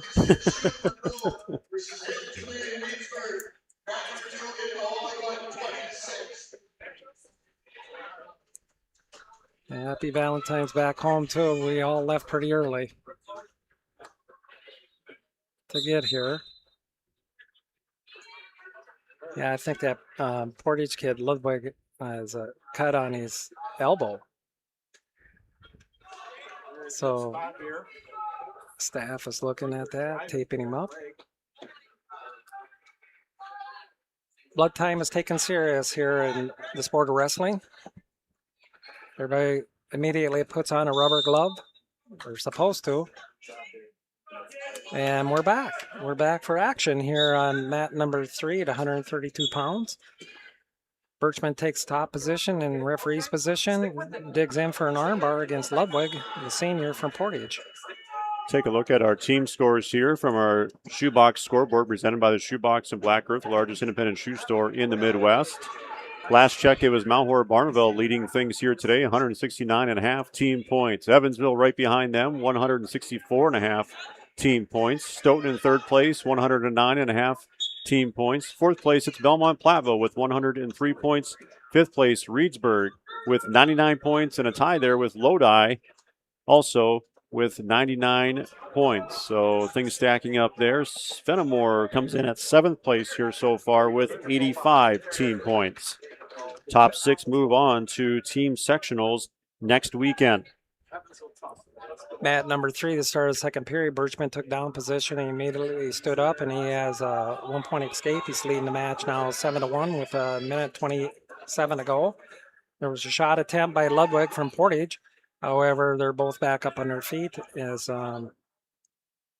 they're circling each other. They got a headlock in each other and grabbing the elbows and trying to get in a better underneath position on each other. There was a attempt on a duck under cradle, or excuse me, takedown by Birchman. A score of 10-1 now here in the second period with 50 seconds to go. Birchman's got a forearm crossbar and he's trying for a heavy half. Now he's jumped to the other side. He's running an arm bar. The back has not been exposed yet to beyond 90 degrees. And there's the swing by the referee, starting the near fall criteria. Here, 30 seconds to go. Birchman has him pretty tight here. Now, whether he can secure a fall is yet to be seen, as the young man from Portage is doing all he can to stay off his back.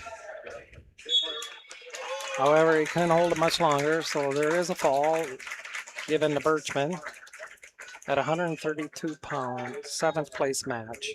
Birchman from Fenimore. And we are waiting on deck Dominic Munoz from Fenimore at 113. He'll be up after the 106-pound match going on right now.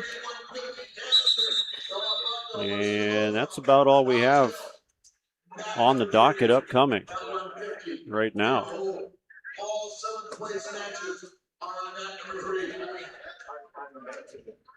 Although we did just see come into the hole Jesse Kastner and Braden Husum on mat number 3. So they're matriculating through.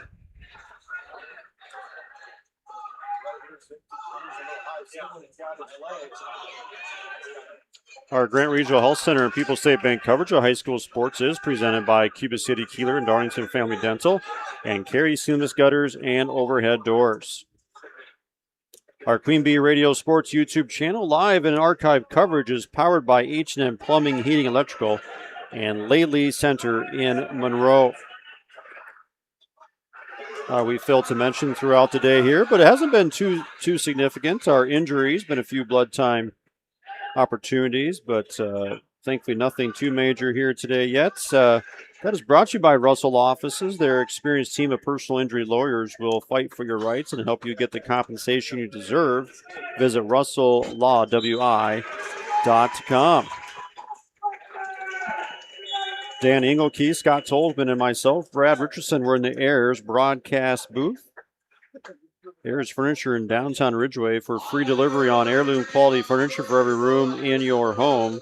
For what's sure to be the best seat in your house, be sure to visit Ayers Furniture and AyersFurniture.com.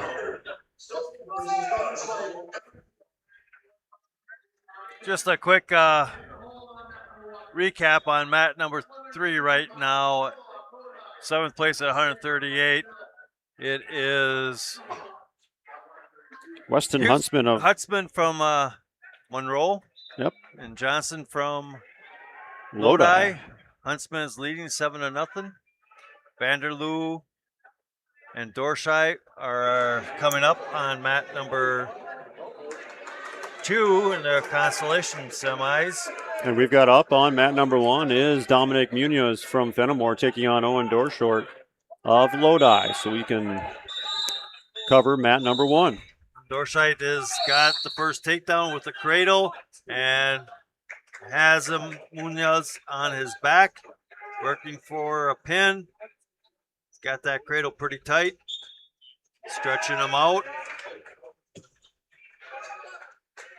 Munoz is bridging as best he can.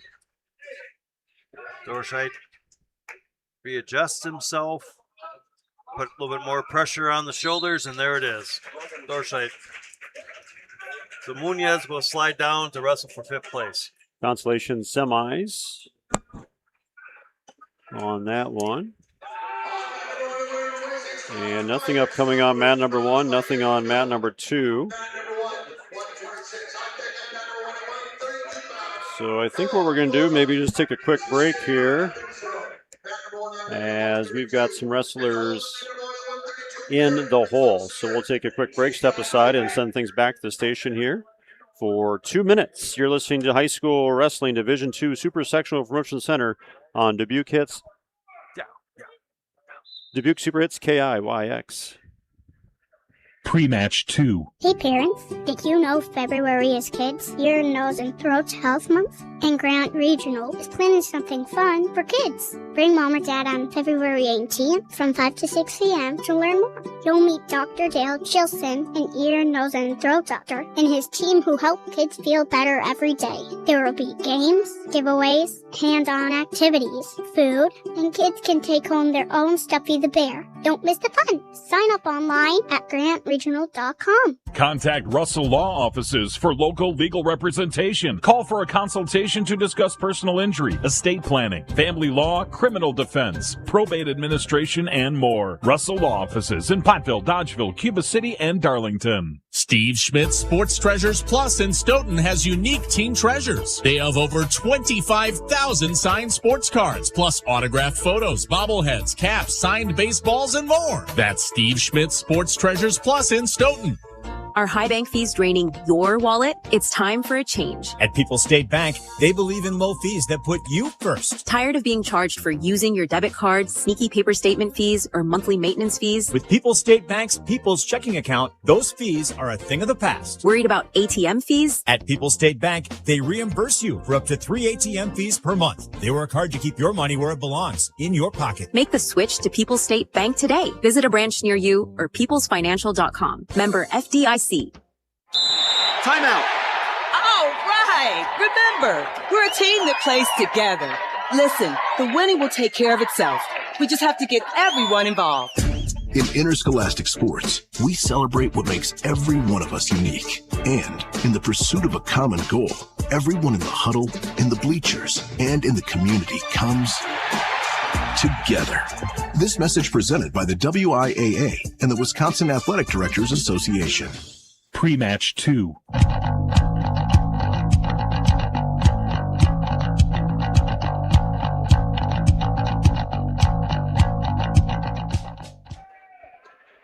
And back here at Richland Center High School, Brad Richardson, Dan Engelke, and Scott Tolzman.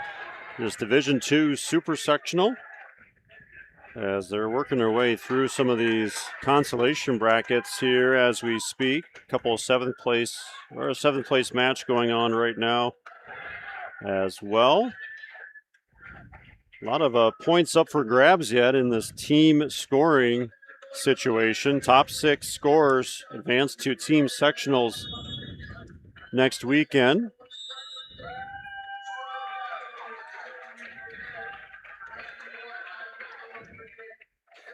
So we do have Mount Horeb Barneville's Drew Dressler coming up on mat number 2. He's taking on Thomas Lamar from Broadhead, Judah. We are waiting on mat number 3 mostly. Jesse Kastner and Braden Husum are in the hole. Husum from Dodgeville. Also in the hole on mat number 1 is Rhett Spurley. He'll be taking on Samson Timlin at 138 pounds.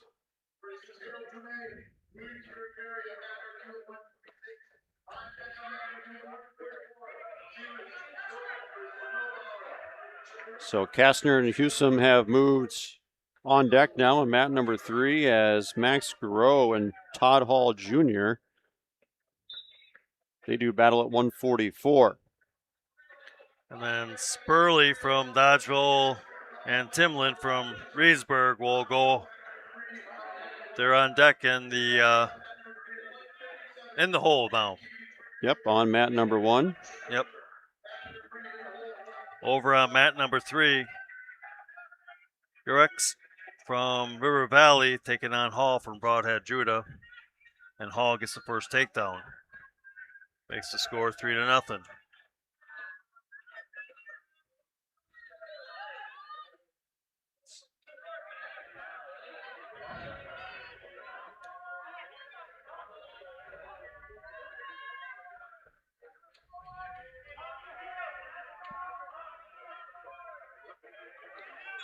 And they go out of bounds. 2 seconds left to go in this first period.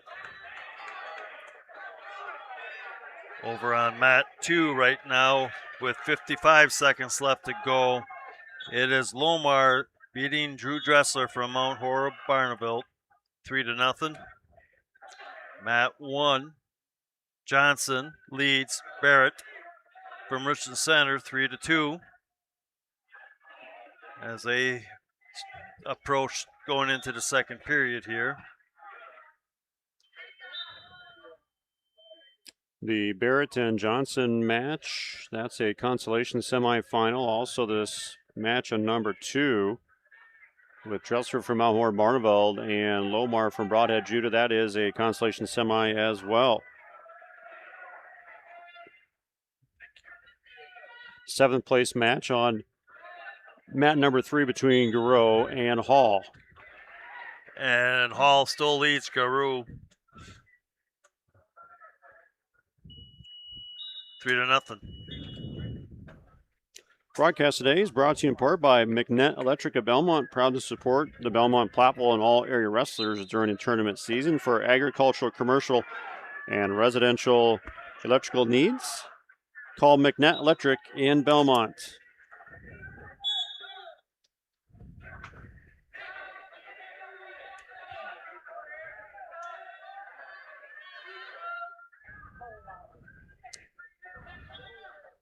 Still 3-0 on mat 3.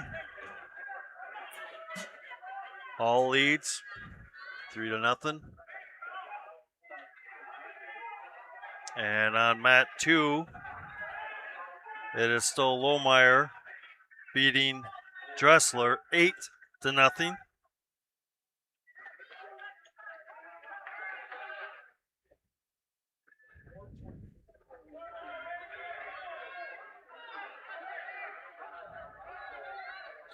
Broadcast today brought to you by Country Kitchen of Platteville. Turn on the Queen Bee Radio Sports YouTube channel this Sunday at 10 a.m. as our team reacts to WIAA Girls Basketball Playoff Bracket matchups. It's this Sunday from Country Kitchen in Platteville.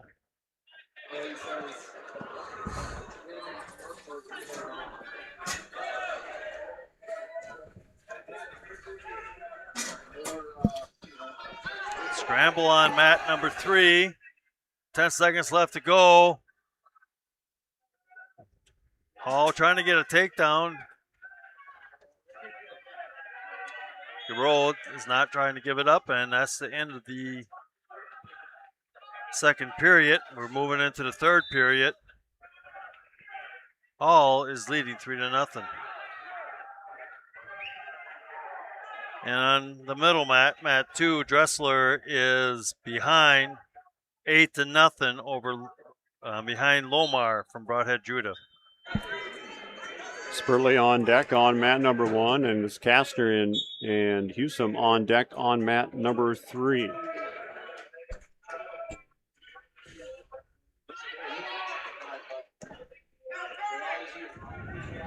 Consolation match on mat number 1. Brock Barrett is behind 4-8 against Tavin Johnson, Reedsburg at 132 pounds.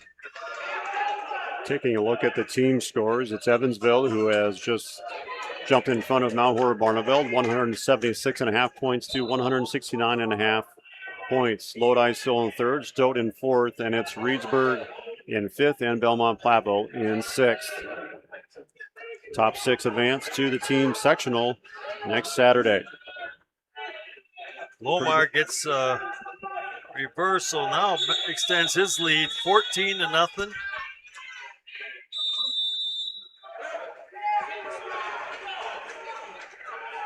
And they're going to call Lomar for stalling for tying up the ankle.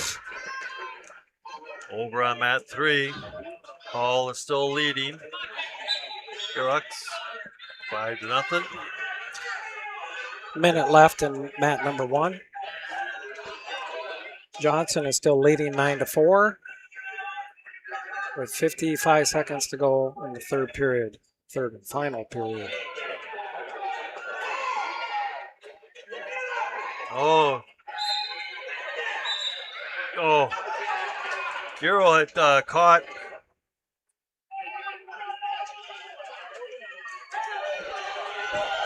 I caught Giro in a trouble, and Giro had rolled him, got a reversal, then near fall, and then Hall was able to come back up and around. 30 seconds left to go, but the score is 7-6 now.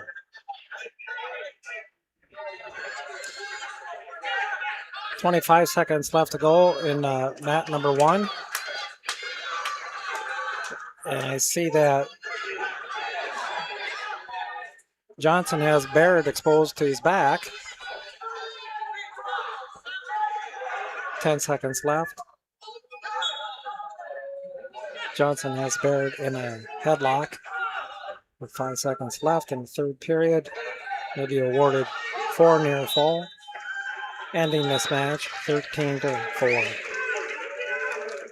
And over on mat 2, there's going to be a tech fall. Lamar is going to pick up the win from Broadhead Judah over Dressler. And with 7 seconds left to go,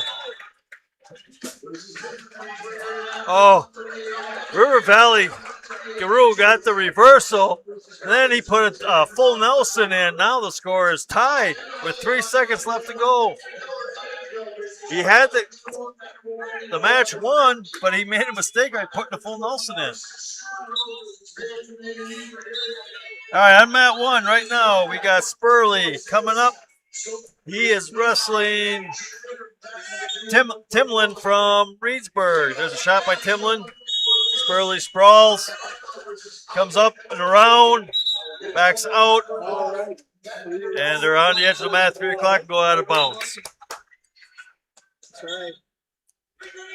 Well, you got 1 minute overtime match here on mat number 3. Yep. It's tied up 8-8. River Valley and Broadhead in the 7th place match. Coming up after that is Kastner versus Hussam of Dodgeville. Kastner from Belmont Plaza. Spurley ties up with Timlin. They're on the edge of the mat again around 3 o'clock. Now they work down. There's a shot by Spurley. Timlin sprawls out. They go out of bounds. Come back. When I came back, all I could figure out, hey, say hi to all my friends down at the New York Sports Center. I'm sure they're sitting there and just In a neutral position yet. First period, minute to go. There's Spurley's got the first takedown. They go not quite out of bounds, but he's got him tilted. He's going to pick up at least 2 near fall. Meanwhile, we got a takedown over on the net. Well, to the back, so I think they're going to wait. Just bring you up to speed on mat number 3. Yep. There was 10 seconds left. And River Valley went in for a shot, and I think he bumped heads with the Hall. Hall kind of just went limp. And they awarded Garreau from River Valley the takedown, which is what you're supposed to do, and then the ref stopped the match for injury timeout. Yep. So somebody notified Teague, we may have an Okay, back on mat 1, they're trying to figure out the score. For sure, it should be 5-0. There it is. Figured it out. Got it up on the board. Now we're going to have a restart here with 49 seconds left to go in this first period. There's the whistle. Spurley breaks Timlin down. Works that arm. Timlin has got an outside leg. Now he lets go of it. Spurley breaks Timlin flat down. Puts the tilt in on again. Couldn't hold him long enough to get a 2 count. Spurley's got Timlin down. Again, he's trying to work that tilt. Got it locked up. 15 seconds left to go. Timlin's able to break that hold. They're on the edge of the mat at around 2 o'clock. Spurley tries to pull him back in. And that's the way this first period is going to end. So Spurley leads Timlin 5-0. Well, the trainer on mat number 3 did not allow the Mount Horeb kid the Broadhead Judah kid to advance or continue wrestling, so the match is awarded to Max Garreau from River Valley for 7th place at 144 pounds.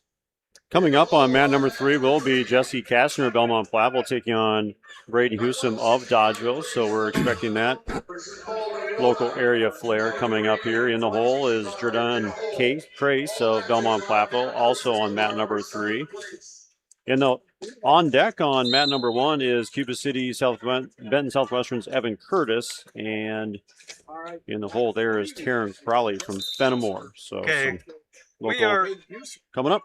We are on mat 1, second period. They started in the neutral position. Spurley leads Timlin 5-0.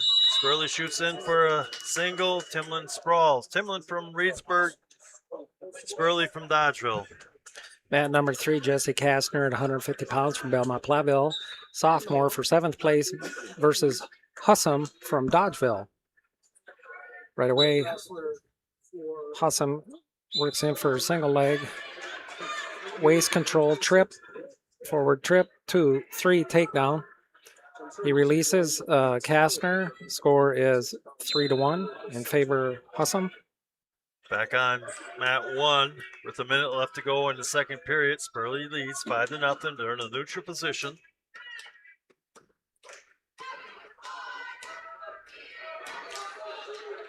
Dodgeville's Husum secures his second takedown here in the first period with a little bit of a tilt against his opponent, Kastner from Belmont Platteville at 150 pounds on mat number 3. That is a 7th place match on number 3, the consolation semifinal on mat number 1. So back on mat number 1, Spurley and Timlin. Timlin and Spurley go out of bounds. 35 seconds left to go in this second period. Spurley leads 5-0. Kastner did a quick reversal takedown. Score 6-5 in favor of Husum here in the second period for a 7th place match at 150 pounds on mat number 3. Spurley and Timlin go out of bounds. 14 seconds left to go in the second period. They're still in a neutral position. Mat number 3, Brady Husum secures another takedown here against his opponent from Belmont Platteville, Kastner. Braden leads this match 9-5 with 1:39 to go. Boys went out of bounds. Belmont Platteville should be in down position. All right, going into the third period, again in the neutral position. Spurley leads Timlin 5-0 in this consolation semifinals. The winner goes to third place match, and the loser goes to the 5th place match. Broadcast brought to you by Grant Regional Health Center's ortho team. Dr. Brad Binsfeld and Nate Stocco, PAC, provides exceptional care for sports-related injuries. Grant Regional Health Center, better health starts here. Okay. Timlin tries to take a shot. Spurley sprawls out. Ties up there. They break apart. Spurley tries to drag him by. Doesn't do it. And they go out of bounds. Minute 18 left in the third period. On mat number 3, we have a score of 10-7 in favor of Hussam from Dodgeville over Castner from Belmont-Platteville at the 150-pound weight class. Castner makes a quick shot on Hussam. Minute to go on mat 1 between Spurley and Timlin. Spurley leads 5-0. There's almost a drag by Spurley. Timlin's able to fight it off. They're still in the neutral position. 40 seconds. On the edge of the mat at 3 o'clock. And they go out of bounds. Mat number 3, Castner worked really hard for that potential takedown. However, they went out of bounds. They're in neutral position with 34 seconds left in the second period. Hussam leads 10-7 at this 150-pound 7th place match. Another attempt drag by Spurley. Timlin fights it off and gets back up to his feet. They're still in the neutral position. 20 seconds left to go. Again, Spurley attacks and they go out of bounds. 14 seconds left to go. 5 seconds left in mat number 3 on the second period. Ref blows whistle. He requests red, which is Dodgeville to choose. Dodgeville's taken down. Okay, on mat 1, Spurley's going to win 8-0 as he gets the last second takedown after he get called for stalling. Coming up on mat number 1 will be Evan Curtis, Cuba City Benton Southwestern, taking on Liam Angles of Stoughton. Mat number 3 with a minute 50 to go. Belmont's trying to hold on to his opponent. However, his opponent, Hussam, does turn around on the stand-up with an escape. Hussam leads the match 11-7 here with a minute 30 to go. Belmont-Platteville does another shoot in. Castner shoots in. Still has maintained a single leg. However, he's being buried here. And the sprawl is being suggested here by Hussam. He's pushing back on it. His ankle control. Somebody's gonna have to make activity here, otherwise we got a stalemate. So far, so it's still happening. And there's some roll throughs. Nobody has immediate control here on this match.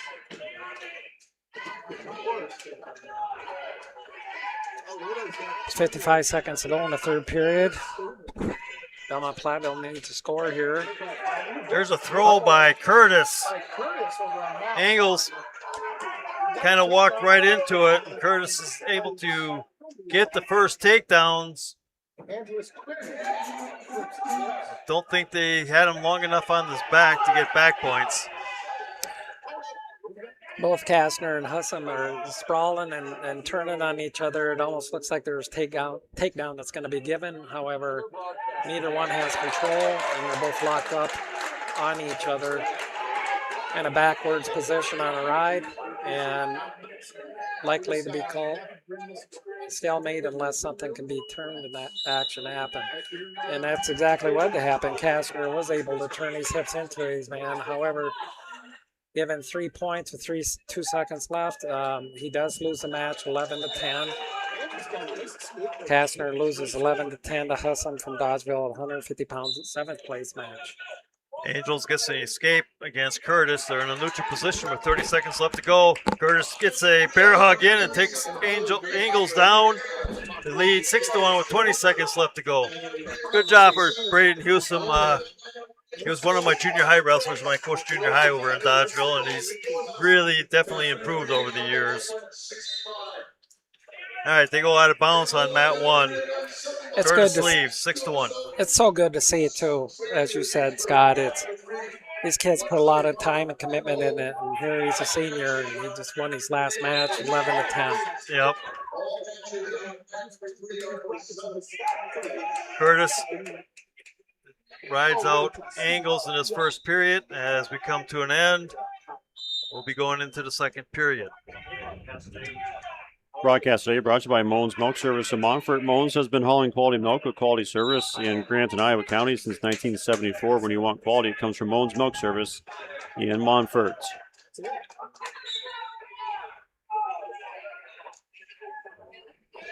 All right, they'll start the second period in a neutral position between Curtis and Angles.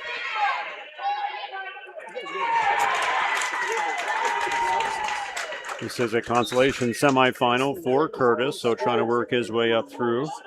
Russell for third. Angles attempted single leg by Curtis. Angles is able to drop back out. Now Angles goes in for a fireman's, but Curtis is able to stop it. Now Curtis tosses Angles and will get the 3 takedowns to extend his lead 9-1 as they go out of bounds.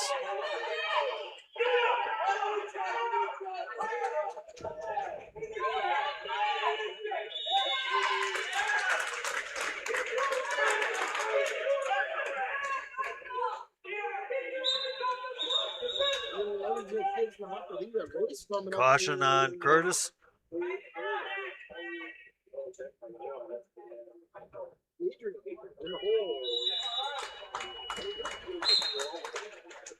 Start. Curtis breaks Angles down. Working on that tilt. He's got it locked up underneath the crotch. Now let's go of it. Goes to an arm bar. Angles comes up back to his base. And cross face. Angles is flat on his stomach. Now they're going to call him for stalling, so Curtis is going to pick up a bonus point for stalling. Angles comes back up to his base. Curtis breaks him back down.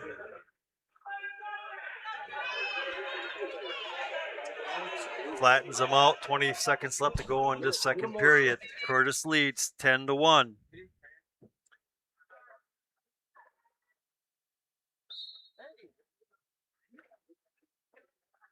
Curtis is riding tough. He's keeping Angles down and controlling this whole match. And we'll be moving into the third period. And that team score is very close between any head-to-heads. Okay, they're going to go neutral to start this third period. Again, Curtis leads 10-1 over Angles. I tell you what, though, Attempted shot by Angles, break apart. There's now an ankle pick by Curtis, and Angles really bounced his head off the mat. Yeah, looked like he got dazed, and he's laying down. He came down pretty hard on his back of his head. They're going to check him out, so we got injury time. Curtis leads. Should be 13-1 now.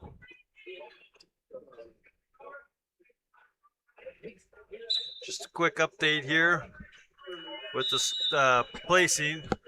Evansville first, Mount Horeb second, Reedsburg third, Lodi fourth, Stoughton fifth, and Belmont Platteville sixth. I see Cooper in the house.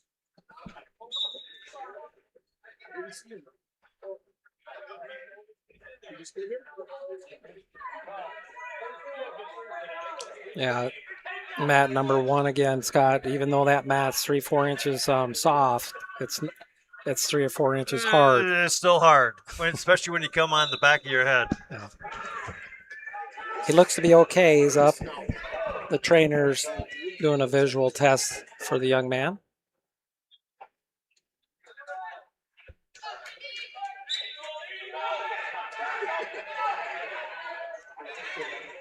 They still haven't awarded the takedown, but he should have the takedown. Keep an eye on that. I'll slip over here to mat number 2. You have Mount Horeb's.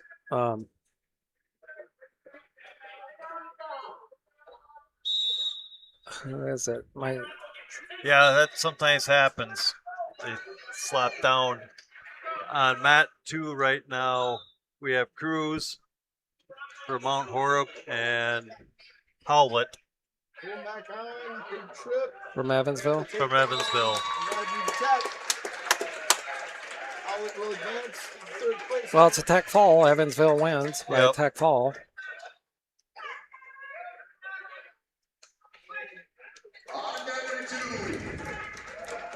Yeah, it'll fix itself. There's a fall over on mat number 3 at 157 pounds. Awarded to Reedsburg. Skylar Hankey over Bronco Bear from Belleville Sugar River at 157 pounds, 7th place match. In the middle, coming there up. we go. Consolation match. We got Brody Blackburn, Cuba City Benton Southwestern against Hayden Strues Clark. We're going to go last name Clark from Lodi. They're in neutral position here. This is a 150-pound consolation match.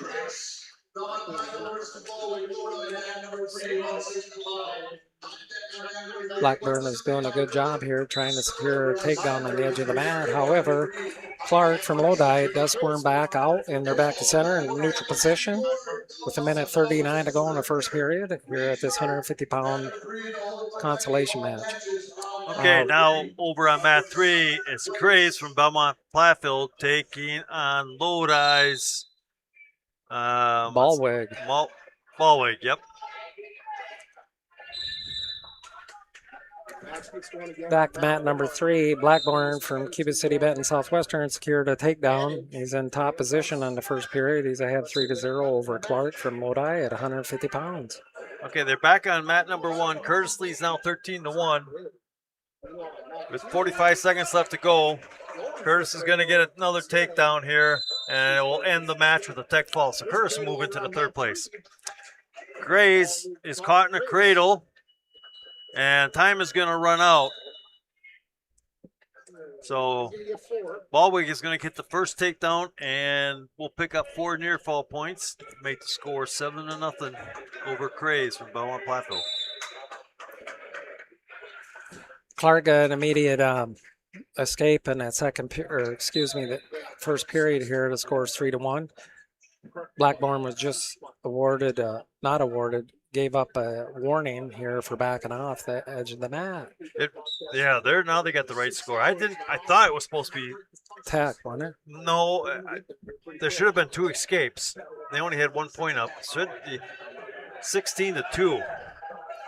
And I'm looking over at mat number 3 right now. Craze is working.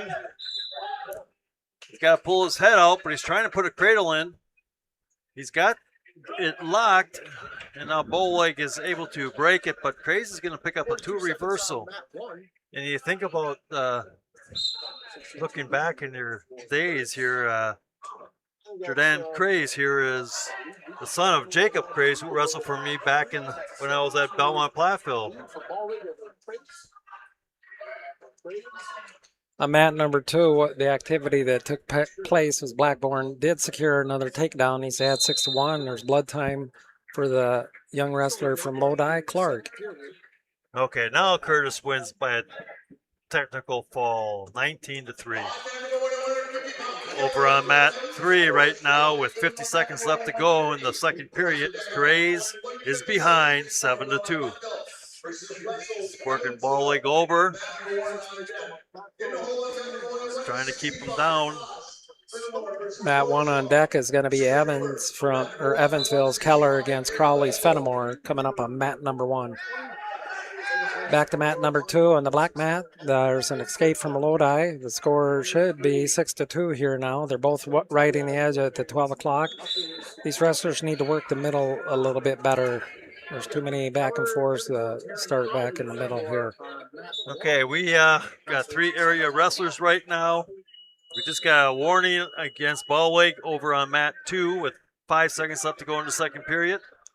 And over on mat 1 now, we should have Keller from Evansville taking on Crowley from Fenimore. And Keller's going to pick up the first points with a takedown. Minute 30 left to go in the first period. We're starting the second period here at mat number 2 at 150 pounds consolation semi-match. Brody Blackburn is from Cuba City, Benton, Southwestern. He was riding top position, jumps over, does a hangover cradle. He does secure some back points here, apparently 4. The ref gave him 4 back points here.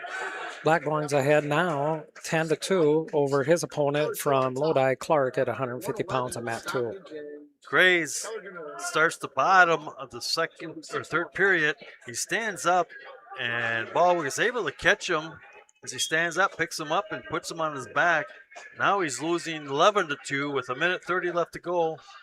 Ballweg tries to put the cradle in. Grays is trying to break it and catch him. And he's going to pick up a reversal. He's got 7 points to make up before this period's over. Over on mat number 1 right now is Keller leading Crawley. Blackburn just took his opponent down with the cow catcher, Clark, and takes him straight to his back to pin him. It isn't a move I'd take all the way to the. It can really catch you a lot of times, but Blackburn was able to take advantage of it and secure a fall here in the second period with 54 seconds left to go. He had at 150 pounds. Grace gives up the reversal. Scores 13-4. Ballweg has got the barbed wire on, trying to pull Grace over for the pin. Grace fight breaks it. Ballweg picks up 4 more points, makes the score 17-4. And over on mat 1 right now, Keller is defeating Crawley 9-1 as they move into the second period. On deck, mat number 1 is Kissamore from Belmont-Platteville will be going up against Wessel from Evansville. And then the hole on that same mat will be Klaas from Fenimore against Lashaw from Sugar River. Keller does a shoulder roll and picks up the reversal. Makes it 11-1 over Crawley from Fenimore. And over on mat 3 for 7th place, Ballweg is going to defeat Craze 17-4.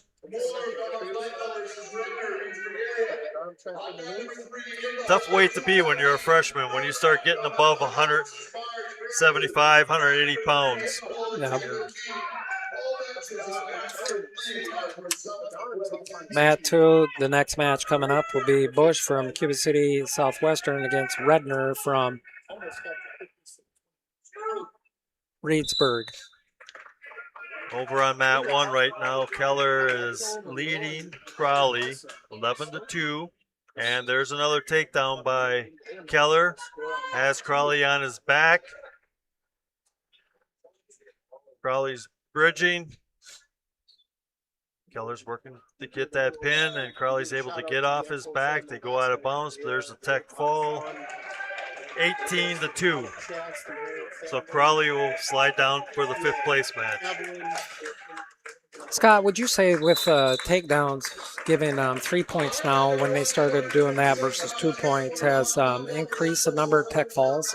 It probably, I would say it increased, but it also it makes the match go a little quicker. Yeah, I can see that. Yeah. And it's enjoyed by everybody. Nobody's on the defense of it. No. Ruling. Okay. The only thing I would like to see is to get a 2 count and a near falls 2. If you get a 3 count, 4. If you get a 5, up to 5 count. To be awarded 5 points. 5 points, yeah. Okay. But I'm sure that will come. It'll trickle down eventually when college does it. All right, Kismore is up on mat number 1. He is taking on Wessel from Evansville. All day I've seen 0-0 scores on And I was pronouncing Kissamore. Is it Kismore or Kismore? Is it? Yep. Thank you. Correction. Mom, dads. Sorry. Kismore is Grandmas, grandpas. Yeah. Brothers, sisters. Yeah, there's no pronunciation guide what we're doing today. Yep, it's not like it's college. People text us to be like, okay, it's not spelled that way, but Yeah, Kismore. Well, his mom is Brittany Amenda. Oh, okay. So you know that, Brad. Yeah, I do now, too. I was always hooked on phonics. Okay, minute left in the first period. No score, neutral position. There's an attempt to snap down. Kismore goes into a double, puts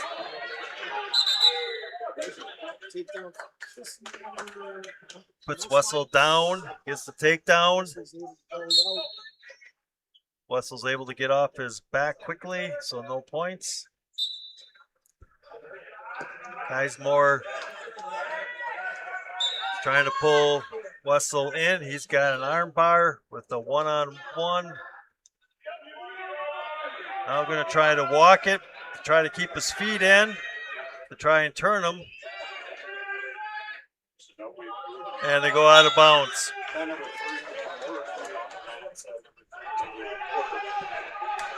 on mat number 3, Cam Moore has taken the mats. He's facing Porter Redner from Reedsburg. That's for 7th place at 190 pounds on mat number 3. Reedsburg has secured the first takedown against Redner, or excuse me, Redner has secured the first takedown against Moore. Right now we got blood time on mat 1. That's why there's delay. Guys, Moore's got the blood. I stand corrected again on mat 3. The score is 5-2 in favor of Cam Moore, senior from Belmont Platteville. We're going from mat to mat here, and I'll catch up here on what's happening. We got second period starting here on mat number 3. On deck on mat number 1 is Owen Kloss of Fenimore, and he'll be taking on Lucas Lashau of Sugar River. On deck on mat number 2, Landon Bush of Cuba City Benton Southwestern, taking on Luke Redner of Reedsburg. And on deck on mat number 3, Ethan Burgraff of Belmont Platteville, taking on Caden Mars of Baraboo. All right, mat 1 just ended the first period. Guys, Moore leads 3-0.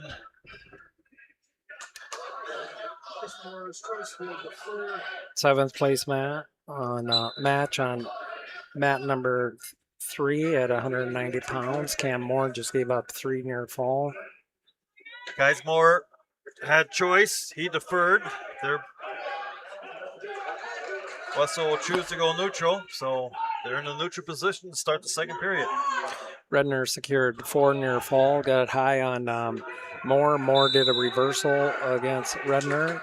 Guys, Moore with the Russian.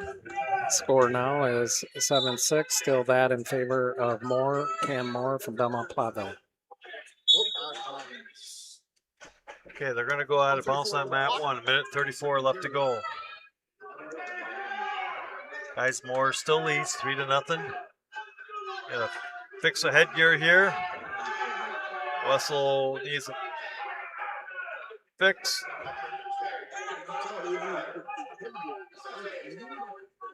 Cam Moore lost position on his wrestler, gave up a 1-point escape to that of Redner from Reedsburg.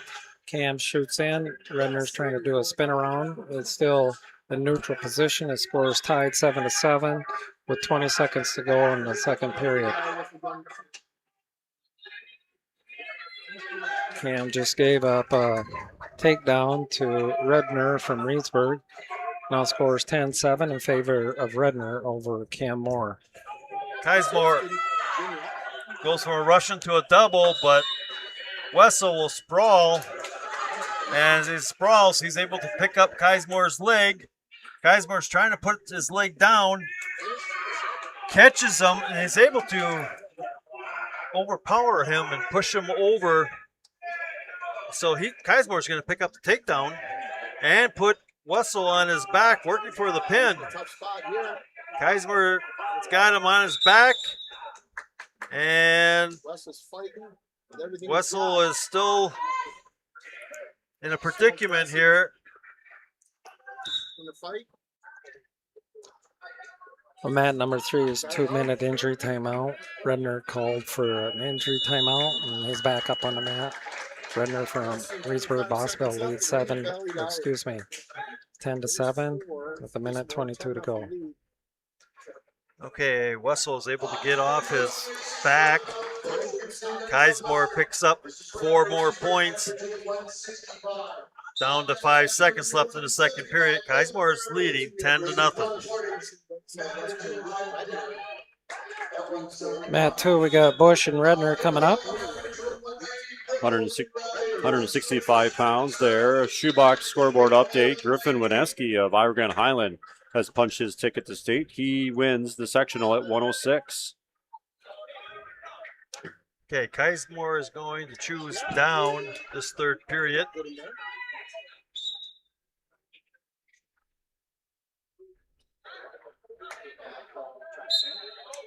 Landon Bush and Redner, this is a consolation semifinal, so they themselves are trying to work themselves in a position to punch their ticket. Keismore gets an escape. Makes it 11-0.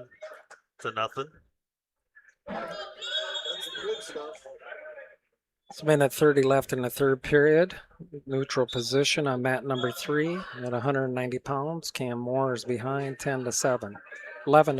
Landon Bush leads 3-1 on this match on mat number 2. The second takedown of this first period. A 6-1 advantage. Keismore is going to get a takedown and a near fall, and he is going to pick up a win with a technical fall, so he'll move into the third place match.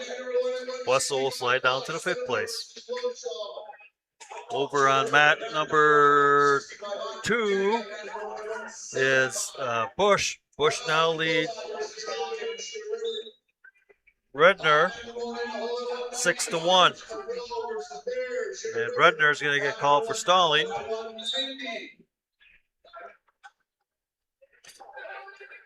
Mat 3, 1 minute left in the third period. Redner on mat 3 at 190 pounds is ahead 11-7 over Cam Moore, Belmont Platteville. Still a 6-1 lead for Landon Bush here on mat number 2, a 9 o'clock position for these wrestlers. Actually now being awarded 4 near fall points. Over on mat 1, it's going to be Floss from Fenimore taking on Loshaw from Sugar River. Broadcast today brought to you by Cole Acres Golf and Grill in Cuba City and at coleacresgolfandgrill.com. Floss shoots in for a single, has the leg locked up.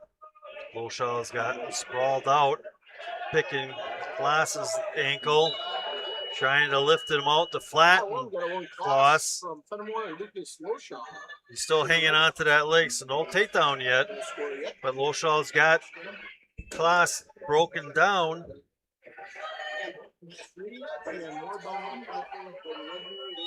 And now Loshaw's able to break that leg, gets behind, gets the takedown. Cam Moore is defeated over on mat number 3, Porter Redner. Victorious 14-7 as time expires in that one. Landon Bush still holding a 10-1 lead, 1:43 counting, second period.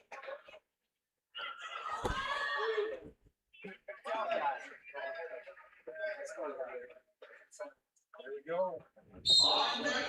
40 seconds left to go. Between Floss and Loshaw. Loshaw leads 3-0. Loshaw's trying to turn Floss over. Floss comes back up to his base.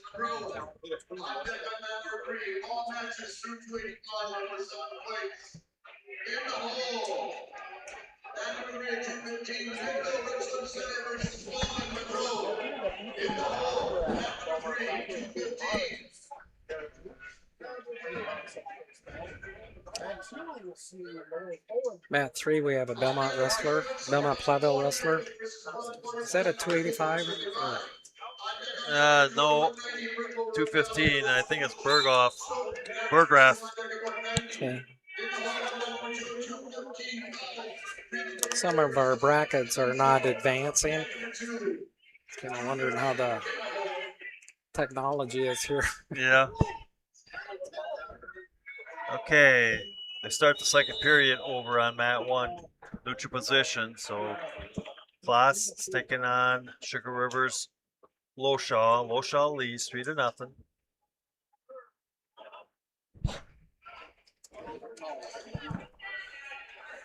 Belmont Platteville's 250-pound 7th place match. Caden Mars against Berggraf from Belmont Platteville going against Baraboo's Mars. Scores 0-0 in the first period. However, there's one escape, so there's something wrong with the scoreboard there, ain't it? No, it's 1 minute for the 7th place. So they're in the second period, but Berggraf should have 1 point escape. Minute to go in the second period over on mat 1. Loshaw is leading 3-0 over Class from Fenimore. Broadcast today brought to you by Applied Micro, your computer networking specialist in Platteville, Dodgeville, and appliedmicro.biz.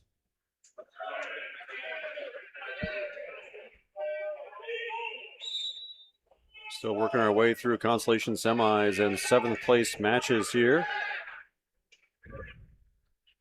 We knew it was going to be a long day in Richland Center, and it's proved to be that as well.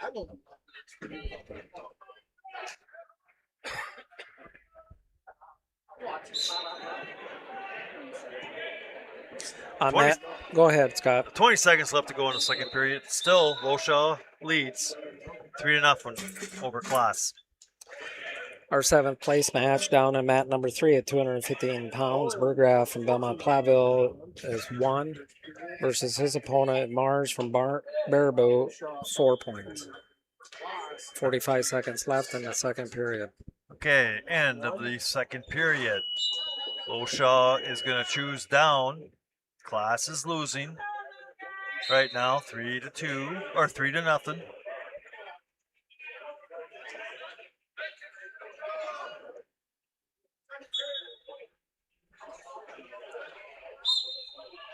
Loshaw stands up, trying to peel. Class will bring him back down. Loshaw brings him back up. And Class will break down. And Class has got the tilt in. He's gotten a 1 count each time he's tilted him over, but hasn't been able to. Now he does. He's got 2 for sure. He's got 2 near fall points. So now it is 3-2. Mat number 3, Berghoff just received 1 point for escape. Third period, it's tied up 3-3. Mars from Baraboo at 215 pounds on mat number 3 takes down position for the third period against Berghoff of Belmont Platteville, the same weight class, for 7th place. All right, we're down to 1:10 in this third period. Class will let Loshaw go to make the score 4-1. Glass is going to pick up a takedown here. And now he has the lead 5-4 as he's trying to ride Loshaw out here with 45 seconds left to go in the third period. Loshaw comes back up to his base. Just a quick announcement. Berg let his opponent. Berg got too high on him in the Mars from Baraboo reversed him, and he has an explosive back points now. All right, the stoppage in the mat. They're going to warn Class for stalling. He is now in the lead on 5-4. He's on top with 35 seconds left to go in this third period. Puts a tight waist in on Loshaw, breaks him flat, and Loshaw comes back up. There's a crossface. Now Loshaw stands up. And Class will pick him up and drop him back down to the mat. They're on the edge of the mat. He picks them up again. And they're going to call potentially dangerous. 18 seconds left to go in the third period. Mat 3, Mars secured a fall over Burgraff from Belmont Platteville, a 250-pound seventh place match. Over on mat 2, Bickle's going to pick up a win, 3-0 over Smiggles from Stoughton, so he'll advance to the third place match. Okay, Kloss brings Loshaw back down as Loshaw stood up, and that's the way it's going to end. Kloss is going to come out with a victory, 5-4.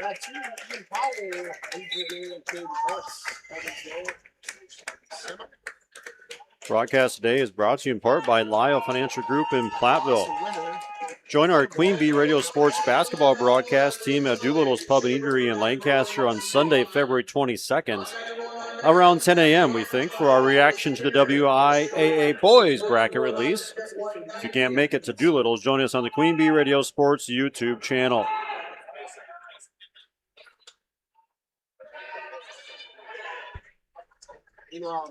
Checking our setup here, and looks like we are out of area for the moment.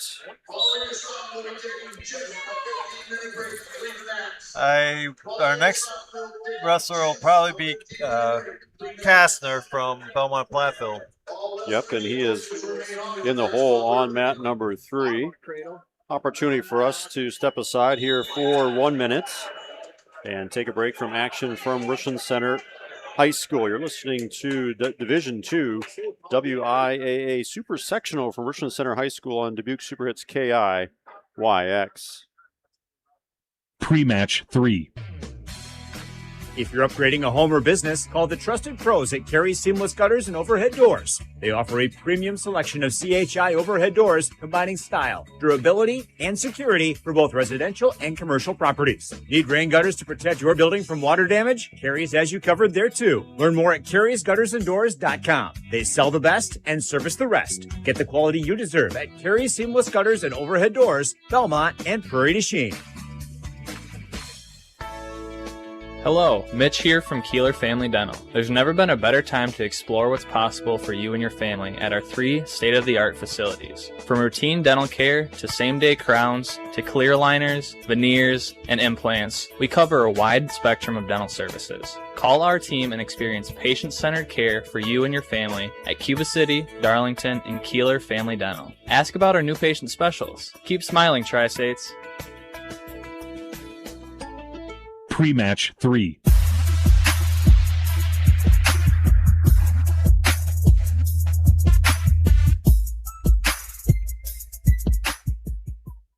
And welcome back to Richland Center High School. Brad Richardson with Dan Engelke and Scott Tolzman here.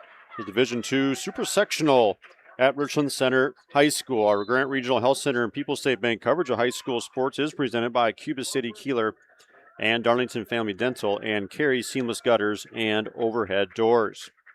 Our Queen Bee Radio Sports YouTube channel brought to you every day by H&M Plumbing and Heating Electrical and Lately Center in Monroe. We are in the Ayers Furniture broadcast booth high here above Richland Center Gymnasium. The best seat in the house is in the Ayers Furniture broadcast booth. Ayers Furniture in downtown Ridgeway for free delivery on heirloom quality furniture for every room in your home for what's sure to be the best seat in your house. Be sure to visit Ayers Furniture and AyersFurniture.com. Another shoebox scoreboard update from Brookwood. It's Hunter Reed of Prairie du Chien, a winner at 120 pounds. He is off the Cole Center for Prairie du Chien. The shoebox in Black Earth, the largest independent shoe store in the Midwest. Let's update our team standings here from Richland Center High School. It remains to be Evansville in first place with 189.5 points. Mount Horror Barneveld with 169.5 points. Reedsburg at third place, 124 points. Lodi in fourth place, 118 points.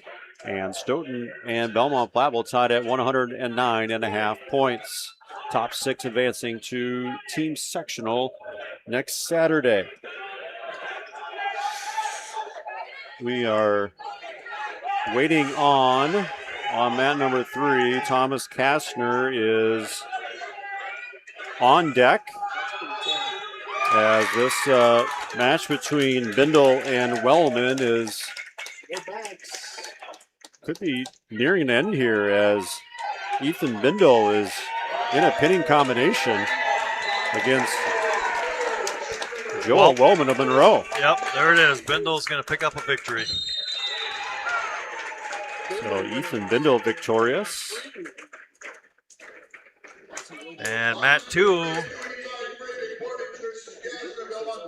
is a final with Evansville wrestler Butts taking the victory. That'll help their team score. And as we wrap this round up, there'll be probably a 15-20 minute break, and 5th place and 3rd place will be wrestled on the outside, and probably the 1st place wrestled on the inside mat. And on the mat now is Thomas Kastner of Belmont Platteville, taking on Calvin Krivick of Portage. Yep. It's a consolation semifinal. These young men are trying to keep their weekend alive.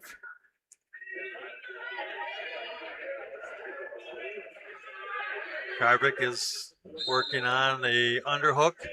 Kastner comes back in. Kastner tries to get on an underhook.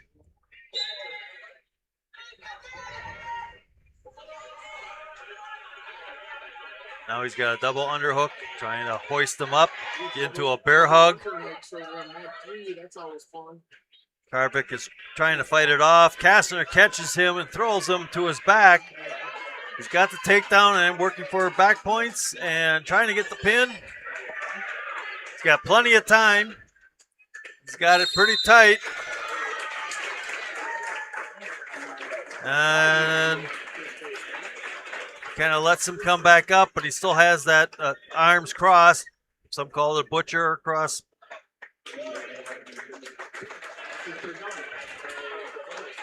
All right.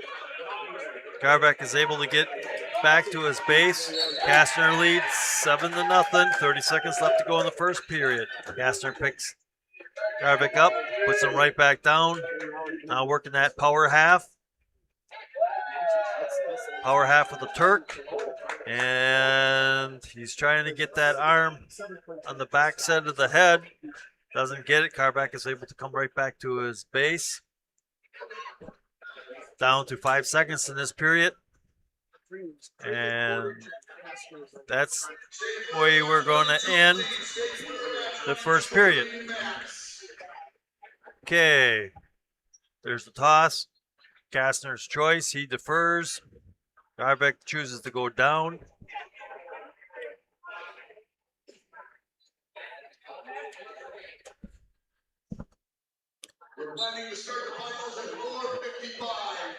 All right. Starting finals of 4:55, they're announcing. Krivick. So 18 minutes. Krivick does a sit. Kastner trying to put the cradle in. Breaks Krivick back down. And this time Krivick comes up and around, rolls. He's going to get a reversal. Kastner stands up and gets an escape. 7-2.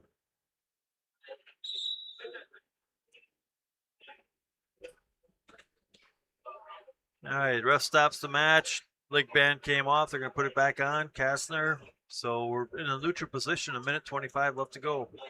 And now we got blood time.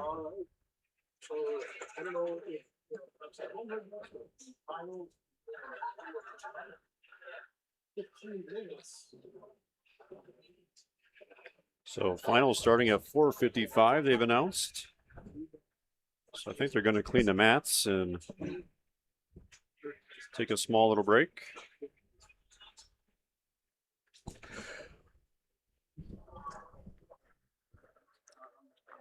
Clean the blood up off of Kastner.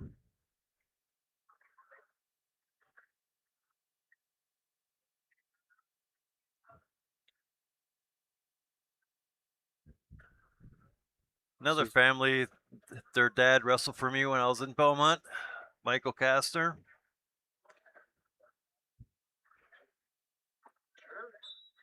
All right, there it is. We're back in. Start it. Kastner comes back with that double underhook. Now he gets out of it. Works that head. Now they separate. Now he puts the pressure on the head. Tries to snap down. Working down. Tries to pick the ankle. Loses the ankle. It comes right back up. Now he works into that double underhook. Tries to shuck him by.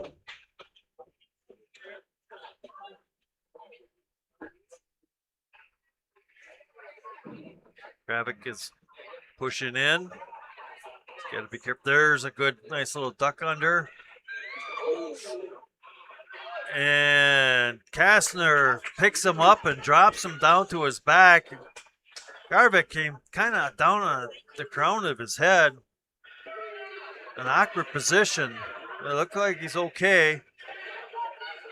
He's still wrestling, trying to fight off his back. Kastner is trying to pin him. 25 seconds left to go in this second period.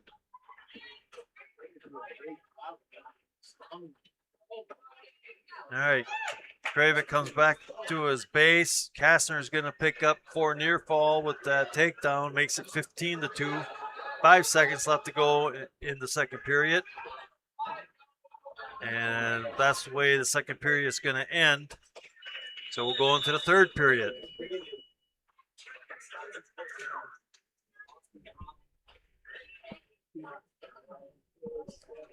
Consolation semifinal, wrapping things up here in this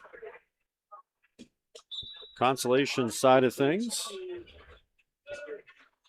Okay, snap down. They're in a neutral position to start this third period. 15-2 in favor of Kastner. Kastner tries to snap, drag by. Goes back with a single underhook. Now tries to trip. Does get the back trip and takes Garvik right down to his back. And Garvik is going to be able to roll off. He's going to get the 3 takedown, which gives him the tech fall plus the 4-point near fall. So Kastner will move into the third place match.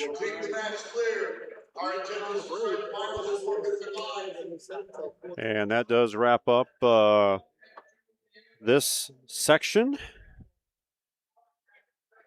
Final is upcoming at 4:55, they've announced.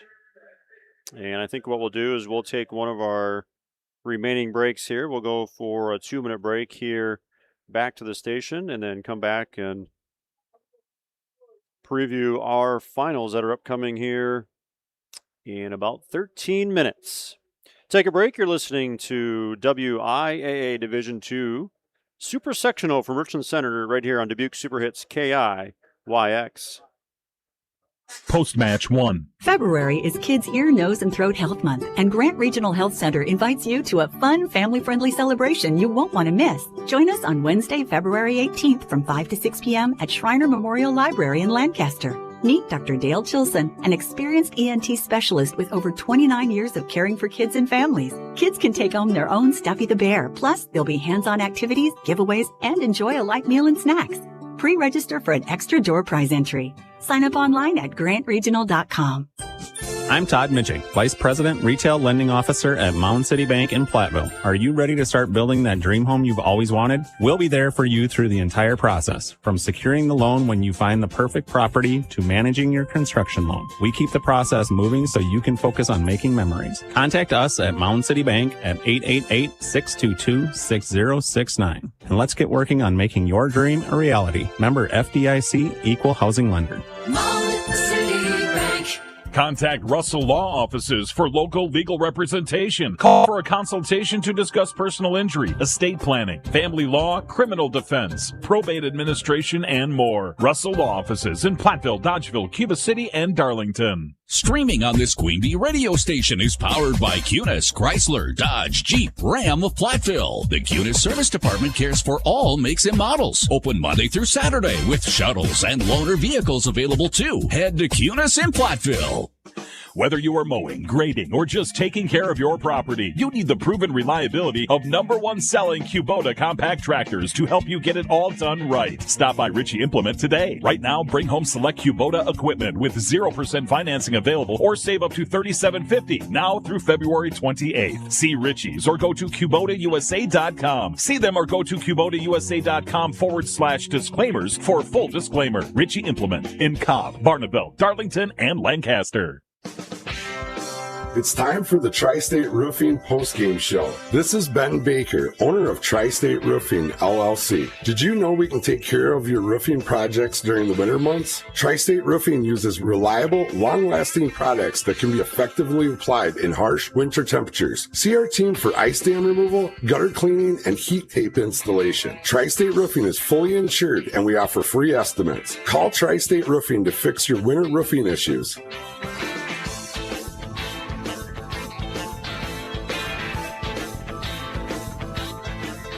Post-match 1.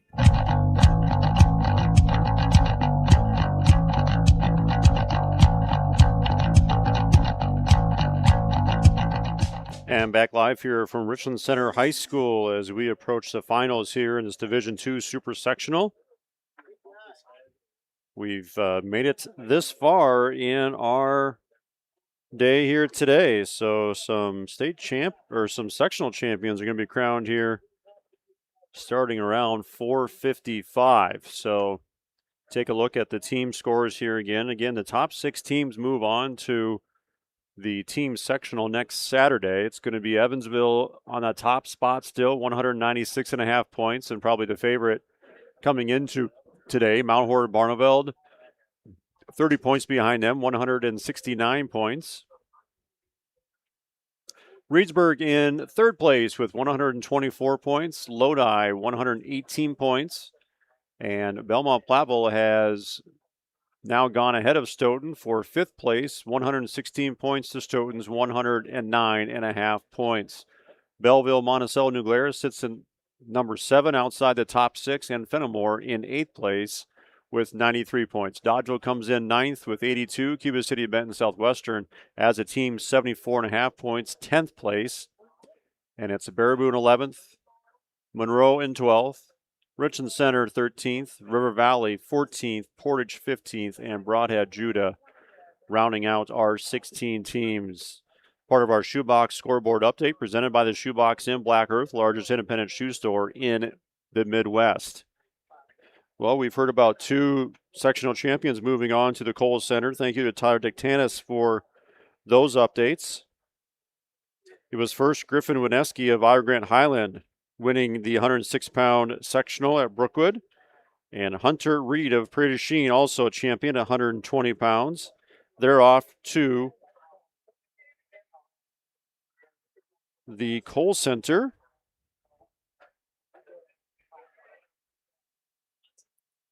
And we are anticipating our finals to get started here at 4:55. So we're in a bit of a break here as they get ready for finals action. Take a look at the brackets here.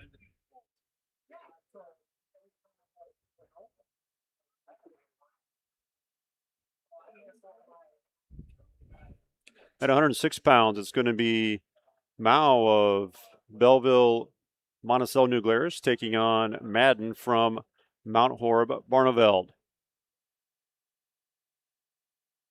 Keep looking at some of our weights here. 113 finals. Going to be Frey of Evansville taking on Garcia of Cuba City Benton Southwestern at 120 pounds in the finals.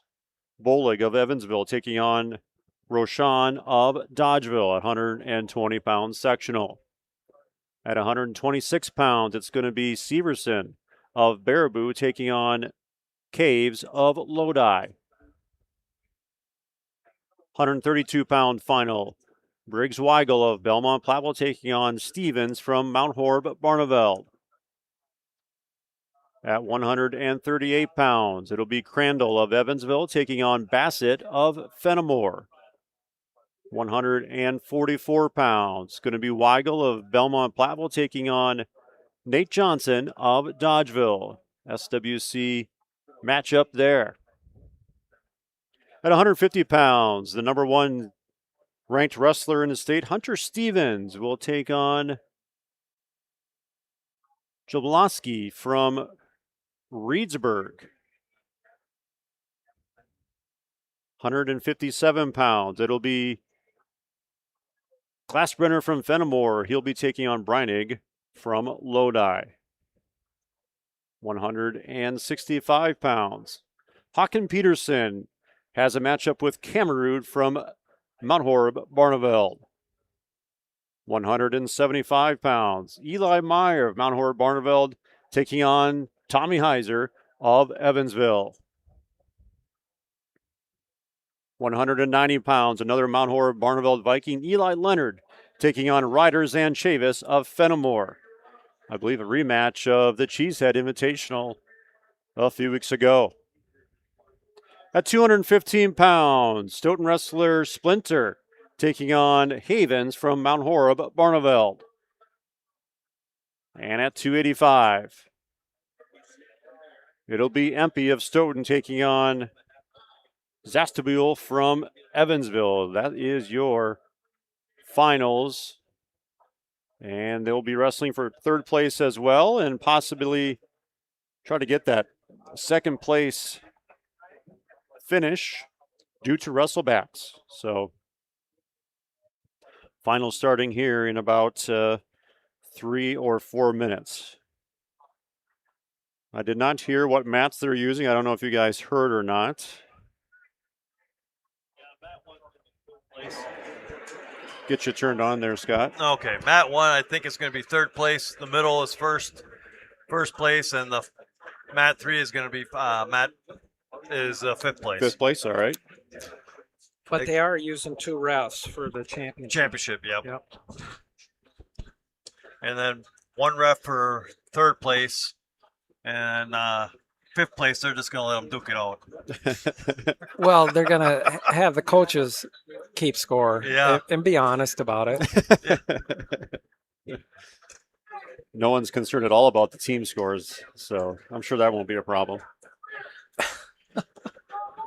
Well, I got a feeling the top 6 places are pretty much a lock-in now. Yeah, they're pretty close, I think. I was previewing that a little bit. And 6th place is Stoughton with 109.5 points, and Belleville, Monticello, New Glarus at 101 in 7th place. So there's maybe some room at the end there, but we'll see how things finish up here.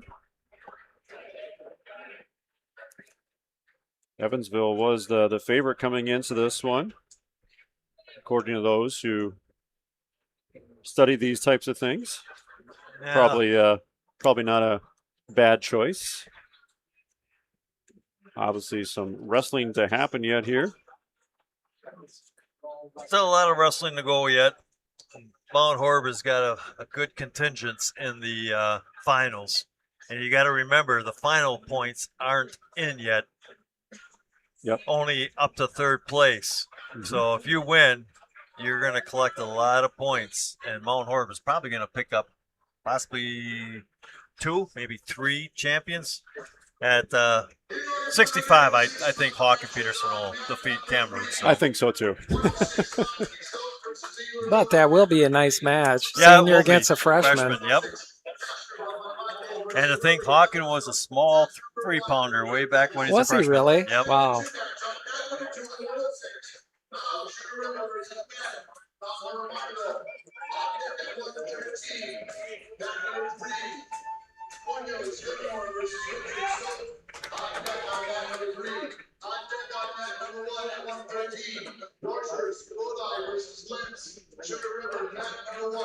We have 2 freshmen wrestlers wrestling for 1st place at 106. We have Sugar River's Maddox Mao against Bryce Madden from Mount Horeb Barneveld. Up on mat 1 is going to be Castor from Belmont Platteville taking on Hunter Worley from Evansville.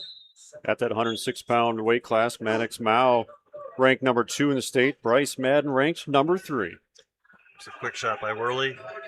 Kastner stands up, now works the underhook, tries to toss Worley, doesn't get it. They break apart, both back up to their feet. Now there's a quick shot by Kastner.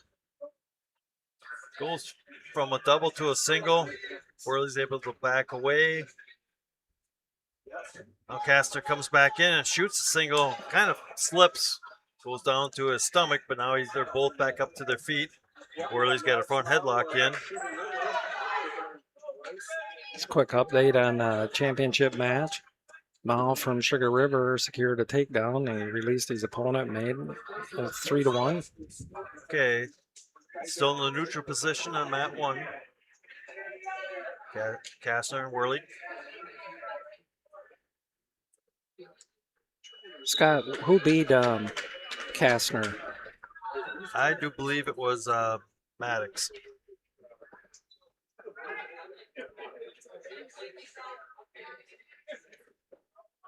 No, it was Madden. Madden in the semifinals. Yep. So Kastner's in deep on a double, switches off to a single, falls down to his knees. Still has that leg trying to come out. Loses the leg. Worley trying to spin around. Kastner regrabs the leg. 30 seconds left to go in this first period. Now Kastner picks Worley up. Worley grabs Kastner's ankles. Kastner tries to dump, and they go out of bounds.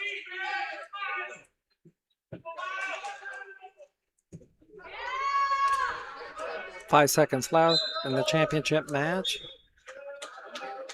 Mao is still leading 3-1.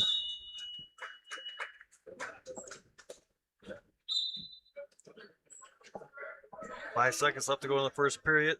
Over on mat 1 for third place, Kastner and Worley. And that's the way that period is going to end. There's the flip, Kastner's choice. He's going to go down.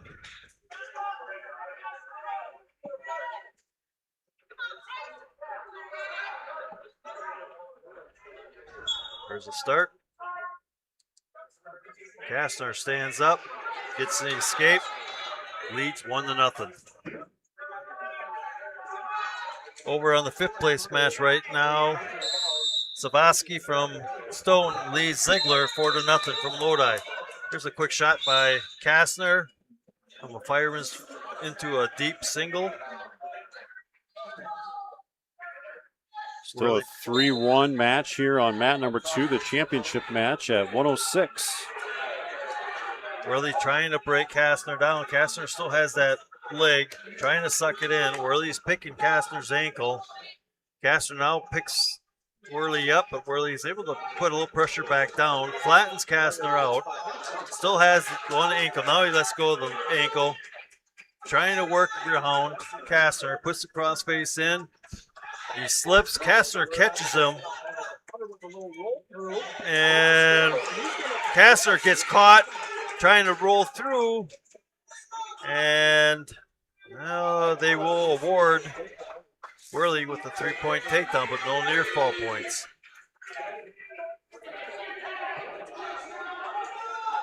Worley now leads 3-1 with 40 seconds left to go in the second period.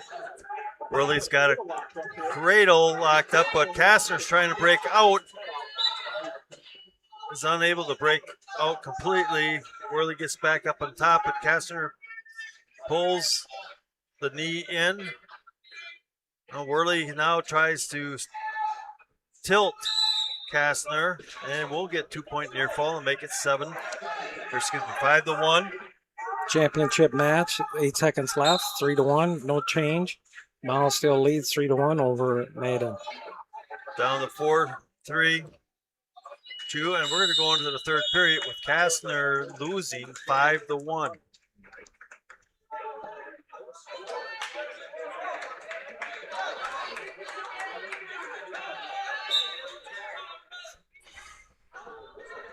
Into the third period here between the championship match here, Madden and Mao. It's a 3-1 advantage for Mao, which he's had pretty much this entire match.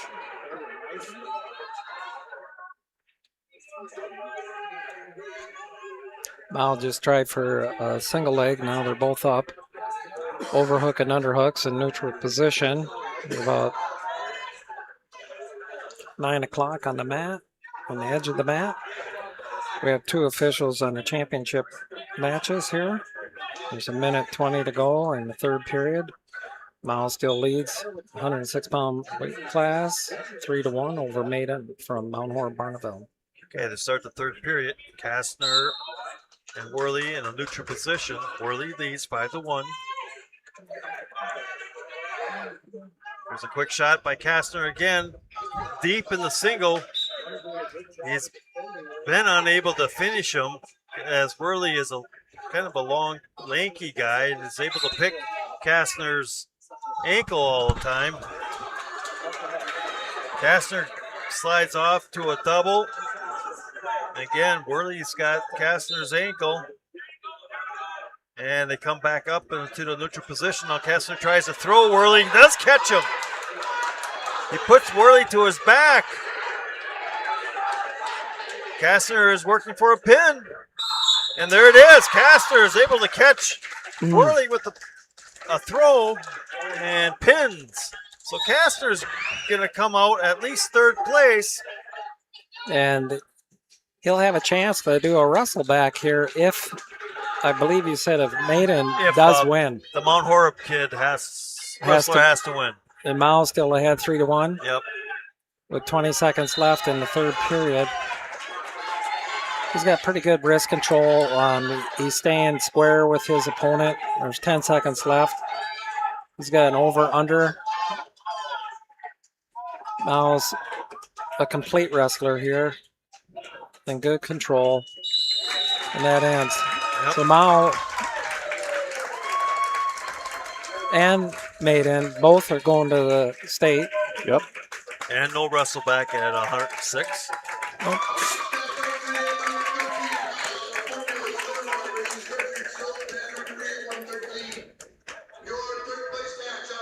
Broadcast today brought to you by People's State Bank. For personal, home, business, and ag loans, visit one of their convenient area locations or visit peoplefinancial.com, member FDIC.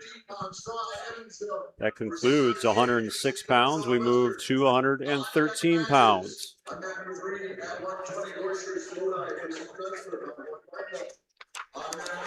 Garcia from Cuba City be in the championship match at 113 pounds. He'll be facing Frey from Evansville. Frey's a junior, 49-1 record, and Garcia is a freshman at 41-3 record. Frey, a returning champion from last year at 106 and qualified in 2024. Number one ranked wrestler in the state.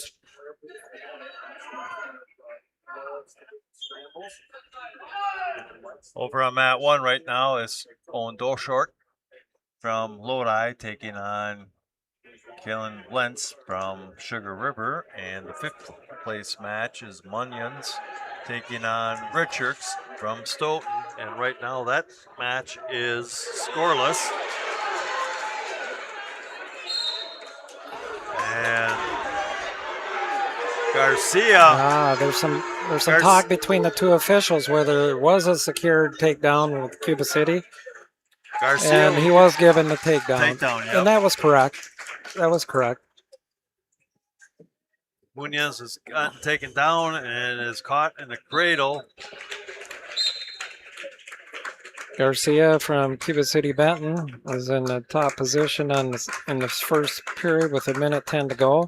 Garcia comes out front, faces his opponent, and Frey, the Evansville wrestler, comes in naturally towards his waist and secures a reversal against Garcia, the freshman, at a 113-pound championship match. Garcia is quickly up to his feet. He's trying to get hand control. Frey is dropped down to a single leg, and Garcia is doing a good job here with an ankle, and he's got his leg hooked, so no, now we're unhooked. Frey is still in top position. However, Garcia is loose on him and trying to get a reversal, and they're in an awkward position here.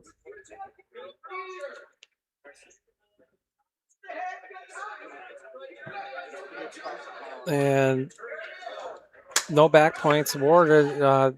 Sometimes when they get squirmy like this, one of them will expose their back and get themselves in trouble, but they both did a good job getting belly down.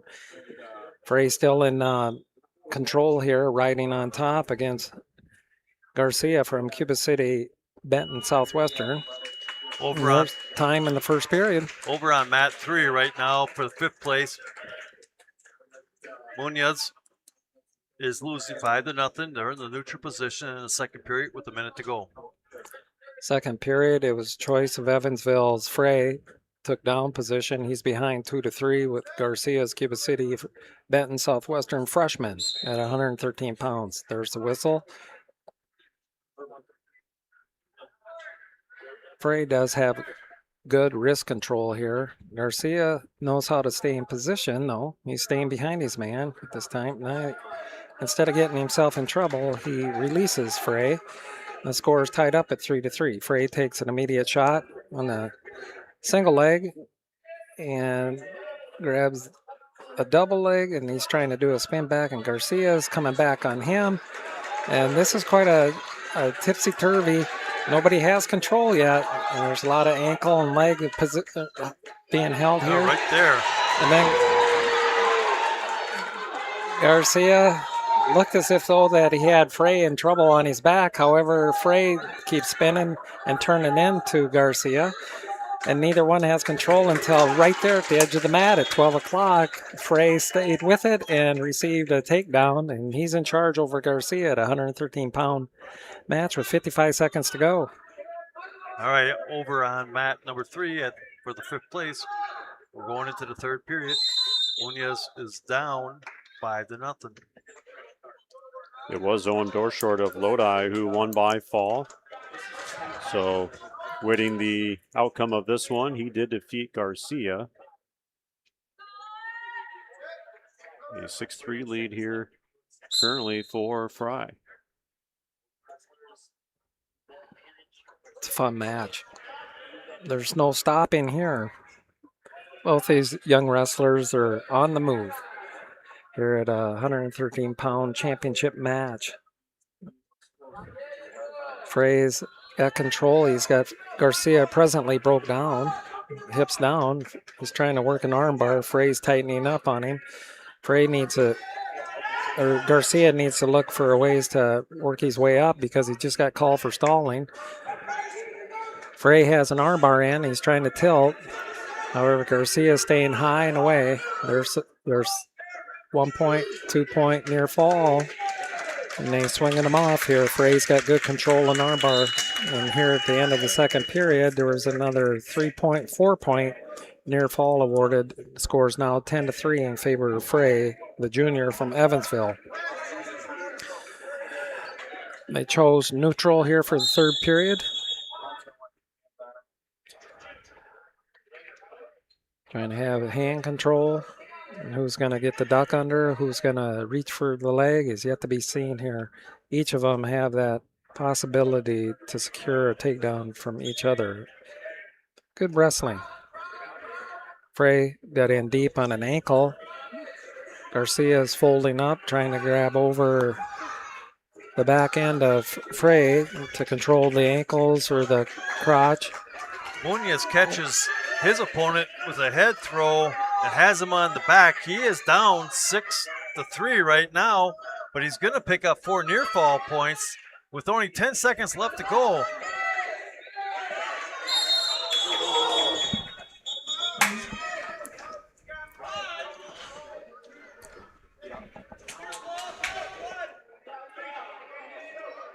Munoz is going to get 5 near fall points as his opponent has blood, but there's only 4 seconds left to go, and it's 8-6 in favor of Munoz. We got a minute to go in the 113-pound championship match with Colin Frey from Evansville ahead of his opponent, Garcia from Cuba City, Benton Southwestern, 10-3. They're in neutral position. Garcia doesn't have the capability to sprawl away from Frey's low ankle takedown on the edge of the mat and secures another 3 point takedown, leading now 13-3. with 30 seconds left to go, and they're called out of boundary. Garcia takes center down. The ref asks for Frey to get on top. There's the whistle. Over on mat number 3, Munoz from Fenimore is going to take 5th place. Frey's got a nice tight waist on Garcia. We're narrowing this down to 10 seconds left, and Frey is trying to do a tilt on Garcia. Garcia isn't giving him any further. And with 5 seconds left, is there a possibility of an additional tilt? And no. Not a chance. That's fun. And again, no wrestle back at that weight class. Our champion for today here at Richland Center Sectionals is Colin Frey, a junior from Evansville. It advances 13-3 win over Garcia. Both those gentlemen that just wrestled get the puncher ticket to state. All right, coming up is Colton Bullwick from Evansville, sophomore, returning state champ, taking on Shane Rashawn, a junior from Dodgeville, who was the state runner-up last year as I would think Bowling this would be a good match, Scott. defeated him. Broadcast today brought to you by Gary's Pest Control in Dickeyville. Gary's Pest Control salutes our local athletes. Gary's Pest Control, over 40 years of professional, friendly service. Okay, there's the whistle.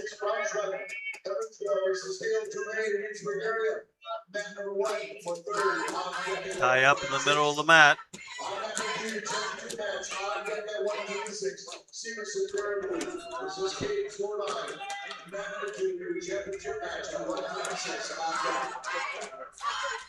Two exceptional wrestlers here. They're probably going to be seated 1-2 when the brackets come out for the state.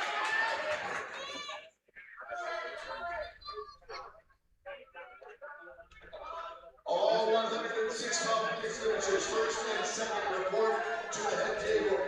All 106 competence. Still in a neutral position, both trying to fight hand control.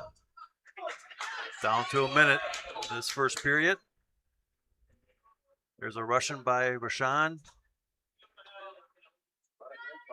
Bullwick pulls it out.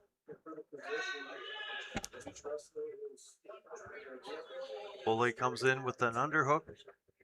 Rashawn's kind of wizarded it down.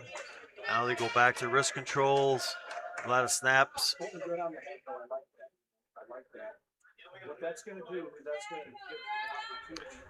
We're definitely trying to feel each other out here, Scott. Yep. A little bit of snaps and head pulls and wrists. Looking for that one opportunity, and Bullwick takes the opportunity to try to do a takedown, and Rashawn's going to be able to counter it off. And I don't think they're going to give it to Rashawn. At first they were, and now I don't think they're going to. No, and I agree with that. There wasn't eminent control on that.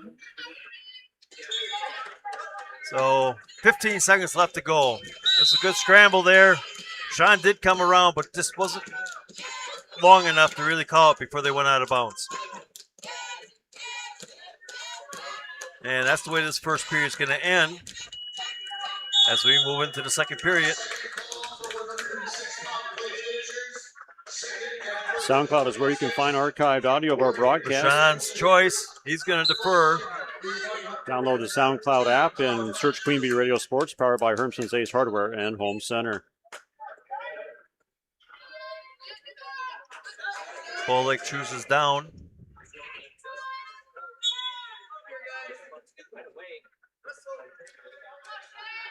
Bullwick stands up. Rashawn runs into a spiral ride. There's a quick roll by Bullwick, and Bullwick is going to get a reversal. And now it's taking a 2-0 lead over Rashawn. Rashawn is trying to work up for an escape. They're on the edge of the mat at about 9 or 10 o'clock. Rashawn trying to work the wrist control. Bolick flattens Rashawn out, and they're just about off the edge of the mat there. One leg sticking in. A lot of time coming off the clock. Wrestling on that edge. Rashawn is trying to work his stand-up escape. Now they go out of bounds. They'll have a restart. 56 seconds left to go in this second period. And these are the top 2 ranked wrestlers in the division right here today at 120 pounds. Bolick has a 2-0 lead over Rashawn.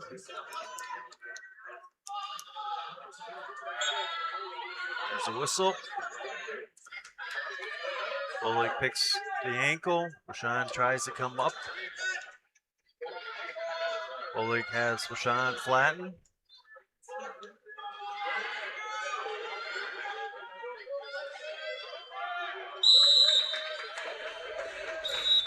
"35 seconds left."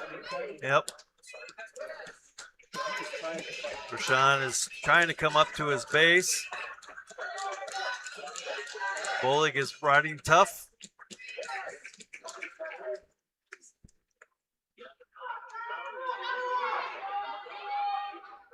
Rashawn trying to come back up to his base. 10 seconds left to go in this period.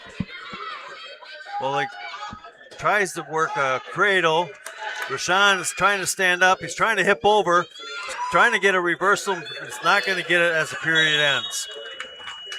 Just to conclude, mat number 3 for 5th place, Dorhurst from Lodi wins 19-3 over Dressler from Barneveld. Mount Horeb. And last check on mat number 1, it's Thomas Lamar up 3-2 on Jaden Vanderhoof of Reedsburg. That's a 3rd place match. No idea if that score is correct. Rashawn is. Yes, it is. Can't see it. Decided to go neutral this 3rd period. He is behind.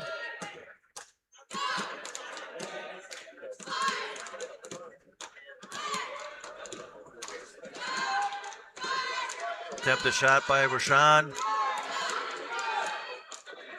Bolick still is working that front headlock. Now he slips off to an underhook with headlock. Chancellor. Rashawn pulls it out. Has an overhook in. Trying to get his hand free.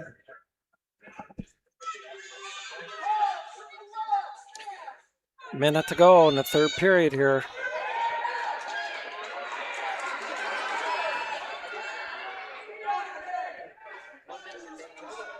On mat 1 at 3rd place, Lamar is leading 6-0 over Vanderhoof of Reedsburg. Lamar's from Broadhead Judo. Okay, we got warning on Bolick. We're down to 40 seconds left to go in this 3rd period. Rashawn's working hard. Head snaps. Trying to get that takedown.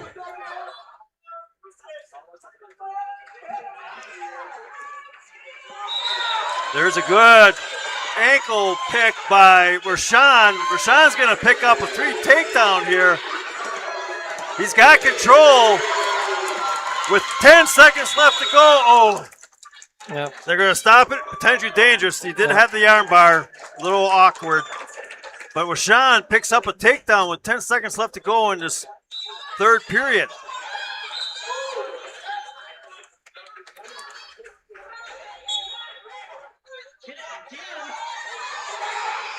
Rashawn's hanging on, trying to hang on. Oh! And Bolick is going to probably pick up the reverse. Not yet. No, No. They didn't give it to him. He didn't have it. He didn't have it. Nope. They're not going to give him any points. No, he didn't have it. They didn't have control yet.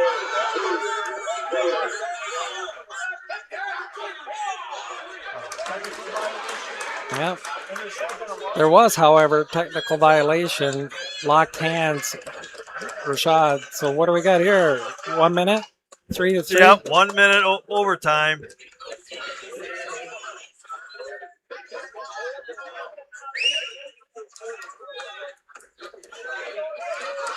Kind of iffy call. Okay, 3-3, overtime.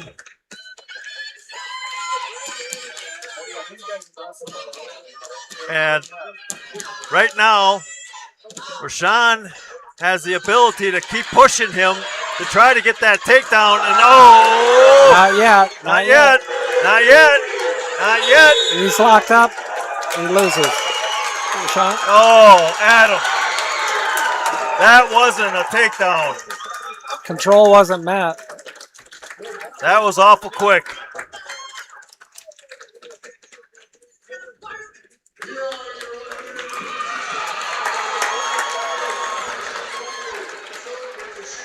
And there will be a wrestle back there.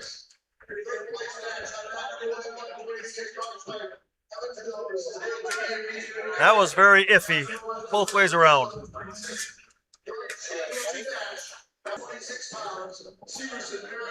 Dramatic ending to that one. There will be a wrestle back to punch a ticket to the Kohl Center.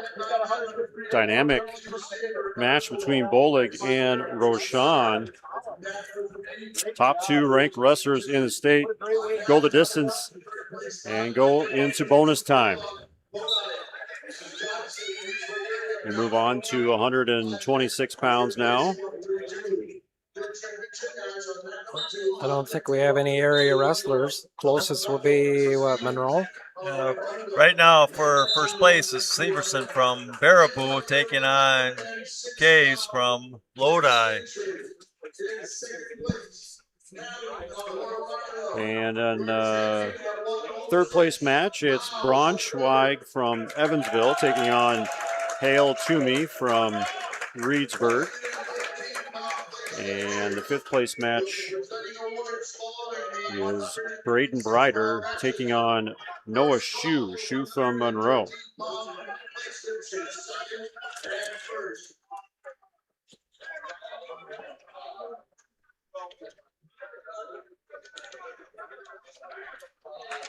Guess we'll keep an eye on the championship match.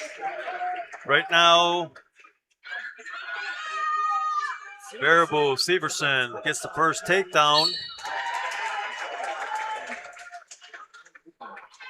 And a quick pin over on mat number 3, I believe. And they go out of bounds.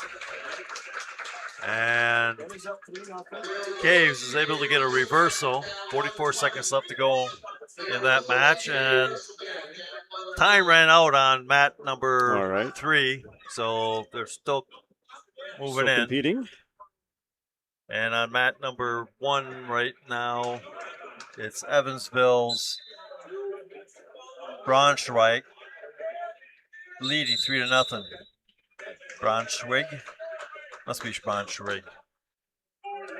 We are looking forward to the next match on mat number 2, the championship mats. It'll be Briggs Weigel of Belmont Platteville taking on Maxton Stevens from Mount Horeb Barneveld. That'll be the championship match at 132. We're at 126 right now. Our first wrestle back will happen at 120.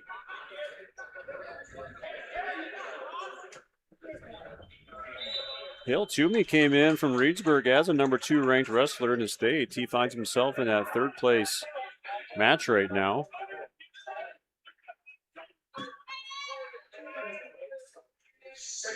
Severson ranked 7th, did not qualify last year. Briar Caves, I think he came in ranked 7th at 132, so he dropped down to 126 here in the postseason. All right. Right now,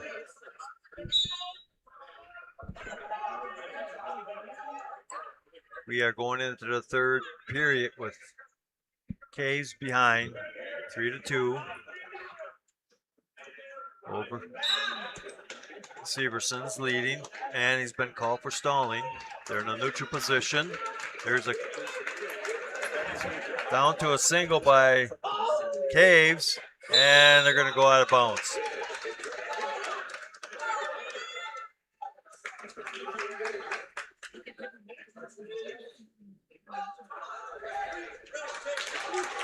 Yeah, there's been some edge of the mat calls here, but to me that was a takedown.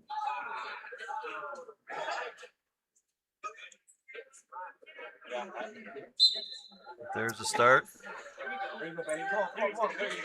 Caves is now in the lead over Severson, Baraboo. Severson, who upset the #1 wrestler, seated #1 wrestler here today, Hale Tomey, in the semis.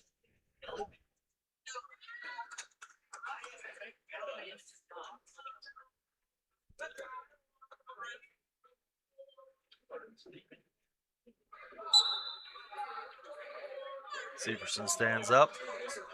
Caves tries to bring him back down, does bring him back down. Caves is able to sneak around, catches him back in a head toss.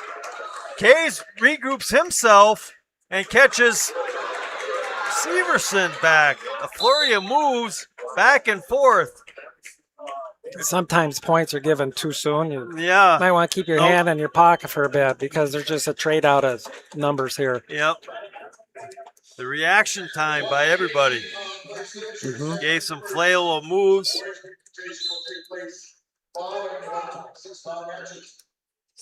Severson had a reversal with some near fall, and Caves is going to come up with the reversal. Caves still leads 9-7 with a minute left to go in the second period.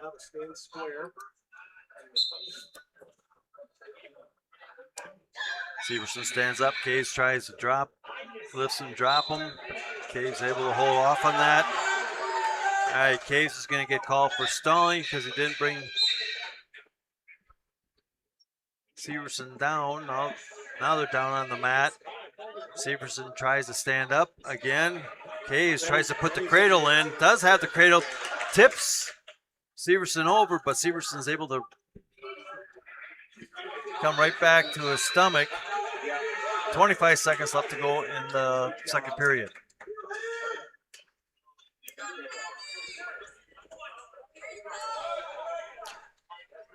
That one Braunschweig from Evansville is leading 9-0 over Toomey from Reedsburg. And as we approach the end of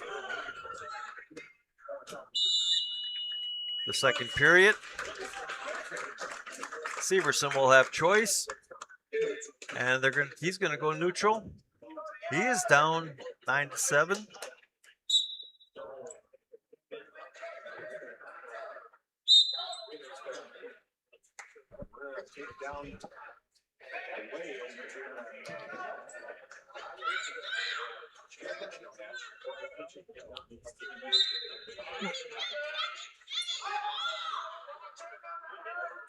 They're still in neutral position here.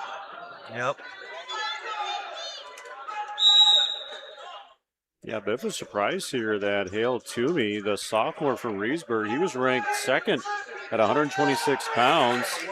Placing third last year at 106 in Division I is going to be upset here today.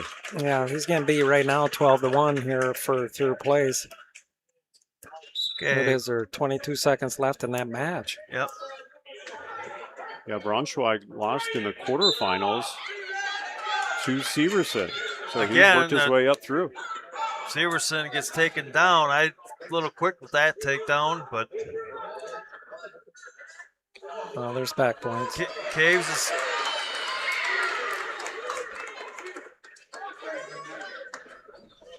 at 16-9 in favor of Caves.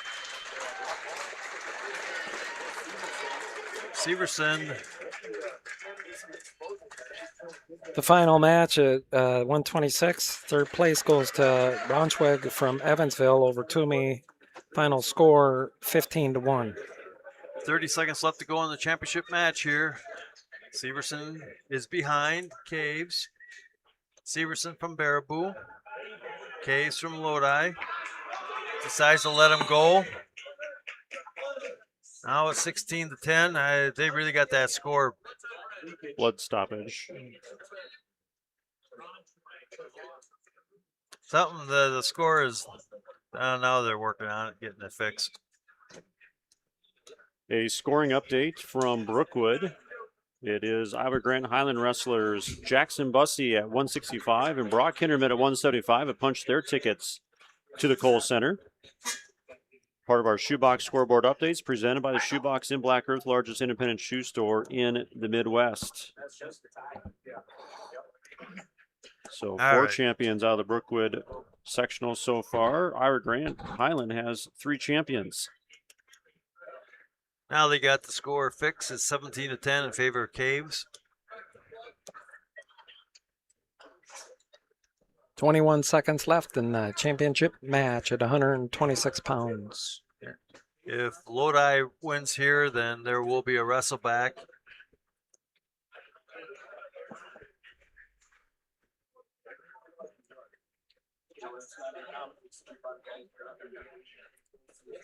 No, I don't think so.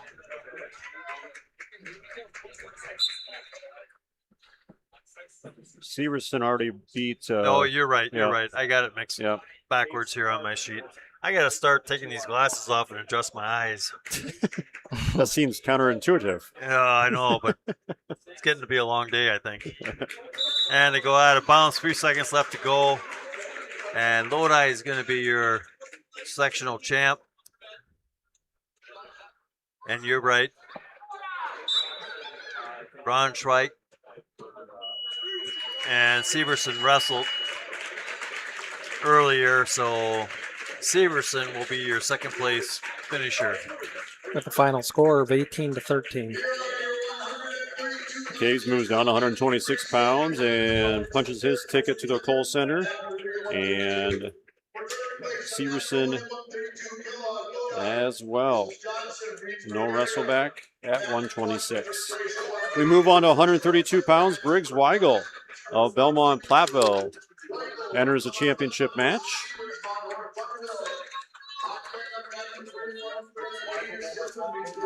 He'll be going against Mount Horribs.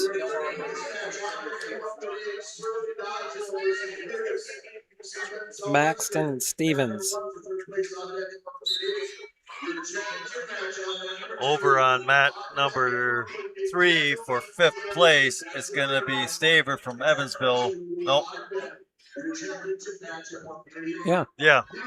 Staver from Evansville and Barrett from Richland Center. The center's uniform kind of threw me off. Championship round, 132 pounds in the middle mat, black mat. Briggs Waggle in neutral position against his opponent, Maxton Stevens from Mount Horeb Barnaville, the freshman. Briggs is a sophomore. Stevens was in deep on a double leg. However, Wiggle immediately ties him up into a cradle and receives these back points and a pin.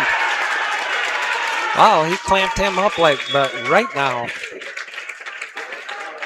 50-second pin fall to our champion, Briggs Wiggle, sophomore, Belmont Platteville, 132-pound champion over Maxton Stevens, Mount Horeb Barnaville. So Weigel punches his ticket to the Kohl Center. We will see what happens on this 3rd place mat to see if we need a wrestle back or not. Stevens beat Kellogg from Lodi in the semifinals. And it currently is a 6-1 advantage for Kellogg of Lodi over Taven Johnson of Reedsburg. And over on mat number 3 for 5th place, Richland Center's Barrett is leading 3-0 over Staver from Evansville. And now all of a sudden, Barrett is on his back with a cradle by Staver. Staver is collecting the points, and there it is. Staver is going to come up with a victory by a pin.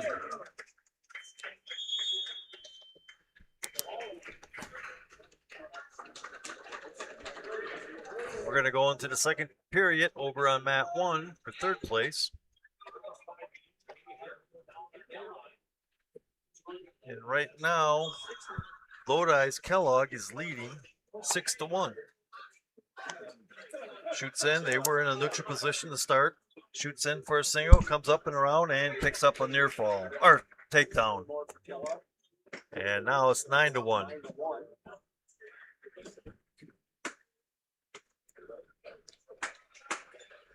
So far, we have one wrestleback, right, gentlemen? Yep. At 120 pounds? Correct. 120. All right.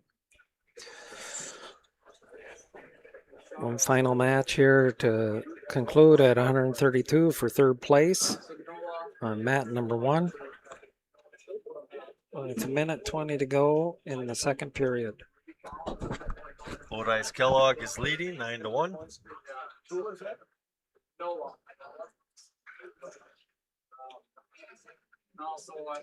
And if this finishes this way with Kellogg winning, there will be no wrestle back either at this weight.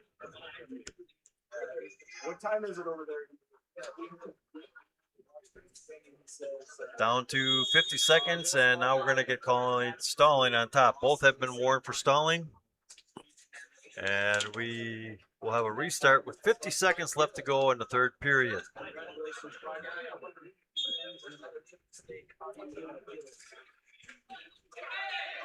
Our broadcast today brought to you by Krantz Auto Parts and Krantz Hardware Do It Best. See Rob Krantz and the crew for full service repair on cars and light trucks to Krantz Auto Parts and Krantz Hardware Do It Best in Fenimore. Johnson gets an escape. 30 seconds left to go. He's down 9-2. He's got to pick it up here in 30 seconds if he wants to wrestle back. Lodice Kellogg is hanging on to an ankle as Johnson has got Kellogg's leg. 10 seconds left to go. And now we're going to get warning green and 1 point to red. And Lodice Kellogg is going to pick up a takedown right at the buzzer. So Final score, Scott? 13-2 and no wrestle back at this weight. So your first place is Briggs Weigel, and your second place from Mount Horeb is Maxton Stevens. Broadcast today brought to you by Country Kitchen in Platteville. Turn on the Queen Bee Radio Sports YouTube channel this Sunday at 10 a.m. as our team reacts to WIAA Girls Basketball Playoff Bracket matchups. It's this Sunday from Country Kitchen in Platteville. Coming up for championship match at 138 on the black mat, Liam Crandall from Evansville is a freshman. The record of 47-5 going up against Carson Bassett, a sophomore from Fenimore, with a record of 31-11. Your third place match is going to be between Dodgeville's Spurley and Cuba City's Benton Southwestern Evan Curtis. And the fifth place match. Did you already give that? No, I did not. Fifth, Reedsburg's Samson Timlin, wrestling against Liam Angelis from Stoughton.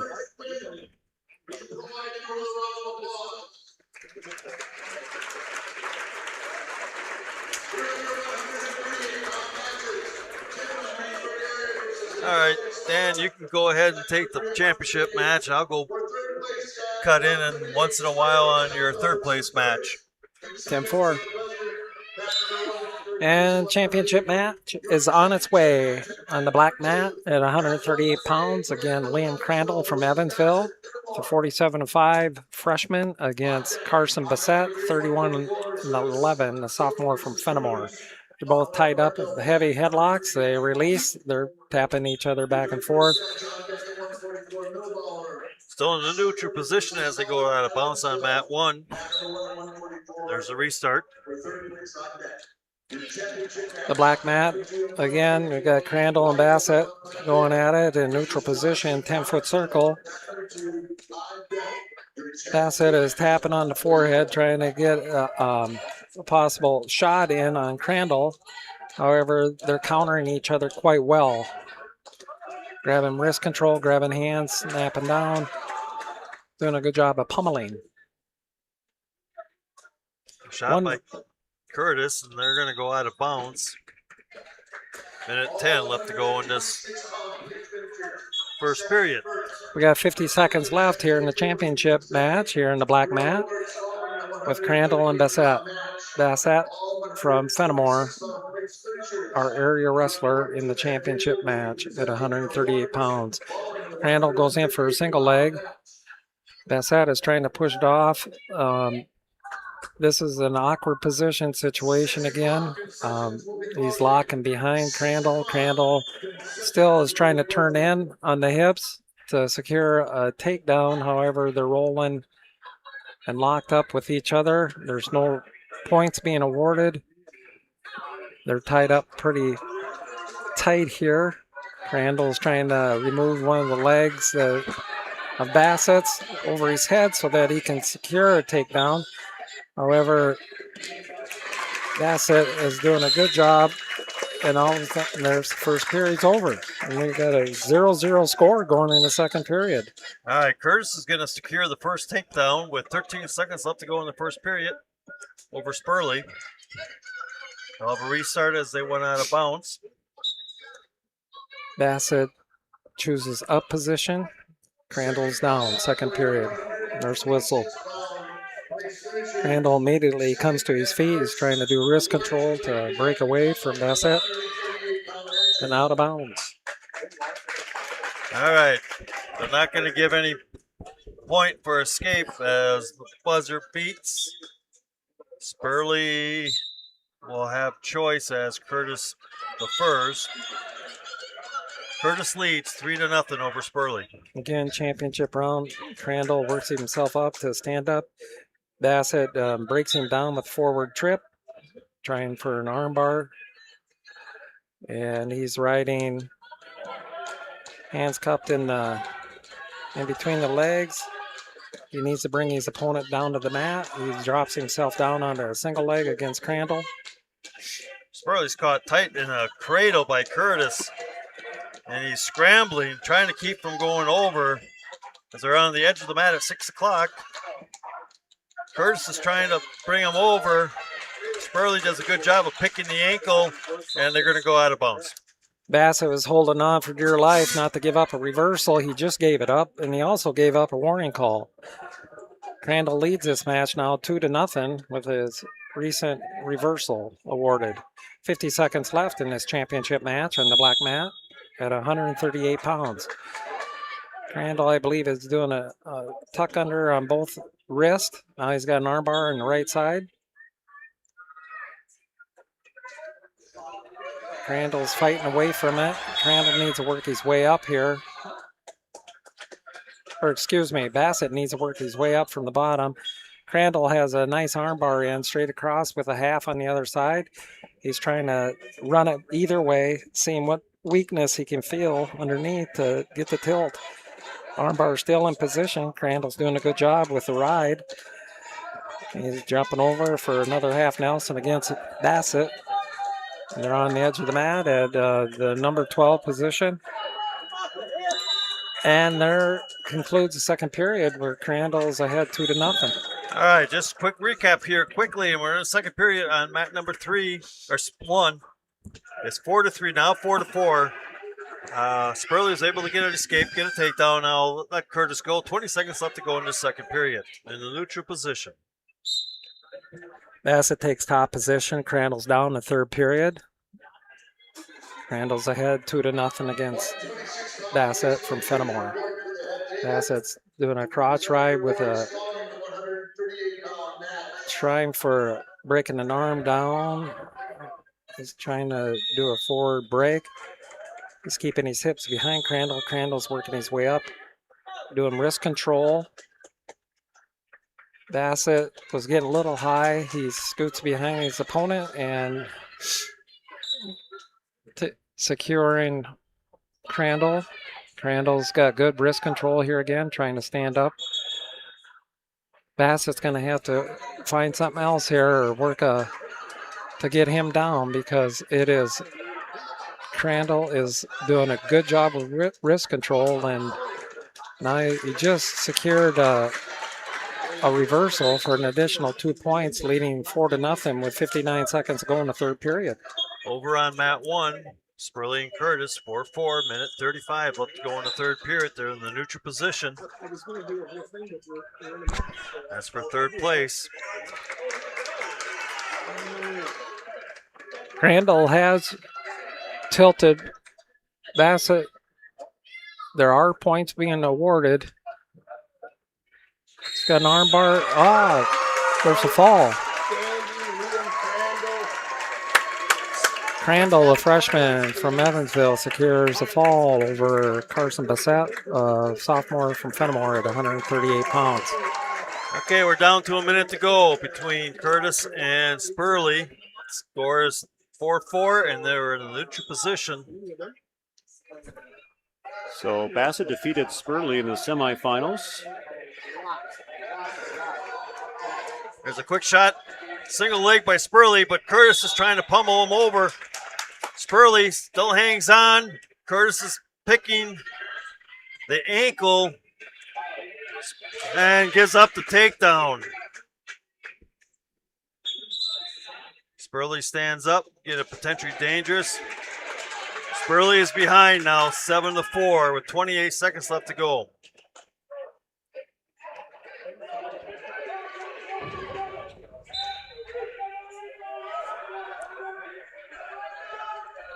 Curtis throws the leg in real quick. Spurley stands up, trying to get that leg out, and they're going to call potentially dangerous again.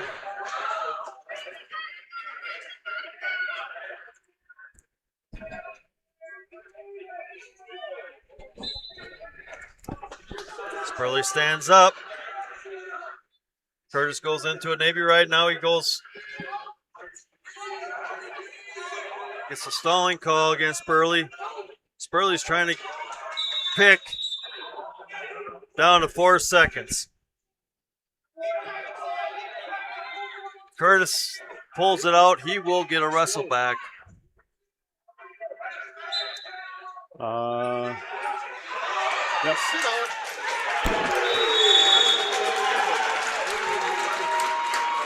And there it is, final score. Curtis from Cuba City, Benton Southwestern defeats Spurley from Dodgeville 7-5. Russell back at 138. We got Russell backs at 120 and 138 so far. Our fifth place match at 138. So Timlin ahead. Timlin from Reedsburg ahead 4-1 over Angeles from Stoughton. Blood time. Anything that can go wrong, will go wrong. But have you heard of polls? Upcoming on 144, it's going to be Dylan Weigel of Belmont Platteville taking on Nate Johnson of Dodgeville in that championship match. Third place match will be versus Belleville, Monticello, New Glarus, the Sugar River combo versus Evansville. What a day it was on. Stoughton and MHB Malheur Barneveld in the fifth place match coming up at 144. Dylan Weigel, number 2 in the state, 47-1 coming into today. The senior taking second last year at 138 pounds. We'll take on Nate Johnson, who was a fifth place finisher last year at 138 as well. He came into today 35-7. Meanwhile, Timlin's got 4-1 lead, 33 seconds over this.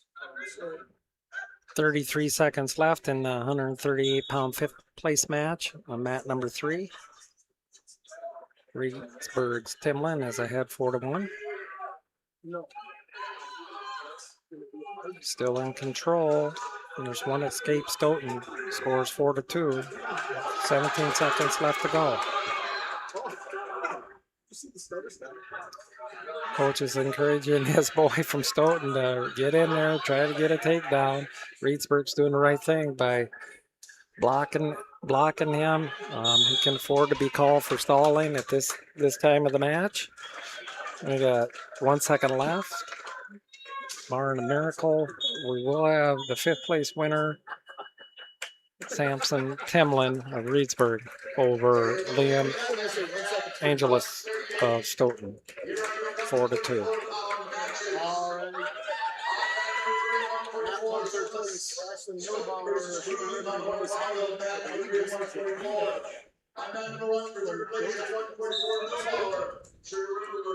All right, upcoming on 144 now. Mats are clearing for 144. Dylan Weigel and Nate Johnson on the championship mat.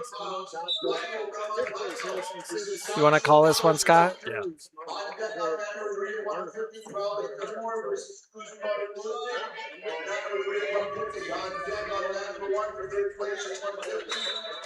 Okay, here we go. Championship match between Weigel and Johnson. Same situation last year in the sectional. Weigel coming out on top. There's a Russian tie by Weigel. Johnson trying to pull out. Working that shoulder.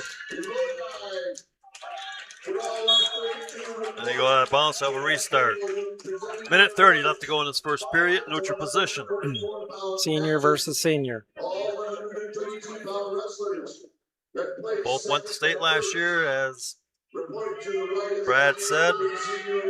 Dylan was second. Nate was fifth.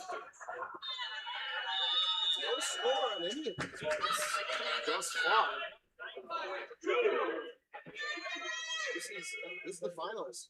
I mean, everyone's putting it out there. They understand the team score ramifications. Still no score here. Both working. Weigel working that Russian. There's that little shuck by, but Johnson is able to come down on top of Weigel and sprawls and pushes himself out. And they're back up on their feet. Folks, if you've been waiting for the award and the sectional, that'll happen. Like Belmont Plavel's championship singlets. And there's a deep single by... Oh, and he catches Johnson trying to roll through. Gets a takedown and puts Johnson on his back briefly. And again, almost has him on his back. This time Johnson rolls through again. 6 seconds left to go. Weigel is going to take a 3-0 lead into the second period.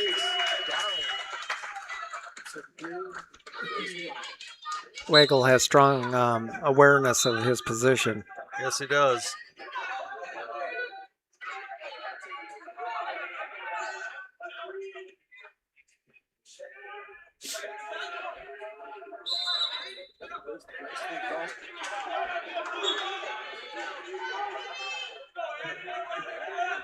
Okay, start the second period. Johnson is in the bottom position. Johnson stands up. We'll get an escape. Down to a minute 40 in the second period.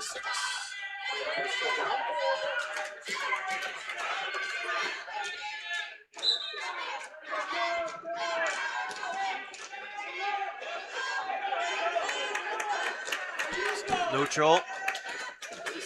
Tying up in the middle of the mat. They break apart. Minute 15 to go in the second period.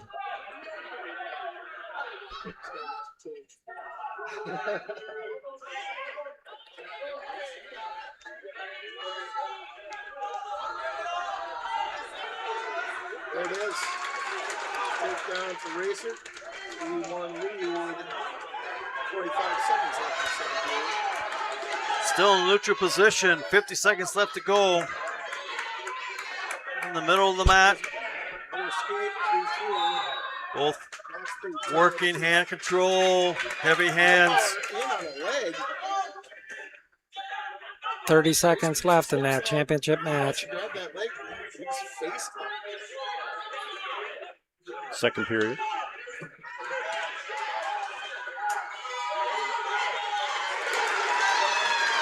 Weigel's deep on a single leg. 15 seconds left here in this second period. Wow. And there's a takedown. by Weigel with 5 seconds left to go. Johnson stands up and the period ends. Johnson is down 6-1 going into the third period.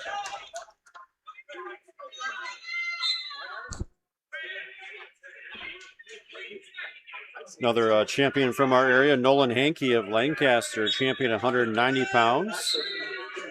Part of our shoebox scoreboard updates. 7-2.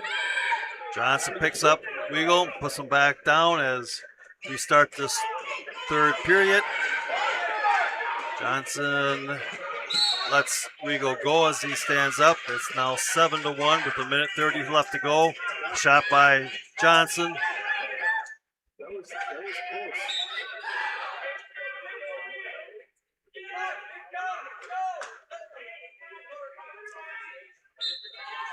Oh, there we go. It'll go behind. Gilbauer had a nice shot, just didn't catch the edge. Here's third. On the edge of the mat, about 4 o'clock. Neutral position, 1:10 left to go. Weigel leads 7-1 over Johnson.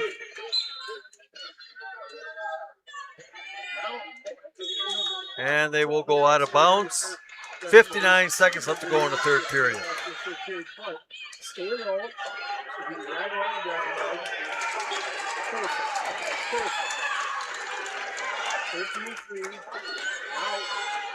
Over on mat number 1, Race Howlett of Evansville is leading that 13-3. So potential wrestle back if things hold here. Weigel attempted that takedown. Yep. Catches and Johnson. That's awarded right on the edge of the mat. Good.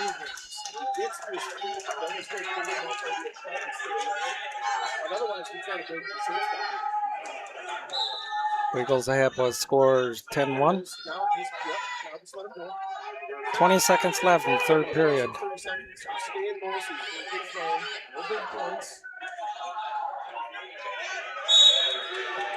12 seconds left. They go back to center. 7-2. Johnson takes a shot. Weigel counters, and Dillon is going to advance to state with a 10-2 victory over Nate Johnson. They did award him that takedown right at the end. Yeah. Makes that 13-2.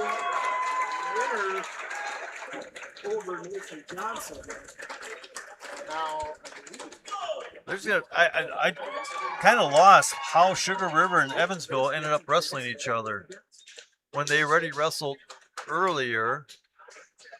Evansville just secured that win for third. Right. 16-4. There's going to be a wrestle back because Johnson hasn't wrestled any of those kids, Sugar Correct. River or Evansville. Yep. So. Yeah, interesting. Howlett and Mulhauer wrestled in the quarterfinals. So they both made their way up through. Yep. He wasn't listening earlier. So we'll have a wrestle back at 144. But it shouldn't have been. Oh. I'm really confused. Why weren't one of them in the semis? Howlett was in the semis. 78 slide down to mat 134. Evansville slid down. Okay. They worked their way back. Yep. It's the first time I've ever seen that. Yeah, you're right. So there will be a wrestle back there. That could end up being a great story for either of those wrestlers. Another scoring update from Brookwood. Ashton Udelhoven works his way back through wrestlebacks from Boscobel Wazika Steuben to place second at 126.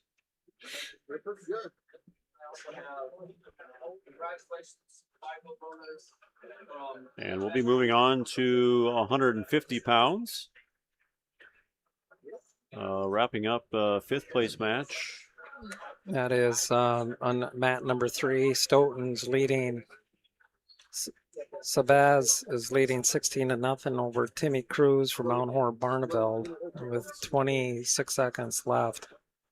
I think they're just looking at the match score right now. Break in the match.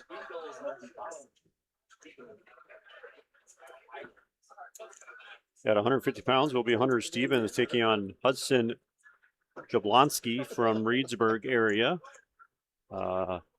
The third place match, Tyler Kismore, Belmont Platteville taking on Connor Ekdahl from Monroe. Fifth place will feature Taryn Crowley of Fenimore versus Hayden Struce Clark from Lodi.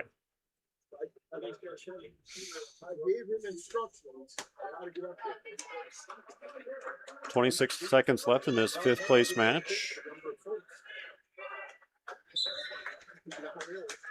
Harrison Sivas of Stoughton taking on Timmy Cruz of Mount Horeb Barneveld. All right, we still got a match going. Short time, 16-6. I didn't stop the Cruz from getting after it.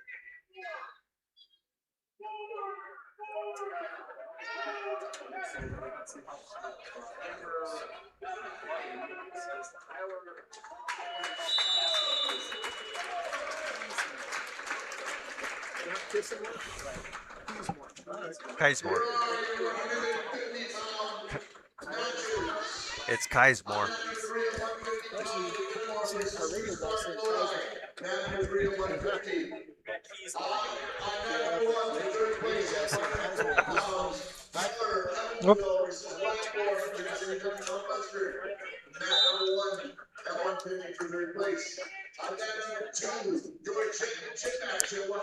On mat number 1 at 150 pounds for championship, mat number 2, the black mat. Championship, Hunter Stevens, a senior from Mount Horeb Barneveld, wrestling against Hudson Jablonski from Reedsburg. Over on mat 3 right now for fifth place. It's Lodi's Strauss Clark taking on Fenimore's Crowley. Quick takedown for Hunter Stevens here on mat number 2, the escape. Ranked number 1 in the state, number 4 in the country is Hunter Stevens. He just secured another takedown, leading 6-1. Trying to work in a cradle. Recently decommitted from University of Wisconsin, weighing his options now. So is Kieler. Ultimate goal is to be the Olympics. There will be a wrestle match at 144. There will be a wrestle match at 144. Mat number 1, we have Cuba City's Blackburn going against Lincoln Kieler from Evansville at 150 pounds. They're both in neutral position with 30 seconds left in the first period. Okay, end of the first period for the fifth place match. Crowley and Strauss Clark 0-0. However, I'm seeing double here. Oh, there it is. I'm so used to Cuba City wearing black uniforms, and they got a blue one on at Southwestern. Hunter Stevens secures a pin in the first period with 30 seconds left. At 150 pounds, Hunter Stevens from Mount Horeb Barneveld with a pin over Hudson Jablonski from Reedsburg.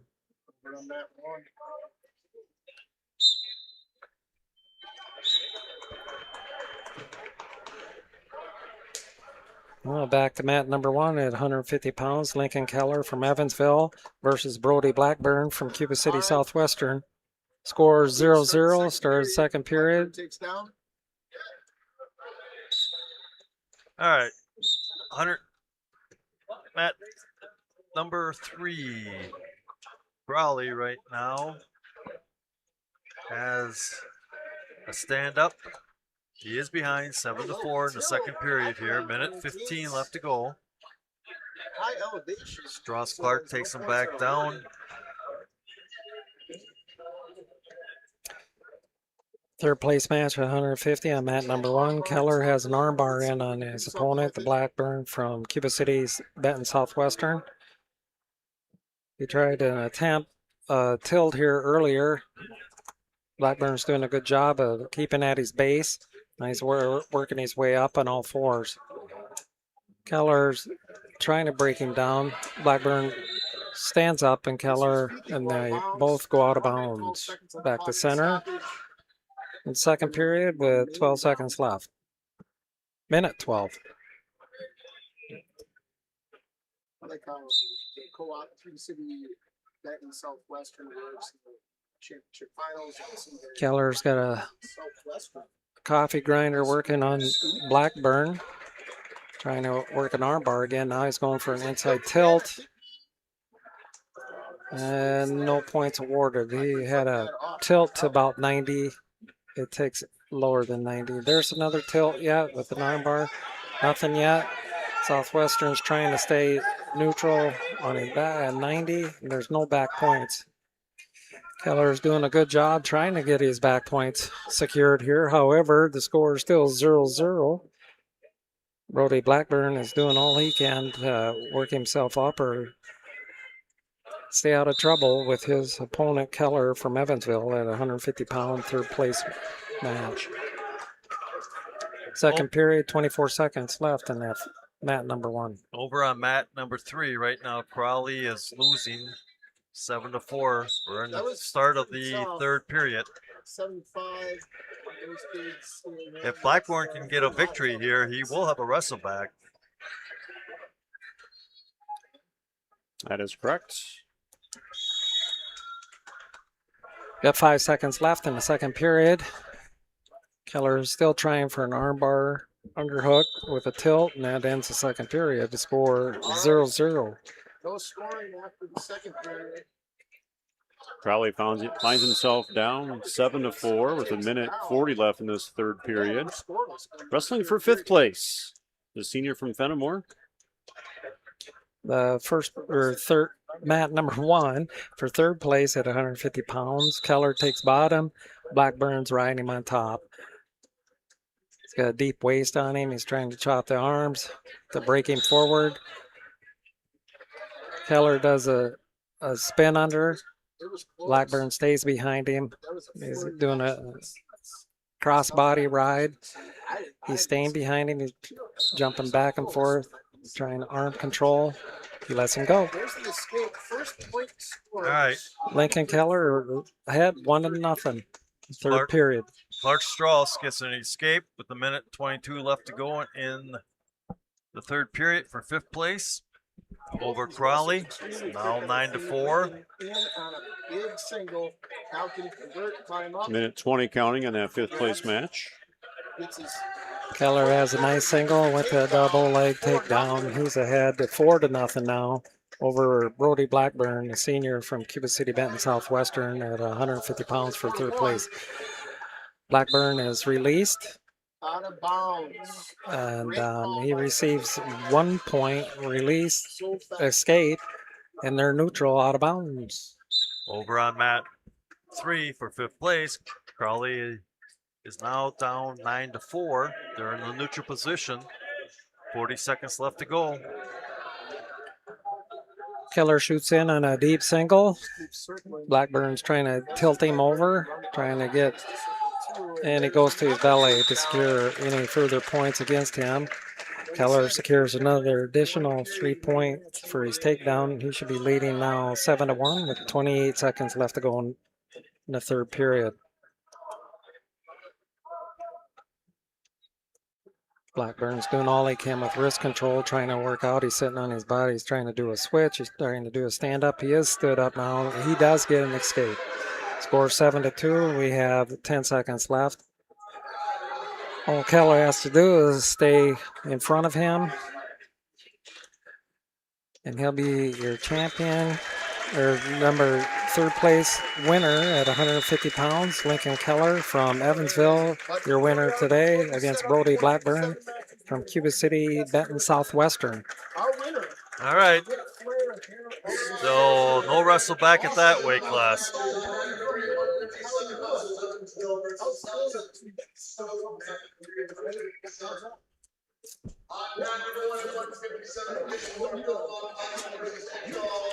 That wraps up 150 pounds.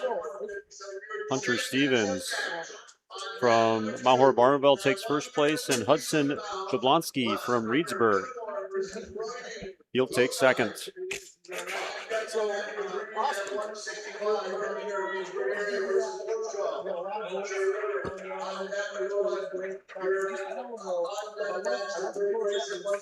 There's the start over on mat number 1. In our championship match, we got Jaron Glassbrenner from Fenimore at 157 pounds against Alex Brunig from Lodi. Glassbrenner is a junior from Fenimore. Brunig is a senior from Lodi. Brunig's got Glassbrenner and a possible takedown. However, Glassbrenner does work his way up with a strong whizzer, and they both go out of bounds. Ekdahl shot in for a nice single pick. Guy's more up. Excuse me. And he's able to come back around and Bruning was awarded that as a takedown. Minute 30 to go. Bruning's had 3-0 over Glassbrenner from Fenimore. Bruning's trying a coffee grinder tilt. Picture that. Ekdahl tries to stand up. Kazmore brings him back down. Ekdahl comes back up, and Kazmore's just going to let him go. Minute left to go in the first period. Bruning has an armbar now against Glassbrenner. Glassbrenner breaks it away. He's got to keep it square, otherwise, there we go. It's potentially dangerous. Glassbrenner's in a down position yet. And we got 58 seconds to go in the first period at this 157-pound match for first place. Bruning gets on top. Glassbrenner does a sit out, tries a spin. He's going to try another spin. He's trying to turn in towards Bruning. Bruning gets behind him. He's trying to work a cradle here, it looks like now. He's keeping him broke down. He's controlling his leg with a hook. And forearm crossface, trying to work a cradle with that, breaking Glassbrenner down again. 20 seconds left to go on mat 1. Kazmore picks up another takedown, 6-1.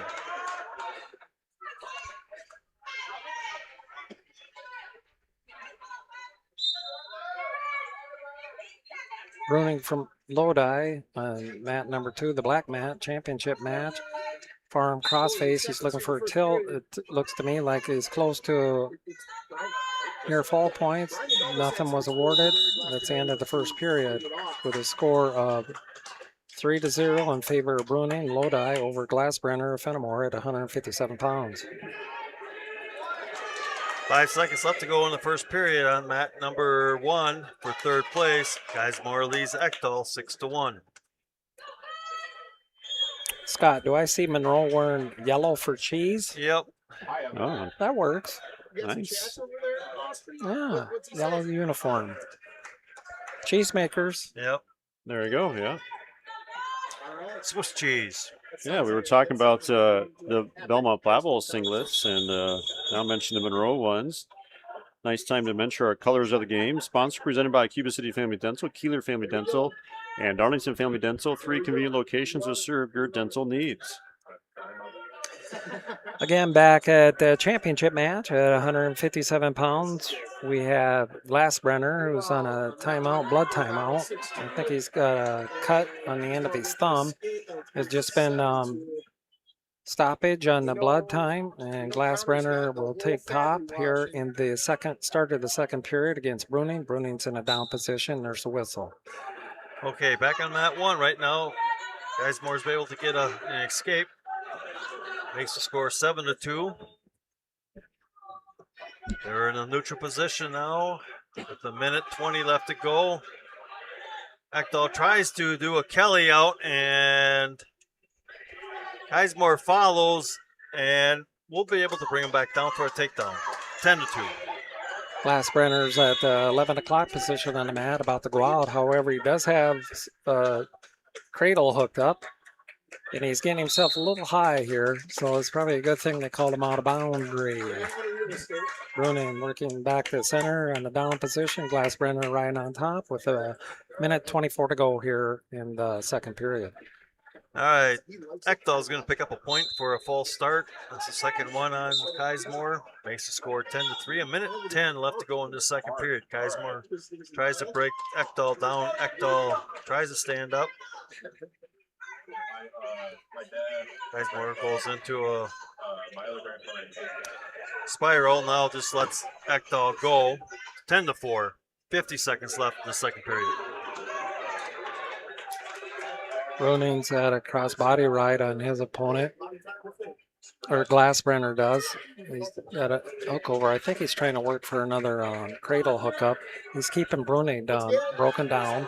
Bruning's trying to do wrist control here to a stand-up for an escape with 40 seconds to go here in the second period, a 157-pound weight class championship match. And stalemate called by the official. We have 33 seconds left. Bruning from Lodi is in the down position. Over on mat 1 with 15 seconds in the second period.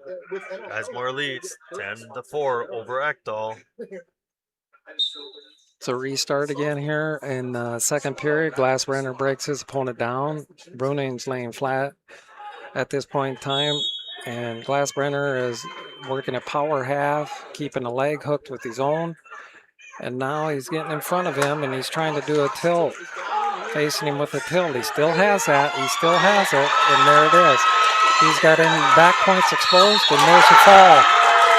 You know, that was a nice move on our wrestler, Jaron Glassbrenner. He decided now's the time. He went out front, and he did the front headlock or reverse headlock tilt. And he had good hip position, and it was a good time to do it. So he's your champion today at 157 pounds. Jaron Glassbrenner from Fenimore over Alex Bruning, Lodi. Yep. Back on mat number 1. Keismore is leading 10-4. Minute 33 left to go. They go out of bounds, and Keismore gets called for stalling. Keismore cuts Ekdal. Now it's 10-5.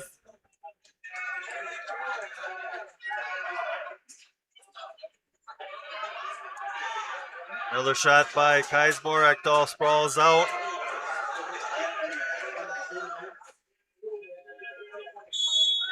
They go out of bounds. Minute 8 left to go.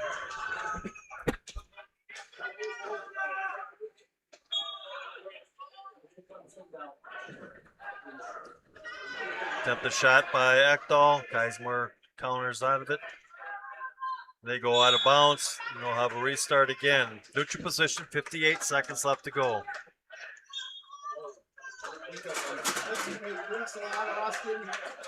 Ekdal pushing in. They break apart.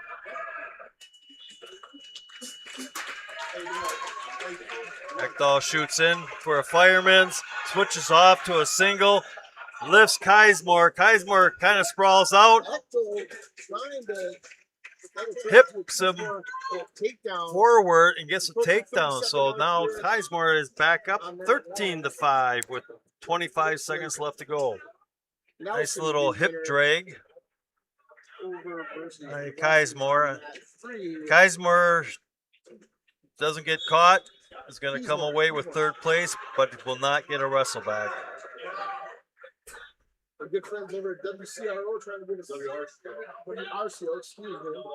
Trying to hook us up with some cupcakes. We appreciate it. Ekdal stands up, 10 seconds left to go. Keismore brings him back down. Ekdal going to try and do a Peterson roll. And Keismore is going to stop it and put him to his back, but I don't think he'll pick up any back points. So Keismore finished this season in third place. Scott, you can call this 165-pound championship match coming up against Peterson of Dodgeville, senior 45-0, against Easton Cameroon, the freshman from Mount Hor Barneveld. We will have a third place match we'll keep an eye on at 165. Landon Bush of Cuba City Benton Southwestern versus Owen Kloss of Fenimore. And the fifth place match is going to be Redner of Breesburg versus LaShaw of Sugar River. So we'll keep an eye on mat number 3 as well. All right. Or number 1, sorry. We're in the first period here, first 10 seconds of the match. Peterson working inside. There's a quick shot by Camroot. Peterson reacts and comes right back up to his feet.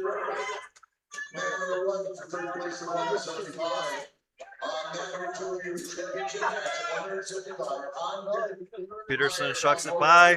Camroot fouls through. Still neutral. There's a drag by Peterson. Camroot fouls. They go out of bounds. Minute 12 left to go in this first period.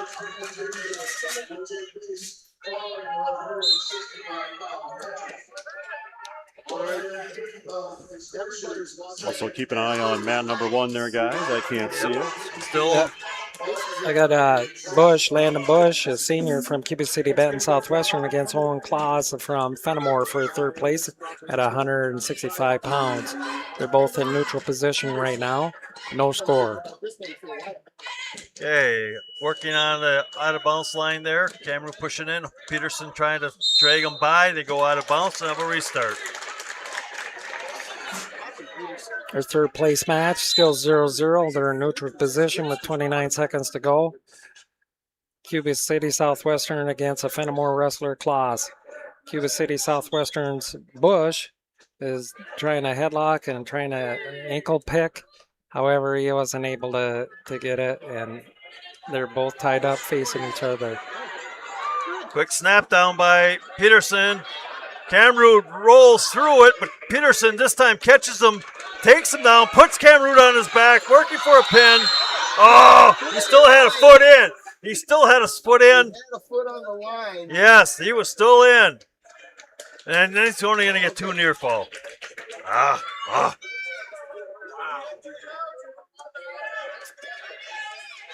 Officials are sometimes a little quick. They've been quick here in these finals. We just started the second period for the first mat number 1 for third place. Cuba City scores an escape. Bush is ahead 1-0 over Kloss from Fenimore. All right, first period ends. Peterson leads 5-0. Peterson's choice, he defers. Camera's going to go down. Start in the second period. Peterson is going to optional start and let Camroot come up, get the escape. 5-1, neutral. Mat number 1 with a minute to go. There's a quick snap down single by Peterson. He's got it in deep. He's coming back around. Now he reaches across for the other leg and will pick up a takedown. He'll let Camroot sneak through. But Peterson's still kind of in control. No point now. He lets him go. 8-2. Quick snap down again by Peterson. Camroot's been able to react. Gets back up to their feet. Minute 20 left to go. The action on mat number 1 is they're both in neutral position. Each of them are pummeling with each other. Bush is trying to do a spin around. He does get it for an additional 3-point takedown. He's ahead 4-1 over Owen Kloss, Fenimore. 50 seconds left to go. There's Peterson, another takedown. Throws in the cradle, trying to bring Camroot over. Doesn't get it, loses it. He tried to pull the cradle over him. Camroot is able to stop it, but gives up the escape. 48 seconds left to go. Peterson's leading 11-3 in the second period.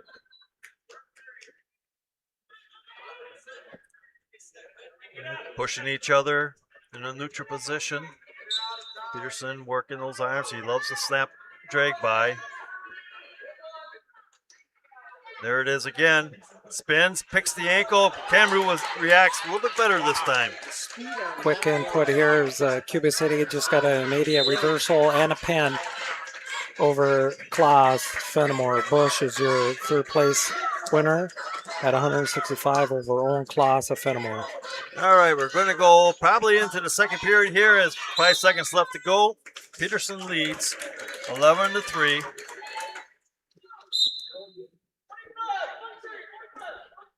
And the way these two guys are going at it, I wouldn't be surprised if this doesn't turn into be the finals match in the state. Yep. All right, third period neutral. It's the most time either one of these wrestlers has wrestled today. Yes, it is. But Peterson, I know, is in good shape. As much as he does outside and inside practice. He's pretty good, huh? Plus, he went out for cross country this year and to really build his stamina up. Yeah, obviously the record speaks for itself, but just a fun wrestler to watch. Just always has been. This kind of reminds me of Travis Dressler, who I had. He fouled. There's a takedown by Peterson. He lost to a kid from Edgerton in regionals. Lost to him in sectionals, and then lost to him in the finals at state.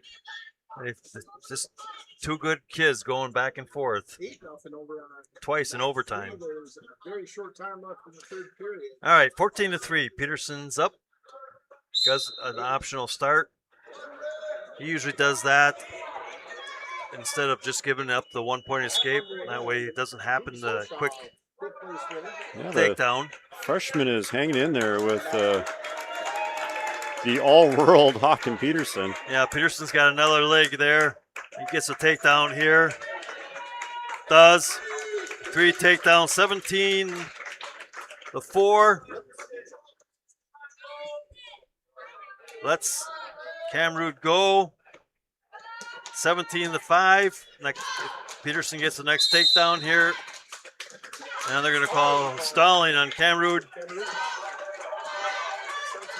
42 seconds left to go. They're tied up.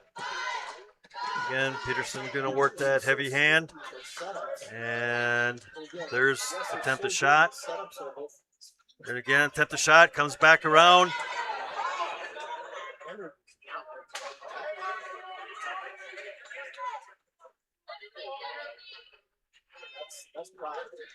Here's an attempt a shot again by Peterson. 10 seconds left to go.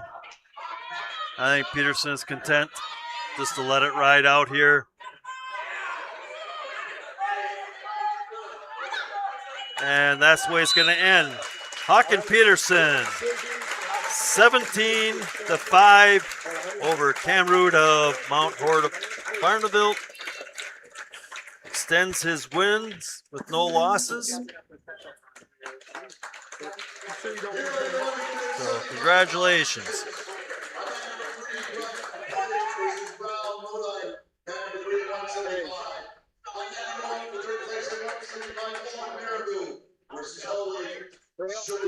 What happened at the third place match? Cuba City won the third place match. With a fall. Okay, so no wrestle back at 165 then. No, and there it was again where Cuba City and Fenimore were on the bottom bracket and came through. Worked their way back up. Yep. You got to get used to that, having a true wrestle back to third now. All right, championship match here. We should be at 175 pounds. There from Mount Hort Barneville against Heiser Evansville. Yep. And on a third place match at 100 and, well, they haven't advanced our screens yet here.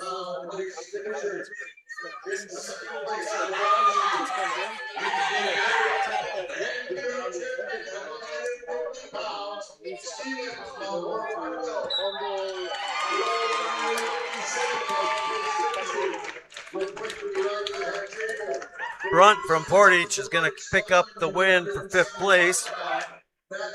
over Lodi Devin Brown. In third place match, we have Baraboo and Sugar River. After a minute, no score. And 46. Our screens aren't advancing. Sugar River is right now Sanders from excuse me, wrong school. We're at 175.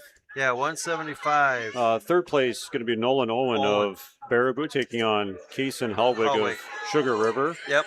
The championship match, Eli Meyer, Mount Hor Barnwell taking on Thomas Heiser of Evansville. And fifth place is Tristan Brunt of Portage. Check that. That must be over It's already. over already. Okay. Fifth place went to Portage. All right. Caught that. You guys want to handle that championship match? That'd be great. Yep. Meyer right now and Heisner 0-0 at the end of the first period. There's a flip. Meyer's choice. He will choose down.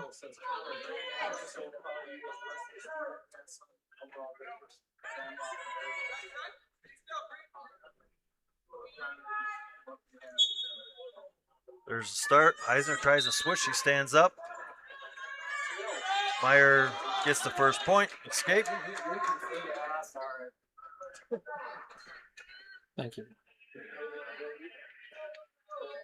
Eli Meyer, our starting running back for our level 3 football team this year. Right now, minute 30 left to go in this second period. Heisner and Meyer.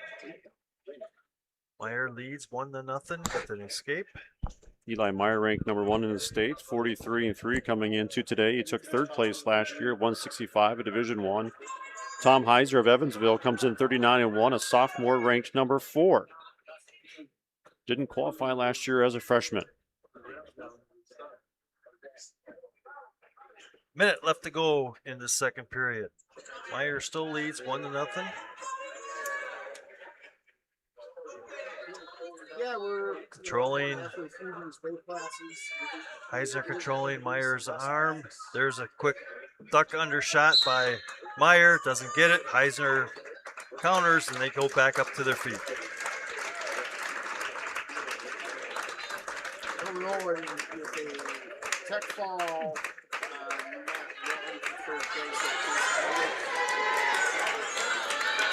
There's a quick, not quite reaction time by Myers, able to keep Heisner from getting a takedown, and Myers gets away.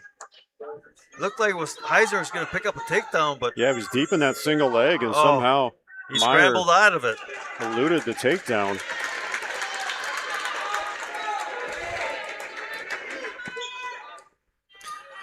"12 seconds left in that second period."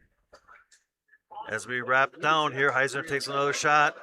Meyer tries to shuck him by. And that's the way we're going to end this second period. Meyer leads 1-0.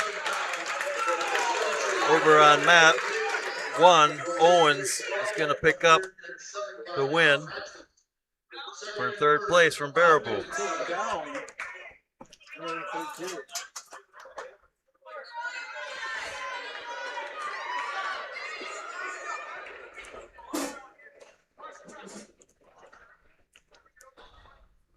Yeah, we talked about all the ranked wrestlers coming into today. It's lived up to the billing. Yes, it has. Heisner will start down this third period. Meyer is ahead, 1-0. Meyer works the arm, tries to flatten Heisner down. Heisner is coming back to his base, stands up. Meyer hugs him, takes him back down.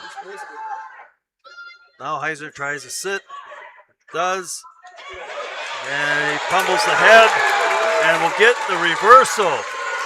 Heisner leads now 2-1. Meyer comes up to his base. Heisner breaks him back down.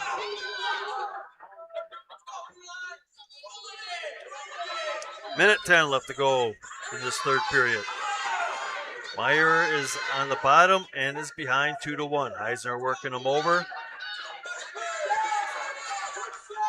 Meyer's got the leg hooked, working those arms.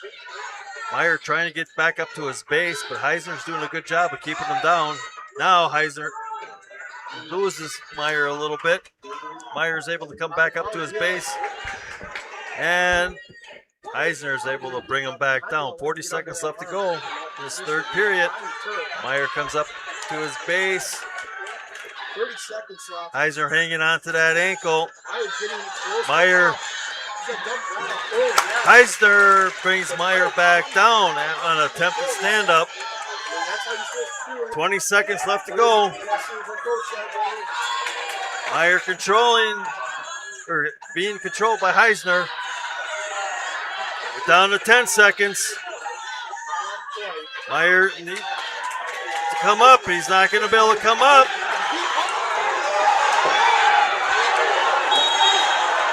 Oh, they gave it to him. Oh, no, they're saying too near fall. Oh, too near fall. Oh, I thought he was awarding the... if anything, it would have been an escape, but they gave him too near fall. So Meyer loses to Heisner.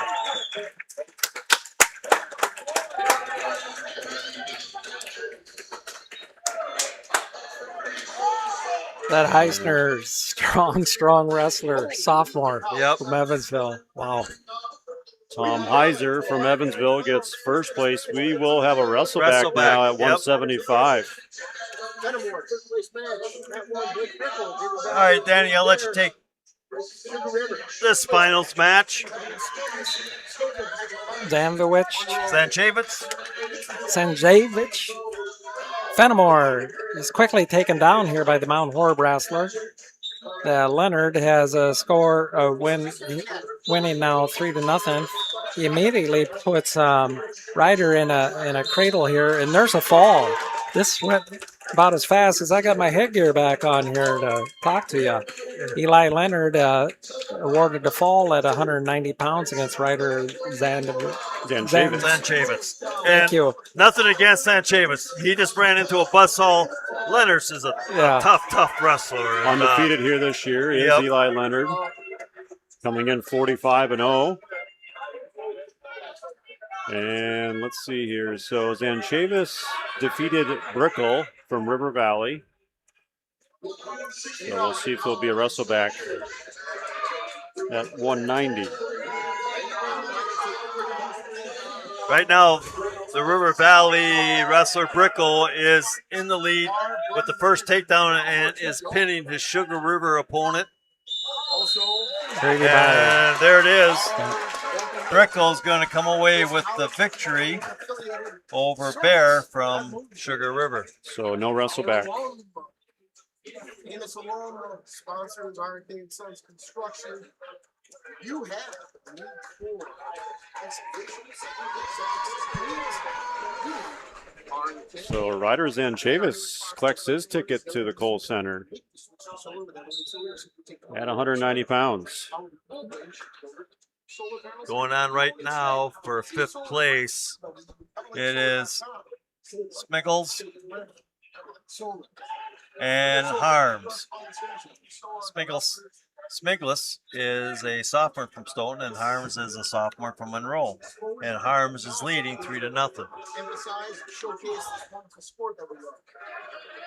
Real quick before we get into another match, that's Harms got a little bit of trying to fall. But I just, before you get up that, John, I just want to go Smiglis is in trouble here. He's on his back, and there's a fall. Monroe's Harms at 190 secures fifth place over Smiglis with a fall from Stoughton. All right, we're coming up to 215 pounds. We got Spinter from Stoughton against Havens from Mount Horeb Barnable. Mount Horeb, they got some good practice buddies, don't they? Yes, they do. Dodgeville has their core or their group. Here at third place, we have at 2:15, we got Bindle from Richland Center going up against Caden Butts from Evansville. Yep. I'll keep an eye on mat number 1 for third place, Scott, if you want to handle this championship match at 2:15. Splinter coming in as a freshman, 42-3 from Stoughton, takes a good shot. On Havens from Mount Horeb, Barnaville. My match on mat number 3 at 215 pounds, or mat number 1, I should say, for third place. With a minute 28 to go, it's still 0-0 in their neutral position. On the edge of the mat here at 6 o'clock. Minute 15 left to go. 165, place finishers. Bindle, Richland Center, and his opponent, Caden Butts from Evansville, are still in neutral position on the edge of the mat at about 8 o'clock to go off the mat, working their way back to center with 59 seconds to go. Headgear. Here, 2 freshmen in the finals here at 2:15, and Splinter got the takedown, has almost Havens on his back, but he is able to belly down. But Splinter's going to pick up the first points. 38 seconds left to go. When's the last time you saw 2 freshmen at 2:15? 2:15, yeah. In the finals. Yeah. Right. That was kind of important to say. and built the way they are. Yeah. These boys are solid. Back to my third place match at 2:15. Bindle against Butts. Bindle from Richland Center against Butts from Evansville. They're still in neutral position. Nobody's made the attempt for a takedown yet. They're doing strong tie-ups and lean-ins and elbow blocks and pummeling. And 15 seconds left to go in the championship match. Splinter has got Havens broken down, trying to dig out the arm. And the period is coming to an end, and we'll move into the second. Splinter, Stoughton, 3, Havens, Mount Horeb, Barnaville, nothing. Butts from Evansville selects a down position for the second period against his opponent, Bindle from Richland Center, 215 pounds for third place. Start of the match. Butts is trying to work up on his leg.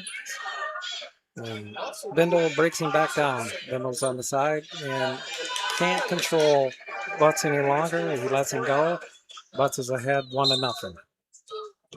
All right, Splinter will be up to start the second period. Havens tries to stand up.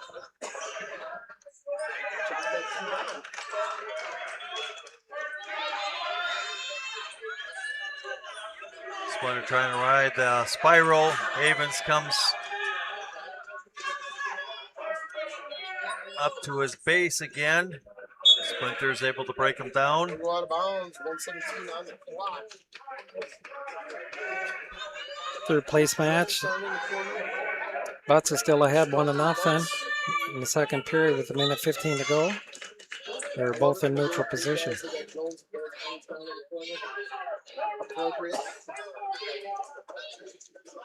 Splinter has got Havens broken down flat, trying to work those arms. Havens trying to come up to his base. A minute left in the second period.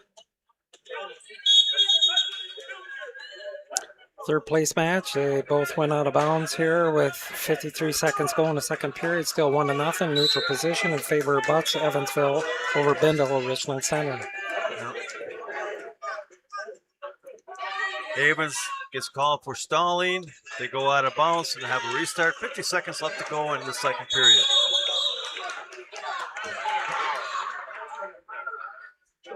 Oh, 41 seconds on the clock. My third place match was a strong effort for a bear hug takedown. However, they both went out of bounds. They're back to center with 35 seconds to go in the second period.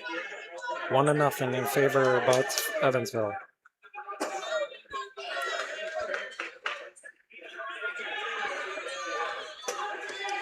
Splinter's trying to work those arms out. Havens isn't giving in. 20 seconds left to go in the second period. And there's the second stalling call against Havens, so Splinter is going to pick up a penalty point, makes it 4-0.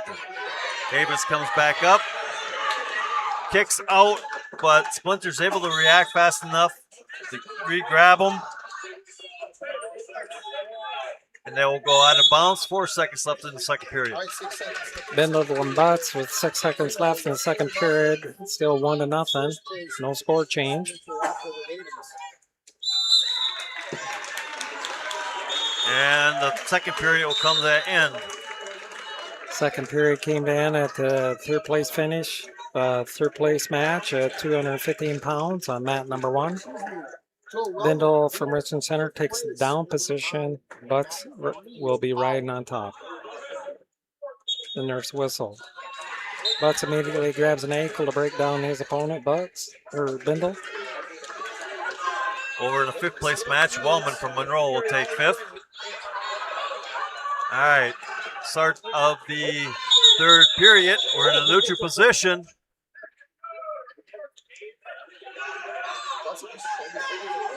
Splinter gain an escape right away.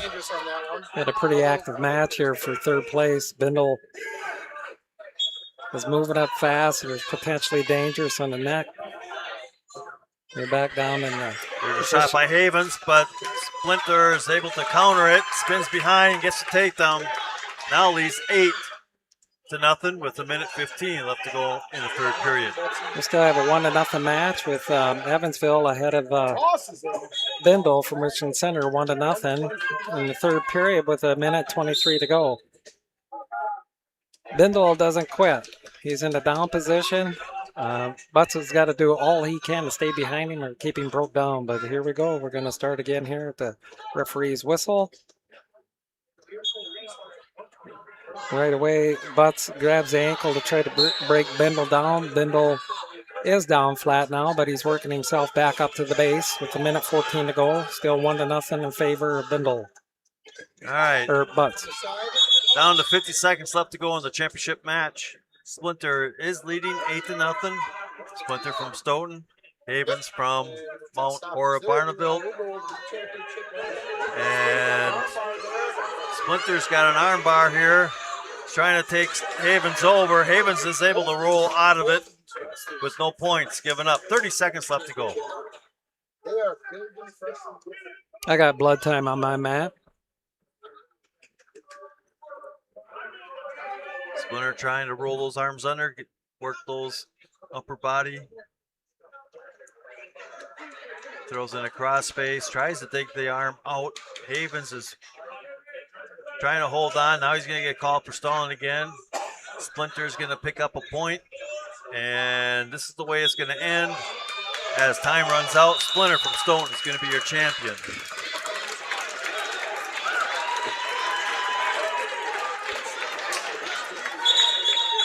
We have another potentially dangerous.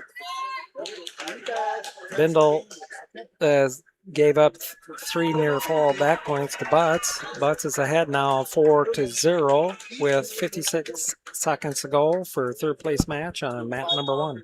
And that would be a wrestleback if that score holds. Butts is riding the ankle, tried to break his opponent Bindle back down on the mat. Bindle's doing a good job getting up. He's making effort. Butts is attempting a power half. 30 seconds left in this match. Bindle's slowed down. He's flattened out. He's trying to avoid the forearm crossface, and he's working his way back up to all fours.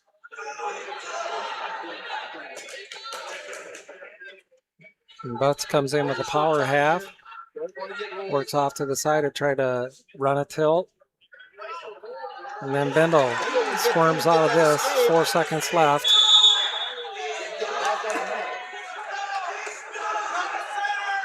Three seconds.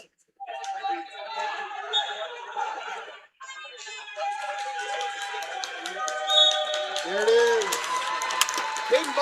Good active match, 4-1. You got your winner from Evansville, Caden Butts, over Ethan Bindle of Richland Center for a third place match at 215 pounds. So Russell back at 215.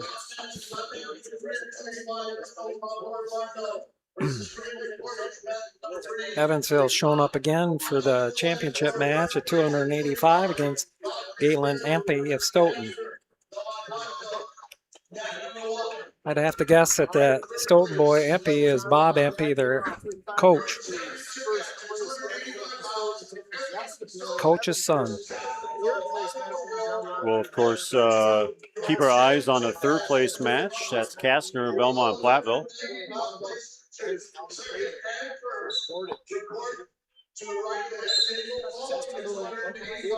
Thomas Kastner on the third place mat number 1. Empey's already got a takedown, and it has Tanner on his back. Picks up 4 near fall points. Kastner's wrestling John Rogers from Baraboo at 285 for third place. Kastner's doing a nice job. He's doing some underhooks. You just got to be careful with his positioning, that he doesn't try to do a throw and end up on his own back. Empey's got him on his back, and there's a pin. Yeah, I was going to say Empey pinned Kastner in 27 seconds in the semifinal, and Empey has made quick work. The number 2 ranked wrestler in the state, 39-1 coming into today, pins his way to the championship.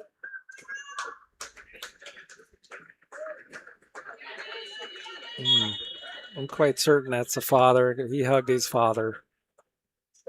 Yeah.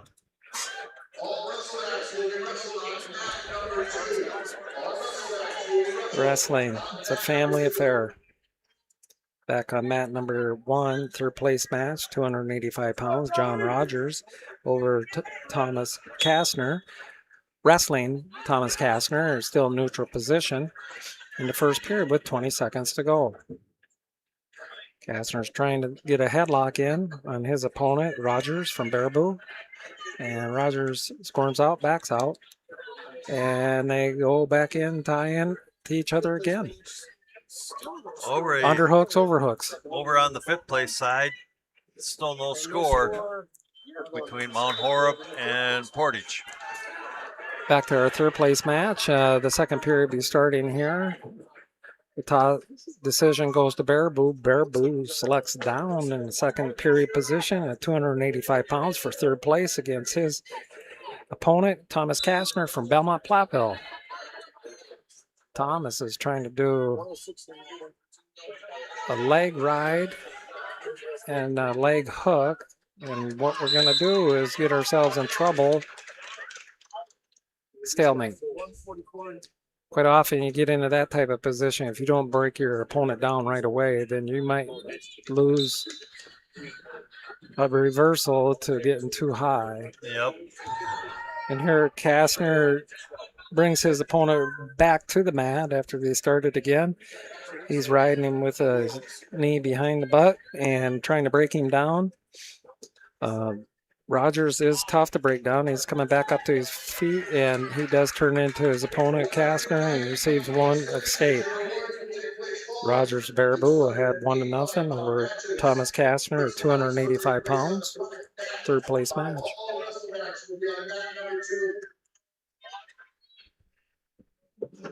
There was that double overhook where Kastner bounced his opponent, Rogers, spun him back. Oh, no. You saw the foot move. It never went out of bounds. 7-1 advance to Kastner. And the ref called it. He still had it in. Oh, and he stopped the match. So, but Kastner did receive back points and a takedown. He's ahead 7-1 over his opponent, John Rogers of Baraboo. Mat number 1's to... Sladle. Oh, wow, that's a Sladle. I'd say he was quite flat. Yeah. It's about positioning, too, when you're refereeing. And It's been a long day. Now the score is 10-1 in favor of Kastner. Thomas Kastner, a senior from Belmont Platteville, takes his opponent back on the mat, breaks him down. John Rogers is doing all he can to stand up. Kastner's riding an ankle to now he's laying on top of him with a cradle, and he was able to maintain and keep this cradle to receive an additional 4-point back points, leading now 14-1. 14 more. Time. Start of the third period. Yeah, Kastner is trying to force Russell back here at 285. Well, the way he's going, he's going to get it. Thomas Kastner's up 14-1. Start of the third period. And over on mat number 3 for 5th place, Portage is ahead of Mount Horeb 5-0 with 40 seconds left to go. Power half is being put in by Thomas Kastner over his opponent from Baraboo. Both Baraboo and Kastner, Belmont Platteville, are seniors. Kastner's is doing all he can to get some tilt on this. However, Rogers refuses to turn any further. It's a minute 25 to go in the third period. He still has that power half in. He's still trying to do a tilt. And I believe he's getting quite close. It's just a matter of when the official did start swinging. And we will be receiving some more points here. And there's the tech fall. Awarded to Thomas Kastner, the senior from Belmont Platteville at 285. He receives third place. And a wrestle back. He's not done wrestling. And he's happy about this.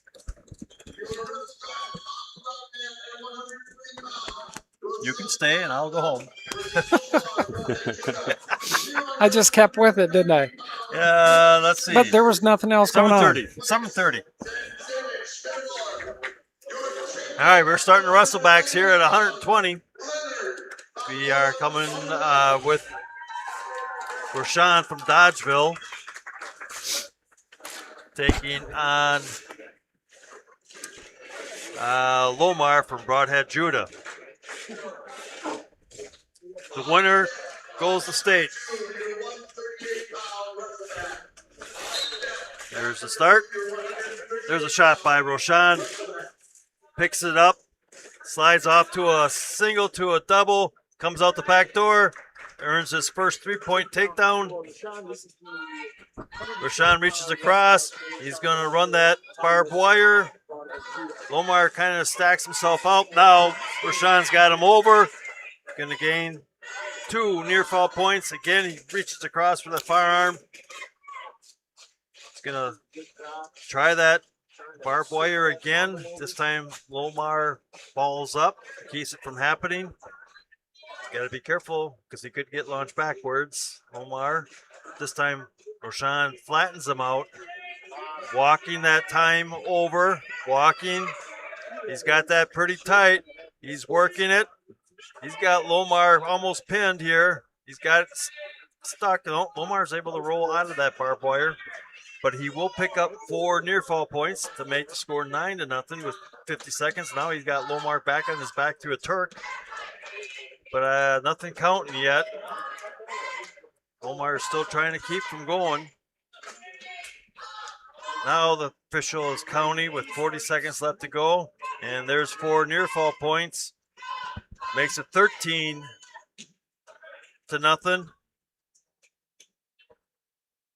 And he's going to run that again. Nope, he pulls out of it. This time he looks for a cradle. 19 seconds. Nope, he lets that go too. 10 seconds left to go in this first period. Now we got stalling on red.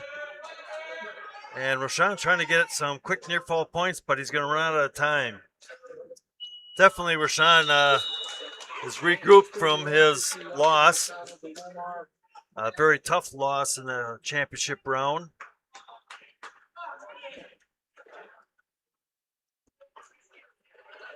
Yep. Coaches are telling Roshan to go neutral. It's 13. The takedown here will end it. There's a shot by Lomar. He got into that ankle, but Rashawn's able to get out of it.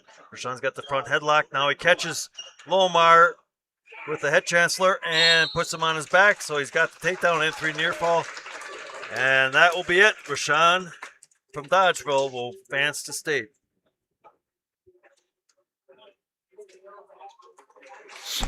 Our next weight's wrestlebacks 138, correct?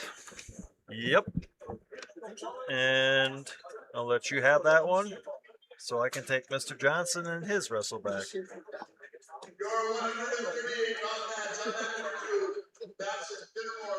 All right, we move on to 178-pound wrestleback. Carson Bassett, Fenimore against Evan Curtis, Cuba City for at 138 wrestleback.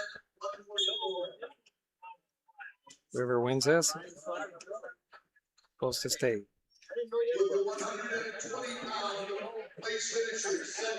Both in neutral position and 10-foot circle. Curtis trying an underhook against Bassett. Bassett is blocking him. Bassett is a sophomore from Fenimore. And Curtis is a junior from Cuba City, Benton, Southwestern.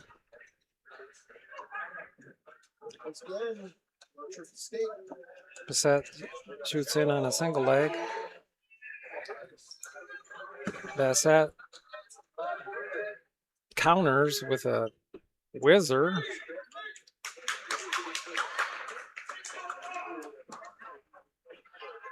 And they awarded Curtis with a takedown after he did a spin around. Curtis is ahead 3-0 here with a minute to go in the first period. Bassett from Fenimore is trying to wrist control to get the hand of Curtis off his ankle. And the match is stopped because the ref did call Curtis for stalling. Right ankle a little too long. Cuba City Benton is still on top. There's potentially dangerous stop to give him 45 seconds here in the wrestlebacks at 138 pounds for second place match to see who advances the state.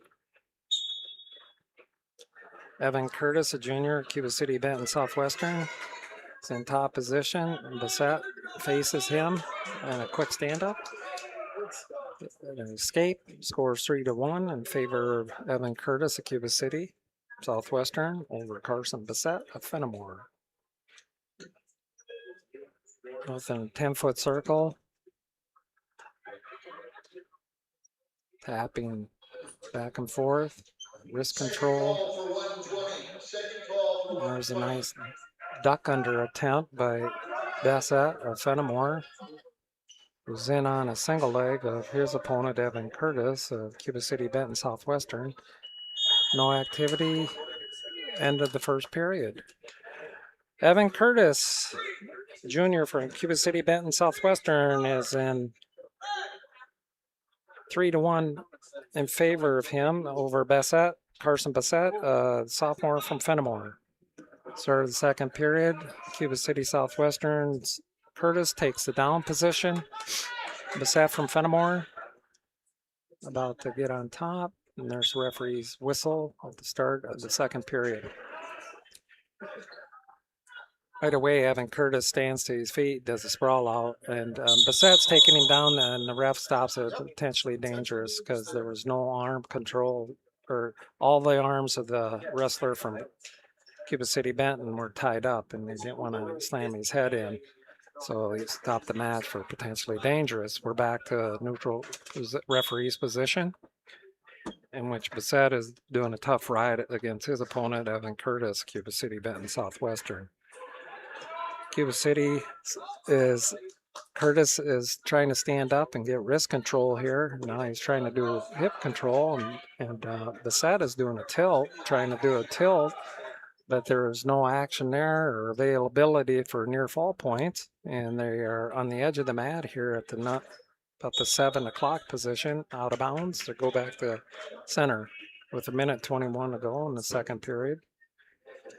here for your second place wrestleback at 138 pounds on mat number 2. Actually, the middle championship match. Matt Black. Nice little hip over. That was a great hip over of Evan Curtis, and he's got a 2-point reversal. And he's in control of his opponent from Fenimore, Bassett.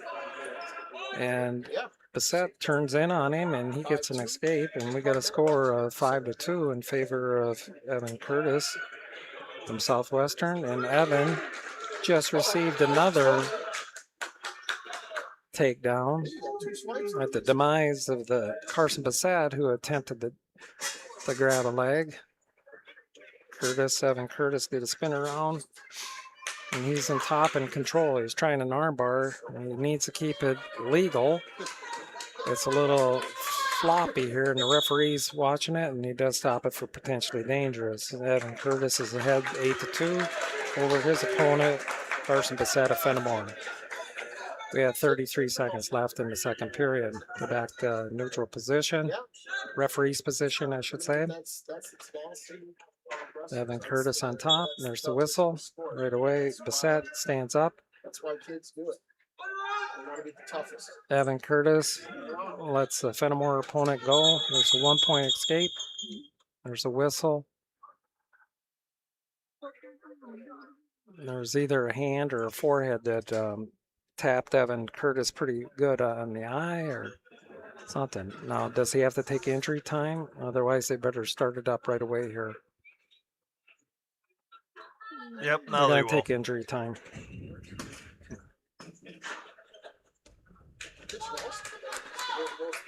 That's probably the best thing to do to adrenaline. Sometimes you get back in there and you really aren't ready to stay focused on trying to do a takedown. So I'm glad he took the injury timeout and awarded that. He had a 2-minute injury timeout. And here we are back in neutral position with 23 seconds to go in the second period. Evan Curtis leads his match 10-3 against his opponent, Carson Bassett from Fenimore.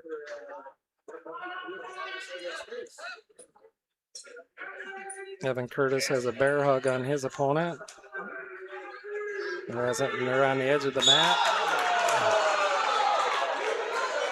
There's no points awarded. He was originally going to give him some points, and then he called it off because not a controlled takedown.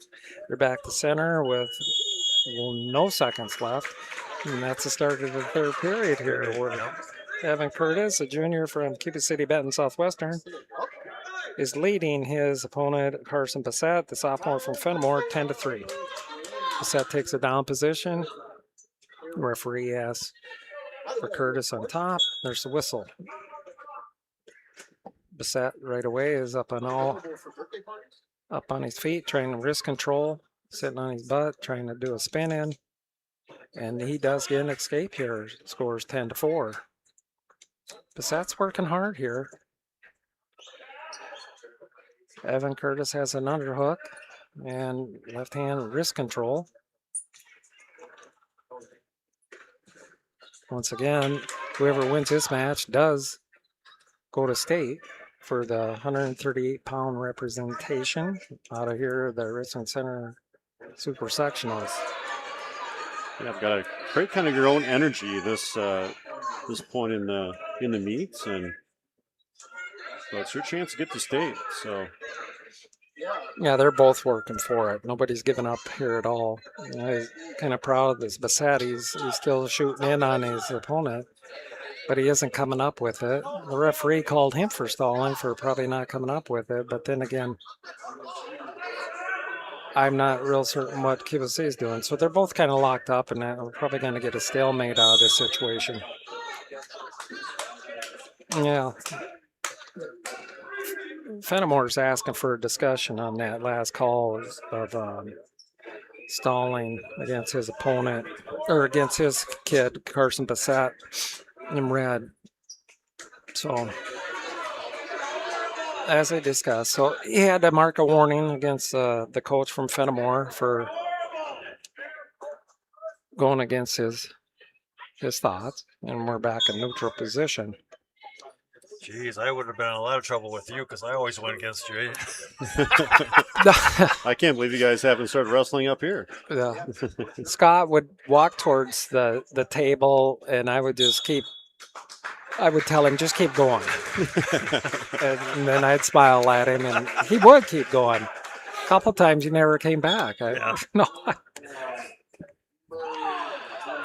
Well, we got an action-packed match here going on. Bassett from Fenimore against Evan Curtis. Evan Curtis is trying to do a spin around. He just received it. He got an additional 3 points. He's ahead 13-4 here with 15 seconds to go in the third period.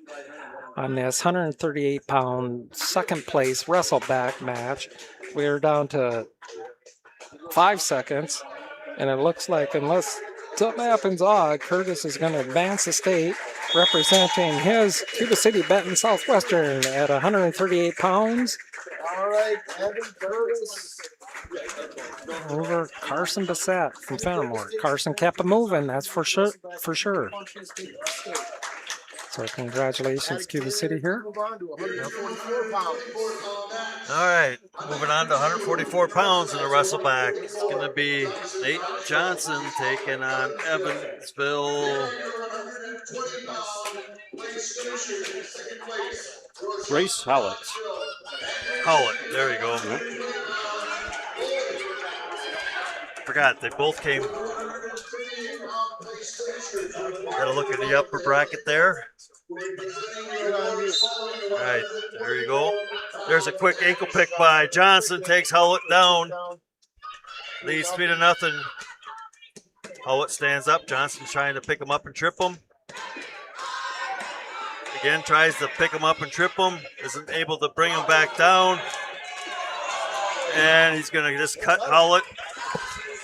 Score is now 3-1 on the edge of the mat at noon at 12 o'clock. 3-1. Johnson came out of the box hot. And Johnson's working the heavy hands on the head. Howlett runs into a Russian tie. The old trifecta, as I say. And there's a little drag by Johnson. Johnson goes down into a single leg. He's got the leg, trying to pick it up. Howlett's trying to get off the mat. Johnson is coming up with it, trying to pull him back on, but Howlett's able to bring him off the mat. Again, these are guys that wrestle together.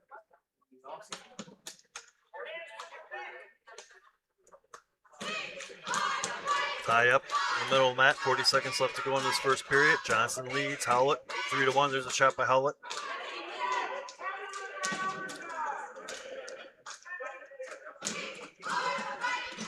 Heavy hands. Now they break apart. 25 seconds left to go in this first period.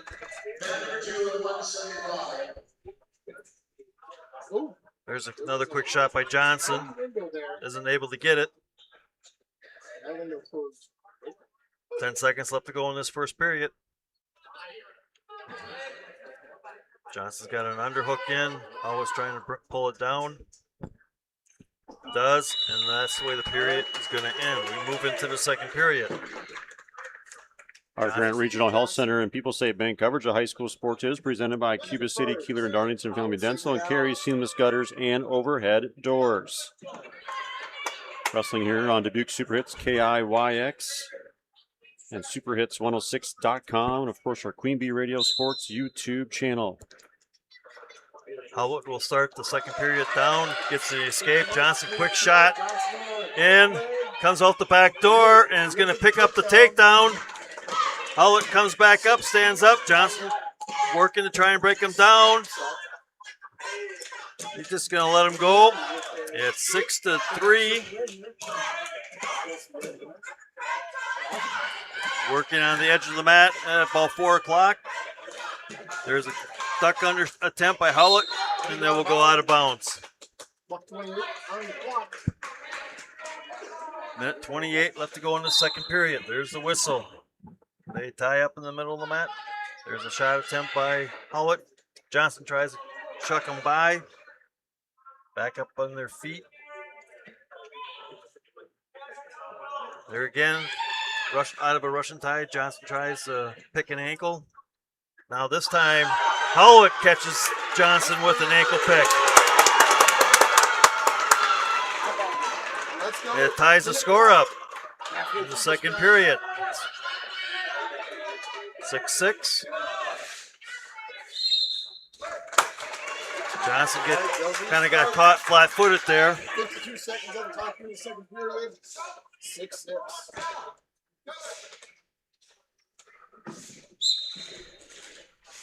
At the start, 50 seconds left to go. Johnson is trying to stand up. Howlett's got a spiral in. Johnson rolls through, gets the reversal. Now Howlett's going to pick up a possible reversal, does. And Johnson gets an escape. 25 seconds left to go. Should be 9-7 or 8-7. Johnson is in the lead. All right, 8-7, 26 seconds left in the clock. I've said it before, I'll say it again. These guys know what's on the line. They tie up. There's another attempt by an ankle pick by Howlett. 15 seconds. They're in a neutral position, and they lay heavy on the heads. Howlett's got a wrist control.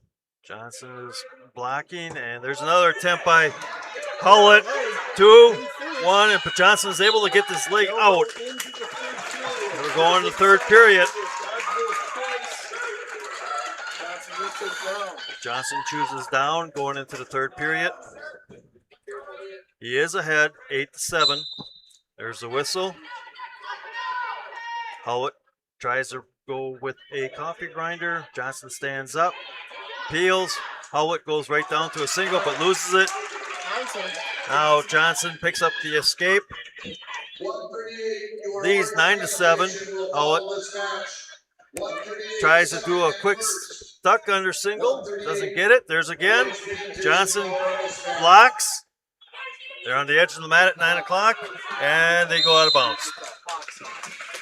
Okay, 1:29 left to go in this third period. Winner goes to state. They lock up. In the middle, there's Johnson. Another attempt by Howlett. Johnson crawls back. They're back up on their feet. 1:15 left to go. Howlett controlling Johnson's arm. Johnson goes heavy on the head. Now there's an attempted shot by Howlett. Johnson recovers. Now works back in. Minute left in the third period. Johnson leads 9-7. Now he drives in, underhook. Howlett goes to a Russian, picks, and they're going to call Johnson for stalling. 50 seconds.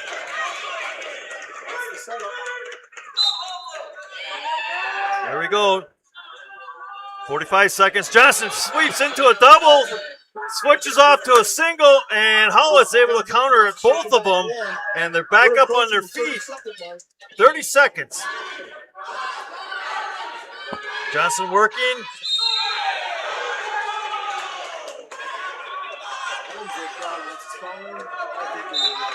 Here we go.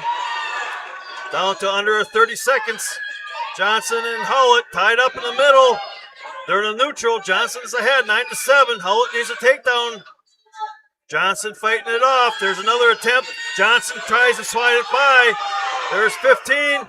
There's an attempt by Howlett. Johnson is fighting it off. He is working on stalling. If Johnson is going to catch and come out of it, Johnson's going to win 9-8. He gave up that stalling point at the end, but Johnson is going to go back to state with a victory, 9-8.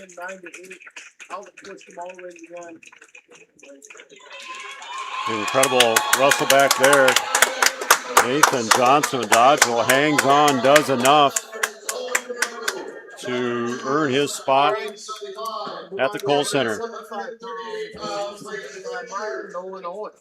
Now we got a little bit before we have a wrestler coming up, but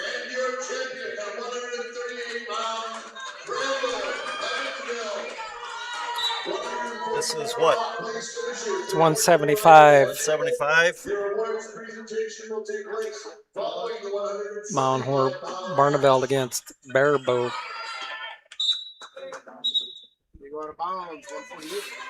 Eli Meyer. There we go. Eli Meyer from Mount Horeb Barneveld, a junior, against Nolan Owen from Baraboo, a senior. At 175-pound wrestleback for second place. Baraboo's Owen is deep on a single at the edge of the mat, trying to pull his opponent back into the mat. And Meyer jumps loose, and they're back to the center 10-foot circle. And neutral position here in the first period at 175 pounds for second place match.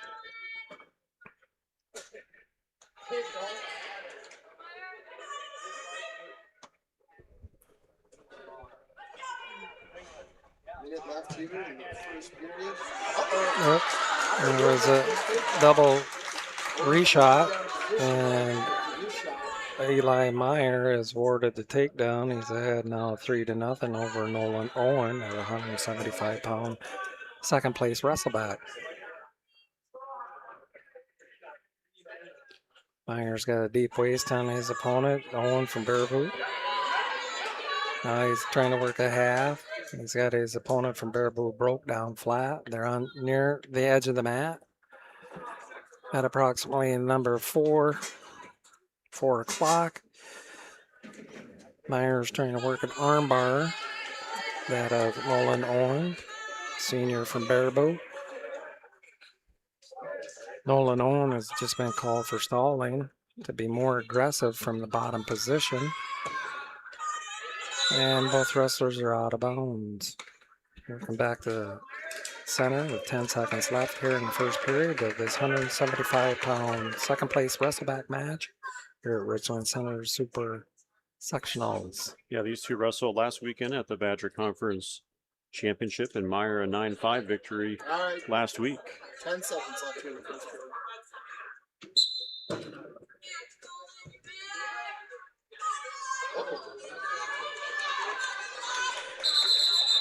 Meyer put his opponent in a potentially dangerous position. However, Nolan Owen is working hard off the bottom, trying to come to a stand-up position. Here's the start. That's the end of the first period. Eli Meyer, junior from Mount Horeb Barneveld, ahead 3-0 over Nolan Owen, a senior from Baraboo, at 175-pound second place wrestleback. They're in neutral position in the second period. Tapping each other back and forth here in the 10-foot circle. Trying to find that opening so they can snatch one leg, two legs. A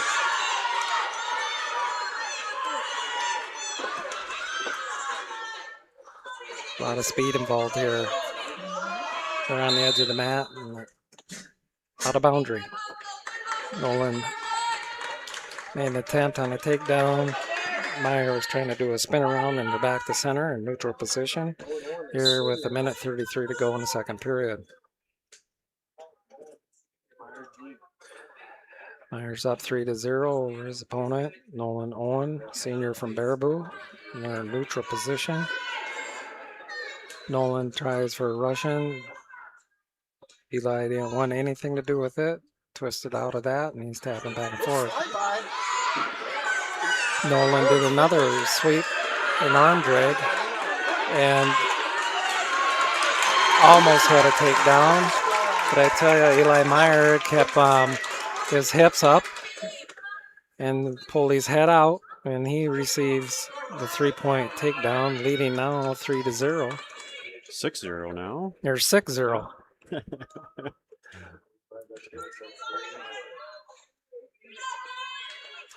40 seconds left here in the second period at 175-pound second place wrestleback. Eli Meyer leading 6-0. I believe, what we at, blood time? No, stalling. It was stalling against Red? Red, yep. Okay. Red takes top in referee's position here, and there's a whistle. 30 seconds left. Nolan Owen is trying to work up on his feet. Eli's hanging on the side of his opponent. He's staying behind him, hip to hip. He's trying to work a drag back. Nolan's on his butt, sitting there trying to get wrist control. Eli Meyer's snapping him back every once in a while to take his opponent, Nolan Owen, off balance. And there ends the second period with a score of 6-0 in favor of Eli Meyer Jr. He's a junior from Mount Horeb Barneveld. Third period is going to start with Eli Meyer from Barneveld Mount Horeb on the down position. There starts the third period. He comes to his feet right away. Owen's trying to bring him back down, and Eli does a spin down, does a turnaround. I think he's hurt. It's a 2-point reversal, and in that activity, Baraboo's Nolan Owen took an injury. And I'm not certain whether it was his head or... Yeah, the officials who were sitting Matt's side had it right away, so great attention there. 8-0 lead for Eli Meyer, trying to punch his ticket to state. Must not be head because they only do a 2-minute. No, I think he hurt his ribs. Okay. If it was head, it'd be a 5-minute clock. Yep. Nolan Owen from Baraboo, a 2-time qualifier, and took 5th last year at 157. You got a couple breaks, John. Tom Heiser has advanced this weight class, defeating Eli Meyer. Nolan's back up, going in the down position. Injury's over. Eli Meyer's right on top. Caution, Eli not going to the elbow as he should. Ref backs him off and starts him again.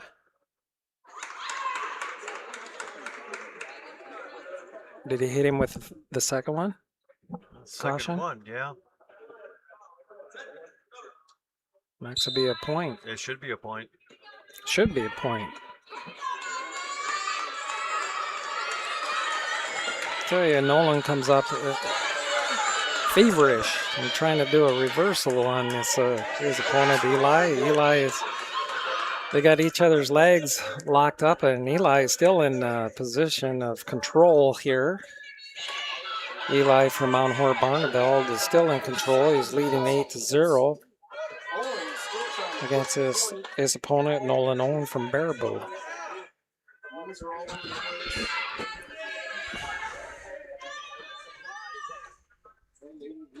Eli maintains his position behind his opponent, Nolan Owen. And he's trying to break him down as Owen has brought himself up on both feet. Eli breaks him down on the mat and is trying to forearm crossface. He's trying to work an armbar or roll under.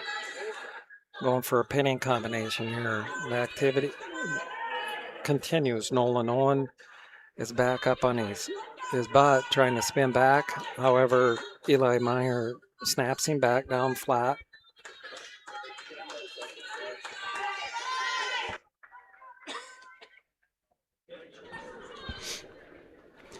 Eli Meyer is still in control, riding behind the hips of his opponent, Nolan Owen, the senior from Baraboo, at 175 pounds. Eli does have a nice armbar in on that last spin back, and he's trying to run it to the side now for possible back points. He does have his opponent tilted. He's hooking the leg over the head. It's legal as long as he maintains just one hook at the leg, and that was it. I tell you, Nolan Owen did not give up any back points on that. This is a tough match, tough wrestler. However, he loses to Eli Meyer for second place with a win of 8-0 at 175 pounds.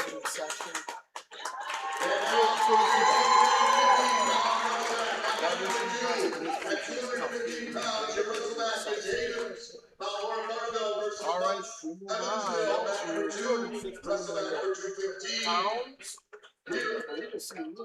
And we move to 215 pounds. Leland Havens, they call him Moose, of course. And he is taking on Butts from Evansville, Caden Butts, the senior. Havens, a freshman. Havens, a freshman. Of course, we're waiting also on heavyweights. Thomas Kastner of Belmont Platteville, wrestle back at 285. But we'll take the 215 match here as well. Quick takedown here by Havens over Butts. Havens working up with a deep half. Puts Butts on his back. Havens working for the pin. Got him on his back. Got it pretty tight. They've had a quick whistle tonight. Pushing down. Gonna reverse half. Butts is trying to bridge out of it. There it is. Pin. Havens.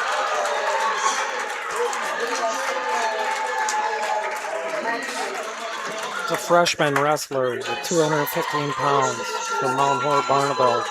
Advances to state. Congratulations to Mount Horeb Barnabelle. Okay. Should be in the last match of the night. There we got 7:30, and we're starting the last wrestle back here at 285. We have Evansville to be wrestling for a possible chance of second place here, going against Belmont Platteville.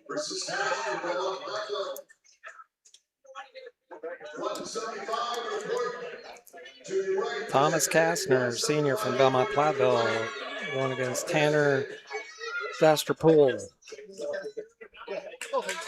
from Evansville, also a senior.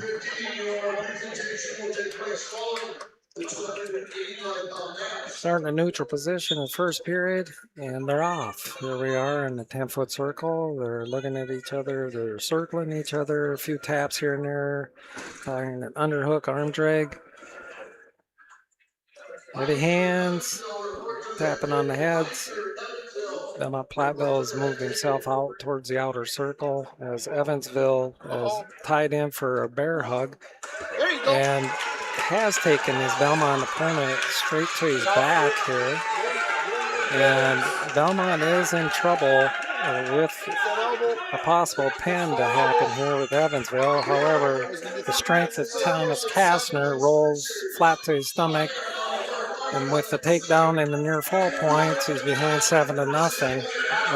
Tanner from Evansville tries to work some more on him, loses control of Thomas Kastner. Thomas gets up on an escape, tries a headlock. However, that's full pill from Evansville, counters with a bear hug straight to the back, and there's a fall to end this second place match, being awarded to Tanner Zasterpool from Evansville with a fall at a weight of 285 pounds over Thomas Kastner. All right, that does conclude our wrestlebacks here, and wrapping up coverage from Richland Center. We'll take break number 1 of 2 in our post-match coverage here. This will be a 2-minute break, and we'll come back. We'll recap what's happened here today, and then take our final break, and then hand out some hardware here tonight. As the sun has gone down, I assume, and wrapping things up here from Richland Center, completing our super sectional in Division II from Richland Center High School. You've been listening to high school wrestling right here on Dubuque Super Hits KIYX. Post-match 2. People's State Bank is a locally owned and managed bank with convenient locations in southwest Wisconsin and northeast Iowa. If you're looking for a place where you're more than just a number, but still have access to convenient technology and low fees, People's State Bank is it. As a community bank, they're proud to support many of the local charities, county fairs, community events, and more. When you become a part of People's State Bank, you can be confident that you're standing with a good cause. People's State Bank, member FDIC. Contact Russell Law Offices for local legal representation. Call for a consultation to discuss personal injury, estate planning, family law, criminal defense, probate administration, and more. Russell Law Offices in Platteville, Dodgeville, Cuba City, and Darlington. This is Ben Baker, owner of Tri-State Roofing, LLC. Did you know we can take care of your roofing projects during the winter months? Tri-State Roofing uses reliable, long-lasting products that can be effectively applied in harsh winter temperatures. See our team for ice dam removal, gutter cleaning, and heat tape installation. Tri-State Roofing is fully insured, and we offer free estimates. Call Tri-State Roofing to fix your winter roofing issues. Hi, this is Christine Raleigh of Raleigh Cheese, wishing all area athletes successful seasons. Cheese is a great source of protein for school lunches or a snack before the big game. Stop in and try some of our award-winning artisan cheeses like Dunbarton Blue, Bedrock, and Little Mountain. We have fresh cheese curds weekly and a wide variety of snacks and beverages, plus made-to-order cheese trays. Shop locally and taste the difference of handmade Wisconsin cheese at Raleigh Cheese House on the corner of Highways 11 and 23, Shellsburg. Our Grant Regional Health Center and People's State Bank coverage of high school sports on the radio is presented by Cuba City, Kieler, and Darlington Family Dental, and by Carey Seamless Gutters and Overhead Doors. Check out our upcoming schedule at am1590wpvl.com. Post-match 2.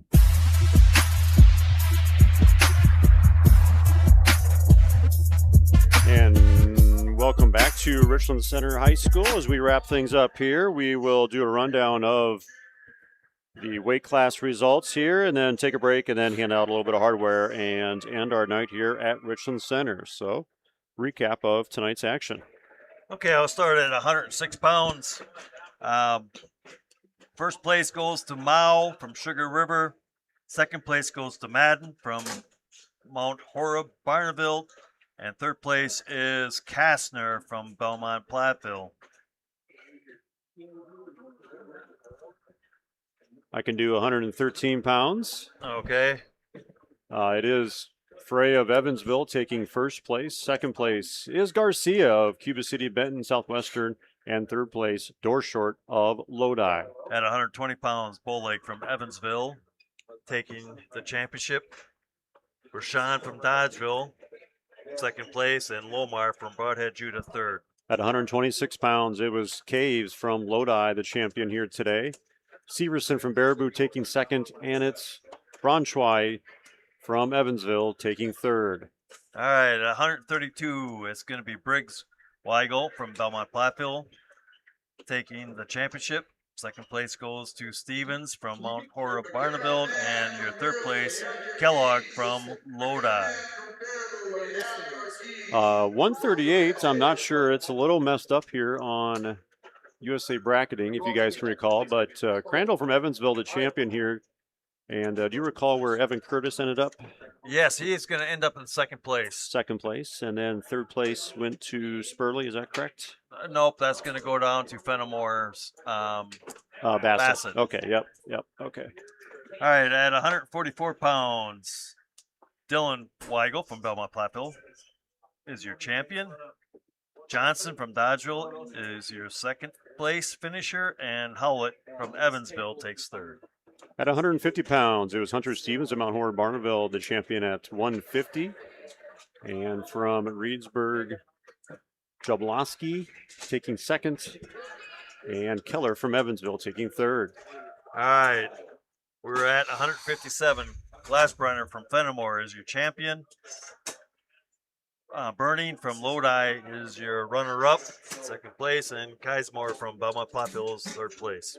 At 165 pounds, Hakan Peterson continues his undefeated streak. He's a champion at 165. Easton Cameroon gets second place from Mount Horeb, Barneville, and it's Landon Bush with a third place finish from Cuba City, Benton, Southwestern. At 175, it's Heisner from Evansville is your champion. Meyer from Mount Horeb, Barneville is your runner-up, and Owens from Baraboo is in third place. At 190 pounds, Eli Leonard of Mount Horeb, Barneville, the champion. And it was Ryder Zanchavis from Fenimore taking second place, and Brickle from River Valley taking third place. At 215, Splinter from Stoughton is your champion. Havens from Mount Horeb, Barneville is your runner-up, and Butts from Evansville is in third place. Wrapped up 285 here. It was Empey from Stoughton, the champion. And from Evansville, Zastabile, and then Kastner from Belmont Platteville taking third here.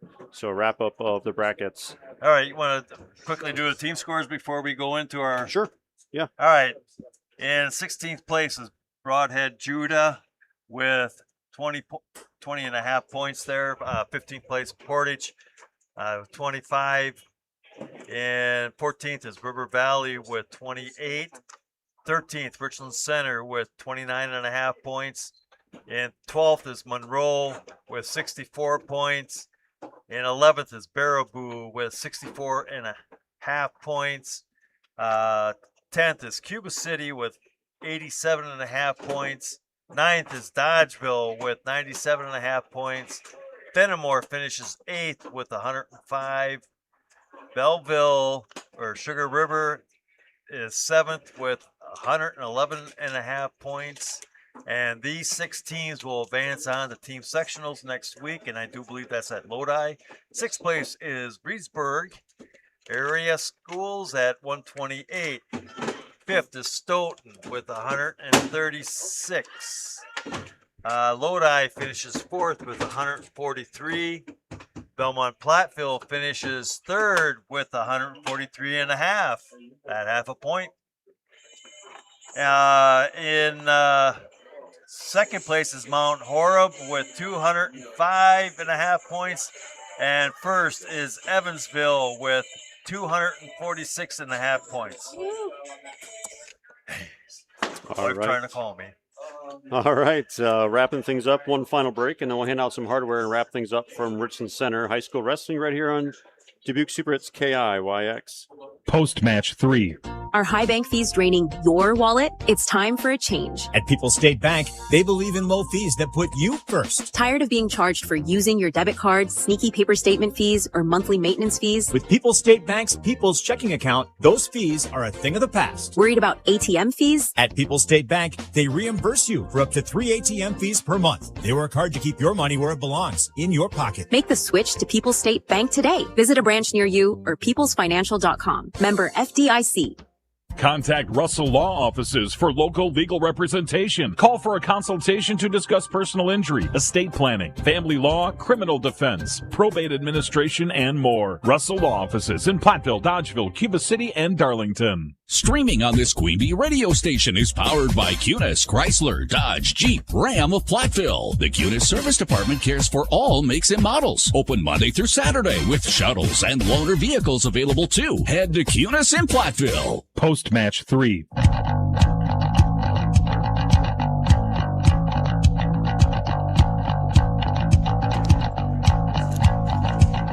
And back here at Richland Center High School to wrap things up here for this Division II sectional, handing out some hardware. And first, how about our, what do we go with here, guys? The MVP or the scrapper? I guess you can call it the MVP or the scrapper or the tough man, however you want to say it. But I'm going to go with Hawken Peterson. I'll second that at 165 pounds. Yep. Just a complete wrestler.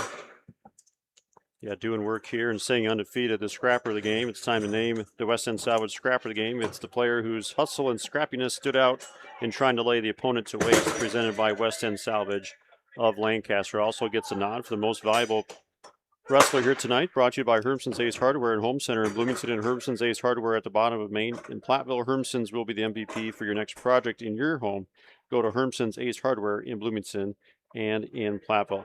Tough format here tonight for our Tricor Turning Points, but that is brought to you by Tricor Insurance. Insurance plans built for you, your family, and your business.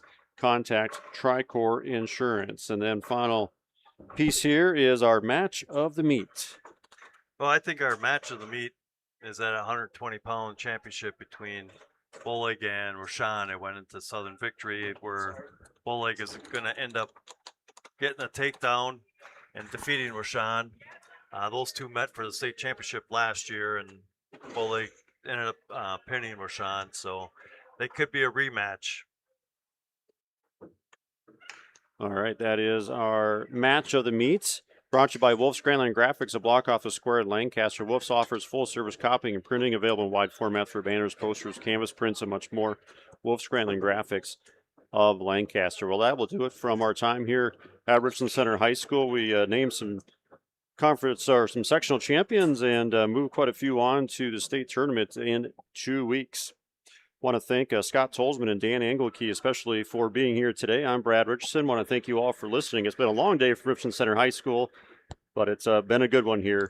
Division II Super Sectional, the first here in 2026. Thanks for listening. Have yourselves a great night, and we'll catch you on a broadcast real soon. This has been a Queen Bee Radio High School Sports presentation.